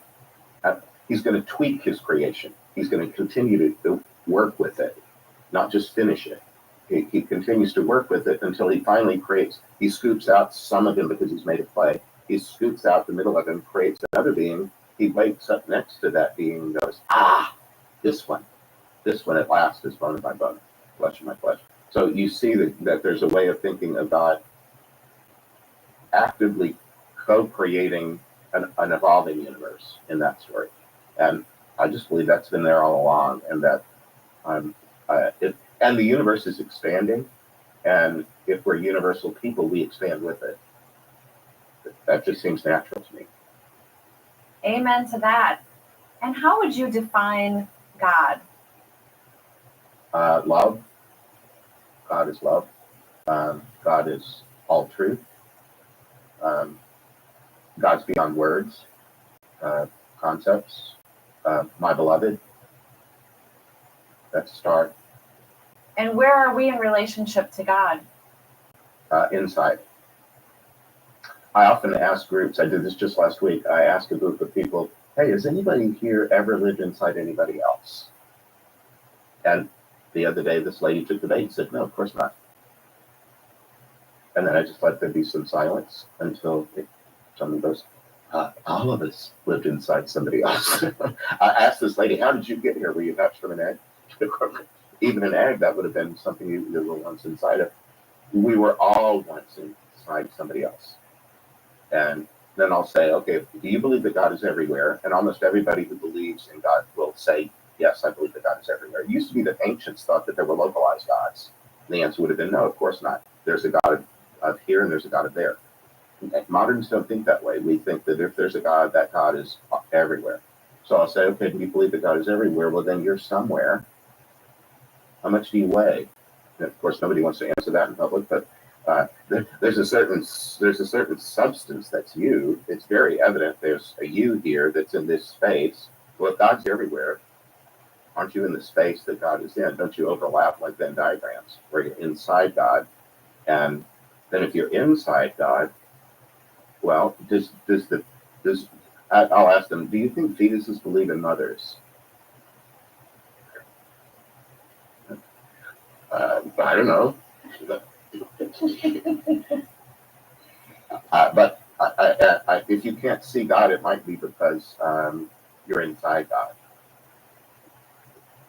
Anyway, that's the way I think of it. That we're part of this one organic love that is God, and that is the created universe, and that we all belong. That nobody. Part of what religions sometimes do is define who's in and who's out, and Jesus ran up to that in a big way. He was mostly killed, I think, because when people told him, "Don't you know what he does for a living? Don't you know what kind of woman that is? Or don't you know those are our enemies?" He just kept loving, even when he was told to stop at the border. He just kept going beyond the border, and encouraged all of us to do that. And so they said to him, "We will kill you if you don't stop this." And he pretty much said, "You do what you need to do, I'll do what I need to do. I need to love." And I just believe that's the power that I live in. May we all be more loving. Father Nathan, why is it so important for you to share your abilities in a public way like this? I don't think of it as sharing my abilities. Sharing my experiences is more the way I put it. And the stories of other people who can inspire. For one thing, nobody would hope to have the kinds of deaths that my little clientele endured. The worst did come to the worst, and they were murdered, or they were drowned, or whatever. And even when the worst comes to the worst, there's still a tomorrow. There's still a next thing, and you don't need to be defined by death or any other aspect of it. There's always an opportunity for you to become the next version of you, and I just believe if that's not a novelty. That's not something I arrived at late in life and thought, oh, I think I'll focus on that. That's just been part of my whole upbringing. That God is always turning darkness into light, and we can be part of that cycle, and not to be too thrown out of gear when we're in the decreasing cycle, or we're in the loss cycle, because it always turns. Not to get all thrown out of joint when something is coming apart or decreasing or something. That's just the way the universe operates. I need a nice word for it. Excrement becomes fertilizer. The sun will come out tomorrow. Yes, doesn't that sound cheerful? That's why I'm the joyful friar. I believe that's the truth, that it will. And we might need to, accompany one another in sorrow and not be too chirpy and creepy about, being a Pollyanna. But on the other hand, we can, in ways that are appropriate and kind and compassionate. Compassion means to suffer with, but to suffer with in a way that also points toward the light when someone else. There's a story when Mary was pregnant with Jesus, she goes to visit her cousin Elizabeth, probably to be helpful with midwifery, because her cousin Elizabeth is elder but having a baby, and so it might have been a difficult pregnancy. She walks into a room and her cousin says, "Who am I that the mother of my Lord should come to me?" She says, "My soul magnifies the Lord," and that's my little motto. As I believe my purpose is to receive love, magnify love, give love, and you can do that the way you breathe in and out of your heartbeat. You just do that over and over again, and I believe you are a blessing. We can all do that. Thank you for the love that you have shared with us, Father Nathan. It's such a pleasure to be with you. Is there anything else you want to share with us today about the interrupted death experience? Just the basics of if you're interested in this, how to learn more about it, or how to reach me, or stuff like that. I ask that people, if they learn of me on the podcast, please don't contact me and ask questions until you've read my books. There just aren't enough hours in the day to explain what I've already explained. So if you find you're really interested, and I have avowed poverty, so trying to get you to buy another book is not what I'm up to. It's not about money. It's just about information. And if you're curious, please, and the books are available in print form, in ebook form, e-reader, and audio.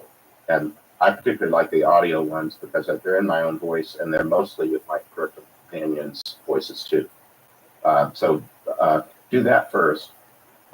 You can contact me through my website, which is my name, Nathan Castle. Nathan-Castle.com is the website. I'm sure that your production people have this wherever these show up, but Nathan-Castle.com. If you go to find the contact place in it, I ask that people give me their time zone, because if we're going to try to do a Zoom call or something, it's helpful to not try to schedule that in the middle of the night in Australia or something. So there's a little contact form. And then my YouTube channel, it got cleaned up during the pandemic because I was at home a lot. So instead of it being a dump for odd video, it's really kind of organized. I do a lot of Bible study for people that might be interested in that. And what I don't do is contacting your deceased loved ones. So please don't ask me to be in touch with your loved one, because I don't do that. I wait for them to come to me. I don't go seeking out others. But in general, that's what I'd like people to know, that I try to be available to people that might need a little help. Thank you so much for all that you've shared with us today, Father Nathan Castle. Thank you so much for being with me. All right. Well, I'm grateful for the opportunity, and thank you for the work you're doing. Absolutely. And for those of you listening or watching, thank you for being with us.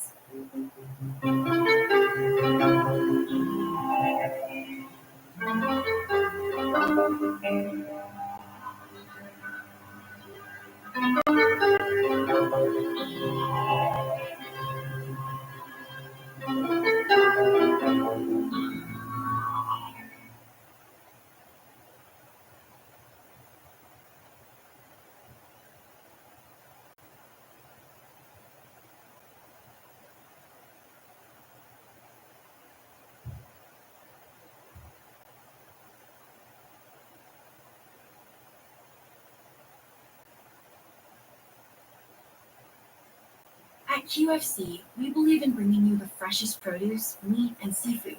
That's why we stock your faves daily, so you get more days of freshness, from potatoes and squash to oysters and more. So you can be sure you're getting the best of the best, no matter how you shop. QFC, love fresh, love local, love food. Save big on your favorites with the Buy 5 or More Save $1 each sale. Simply buy 5 or more participating items and save $1 each with your card at QFC.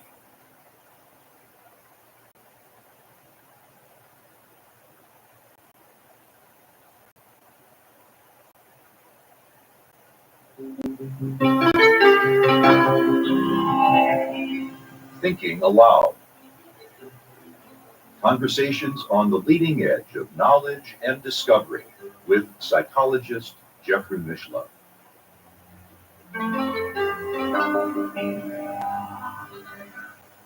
Hello and welcome. I'm Jeffrey Mishlove. Our topic today is the Enneagram. My guest is Hamid Ali, also known as A.H. Almas, his pen name. He is the founder of the Ridwan School and the Diamond Approach to Self-Realization. And under his pen name, he has authored, I think, around 20 books. They include such titles as Diamond Heart, Elements of the Real in Man, Diamond Heart, Freedom to Be, Space Cruiser Inquiry, True Guidance for the Inner Journey, Facets of Unity, the Enneagram of Holy Ideas, the Inner Journey Home, the soul's realization of the unity of reality, the void, inner spaciousness and ego structure, and most recently, Keys to the Enneagram, how to unlock the highest potential in every personality type. The last time I interviewed Hamid Ali was about 30 years ago, so I'm very much looking forward to this opportunity to connect with him again after so long. He's based in Northern California, and now I'll switch over to the internet video. Welcome, Hamid. It's a pleasure to see you again after so many years. Well, good to see you, Jeff. It's been many years, decades. And I think the interesting thing is for both of us, we're more or less on the same path that we were on when we encountered each other so many years ago. I know that those videos that we did, I think back in the 1980s, are still available for people. Yeah, they're still available. Yeah, and the books we did them on have become classics at the present time. Yeah. Your focus has consistently been, as best as I can tell, on the idea of the true self, the actual essence of the human being. And now, with your current work on the Enneagram, you're using the various personality types as ways of understanding the relationship between our life here on the physical plane and this magnificent essence that we all partake of, which is so much vaster than physical reality. Yeah, that is the interesting thing. That's what I try to do in all my teaching and all my books, is to bring out treasures within us that many of us don't even suspect. Many of our viewers may not know about the Enneagram. It has become quite popular, I know, in recent years, but it's still, I suppose, even though it's popular, it's still somewhat on the fringes of culture. So I suppose for starters, it's useful to say that it comes out of the work of Gurdjieff. Yeah, it's Gurdjieff is the first person actually who talked in the West about the Enneagram and made it a known symbol, and included a kind of knowledge.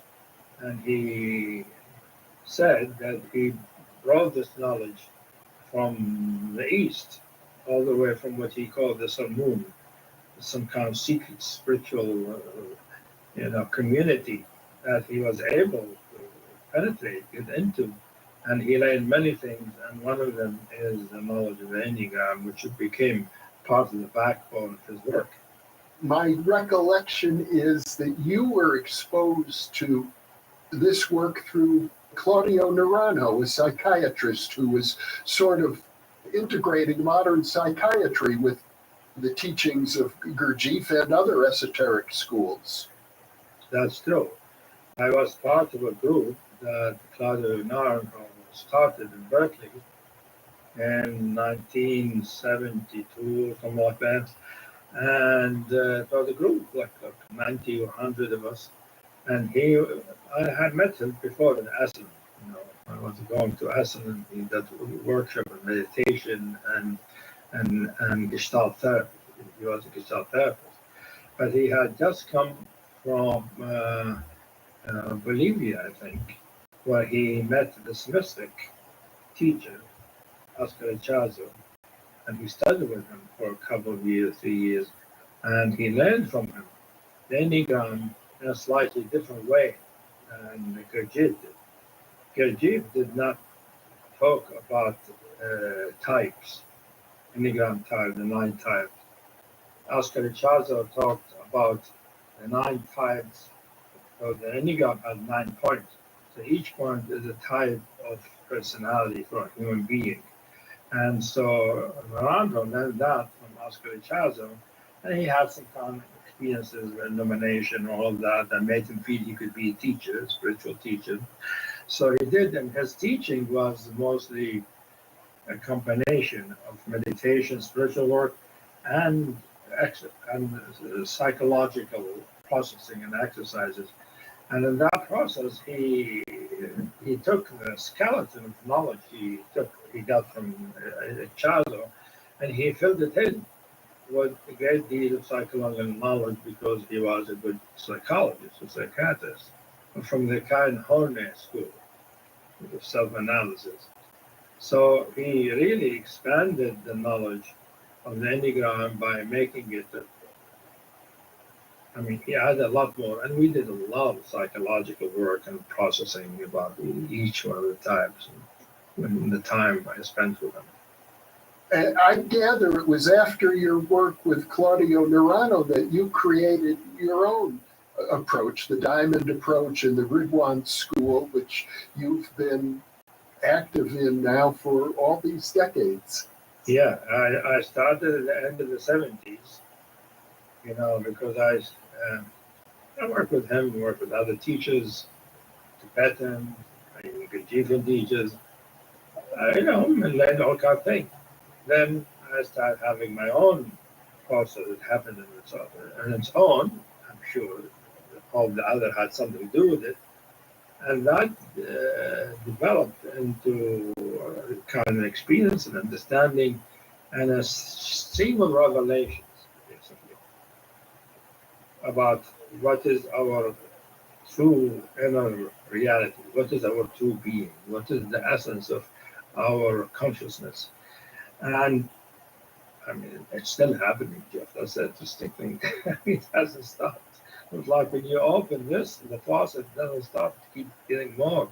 Some people think you're going to get to one state and get in it, that's it. I got to that state, but that wasn't there. It kept going. And, since I've already knew the Enneagram from on, it became integrated in the work I'm doing.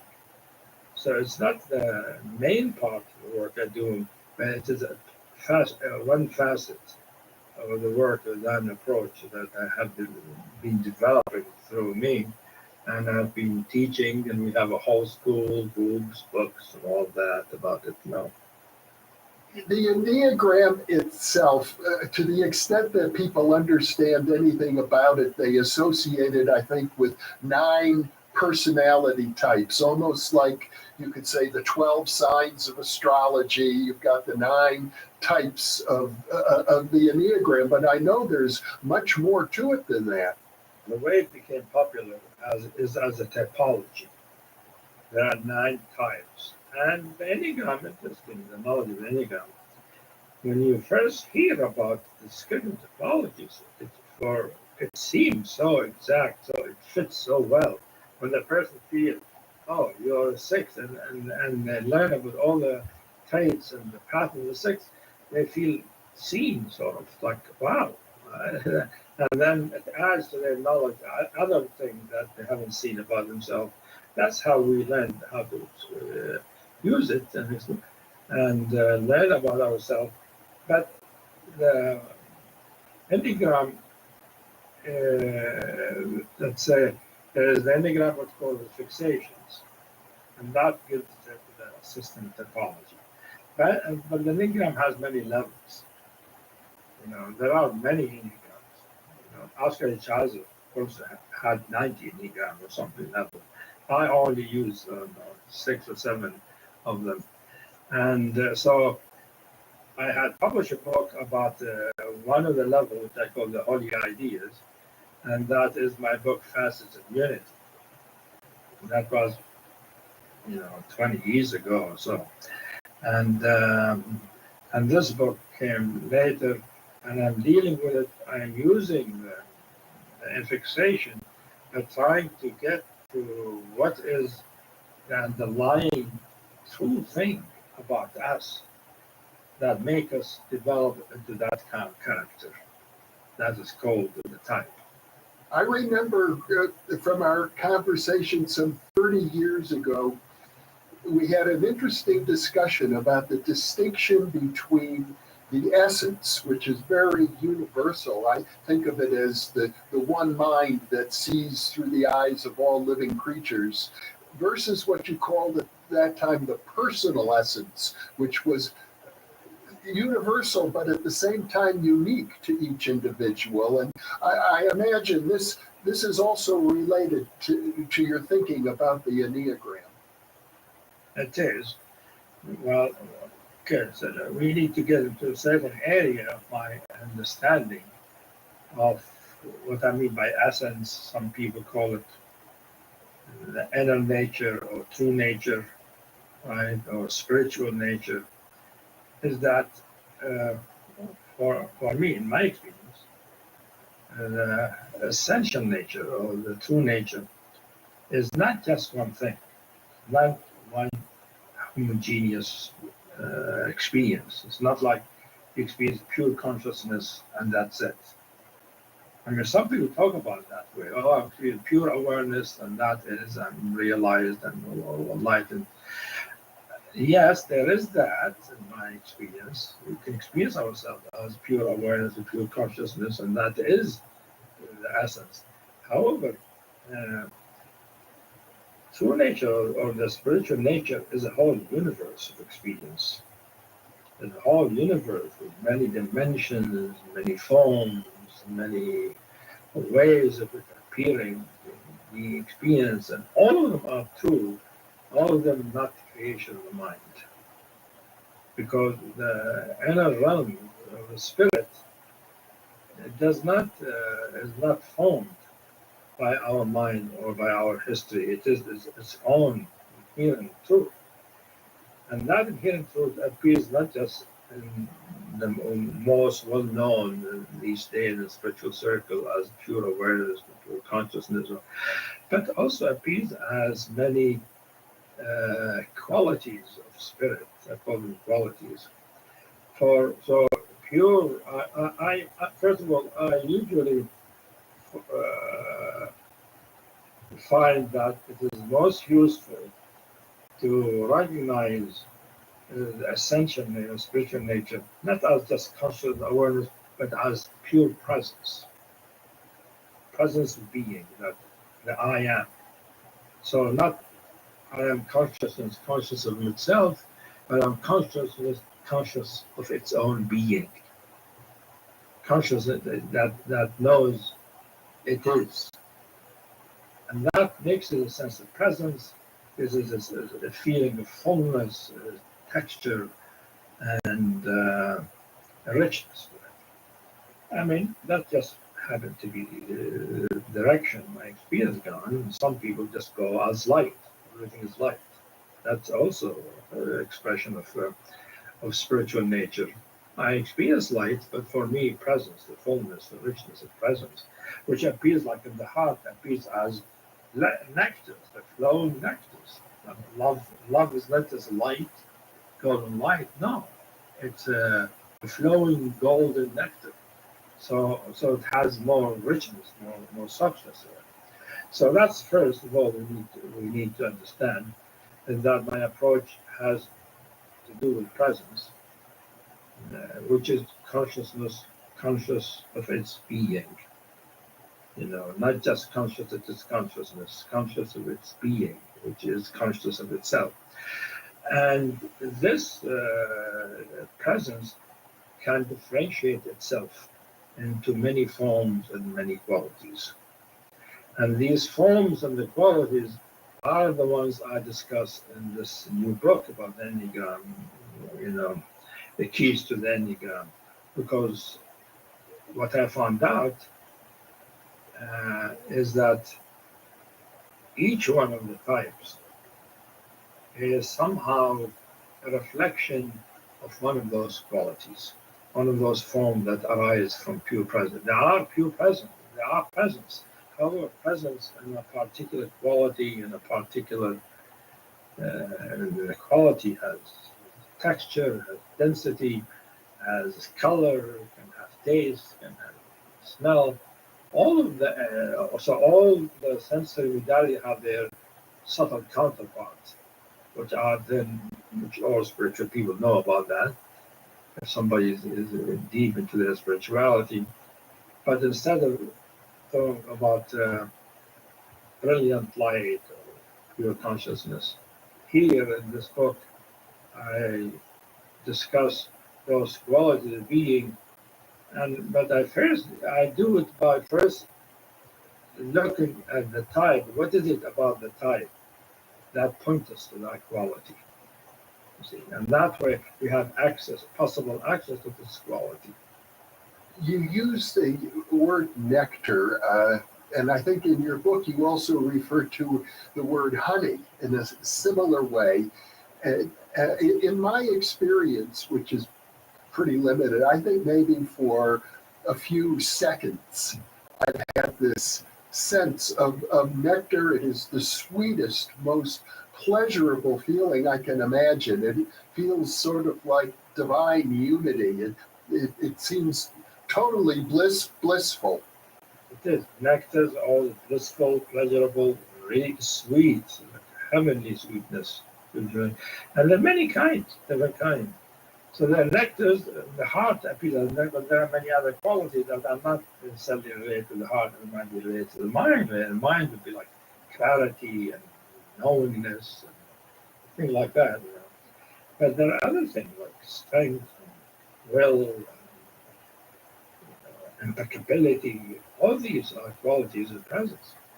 And in your book, you describe, and I'm pretty sure you're relating to some of the breakthroughs that you yourself have had, these special feelings that are sometimes associated with the different energetic centers or chakras of the body as well when a breakthrough occurs.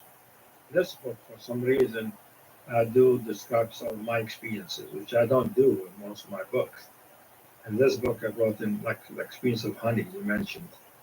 I bring it toward the beginning of the book. I discuss about the honey, which I discovered as some kind of a blessing that I felt I received. That was a long time ago, toward the beginning of my journey, and the honey at that time was like a waterfall of honey. It's like a shower of honey. I was showered with a blessing. And the blessing fell on me, on my body, through my consciousness, as this full, rich sweetness that tasted like honey, like pure honey.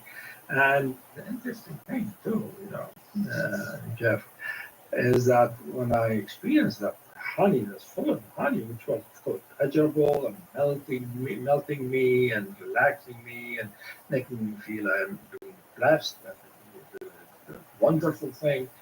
Besides being pleasurable, there are sense of it, of divinity, like something coming from some divine place.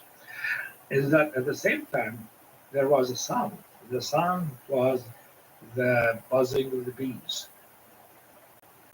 Buzzing of the bees. I was hearing the buzzing of the bees as the honey was melting. And as I was hearing the buzzing of the bees and honey, it melted me so much that my consciousness was gone. I was completely erased. And I was gone. I don't know how long, an hour, 2 hours, whatever, you know. And I'm mentioning this honey and the bees because that is how I connected, how I feel that the work I do, or some of the work related to the Enneagram, is connected to the origins of the Enneagram, which both get given a charge of say they originated with this ancient spiritual school called the Sun Moon Dark. And the Sun Moon Dark means the beehive. And their idea is that the secret society, their job is their work to collect the inner nectar of consciousness in them, to preserve it for the time of humanity needs it.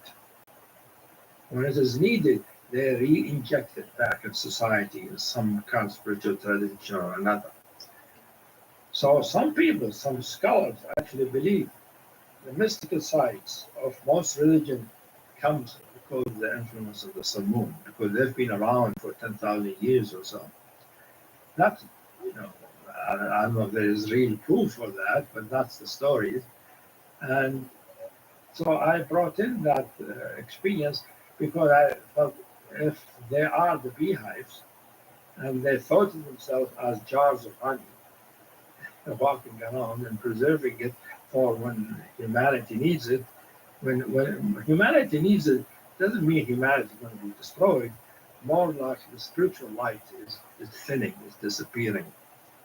I think it become more doctrinaire or too fundamentalist, and losing the aliveness of the spirit of any teaching.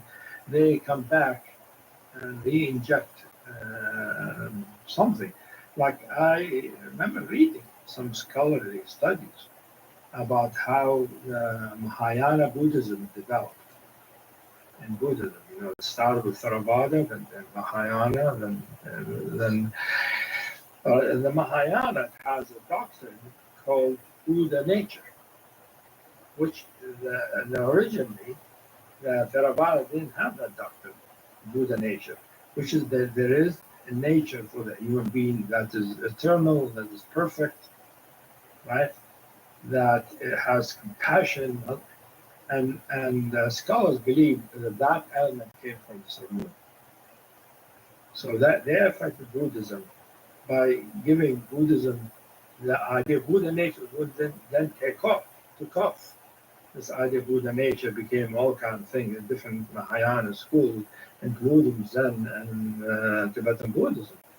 So that's just an example. But, some people believe like the Sufism in Islam, which is the mystical side of Islam, happened through the effect of the sun moon. So I myself, I'm not sure. I haven't met the sun moon in person, but I have a feeling of affinity with their teaching because I used many of the give ideas which he said he took from the sun moon, like the 3 center, what you call 3 centers, the Enneagram, and other ideas, but also my experience of the honey with the buzzing bees and their code, the beehive. I said, so that made me feel connected, that's the reason why I put that experience in the Enneagram book, because I wanted to give them credit. Because everybody now, every writer says, well, this is my book about the Enneagram. And I'm saying, no, the Enneagram came from those ancient people. They were they didn't develop it the way we have it now, but they began the whole thing, the original wisdom, and also their intention was spiritual. It wasn't typology. It was about learning about our essential nature for our liberation, our completing our human potential. Now, you mentioned earlier that Gurdjieff himself never referred to the typologies. So how did he use the Enneagram? He used it in terms what he called conscious shocks. Like at different points in his work, he gives a shock to his students. And he has 3 conscious shocks. And also, he has what he called chief features. He didn't describe them to the students, but he said everybody has a chief feature. He didn't call it type, it was a chief feature, and he had treated his student because of his knowledge, chief features. He just didn't divulge it to his students, so it's possible that well, he knew something about the types. He just didn't talk about it. But he talked about the Enneagram in terms of law 3, law 7, and in chapter 2, take the Enneagram as a combination of law 3 and law 7. You see, like the Enneagram has 9 points. At in the middle of it is a triangle, representing point 3. See, and then there is another diagram that has 6 points in it. Combining that with the triangle, that makes 7. That's the law of 7. And Gurdjieff uses the law of 7 and law of 3 a lot in his work. Given that there are these types, what I gather you've done in your writing is you start out with the fixations, which seem to be the problem areas, or even the lower qualities of each of these types, and how an individual can work through the fixations to get to ultimately, I think, what you describe as the holy ideas associated with each type. Many people learn about the fixation as their type, and they think that's it. So, well, I'm a person who sort of tend to be more perfectionistic, prone to anger, but I try to be good. And there are, a whole spectrum, how stuck one is in their fixation, how free from it. So fixation is not just, combination of traits and pattern, and everybody is exactly the same. It is the same trait and pattern, but one can be more attached, more, patterned by them, and some people less, they have more flexible. So the fixation can be more rigid or more flexible. But there are what people call type. Most people just know about the fixation, which they call their type. The people who are interested in typology, it's used in business now. In hiring people, they use type. It's used in the military, actually, to know what type of person. And they are useful that way. It gives you a great deal of information about this person, how they think, what kind of tendencies they have, and stuff like that. So, but that is staying at the surface of the knowledge of the Enneagram. Because it's true, like most human beings, they take their ego to be themselves, right? Most humans, it's normal. We all grow up with egos, and ego is normal. It's not a problem, not a mistake. You have to start with ego, right? But ego is the first stage, from my understanding, I think, which we discussed when we had our initial interviews, that the ego is a stage of development, need to go on further. And people stay there believing that's it. Partly because many people don't have a sense of the spiritual nature, or they have a sense, they think it's something external. They just have a vision, a light came into me. They don't say, oh, that's me. You see, because if they feel the light of the presence, see, that's me, then they wonder, what is this type then? Without all these characters, traits, without all these patterns, And then we learn that these patterns, a lot of them are sort of molded or formed by the time, by the fixation time, but they all come from history, from our encounter with reality, with people. We develop different tendencies, different traits, but not everybody develops in the same way. because we have a tendency toward each type. So two people having being under the same influence, they grow differently if they are in different times, because the type it has a deep source in our spiritual nature that makes us be, even though we develop those patterns, those character traits which make us into a typology, we still come out somewhat different. But we are not as different as we are from another type. The other type would be much more different.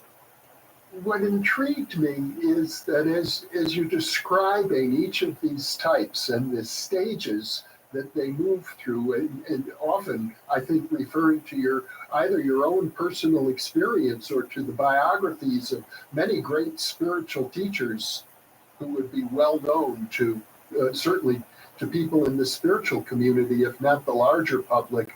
But I enjoyed your descriptions of some of the physiological experiences. For example, we talked about the nectar and the honey, but you also describe a pearl, if I remember correctly, a pearl emerging from the heart center. Yes. Yeah, that is actually related. One of the type has that more accessible. So the pearl is one of the qualities of spiritual nature, but it is an unusual quality. Most people don't expect it, because when it arises, it makes us feel we are a true person, a person of presence, which for many teachings, they don't think there is such a thing. People, what's called non-dual teachings, for instance, they come on these days to say just everything is conscious, everything is one and unity. The individual is not that important. The pearl says no, the individual is important, is made out of the same consciousness, but appears as a person with a personal life and relates to other human beings as persons. So that it has to do with point 3 of the Enneagram, actually. Some of the other experiences were similar to that of the pearl, if I recall correctly, perhaps coming out of the solar plexus or even the heart, something like a pearl, but as I recall, it had a different description, maybe larger than a pearl, different energy. In our original interview, one of the interviews was about the pearl. The other one is what I call the point of existence. Mm. The point of existence is what I call the essential identity. And that has to do with point 4. The essential identity, when we feel we are authentic, uniquely ourselves, but our uniqueness, authenticity has nothing to do with our body, with our mind, with our history. It is what we are in a fundamental, essential way. And when we experience it, it feels like a brilliant star in the heart. And it gives us the sense, this is me. I'm here. And that's why point 4, they're always trying to be authentic. They're trying to be original. They're trying to be different and unique and special. And that gives them their kind of character, which can be more distorted or less distorted depending on their history and depending on how they grew up. Some of them go to great lengths, being special, deriding other people. Some feel, no, I'm just creative and into creativity. And because the point of light is to represent like a point of light. Many traditions talk about the point of light, by the way, not only me. Like Nisargadatta Maharaj, I don't know if you hear, he's one of the Advaita Vedanta teachers. He talks about the absolute. He is the absolute, which is this immense, mysterious awareness. But he says the way to get there is to experience the I am first. And the I am takes you to that fundamental absolute. And the I am, he says, is a point of light. I gave a lecture last year, actually, about his teaching, trying to point out to everybody, hey, guys, Nobody talked about the point of light. He talked about the point of light. That's his way of getting there. Get to everybody talk about he's not dual, he's this immense awareness. Yes, that's true, but his method is to feel yourself as this point of light first. So the point of light is really the expression of the absolute in the individual. See, it has all the qualities of the absolute nature and a point of light. Coming back to these experiences, the point of light, the pearl, the honey, the nectar, these are things that are very profound spiritual realizations for the people who have them. And I think it's fair to say that modern psychology, for all of its vast depth of knowledge of the human being, has nothing to say about such experiences. Yeah, I mean, you're very right here, Jeff. That's what I tried to do in the folks who first interviewed me about the Pearl Beyond Price and the Point of Light. I was using psychological language, using the psychological theories prevalent at the time, trying to speak to psychologists and say, here how far you go. If you go a little further, you get to this. It didn't take. I don't know how many of them actually got to read it and understand it. I was hoping that some psychologist would pick up on it and see that, yeah, their method is good, but it doesn't occur to them to ask the next question. And I think that's largely because our scientific academic culture is very materialistic, and it doesn't want to recognize the idea that there's a dimension to the human being beyond space and time. Mostly that, and mostly the psychologists don't know that in themselves. Most of them, I imagine some do, but most of them not. And also the orientation of psychology is more oriented to therapy. And therapy is just helping people with their problems. To become good citizen, happy citizen. They're not oriented toward them having a spiritual illumination. They don't see it as their job, and they themselves don't have them as spiritual illumination.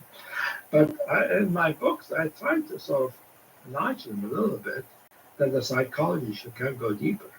They don't have to go become a spiritual teaching. Jung tried to do that, as you know. He introduced some kind of spiritual things in his work, and he did, and he developed the whole school of it, many Jungians. But his spirituality also doesn't go to the very essence of the spirituality. It stays somewhat mental. I thought one of the most fascinating things about your new book on the Enneagram is that you do refer to a variety of spiritual teachers, Nisargadatta being one of them, and showing how they fit into the typology and how their teaching is related to the type that they emerge from in the Enneagram. And that is true.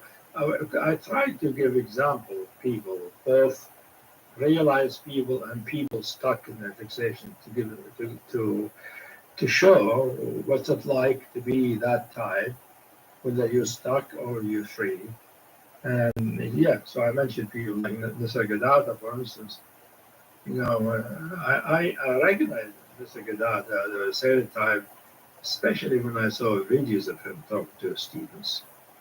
And when you see his videos, beside being impressed by his presence and power, you see how fierce he is. He's fierce. He yells at his students. He screams at them. He's disappointed in them. He's really something. I mean, if he was in the U.S., he would be sued for something or another. But he was really fierce because they didn't get it. He wasn't just going to sit there and keep talking, And that fierceness, that strength, that fiery nature, has to do with point 8, because point 8 has its the quality that is inherent because each type has one quality that I call the natural endowment. Meaning, as we are born, as we grow up, there's one particular quality that is easiest for us to recognize, easiest for us to understand, and tend to be a quality that we will want to emulate, be like, express.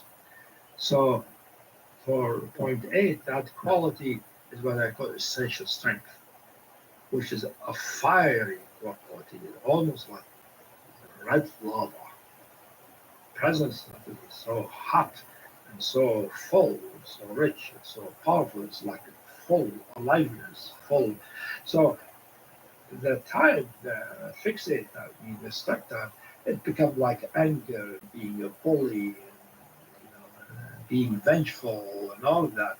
However, the type that are more free, like the Zagadatta, he's just fierce and bold.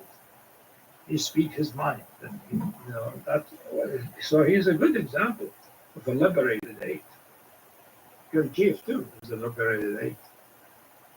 As I recall, from what little I know about Nisargadatta, he was also a humble man. He spent his career manufacturing cigarettes, I think, is how he supported himself. He didn't try to profit from his disciples. Yes, he was a humble man because he was, that's the thing, Jeff, is about how you know that somebody who talks about spiritual teaching is truly realized, is that the spiritual nature expresses itself in how they live their life. So a spiritual person, they teach, and they're so somewhat arrogant and somewhat, big-headed. They haven't got it completely. Because if somebody who's really spiritual, they tend to be humble, they tend to be, forgiving, they tend to be kind, and they can be strong, bold, and all of that, and clear. But humility is in the Enneagram. It's called one of the virtues. Because the Enneagram is the Enneagram of virtues. Just like the Enneagram of passion, that's the next Enneagram from vexation is called the passions, which mean the emotional qualities that drive that type. And the antidote to them, which is the spiritual side, called the virtues. See, so humility is one of the virtues, just like serenity is, and courage and truthfulness and love. So the process of spiritual evolution is one, I gather, of moving from the fixations into the passions, which are related to the fixations, I suppose, and then into the virtues, and then ultimately you refer to the holy ideas, which I gather are even beyond the virtues. Yeah. So the next Enneagram after the virtues is the holy idea. Look at it this way: the virtues has to do with the heart, how the heart is liberated. The passion in the heart is not liberated. The usual heart that is angry and envious, this and that. The virtues is the heart that is open, that is humble, that is kind, that is loving. And the holy idea has to do with the mind, which is the view of reality, how we see reality, how our understanding view of reality. So the holy ideas, in some sense, as an antidote to the fixation themselves. The fixation are controlled by a view of reality, a mental view. And but the way it appears is like each fixation has at the depth of it a delusion about reality. I call it delusion, which is a wrong view about reality. So some kind of a view about reality, how it is, that is off. And the holy idea is more the correct view about reality. And if you get the correct view, that can change our mind, how we look at things, and that can liberate us from the fixation in a big way. Because the views, the holy ideas are very profound deep spiritual truth. When I read your book, I couldn't help but think, which type am I? And I'm not really a person who's been exposed to the Enneagram, hardly at all. But I thought of myself, I'm probably a 2. And I gather that as a 2, I would move, or ideally, from the fixation toward the holy idea by first at least getting in touch with the virtue. Yeah, virtue is the easiest. The virtue for 2 is humility. And the holy idea is holy freedom. True freedom. So if you're a 2, I don't tend to type people. I don't like to do it. And I think one thing about typing is that many of the audiences might not know the Enneagram, might not know the types. They might get interested in know them.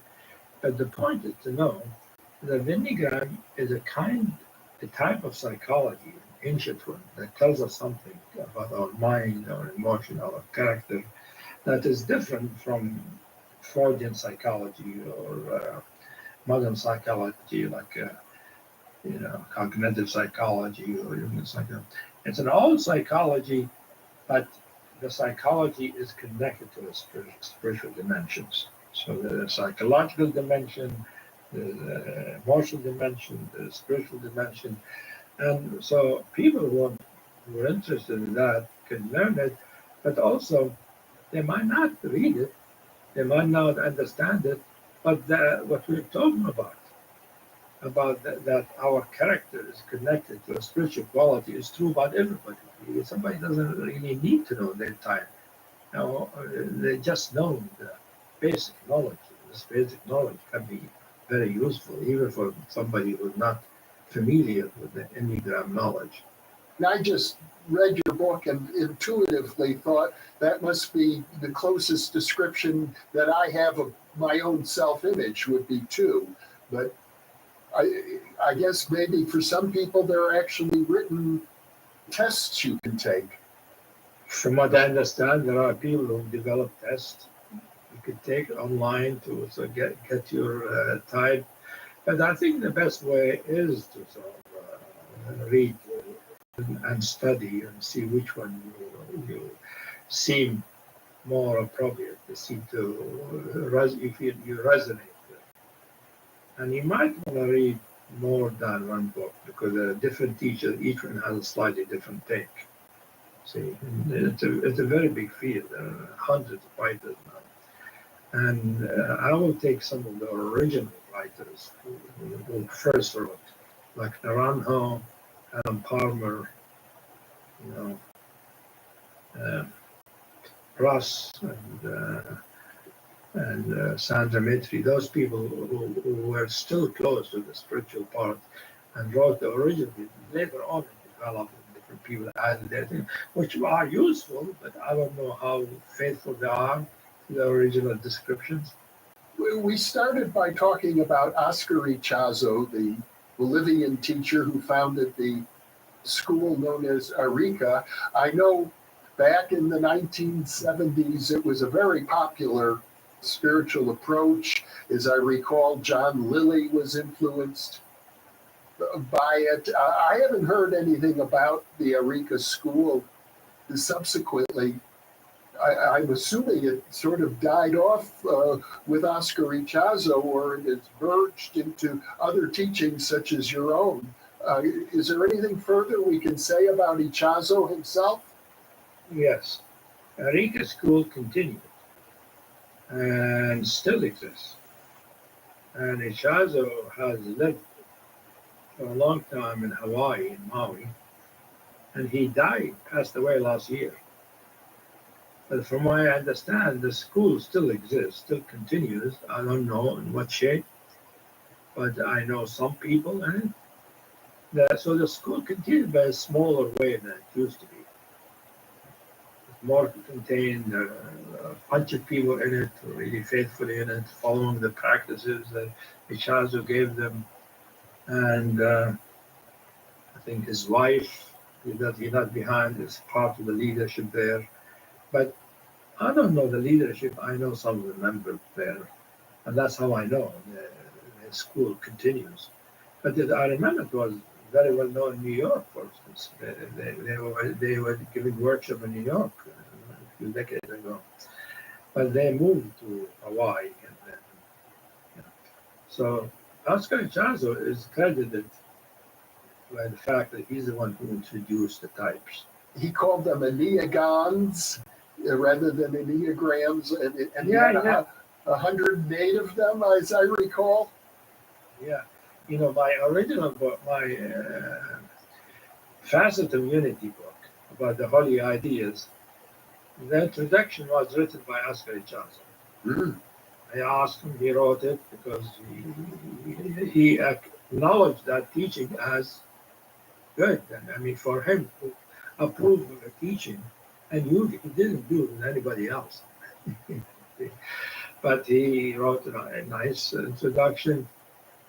I'd like to go back to the experience we discussed earlier, the experience of the honey and the buzzing of all of the bees that you described. And the reason is because I had a similar experience myself at one time. And I interpreted it maybe a little differently. To me, it seemed as if I was coming to a state or a stage in my own consciousness where I think of it as a hive mind, as if there's a lot of bees buzzing around and I'm one of the bees. Well, I mean, that's true. I mean, that's how the Samur see themselves. Each one of them is a bee. It's not who knows. He might be connected to the Samur somehow. Well, it's an interesting thought. It seemed to me it represented well, I'll fill you in a little more if I may, because I had that experience many years ago when I was approached by a very small group of, I guess I'd have to call them psychic practitioners. This was even before the era of remote viewing, but a small group of people who were doing psychic work. And they thought I would be a candidate to join their group, and they had me enter into a meditative, hypnotic state and describe what was happening. And I described this hive mind, and they said that's it. That's what we want, because people who can enter into this hive mind state are capable of doing this sort of parapsychological work. Which I did for a while with that group. And we haven't talked about the parapsychological dimensions of your work. More, we've discussed, inner experiences of a spiritual nature. But do you touch on that? The psychic side of spiritual evolution? We do, but I see it as a byproduct. Of spiritual realization that can naturally appear for some people, but not everybody. So in my work, I don't focus on developing those capacities. We don't work on that, but they develop naturally for some people, different kinds for different people. But the spiritual realization reveals the basis, principles where that is possible.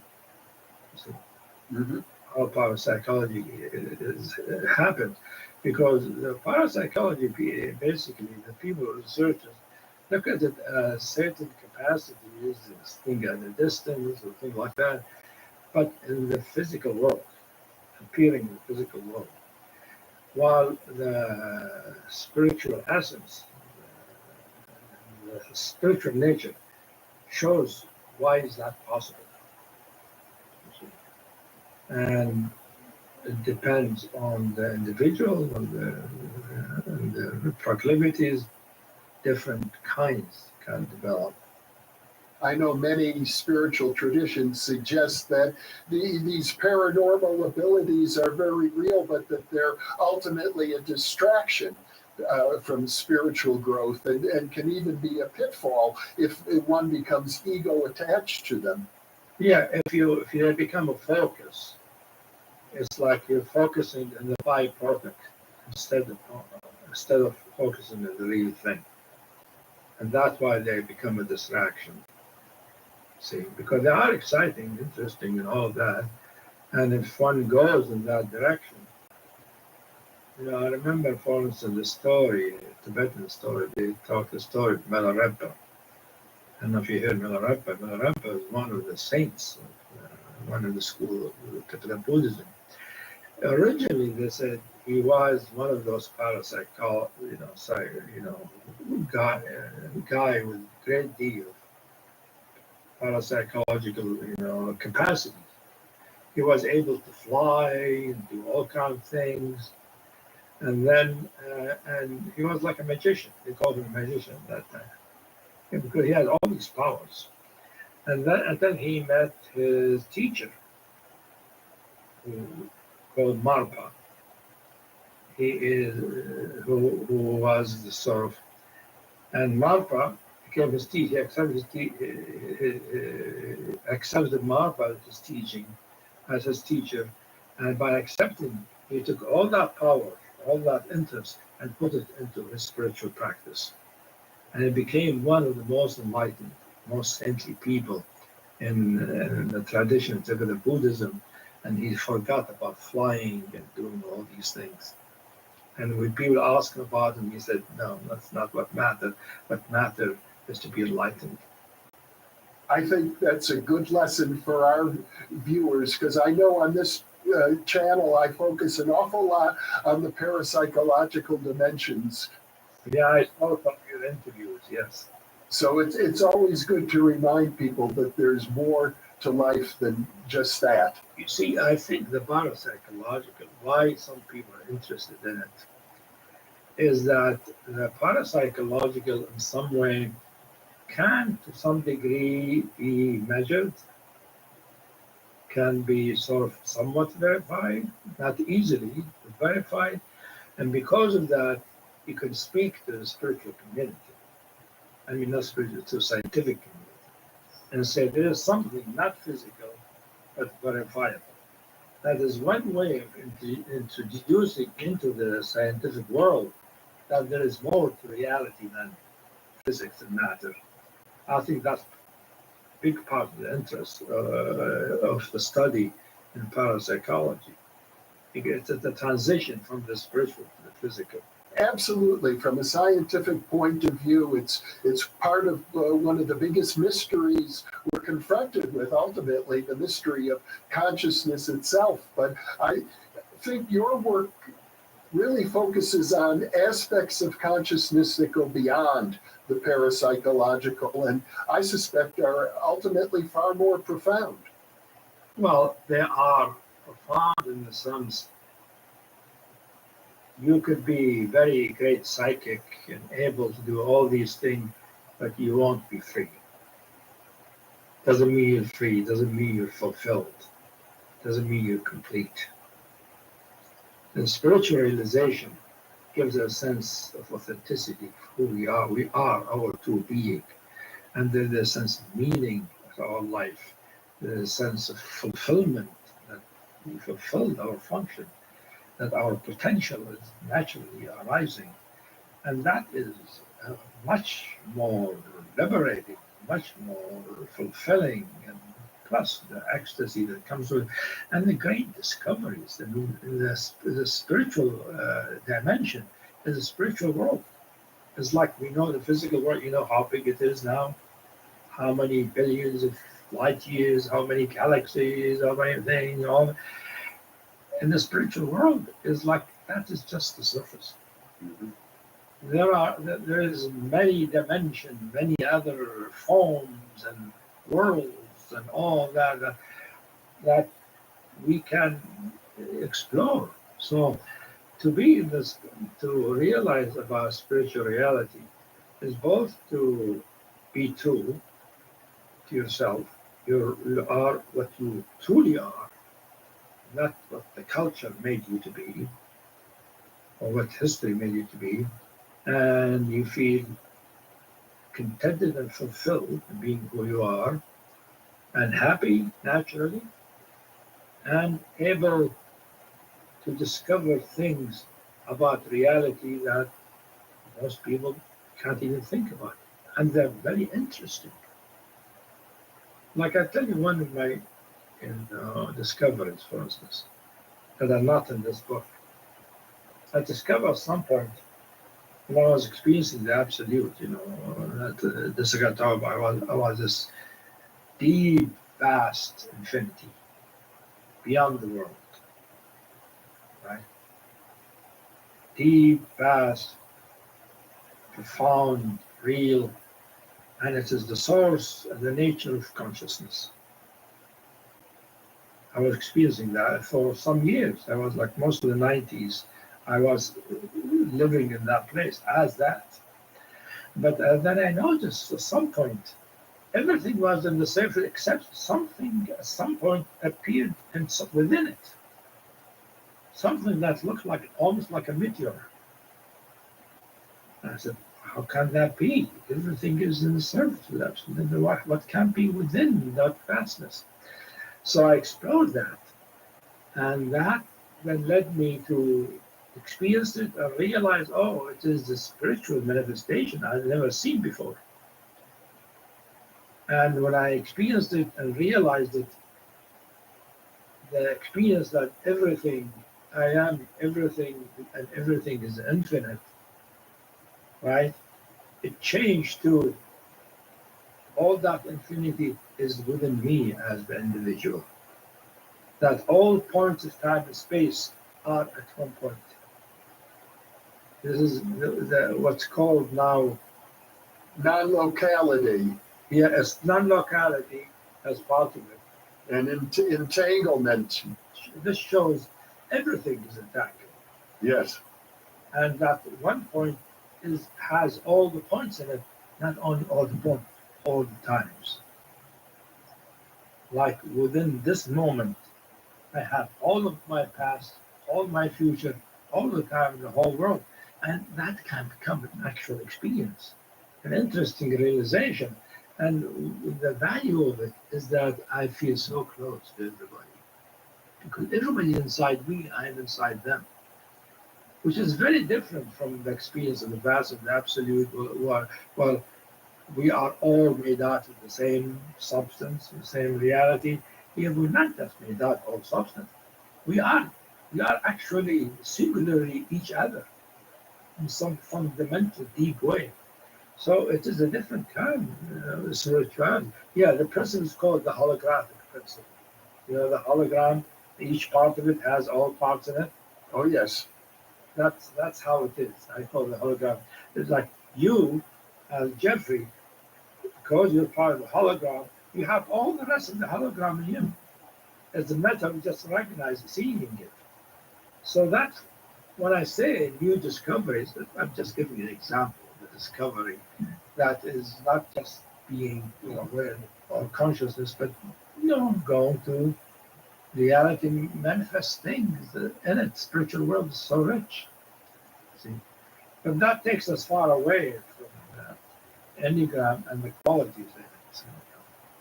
Well, I know that the Enneagram is an important part of your work, but also, as you stated earlier, it's just one piece of a much of a larger picture, Hamid. And I'm looking forward to further conversations with you since you've written a dozen books since the previous time we spoke some 30 years ago. I hope that we can get together many more times because I know you've had numerous explorations that you have been able to detail with exquisite precision in your various writings. And I would love to be able to share that more with the audience of New Thinking Aloud. I'll be happy. I would like to do that, Jeff. It's good. Then you're right. The Enneagram is one facet of my work. I use the Enneagram because my work uses different kinds of psychologies, like Freudian psychology. I use object relation, self-psychology, attachment theory. But I also use the Enneagram. The psychology is ancient, and all those psychology, I can take them to a spiritual dimension because reality is interconnected. Nothing is separate. Well, you were talking about how the Enneagram is just a small part of your teachings, but that many people want to go more deeply into the Enneagram, and so your book is a good resource for that purpose. Yes, it is. Because I try to take the Enneagram a little deeper than most books do by connecting to its spiritual roots. Basically, the message of the book that the Enneagram of type has spiritual roots, and that each type has its own unique spiritual root. Like point 2, for instance, it had appear as the helper, as somebody who's trying to help and give and visit. That's what I call the ego ideal, the idealized being helpful, being there, assisting, and all of that. And if it becomes too distorted, becomes more manipulative to get attention, all of that. But originally is to be helpful, to share, all of that, because the depth, the quality that animates that type is what I call merging love. Love that has to do with connection.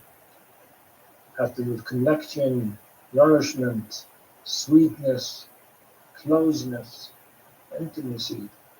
And it is a kind of love when you feel it, it feels like liquid sunlight that has a melting quality of the heart. And it is the essence of really any true connection between human beings. And it is the essence of connecting to the divine.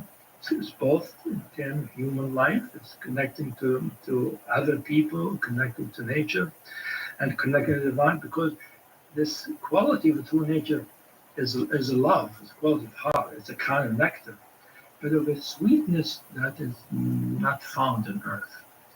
Like some sweetnesses, like some love has a flavor that's similar. You could see it in earth. Like some love feels like apricot. So, like apricot, that's feeling of fulfillment. Some love feel like pomegranate. I call it passionate love, zesty, sort of hot, passionate love. But merging love, I call it merging gold, or merging love. It's like it's sweet in a way, but I want to be able to say like what. And when it is there, it opens the heart in such a way that you're naturally giving. You want to help because you're connected. There's a sense of connection, there's a sense of community. It's the essence of community, the essence of connection, the essence of helpfulness, the essence of nourishment. And it is really the specific love that mother and baby have together. When the good mother is content with her baby and she is with the baby in a way that is helpful. If we had good mothering, we had some sense of that love. That is the essence of point 2, which later become point 2 forgets that special quality because they were not self-reflective when they were experiencing it. So they don't know it, they forget it, but they have a sense of something like that. And that becomes in the mind something they want. They want to be like. So that's why they develop being helpful, being there, being of assistance, and giving, and sharing, and relationship is important, and all of that. That becomes point 2. So point 2 recognize what I call the ego ideal, what is the ideal of how they want to be, and see that is a reflection of something real. That is not emotional, not mental. That might open the door to this quality of essential, melting kind of love. And if they experience it, they experience presence in one's quality. That become a door into the spiritual world then. It's beautifully written. I want to encourage all of our viewers to take a look at it if you're interested in the Enneagram, and stay tuned because we plan further interviews, and I know you have so much more to share. And I'm just thrilled to think that we can reopen the conversations that we began 30 years ago. That would be great. I'm thinking of several books that we might want to discuss. I published recently also a book about love called Love Unveiled. I have a series of books about love. That was the beginning. Another one is going to come next year about divine love. That might be a topic we could deal with. Before that, I did 2 books related to the same topic. One of them called Runaway Realization, one called The Alchemy of Freedom, which have to do after you realize what kind of reality appears, what kind of possibilities experience, the mysteries of spirit that are awaiting us to discover through our human consciousness. This human being is amazing kind of lens into reality. We talk about this new telescope out in space to see the farthest reaches of the universe. We are something like that, but we are many of those. We feel we can reach the farthest into reality, not just the universe. The human being is kind of telescope. Into inner space. You've been exploring the frontiers of inner space and how they interface with our psychological reality now with I have to say, a diamond-like focus for decades. So it will be so wonderful to have future conversations, Hamid. Yeah, it will be nice. It will be nice to talk together, Jeff. I find it very pleasant and enjoyable talking with you, and I can tell that you have experienced Lahani. Yeah, it is briefly. I certainly can't say I've stayed there very long, but even 1 second of it can be memorable. It's something you don't forget. Can be transformative, exactly. That's the thing about spiritual presence. When you recognize it, you feel it. It's like it's nothing like it in the world, in life. You know, it's like it opens up. Oh, there's more to me or to reality than I ever thought, and that is quite inspiring for true reality. Well, thank you so much for being with me today, Hamid. Good being with you. We'll talk again.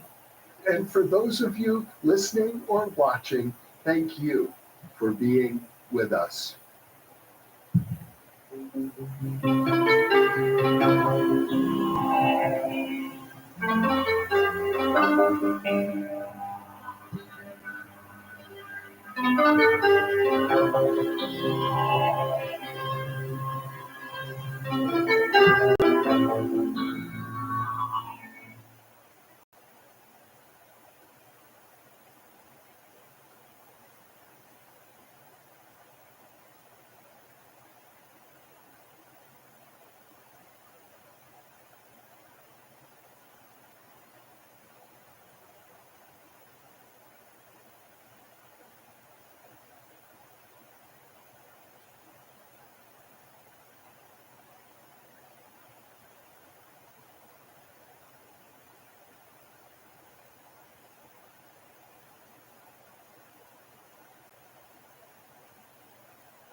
Thinking aloud. Conversations on the leading edge of knowledge and discovery with psychologist Jeffrey Mishlove.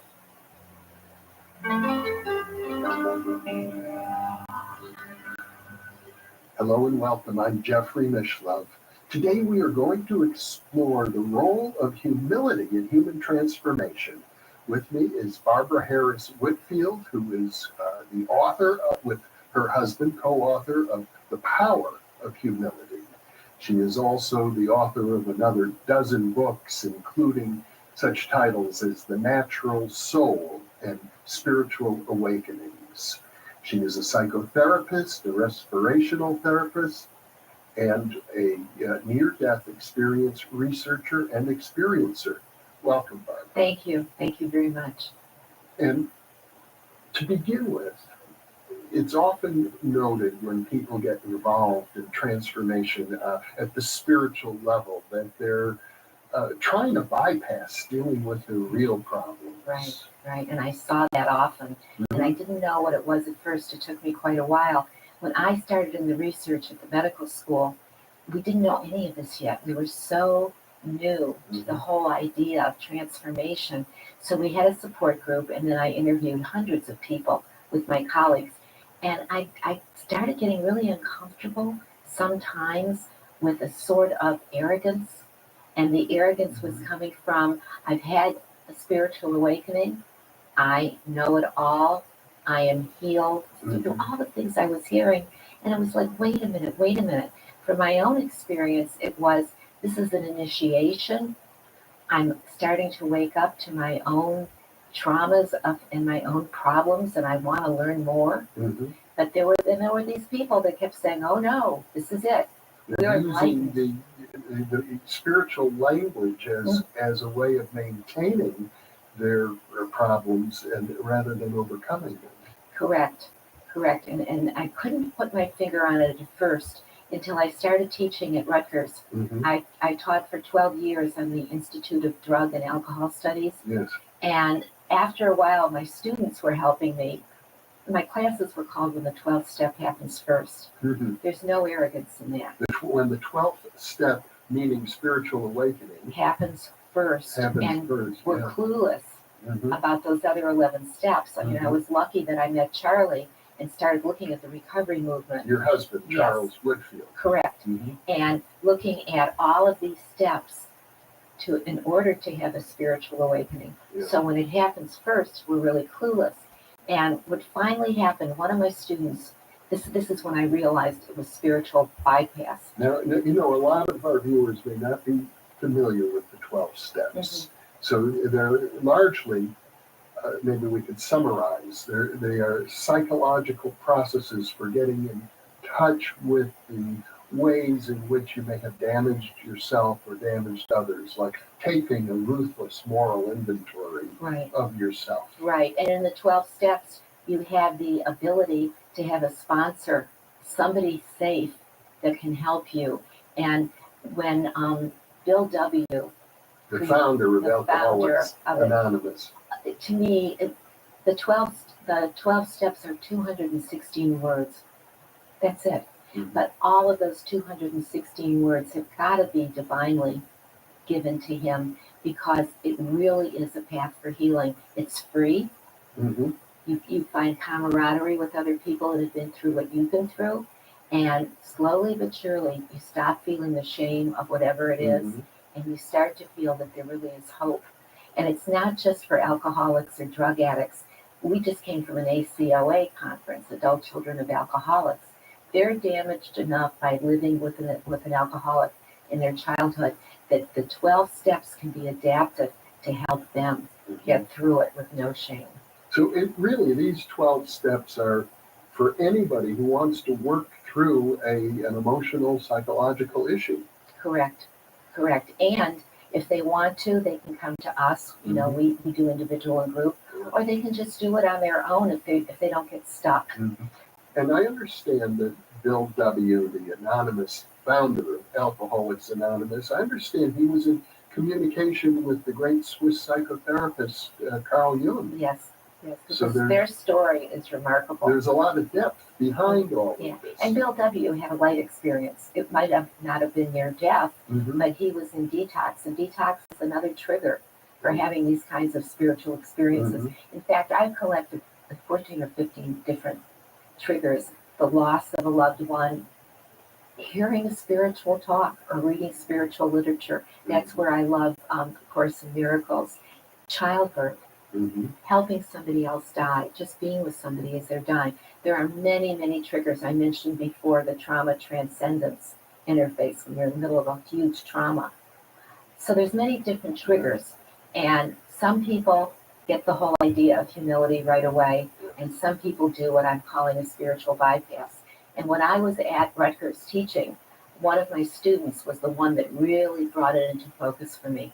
She was a counselor in a prison.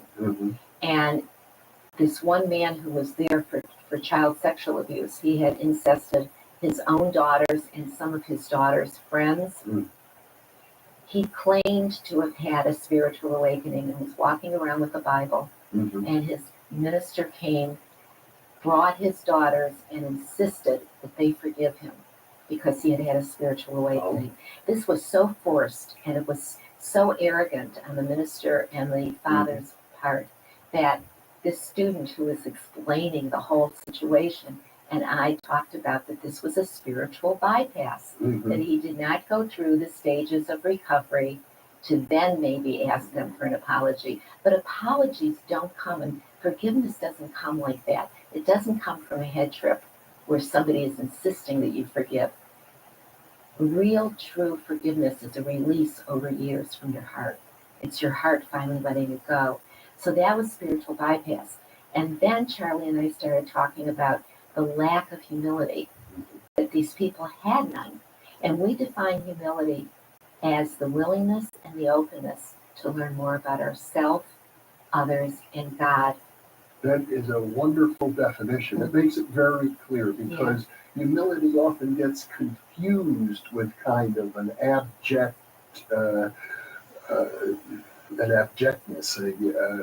a kind of slavish mentality, letting other people walk all over you. Right. That's not humility. No.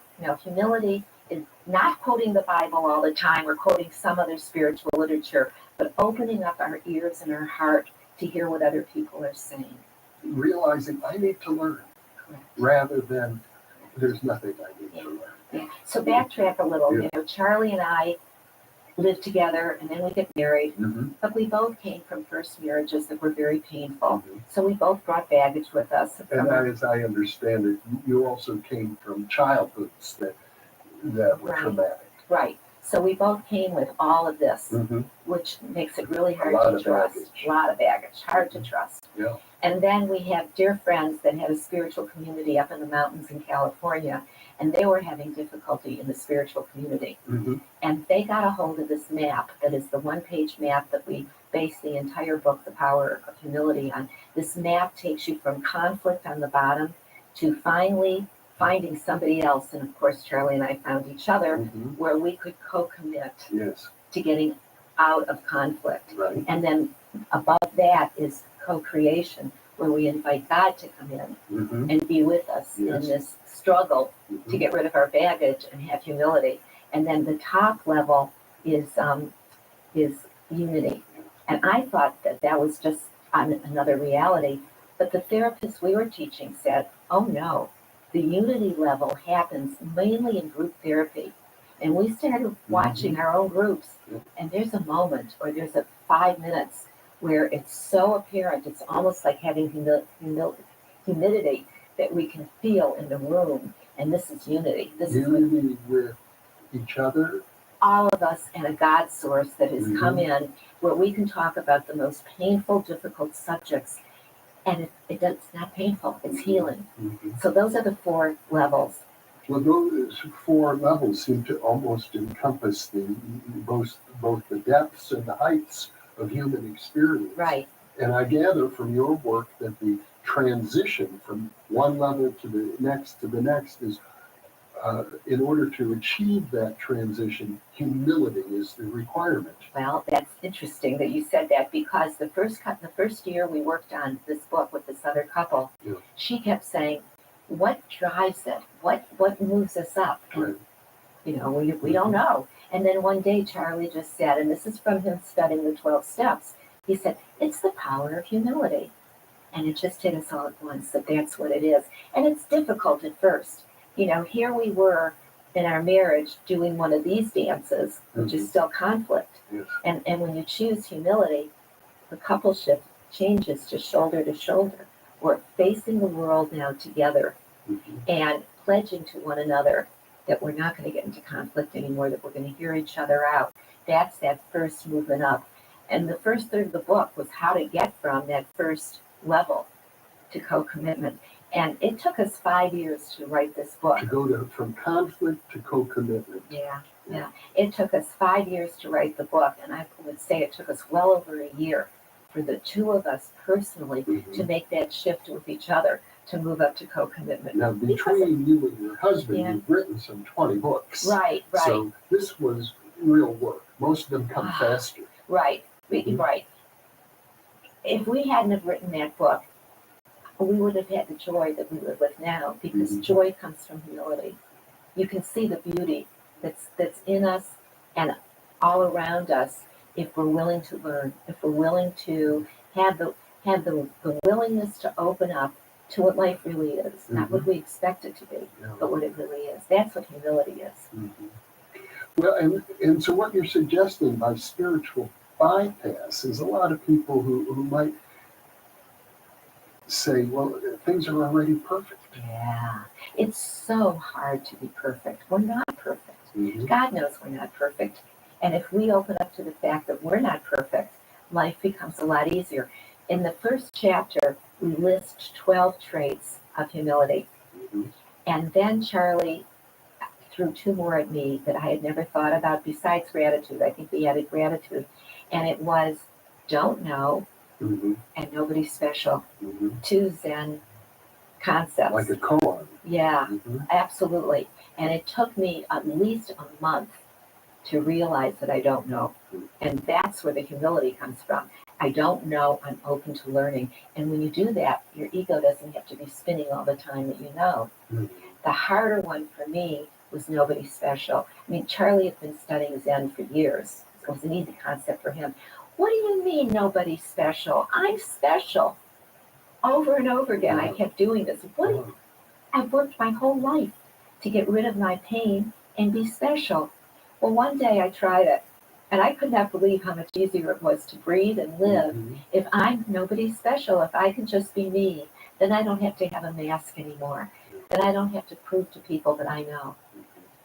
Well, it seems as if every spiritual gift, every little spiritual awakening that we have also comes with it this potential trap of getting ego involved. Thinking this has something to do with my ego, and therefore I'm pretty special. Right, I'm enlightened. You know, I've had an experience of God, so I'm enlightened now, and you listen to me because I know.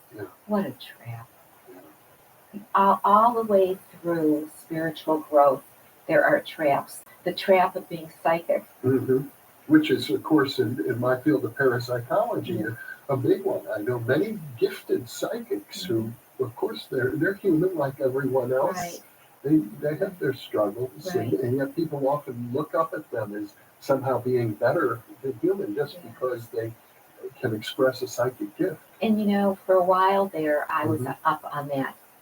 I call it the pedestal. I was up on the pedestal. I was a near-death experiencer. I was in Ken Ring's book, you know, all of that. But it's very lonely up there. There's nobody to have eye contact with. Who wants to live on a pedestal? It's so much easier to come back down here and be with everybody else, and we're all special. And at the same time, I realized that becoming psychic is a trap that we all go through, but in the Eastern philosophies, it's something you move through. If you stay with it, your spiritual growth doesn't continue. And my belief, because now I've done psychic stuff, but my belief is we all are. It's where we learn to place our focus. So I can be psychic 1 minute, but then I don't have to stay being psychic. I can just be human again. Being willing to learn. Yes, willing to learn. Up until the last minute I'm here. And then when I move through to the next reality, I still want to learn. To me, life is just one big school, and we're all here to learn. And some of us are at a lower grade, and some of us are at a higher grade, and we're just helping each other move up those grades.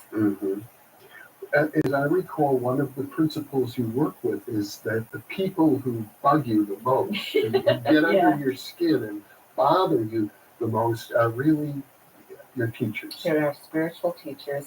It's odd because at the moment you're feeling bugged by them, it must seem as if they're just the opposite.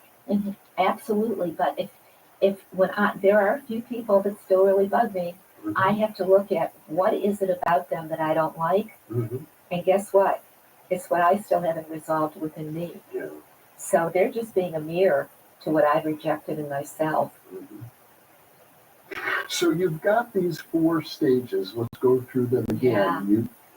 You start out with conflict, which is pretty much a bedrock for most humans. We all have some conflicts in our lives. They have to be worked through. They have to be worked through, and what happens a lot of times, and we deal with this in the book, is we bring in a third person to diffuse the conflict. Yeah. So this whole map started out with the Karpman triangle, where a psychologist by the last name of Karpman followed police on domestic violence calls. Yes. And what he observed was when the police came in, within a couple of minutes, the victim was no longer the victim.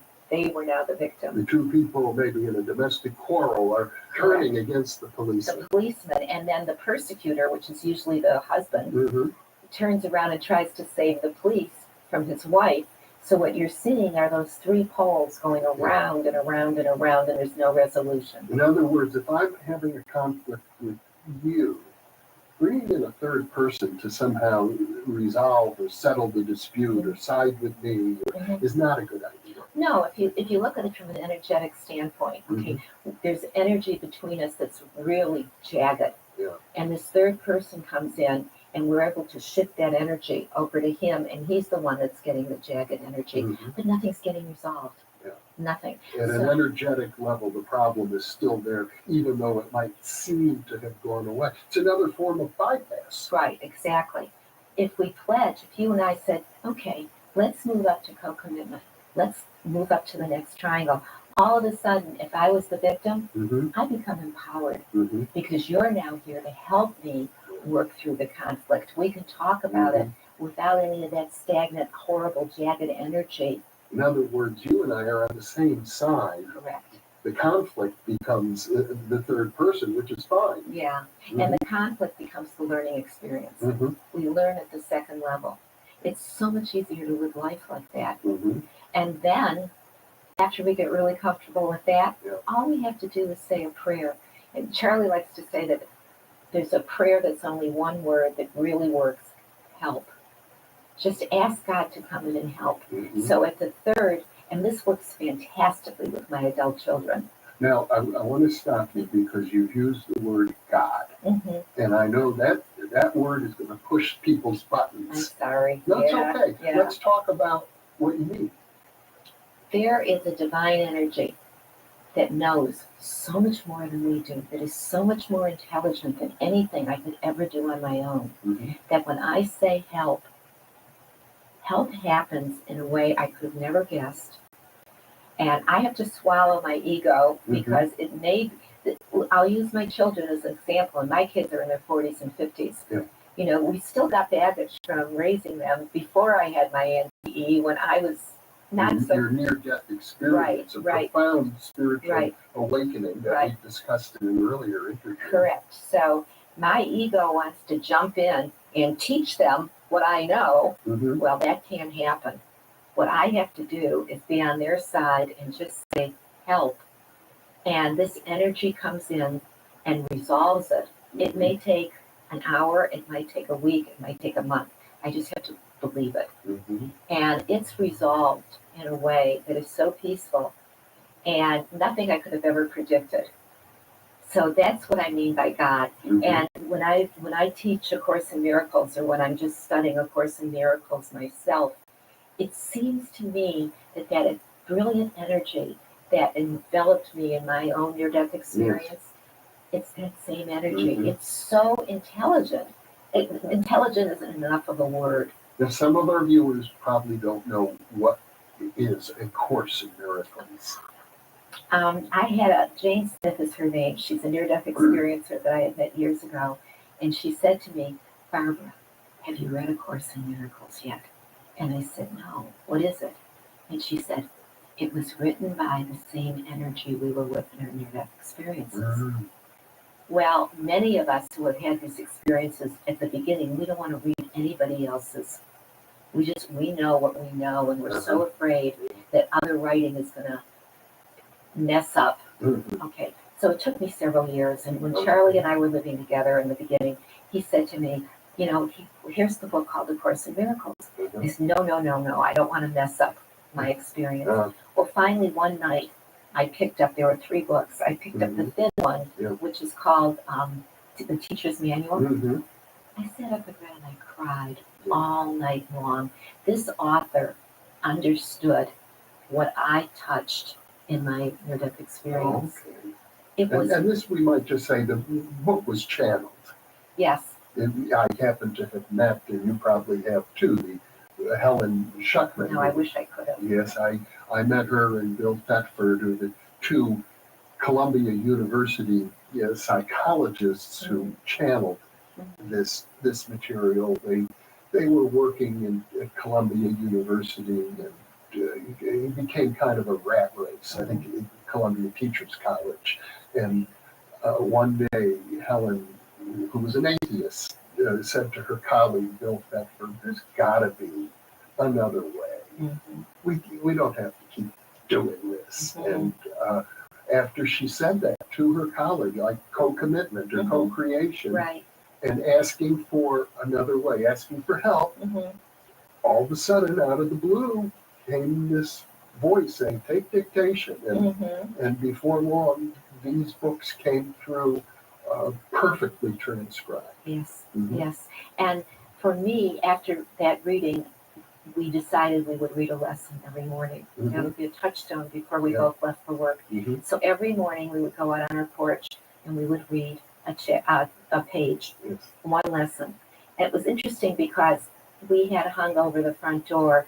It was a stained glass window from a church, and it was the white dove, the Holy Spirit. And so every morning we would go through under the Holy Spirit and we would read a page. Well, one day I came home and I thought, that page really made sense. For the first time I got it, because it's hard to understand, of course, when you start reading it. And I went back out on the porch to pick up the book. I had it in my hands. And as I looked at it, I said, this book contains the Holy Spirit. And at that second, a white dove smashed into the window. And I swear we had eye contact. This white dove and I looked at each other, and it kind of brushed itself off and took off. And I started calling Charlie because I just couldn't believe it. And he came out and he saw immediately the outline of the dove in like a white powder. And he took pictures of it. That was my first real encounter with the Course, where I realized this is the Holy Spirit. Or even being Jewish, I can admit that this could have been written by Jesus. Jesus claims he wrote that book. Why not? He's still around. And this is a modern holy book that Charlie and I wound up teaching. And I suppose the point that we started out with about humility, the power of humility, it's wonderful you found the Course in Miracles. It's a great source. It's a great resource. But if you're in this mode of willing to learn and willing to grow and asking for help, it could come from anywhere.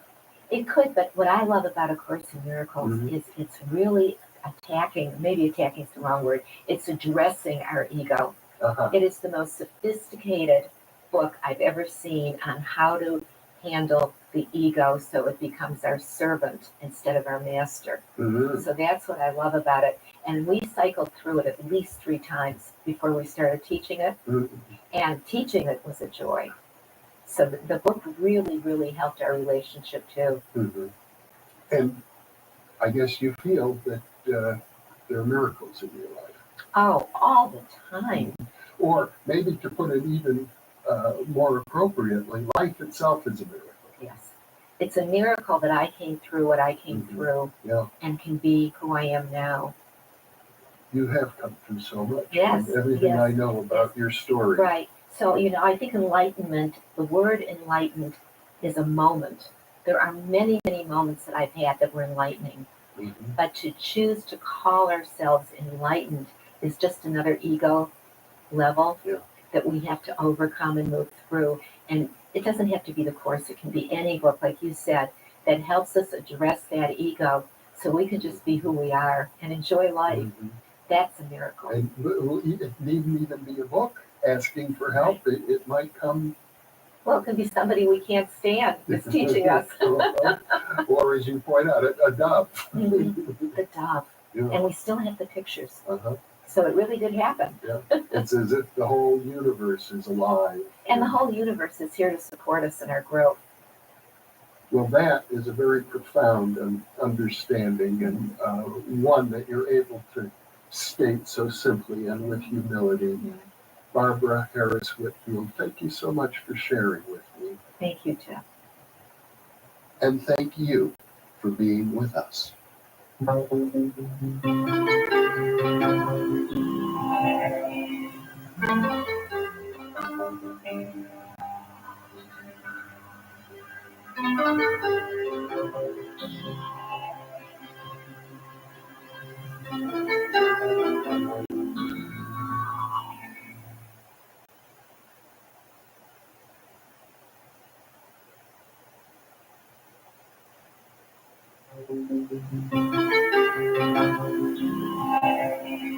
Thinking Aloud. Conversations on the leading edge of knowledge and discovery with psychologist Jeffrey Mishlove.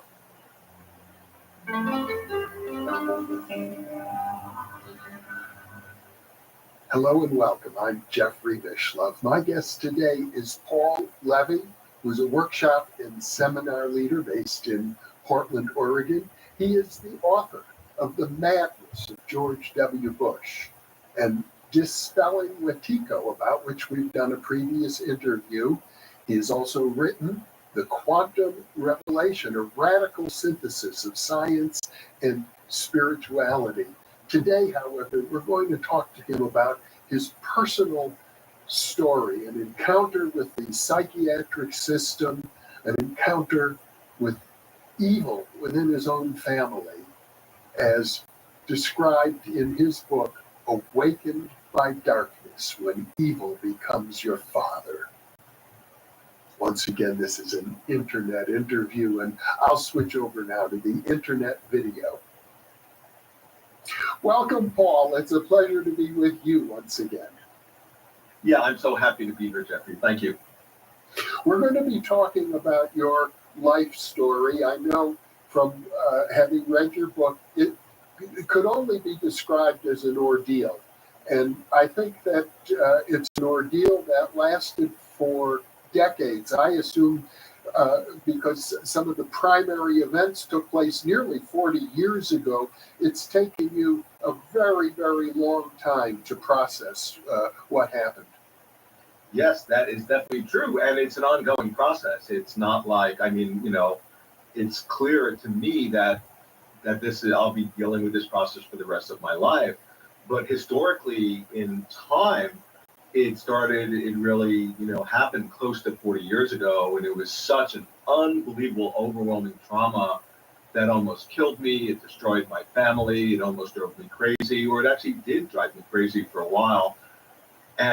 But somehow I was fortunate enough to, as I went through it, to realize it was this initiatory process, and slowly being able to connect back with myself and to extract the gifts from the process that informed just the creativity that just flows through me. But it is such an unbelievable story. Now, I've talked to people who have gone through great suffering and unbelievable suffering. Motorcycle accidents, time in prison. And sometimes those people tell me they got so much benefit from the learning that occurred that if they had to do it all over again, they would.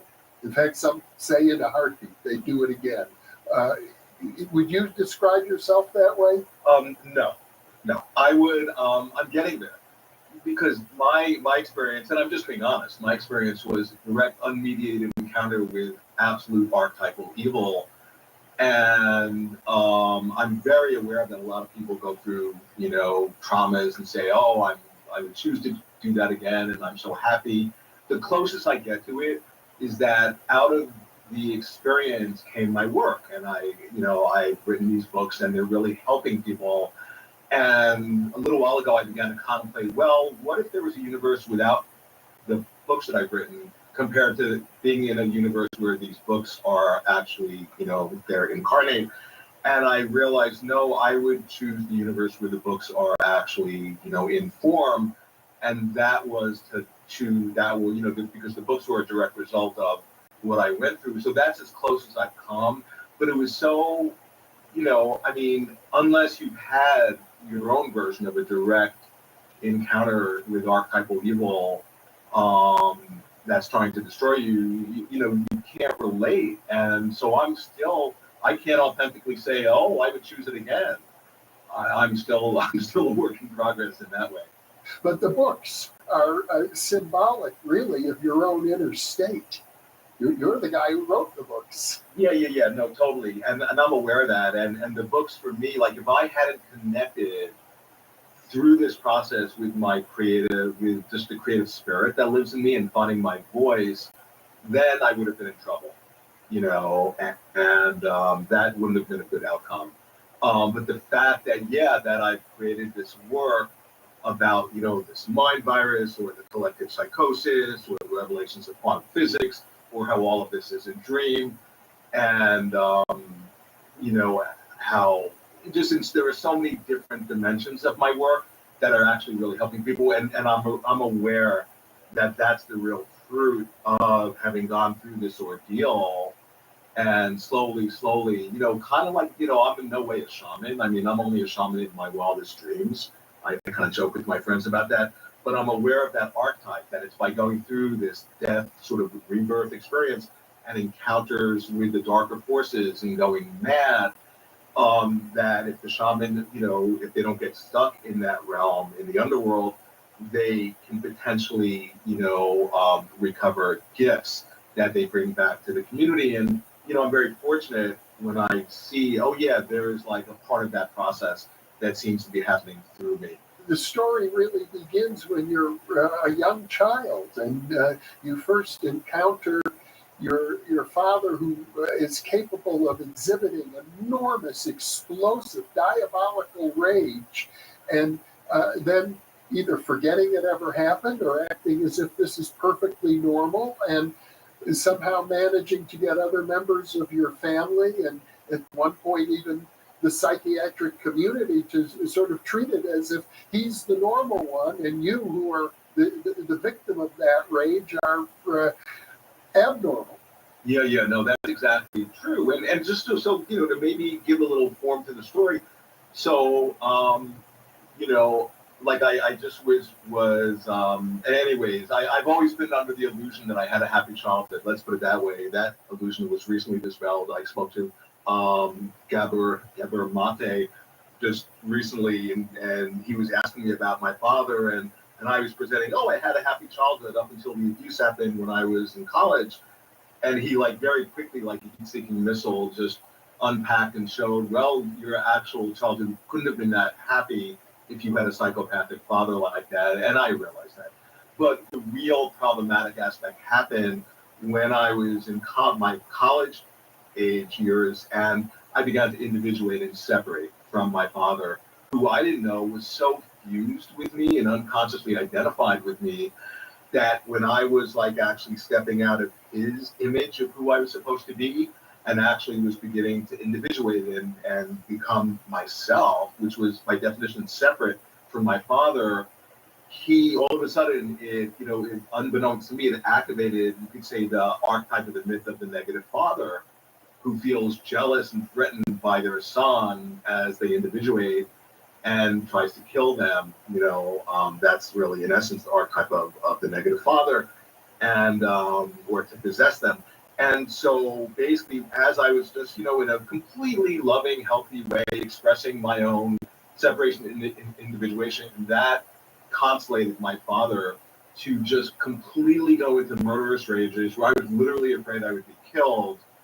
and I understand now, yeah, he had left and his vehicle was possessed by an archetypal, darker spirit that was using him as its instrument to act itself out into the world. I didn't understand any of that from the psychological point of view, but why I'm so fluent psychologically is that I had to come to terms with what actually happened, because it was like he had become possessed by something. And then he was just completely letting go and surrendering to this violent emotion where not only was he raging, but then he'd have heart attacks. And his mantra was, "You're killing me." So I was having this double thing about, I'm afraid I'm going to be killed, and getting this guilt induced by, him having the heart attack. So then that kept on happening again and again, a series of episodes, until the worst one happened Thanksgiving night, 1978. The next day I woke up with a fever, and I had a fever for a year. And the doctors, I went to hospitals, doctors, they couldn't find anything wrong with me physically. And at the end of that year, finally, I felt well enough that I moved away from New York. I just graduated college to the West Coast, to the Bay Area. And as soon as I got to the Bay Area, all of a sudden, something happened that literally stopped me from living my life. And what it was the abuse that had played out that year before, all of a sudden had become internalized in my psyche and was getting consolated at every healthy impulse. So any sort of impulse to, let me go for a walk or play basketball or go for a bike ride or just breathe the fresh air or go in the woods, anything that was like wholesome and healthy and a Paul activity would consolate the raging, hateful, blaming, dying father in my own head. It was like that figure, that entity that had possessed my father had now gotten internalized and was living inside of me. I had, to my horror, internalized the demon or the trauma. And now my father didn't need to do anything. I was just doing it on myself. And I went from a highly accomplished person to not being able to live my life. And it so stopped me that's when I went inwards. And the only thing that alleviated my suffering was just doing meditation and just assuming the position of the witness. And that's after almost a couple years of doing that, hours and hours and hours a day, every day, I had a whole awakening, and that's a whole other story, because I was so enthusiastic and excited about what I was realizing, i.e. that we're having a collective dream, that it got me in deep trouble and got me thrown in hospitals and diagnosed, and that's a whole other part of the initiatory ordeal. But why I bring that up is that I began to realize, the same darker forces that were animating my father when he would become possessed then came through psychiatry, just in a different form. And that's when I began to realize, there's like a non-local field that was informing through different channels my father's psychiatry, that was informing the way things were manifesting.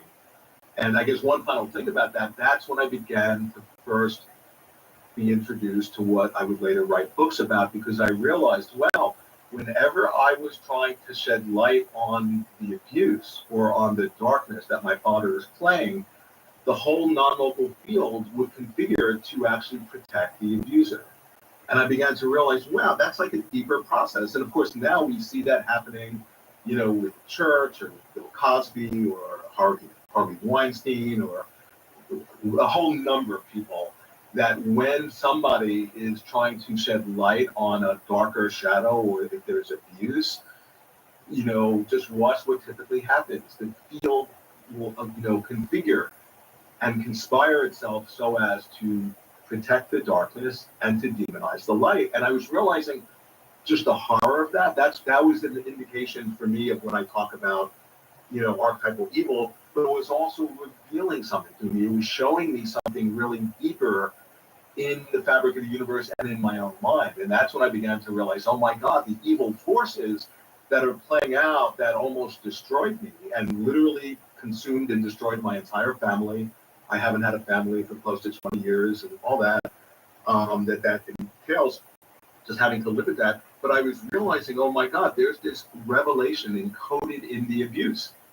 And that was when I began to extract the blessing aspect of it. One of the points that you make is that in many different spiritual traditions, what we call evil or diabolic or demonic is understood to be actually an instrument of the Buddha nature of the universe, or a creation of the deity, the highest deity. You know, in that energy, that with its diabolical quality, etymologically, diabolic means that it separates and divides. So on the one hand, on one level of the dream, when you see this as a dream with multiple dimensions, on one level, this demonic energy was just trying to destroy and also separating, because I was so close with my mother. And once my father assumed the position of the abuser, and I tried to talk about it, and my mother aligned with my father, it separated, it destroyed our relationship. When she died, we had hardly any relationship. It was tragic. So there was some sort of sort of darker, diabolic, demonic energy that, behind the scenes was playing out what was happening. And what you're pointing at is, and what I'm pointing at too, is that, it could have just completely just driven me out of my mind. And, for me to encounter the depth of the evil that was playing out, in my process through my father in psychiatry and the field and around them. But what really saved me, and this is what you were just pointing at, Jeffrey, that encoded in that darkness, that it's actually showing you something. It's actually this living revelation that when you begin to see that, it's like the quantum phenomena encoded in that evil is like the darkest destructive energy, and it's actually this revelation. And how it's going to manifest, because it can destroy you or it can wake you up, depends on if you're able to see the revelatory aspect of it. And then that's what happened for me, between like what played out with my father and the whole family protecting him, and then psychiatry coming in and protecting my father. It was like I began to realize, oh my God, there's like a higher dimensional process going on here. And that's what saved me, seeing that. Well, if we look at human history, it's punctuated with all sorts of atrocities, genocides, oppression of every kind, criminal activity at the highest levels that gets supported by society. There are totalitarian governments and dictatorships. So it seems to me that eventually that sort of oppression and evil is going to work its way into various families. Now, not everybody has it so directly as you did, but I think probably all of us have had a taste of that. Well, that's exactly true, because the individual or the family, the microcosm of the family, is an iteration of the deeper macrocosmic fractal of the world, of the collectivity. So yeah, being that there is this, sort of darker energy that pervades the collective unconscious or pervades the field, of course, any of us as microcosms, be they individuals or a family system, is going to somehow play out that very energy in whatever form they do. And and I just want to comment on, so with the abuse from my father, it was particularly that last night, the increasing episodes like I described, and then the next day I had the fever. It was like I was, think of me like this vase, like I was a glass vase, and it just got broken into, it just got shattered, and something entered me.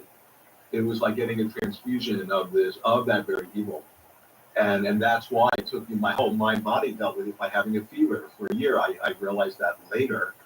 And then at the end of that year, then all of a sudden that demonic, entity or energy was now inside of my own psyche. So it was like getting a transfusion of that evil energy. But that's where, like I'm saying, I'm no shaman at all, but that's where the shamanic archetype really plays in, because the shaman, takes on the illness of the world or of their client or of the community, and they literally fall ill themselves.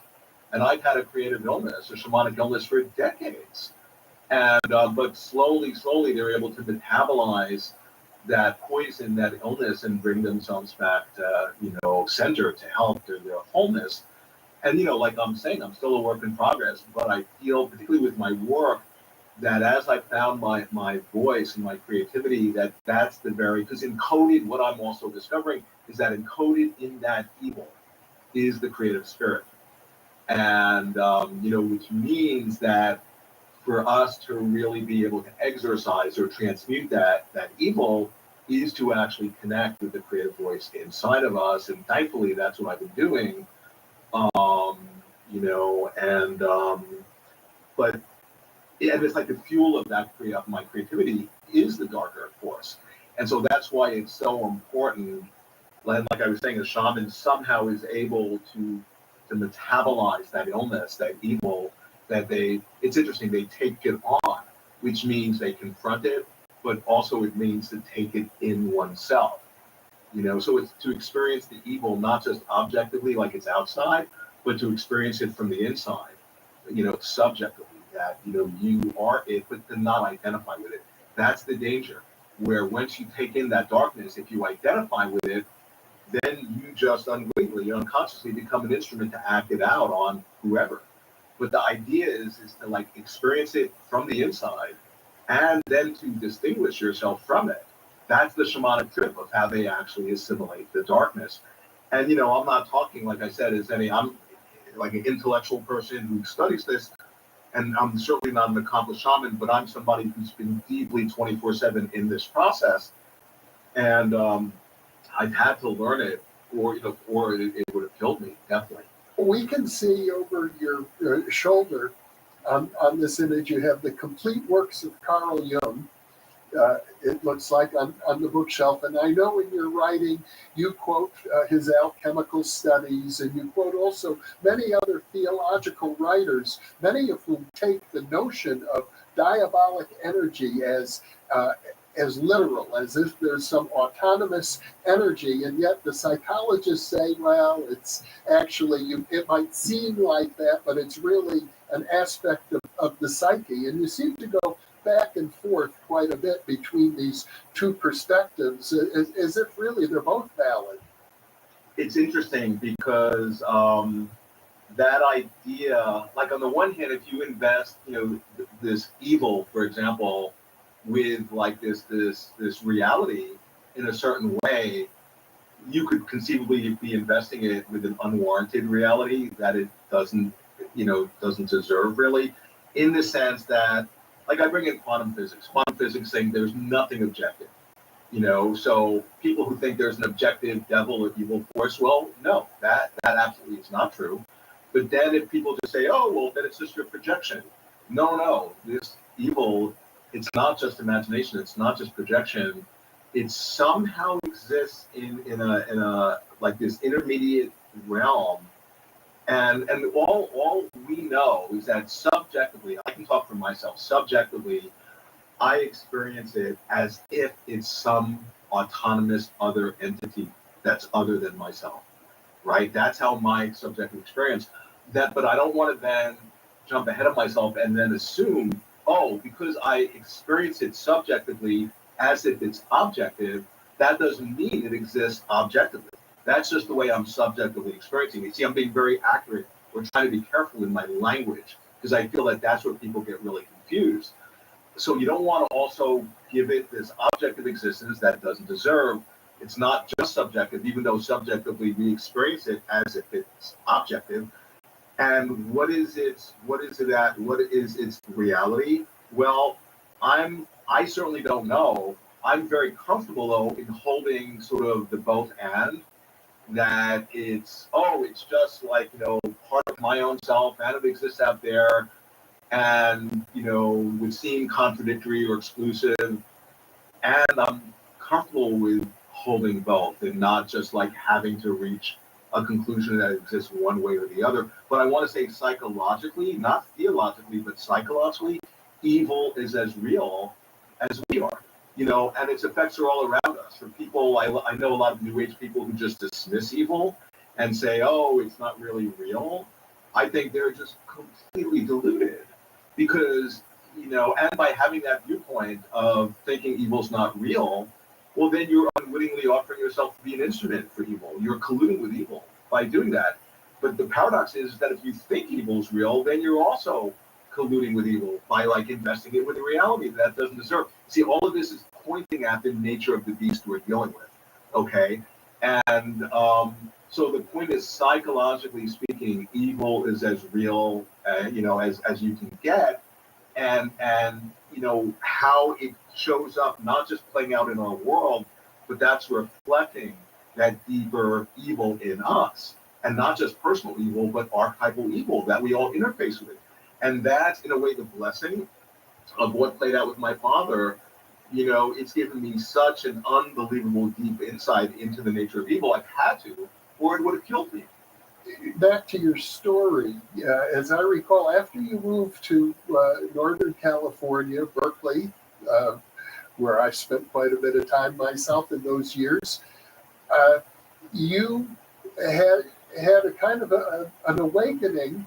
But it was such a powerful awakening that one of your best friends assumed that you were going crazy and had to be hospitalized. When it was all a direct result of the intense, over-the-top trauma that I, was feeling as a result of the abuse of my father, and I went so inwards, I had this whole awakening, and I was just a free agent. I wasn't contained in an ashram or a monastery or anything like that. And so I was so, in a sense, out of control it was kind of like, taking a hit of acid, and at a certain point you have that fork in the road. You either still try to control your process, or you just let go of control. Well, it was like that, but I just completely let go of any outcome. And, so from people who knew me, from their point of view, it was like having this radical personality change. And my subjective experience was I was realizing we were having a collective dream. And, but I wasn't skillful. And, how could I be? It was like overwhelming me with the force of this revelation. And I couldn't have possibly been prepared as a 24-year-old kid to understand what was shown to me. I'm still close to 40 years later unpacking and understanding the revelatory aspect of what played out, because something was being shown to me. But for that first couple of years, 4 or 5 times I was hospitalized, diagnosed, medicated. The doctors guaranteed I would have this mental illness for the rest of my life, that if I went off the drugs, I would immediately have a psychotic break. And as they're diagnosing me, I'm diagnosing that as just being incredibly stupid. It was so obvious to me that I was having an awakening. And I realized whenever I would express that, that would be more evidence to them confirming their viewpoint of my mental illness. So then I realized, I better shut up, and I better just not talk about what I'm experiencing. But then I was realizing, but wait a second, that's the same process that played out with my father, where once again my voice was being shut down. So here's an example that I was beginning to recognize the iterations of a deeper process of all of a sudden, wow, that's interesting. Whenever I tried to express myself, my life, my voice, the field would respond by shutting it down, whether it's with psychiatry or with my father. And, that got my attention. And so being in psychiatry, it was like descending into the underworld, into a hell realm. It was so crazy making that I just literally couldn't believe it. So they were pathologizing me. And I was in this completely open, vulnerable state and going more and more off balance. Because all I needed was just to be contained and recognized and supported. But instead I was being judged and pathologized. So I was going more and more off balance.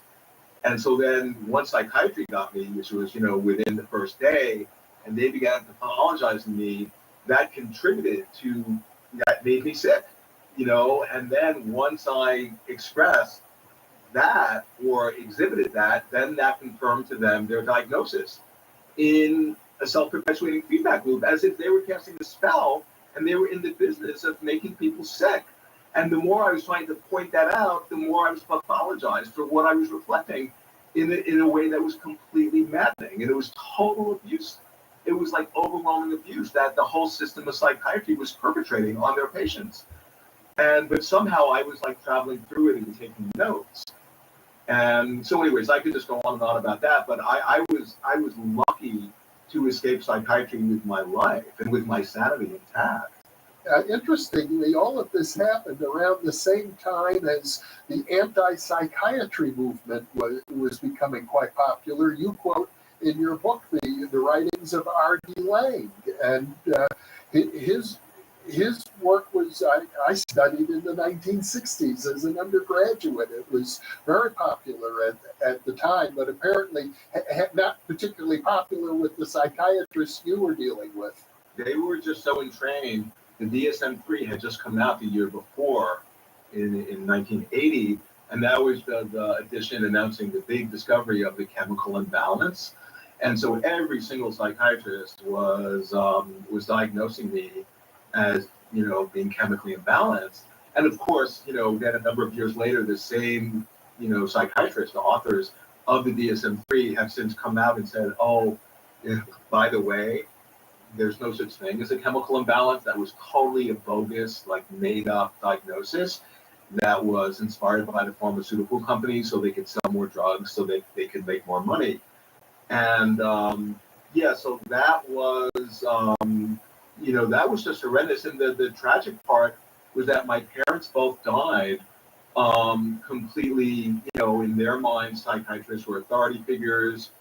So, and my father then had written a narrative whenever I was trying to point out, the darkness, the evil that was coming through him. And there was a family secret that I found out that he perpetrated before I was even born that literally broke up his birth of origin family. It was so evil, and he just so split off from it that then he acted it out. But I didn't know anything about that. But so my parents, my father wrote the story, and my mother gave him, the credibility by, protecting him. So the whole family aligned with my father, and I become the identified patient. I was the one who was seen as sick or evil or abusive, and that was, that went on for years until that was just a nightmare beyond belief. And then when my parents both died close to 20 years ago, then the rest of the relatives have basically, ostracized me, and I'm not included in anything. They haven't called me in close to 20 years because I'm the one who's supposedly the sick and crazy one. And and that's just really painful. But I've had to deal with that. I've had to live with that, and it's actually more even inspired, my work.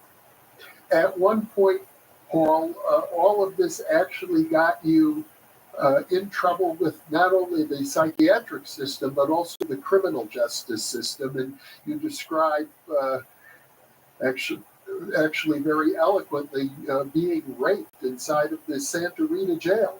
Yeah, totally. And just, it's a perfect example, I think, of,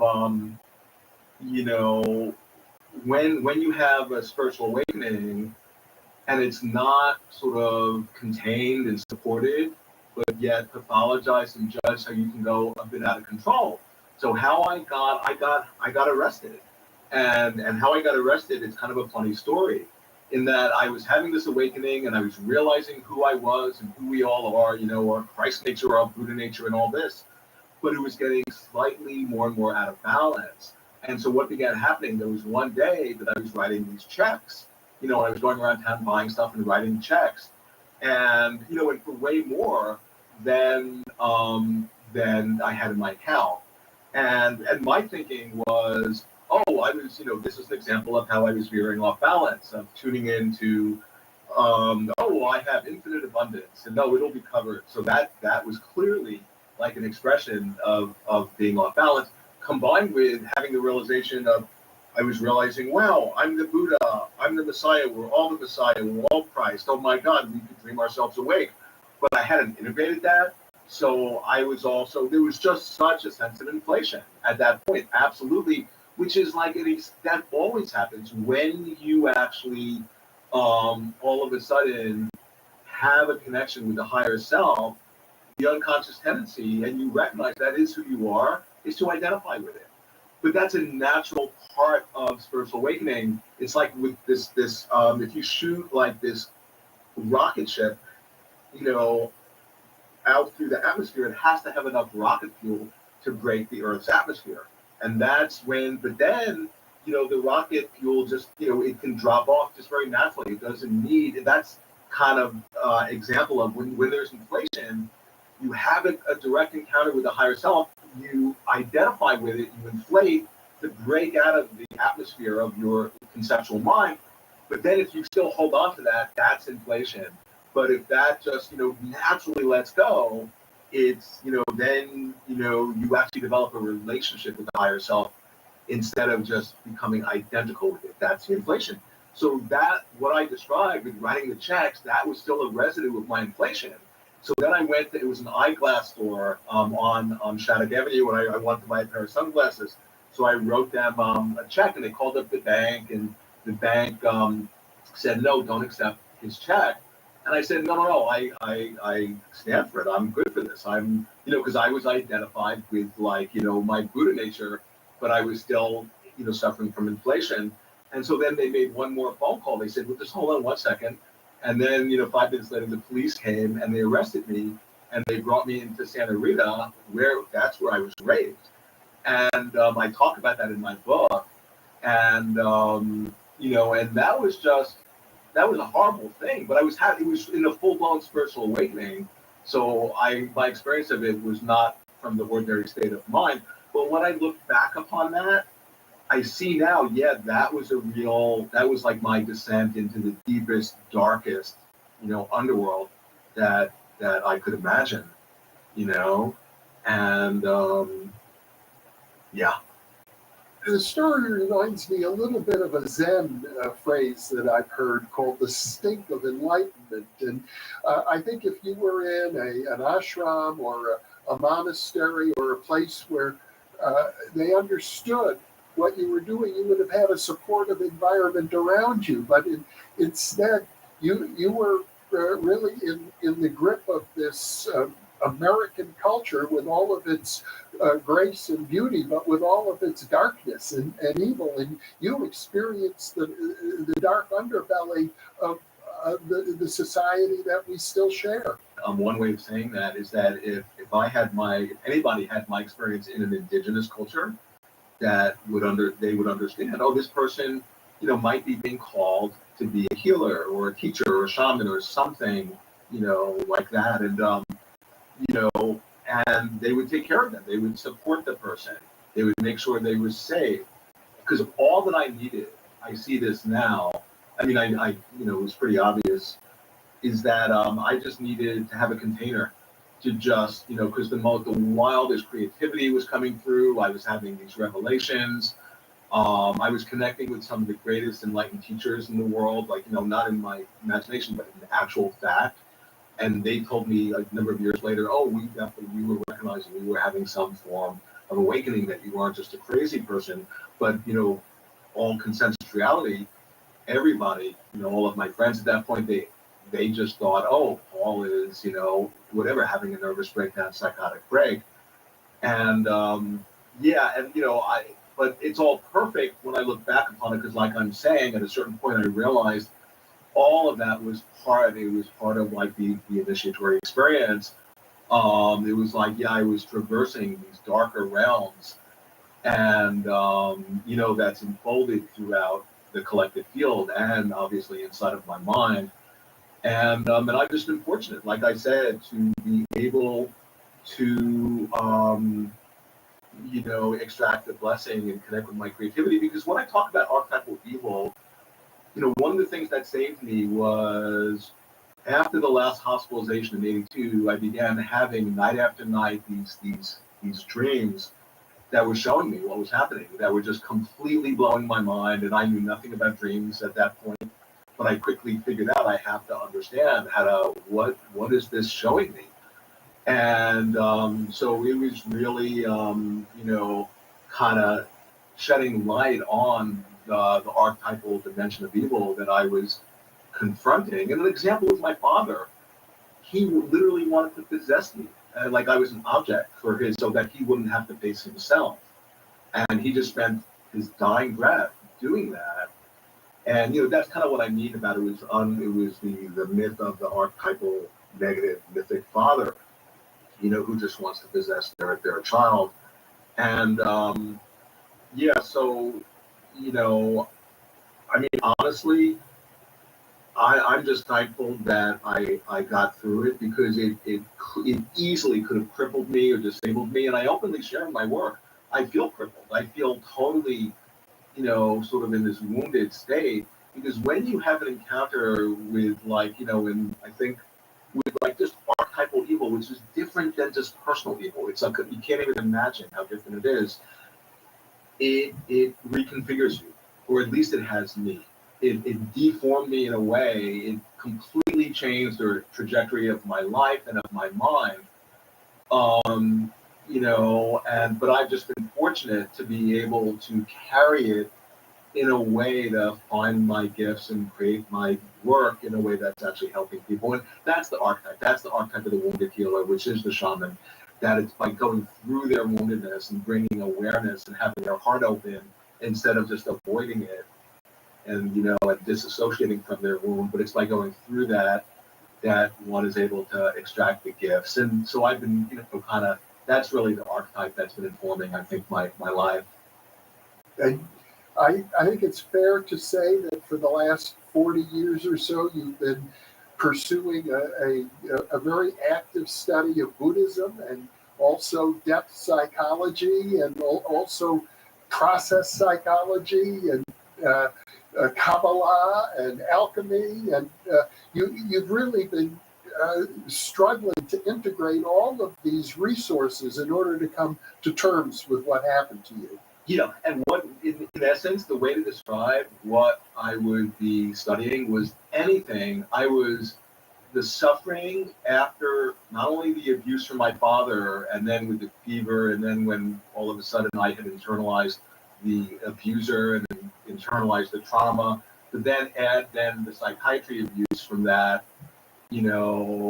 and the suffering was so overwhelming, unlike anything I'd ever imagined, that the only reason I was like, oh, let me practice Buddhism or study Jung or study alchemy or study shamanism or study quantum physics or study Kabbalah, or on and on and on, anything I found that could in any way to alleviate my suffering, that was the only thing that was interesting to me, the only thing that had any energy, because the suffering was so overwhelming that, it was stopping me from living my life.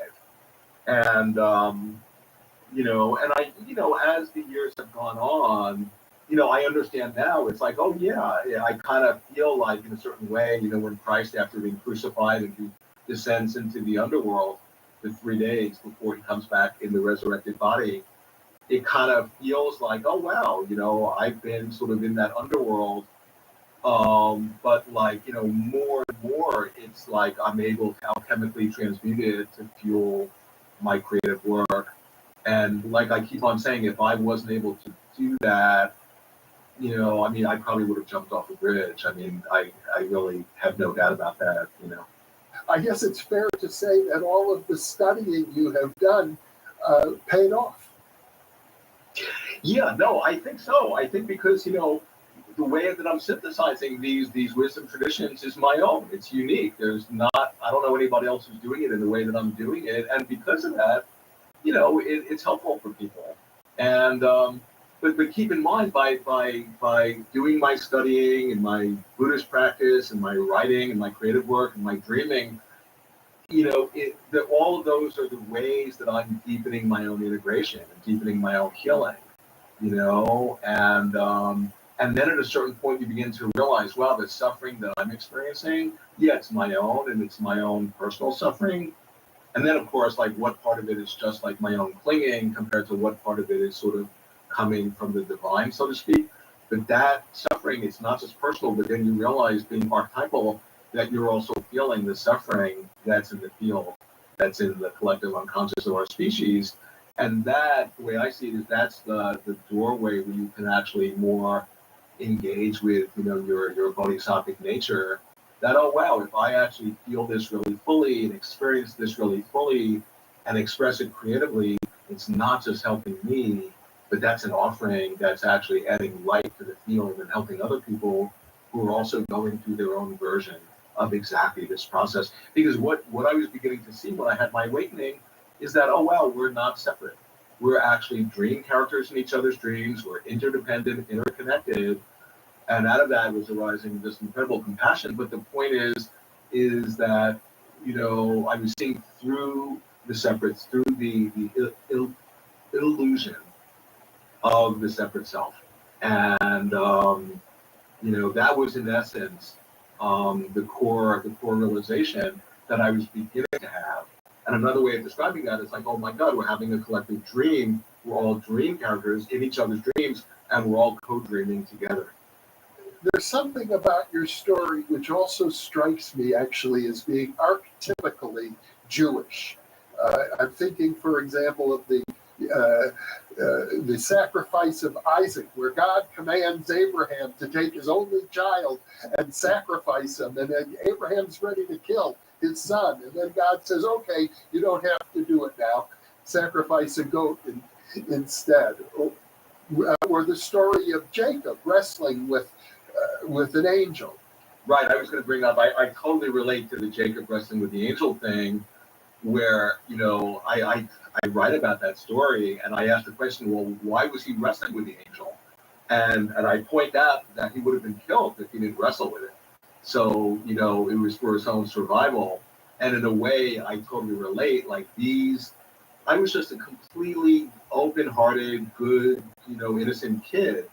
And then unbeknownst to me, these, you know, darker, archetypal evil forces came through, you know, into my family, into the petri dish of my family, through my father, and destroyed the entire family.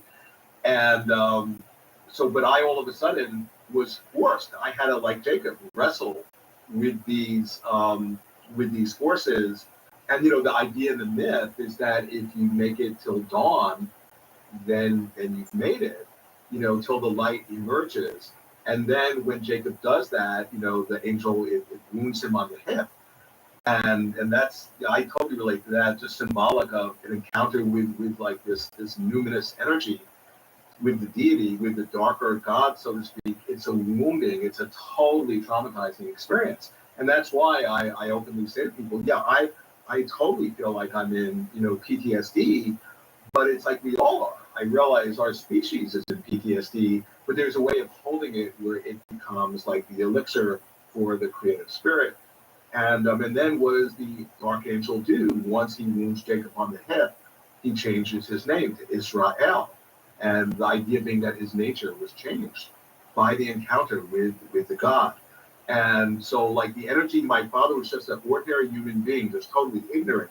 By allowing himself to be possessed by the deeper archetypal force, he became the unwitting conduit for, like, this darker archetypal energy to come through him. And I was the recipient of that. And I've been, like Jacob wrestling with the angel, I've been enacting that myth, and it's completely changed my nature. You know, I'm not, even though I'm totally the same person I was when I was 19, 20, 21, there's another part of me which is radically different. And my state of consciousness is radically different. And yeah, the other thing about, like, with Isaac, absolutely, I read in my book that it's like my father, I'm the only child, sacrificed his son. And he was willing to sacrifice me for his own narcissism, so it was a little bit different than the way it was presented in the myth. But yeah, no, I'm aware, and I appreciate, Jeffrey, you pointing that out. My story, you know, it's so archetypal, it's so mythic, but the point is, all of our stories have that dimension, not just mine. I suppose one would have to say there's an element of the Christian myth in there too. The idea God loved his son so dearly that he sent him down to earth to be crucified.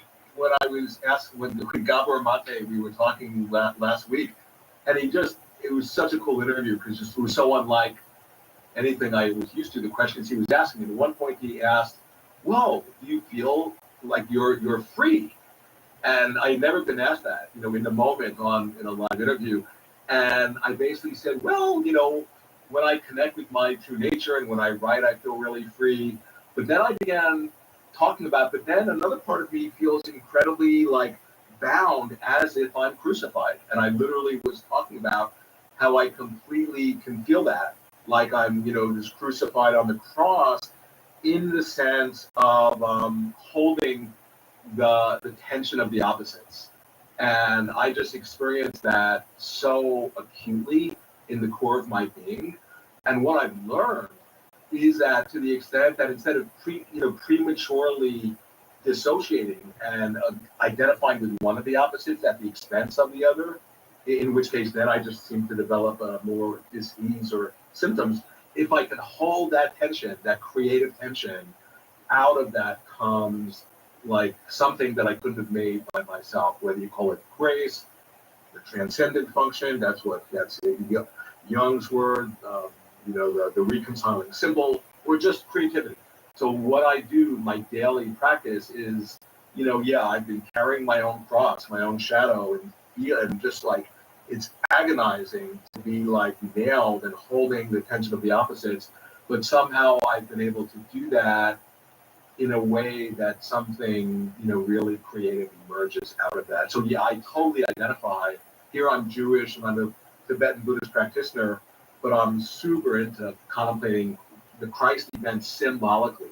Like, how do we, and that's the way, by the way, I write about this in my new book, that Christ himself was instructing his disciples to see what was coming through him symbolically. But of course, that got written out of the Bible. It's in the apocryphal texts. I suppose also when you talk about holding this dynamic tension between two irreconcilable opposites, it's reminiscent of the alchemical marriage. Oh, totally. Well, out of that potentially comes the conjunctio, the union of the opposites. No, that's absolutely true.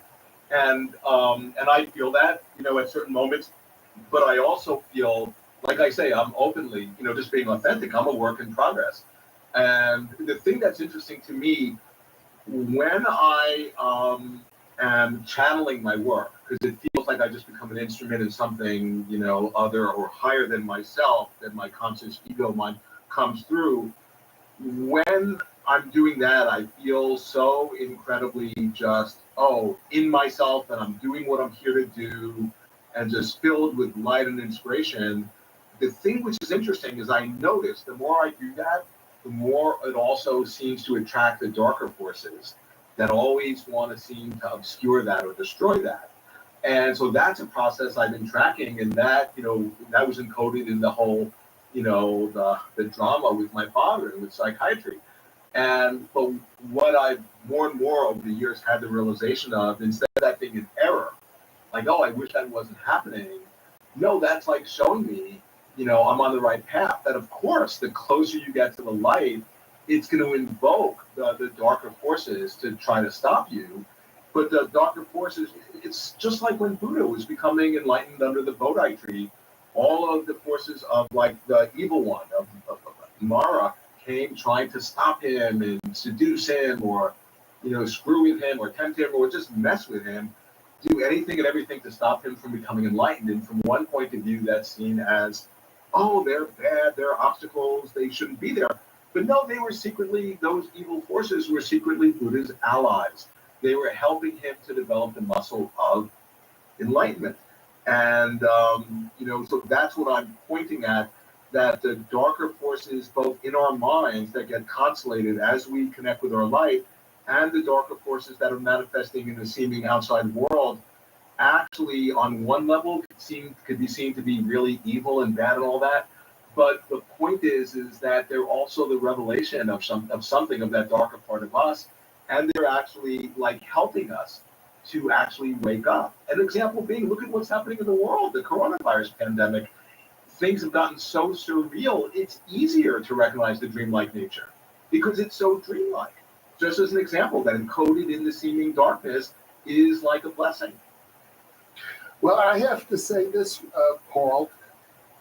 We tried to record our previous interview 2 times before we were able to do it successfully. Some technical difficulties mysteriously interfered twice. So I have to take you very seriously when you talk about these interfering forces, because I've experienced it with you, and it's the only time I've ever experienced that in the hundreds of interviews that I've done. that these particular technical problems erupted. So it makes me feel like your work is incredibly authentic. And I think you're being very humble when you say, well, you're not really a shaman, because to me, you are. Well, no, I appreciate that. And, when we had to do it the third time until it actually recorded. And right away after the first two times, and I felt, stuff was channeling through. And then you said, oh my God, it didn't record. I right away had the recognition of, it's what I call the non-local demon, the NLD.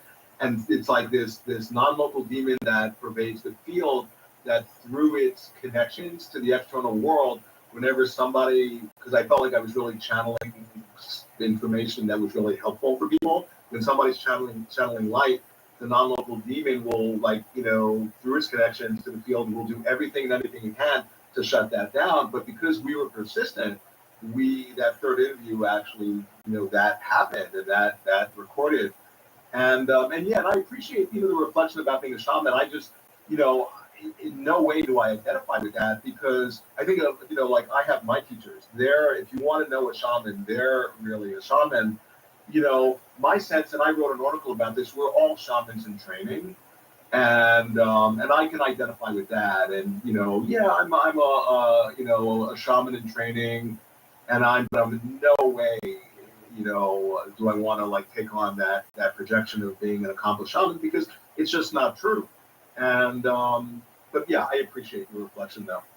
My point being that I think you have a lot of wisdom to impart, and I look forward to doing many more interviews with you, Paul, because I feel very touched by not just by your story, but by your insights as well. It was Shakespeare, as I recall, who suggested that life is like a dream, but you've taken that idea and really pushed it much further. Yeah, no, I appreciate that. And this one final thing is that I'm not saying in a metaphorical sense that this is that it's like a dream.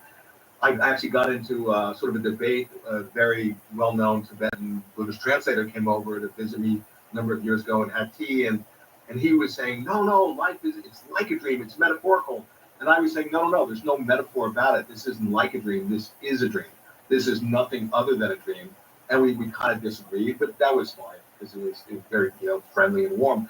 But yeah, that's what I began to have the realization of 40 years ago. That realization's been deepening and deepening, and more I'm finding creative, skillful ways to articulate that. And yeah, and I feel that that's the very thing that all of this, what's playing out in the world, is about. It's like actually showing us the dreamlike nature, and hopefully enough of us will have that realization and connect with other people who are having the realization, to the point where we can literally, change the dream. That's what's being offered to us, and that's our hope, and that's evolution. That's, we're actually being invited to step into and participate in our own evolution. And if we don't, have that realization, then we're just going to continue to destroy ourselves. So I just thank you, Jeffrey, and I really hope that, this sort of point of view really gets out.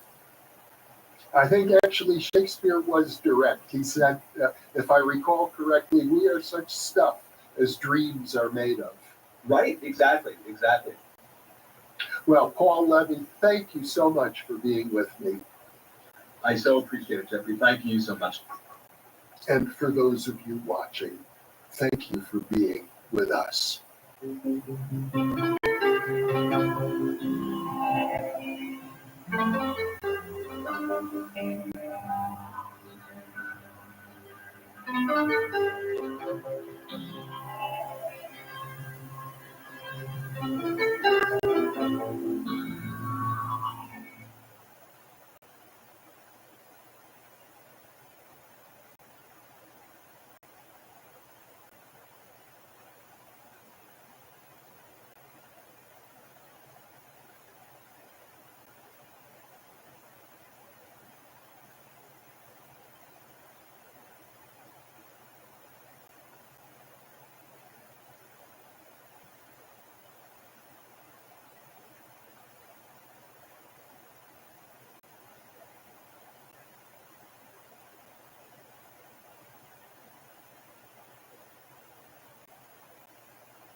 Thinking aloud. Conversations on the leading edge of knowledge and discovery with psychologist Jeffrey Mishlove.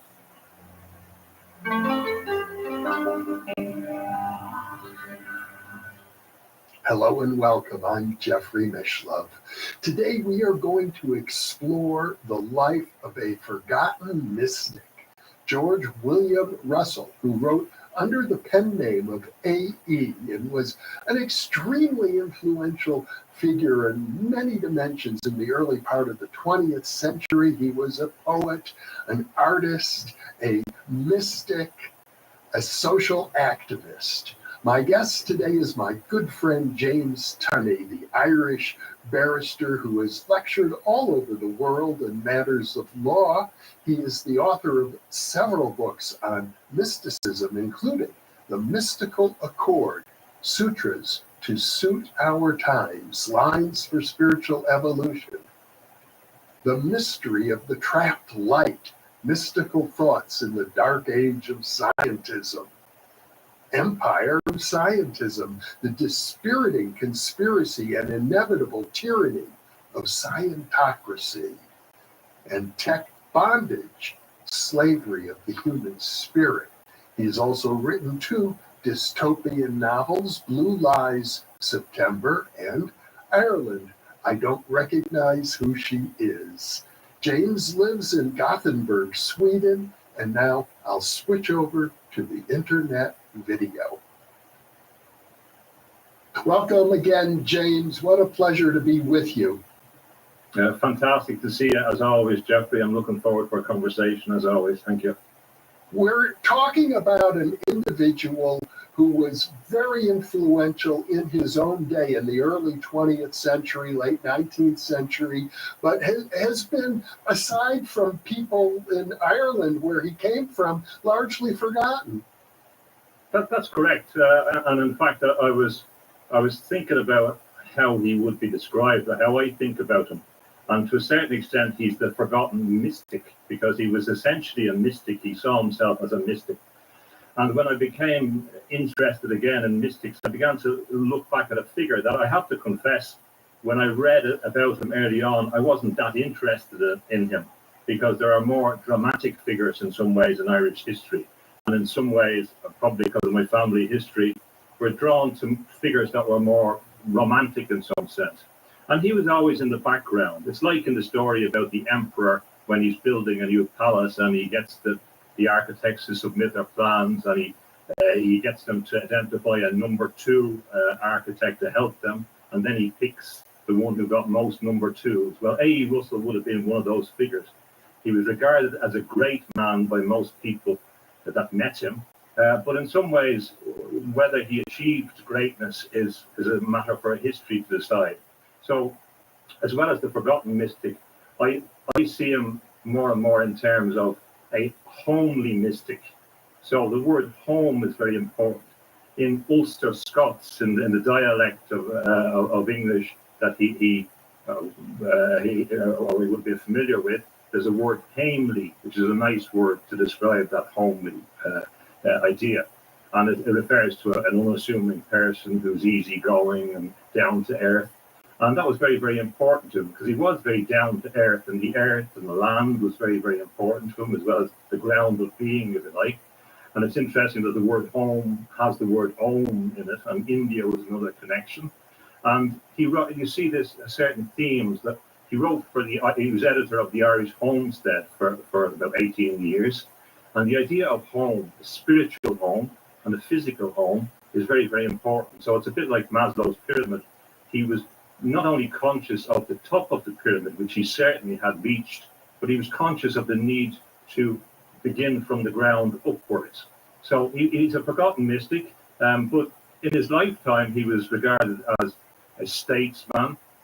He was involved in statecraft and institutions. He was a driving force in the Irish cooperative movement, so he was an activist. He was an editor. He was a novelist. He was a poet. He was a painter. He was a critic. So he was a myriad-minded man, was one description of him, the same description of was used about Tagore in India. So he was a lateral thinker in many senses, and he tried to establish connections between things that were seen to be disparate. So he was very important in a kind of Merlin-esque way. I see a kind of Merlin-esque archetype where he's always looking for the King Arthur. He believed that there was going to be a great avatar coming in Ireland. And it's interesting the parallels between the phonetic parallels of avatar and Arthur. I think it may not be accidental, but and that's why he was always looking for new talent. So he was the one that published first James Joyce. James Joyce was a very good tenor singer. And if it hadn't been for the fact, perhaps, that he was published by A.E. Russell, and the fact that there was another very world-class tenor singer in Dublin at the time, John McCormack, perhaps he would have gone in a different direction. He also was the one that gave Pamela Travers a start. And a lot of Frank O'Connor, who went to and taught in California, he said that he was father to 3 generations of poets, including a lot of women poets. And he published Ella Young, which is another figure we might get to talk about. So he also often described himself as coming from the stars, and he was going home to the stars. And sometimes, I think it's on his tombstone or from the poem he wrote about, he talked about homesickness, and the homesickness is a homesickness for somewhere else. It's a cosmic kind of home that he's talking about. So he is forgotten. There are some people that remember him. I'm glad to see that in Lurgan, in Northern Ireland, where he's from, there are fine people there, fine gentlemen and ladies that are promoting, and a couple in particular, promoting his memory as a figure that can reconcile disparate traditions, that can transcend divisions and still a community that has still tensions. And also, I remember about 20 years ago, I was on a train from after a conference I was invited to by the Irish Consul General in Edinburgh. And he is now the Irish ambassador to the United States, a very nice man, a very personable man. He invited me to a lot of interesting things during his office over there. And he was talking about A.E. Russell because he's quite an expert in A.E. Russell. And I remember at the time, I wasn't that interested in the figure. And it takes a while, and we need, as in some figures, we need some footholds to come at them and to appreciate them. But I would argue, to finish off, that he's forgotten, but he should be remembered because he explains a very important connection, for example, between India and California, and the link between Ireland and India, Ireland, London, India, and California. That's ignored in some of the ideas about California kind of sprouting counterculture out of nowhere.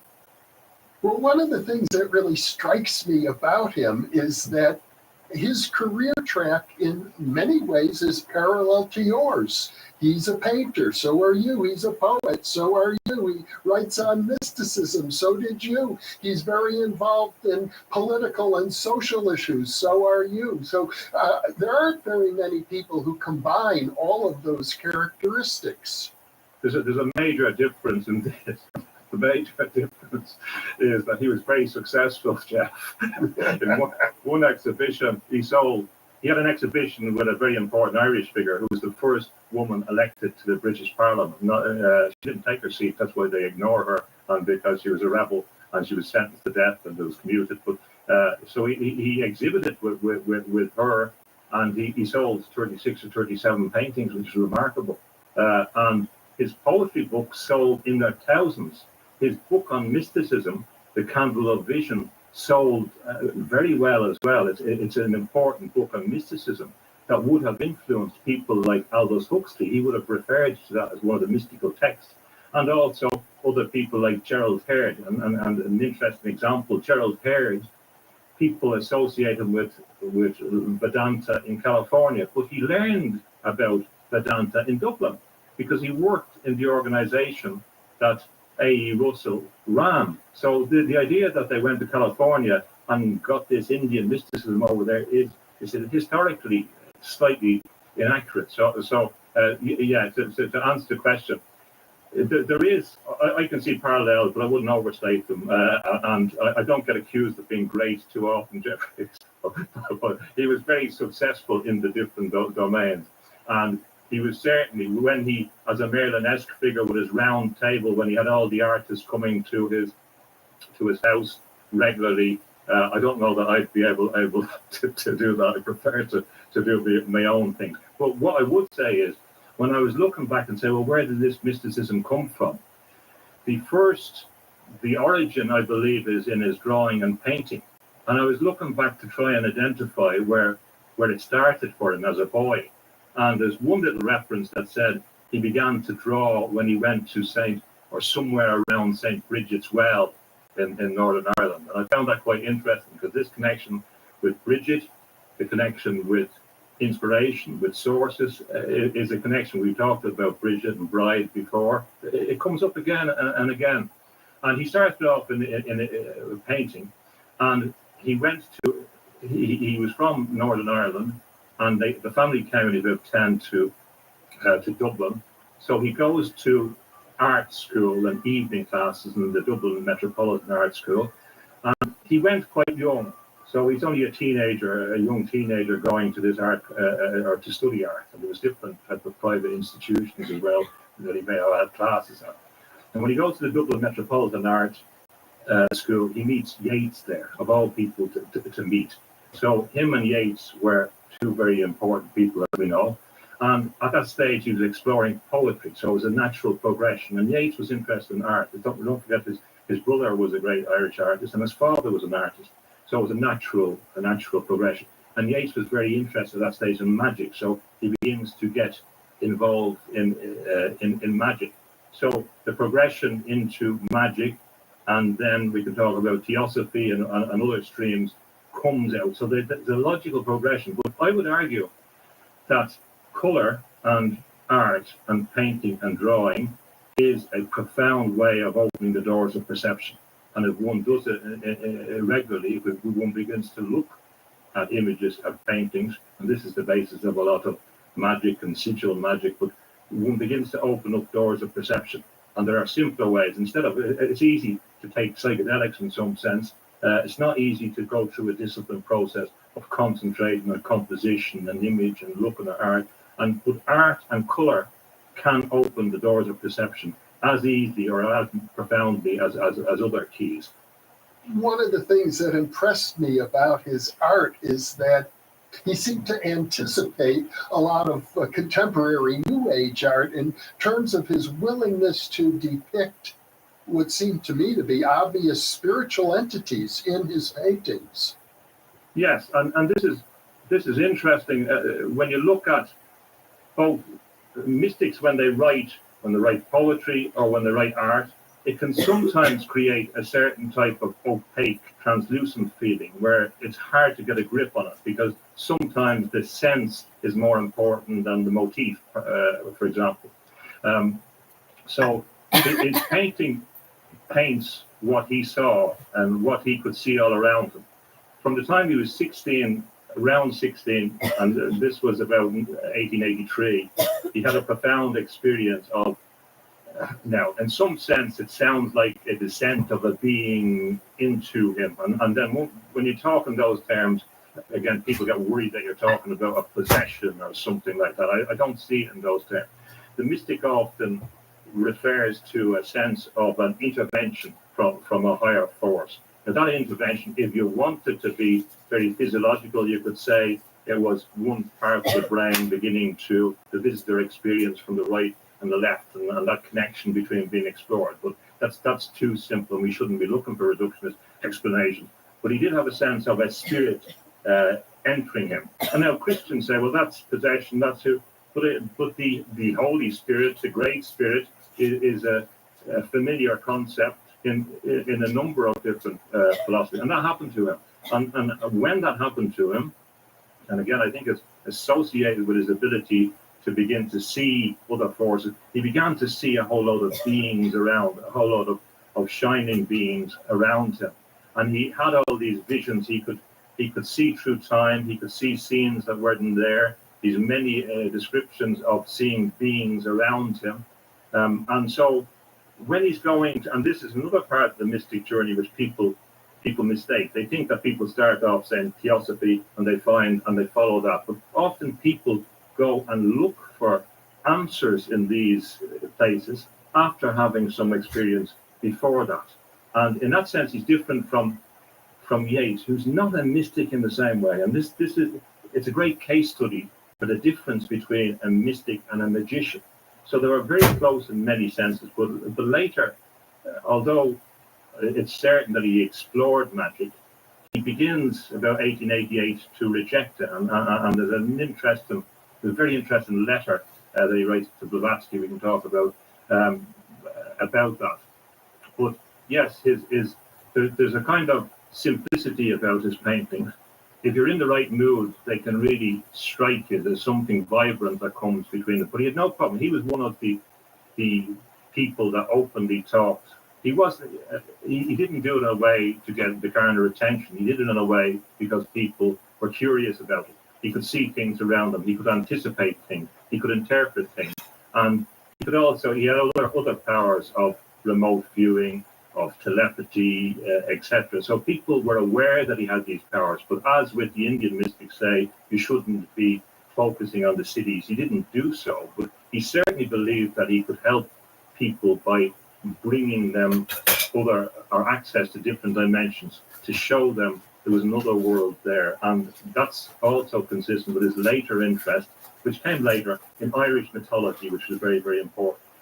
But the fairies and all those figures were around him, which is why Evans Wentz came to him. It's him that he comes to for one of his chapters in his PhD, in his book on the fairy folk.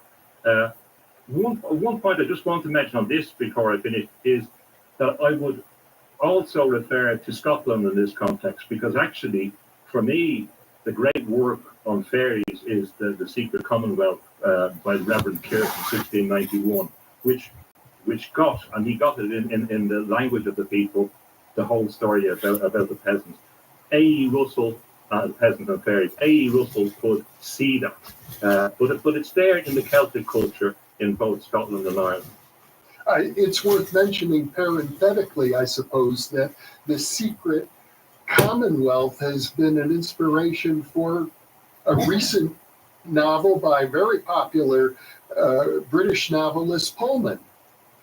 I want to restore the original Secret Commonwealth because I think that the Reverend Kirk has a lot to say. There's a very important story there still. And I would argue, we can argue this again, that he's probably the first parapsychologist. I think he is the candidate for the founder of the study of parapsychology, but we'll argue that some other day.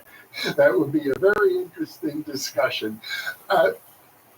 He was also a central figure, I gather, in establishing a very strong presence for the Theosophical Society in Ireland.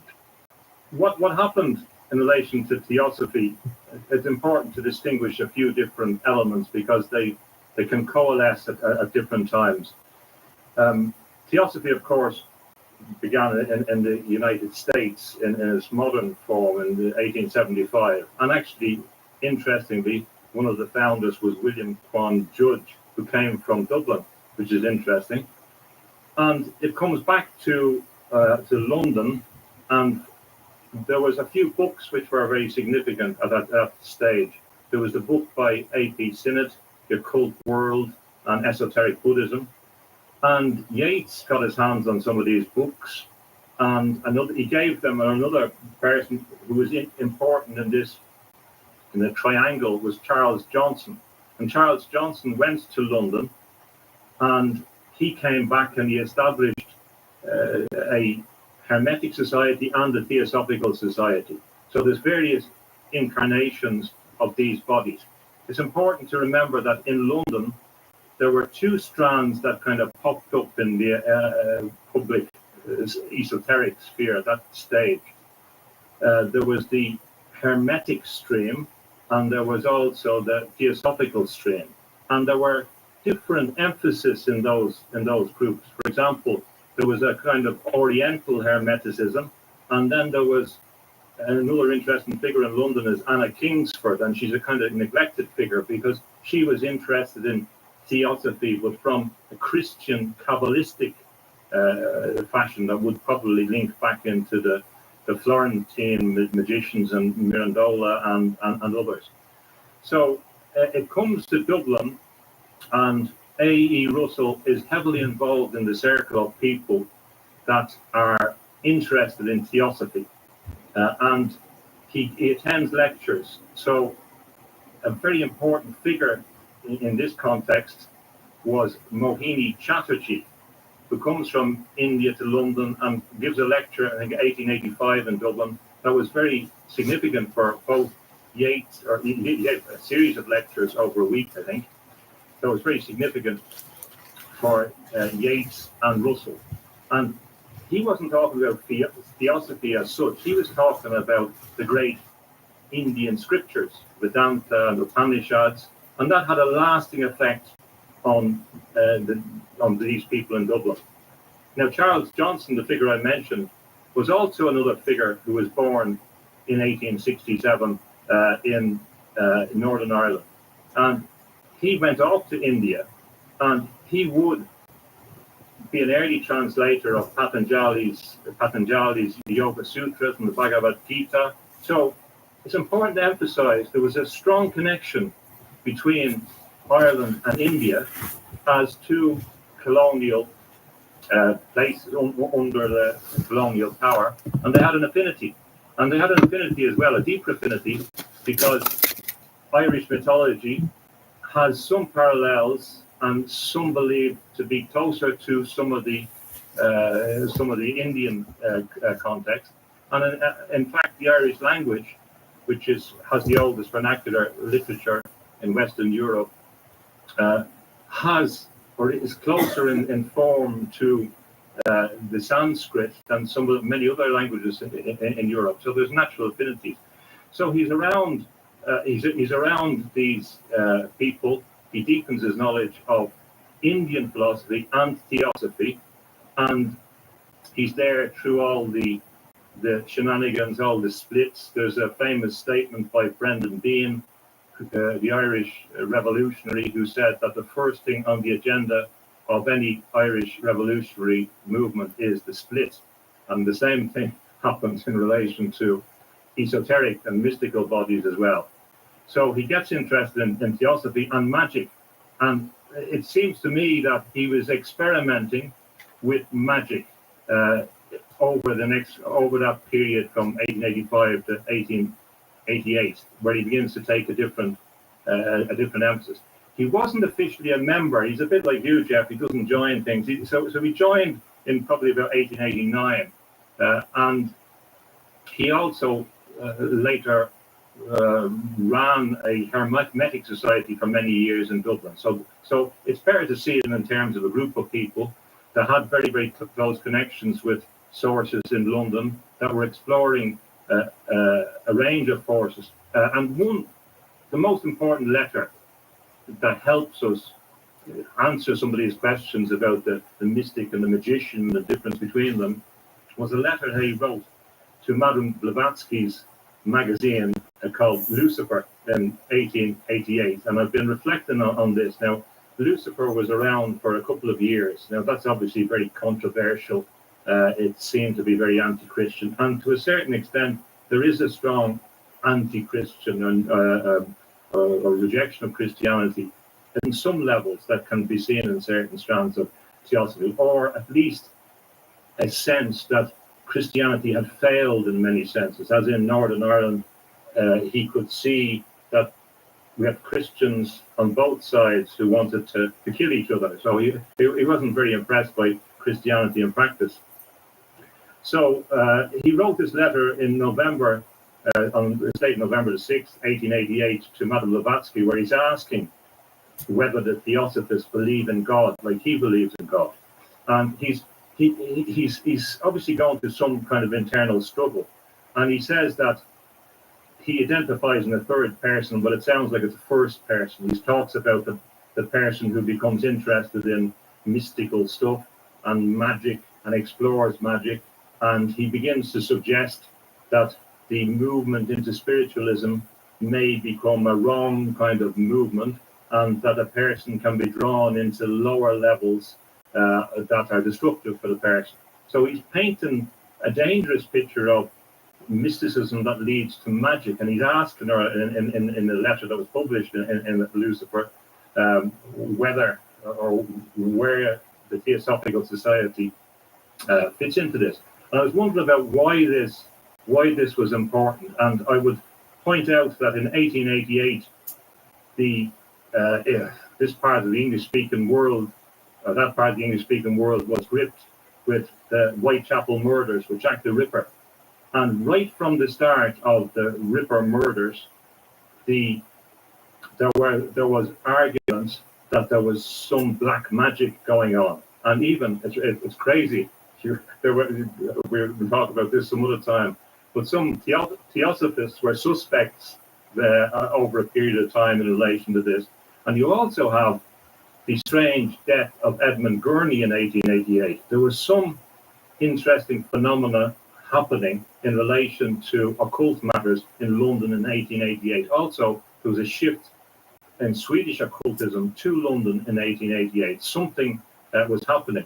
And I wonder whether, in this context, he began to become a bit afraid of the dangers of misuse of magic. And that led him to pull away from pursuing a magic path in the way that perhaps Yeats was exploring, and come back to a more mystical path, because he believes that mysticism is about union with the absolute. And he has a view which you would recognize and you share about the importance of beings, of all beings, and the earth. And one of his associates in Dublin, another Northern Ireland esotericist, was James Cousins. Here's the definition of associate: connect someone or something with something else in one's mind. Here's the definition of associate: connect someone or something with something else in one's mind. Maybe it's picking up in this podcast. My goodness. Associate is defined as the one that's not a partner. Rumble Linkray.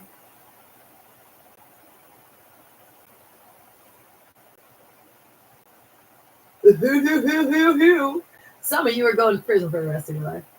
Some of you are getting paid for doing the right thing. That's Ella.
Howdy. Howdy. I said howdy, he said hi.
Green onions, Booker T, and the MGs.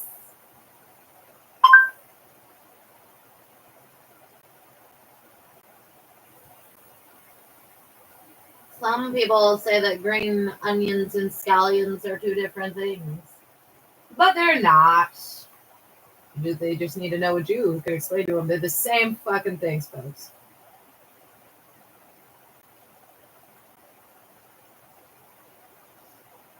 Everyone knows me as Maddie, but here I'm Master Sergeant Hefner.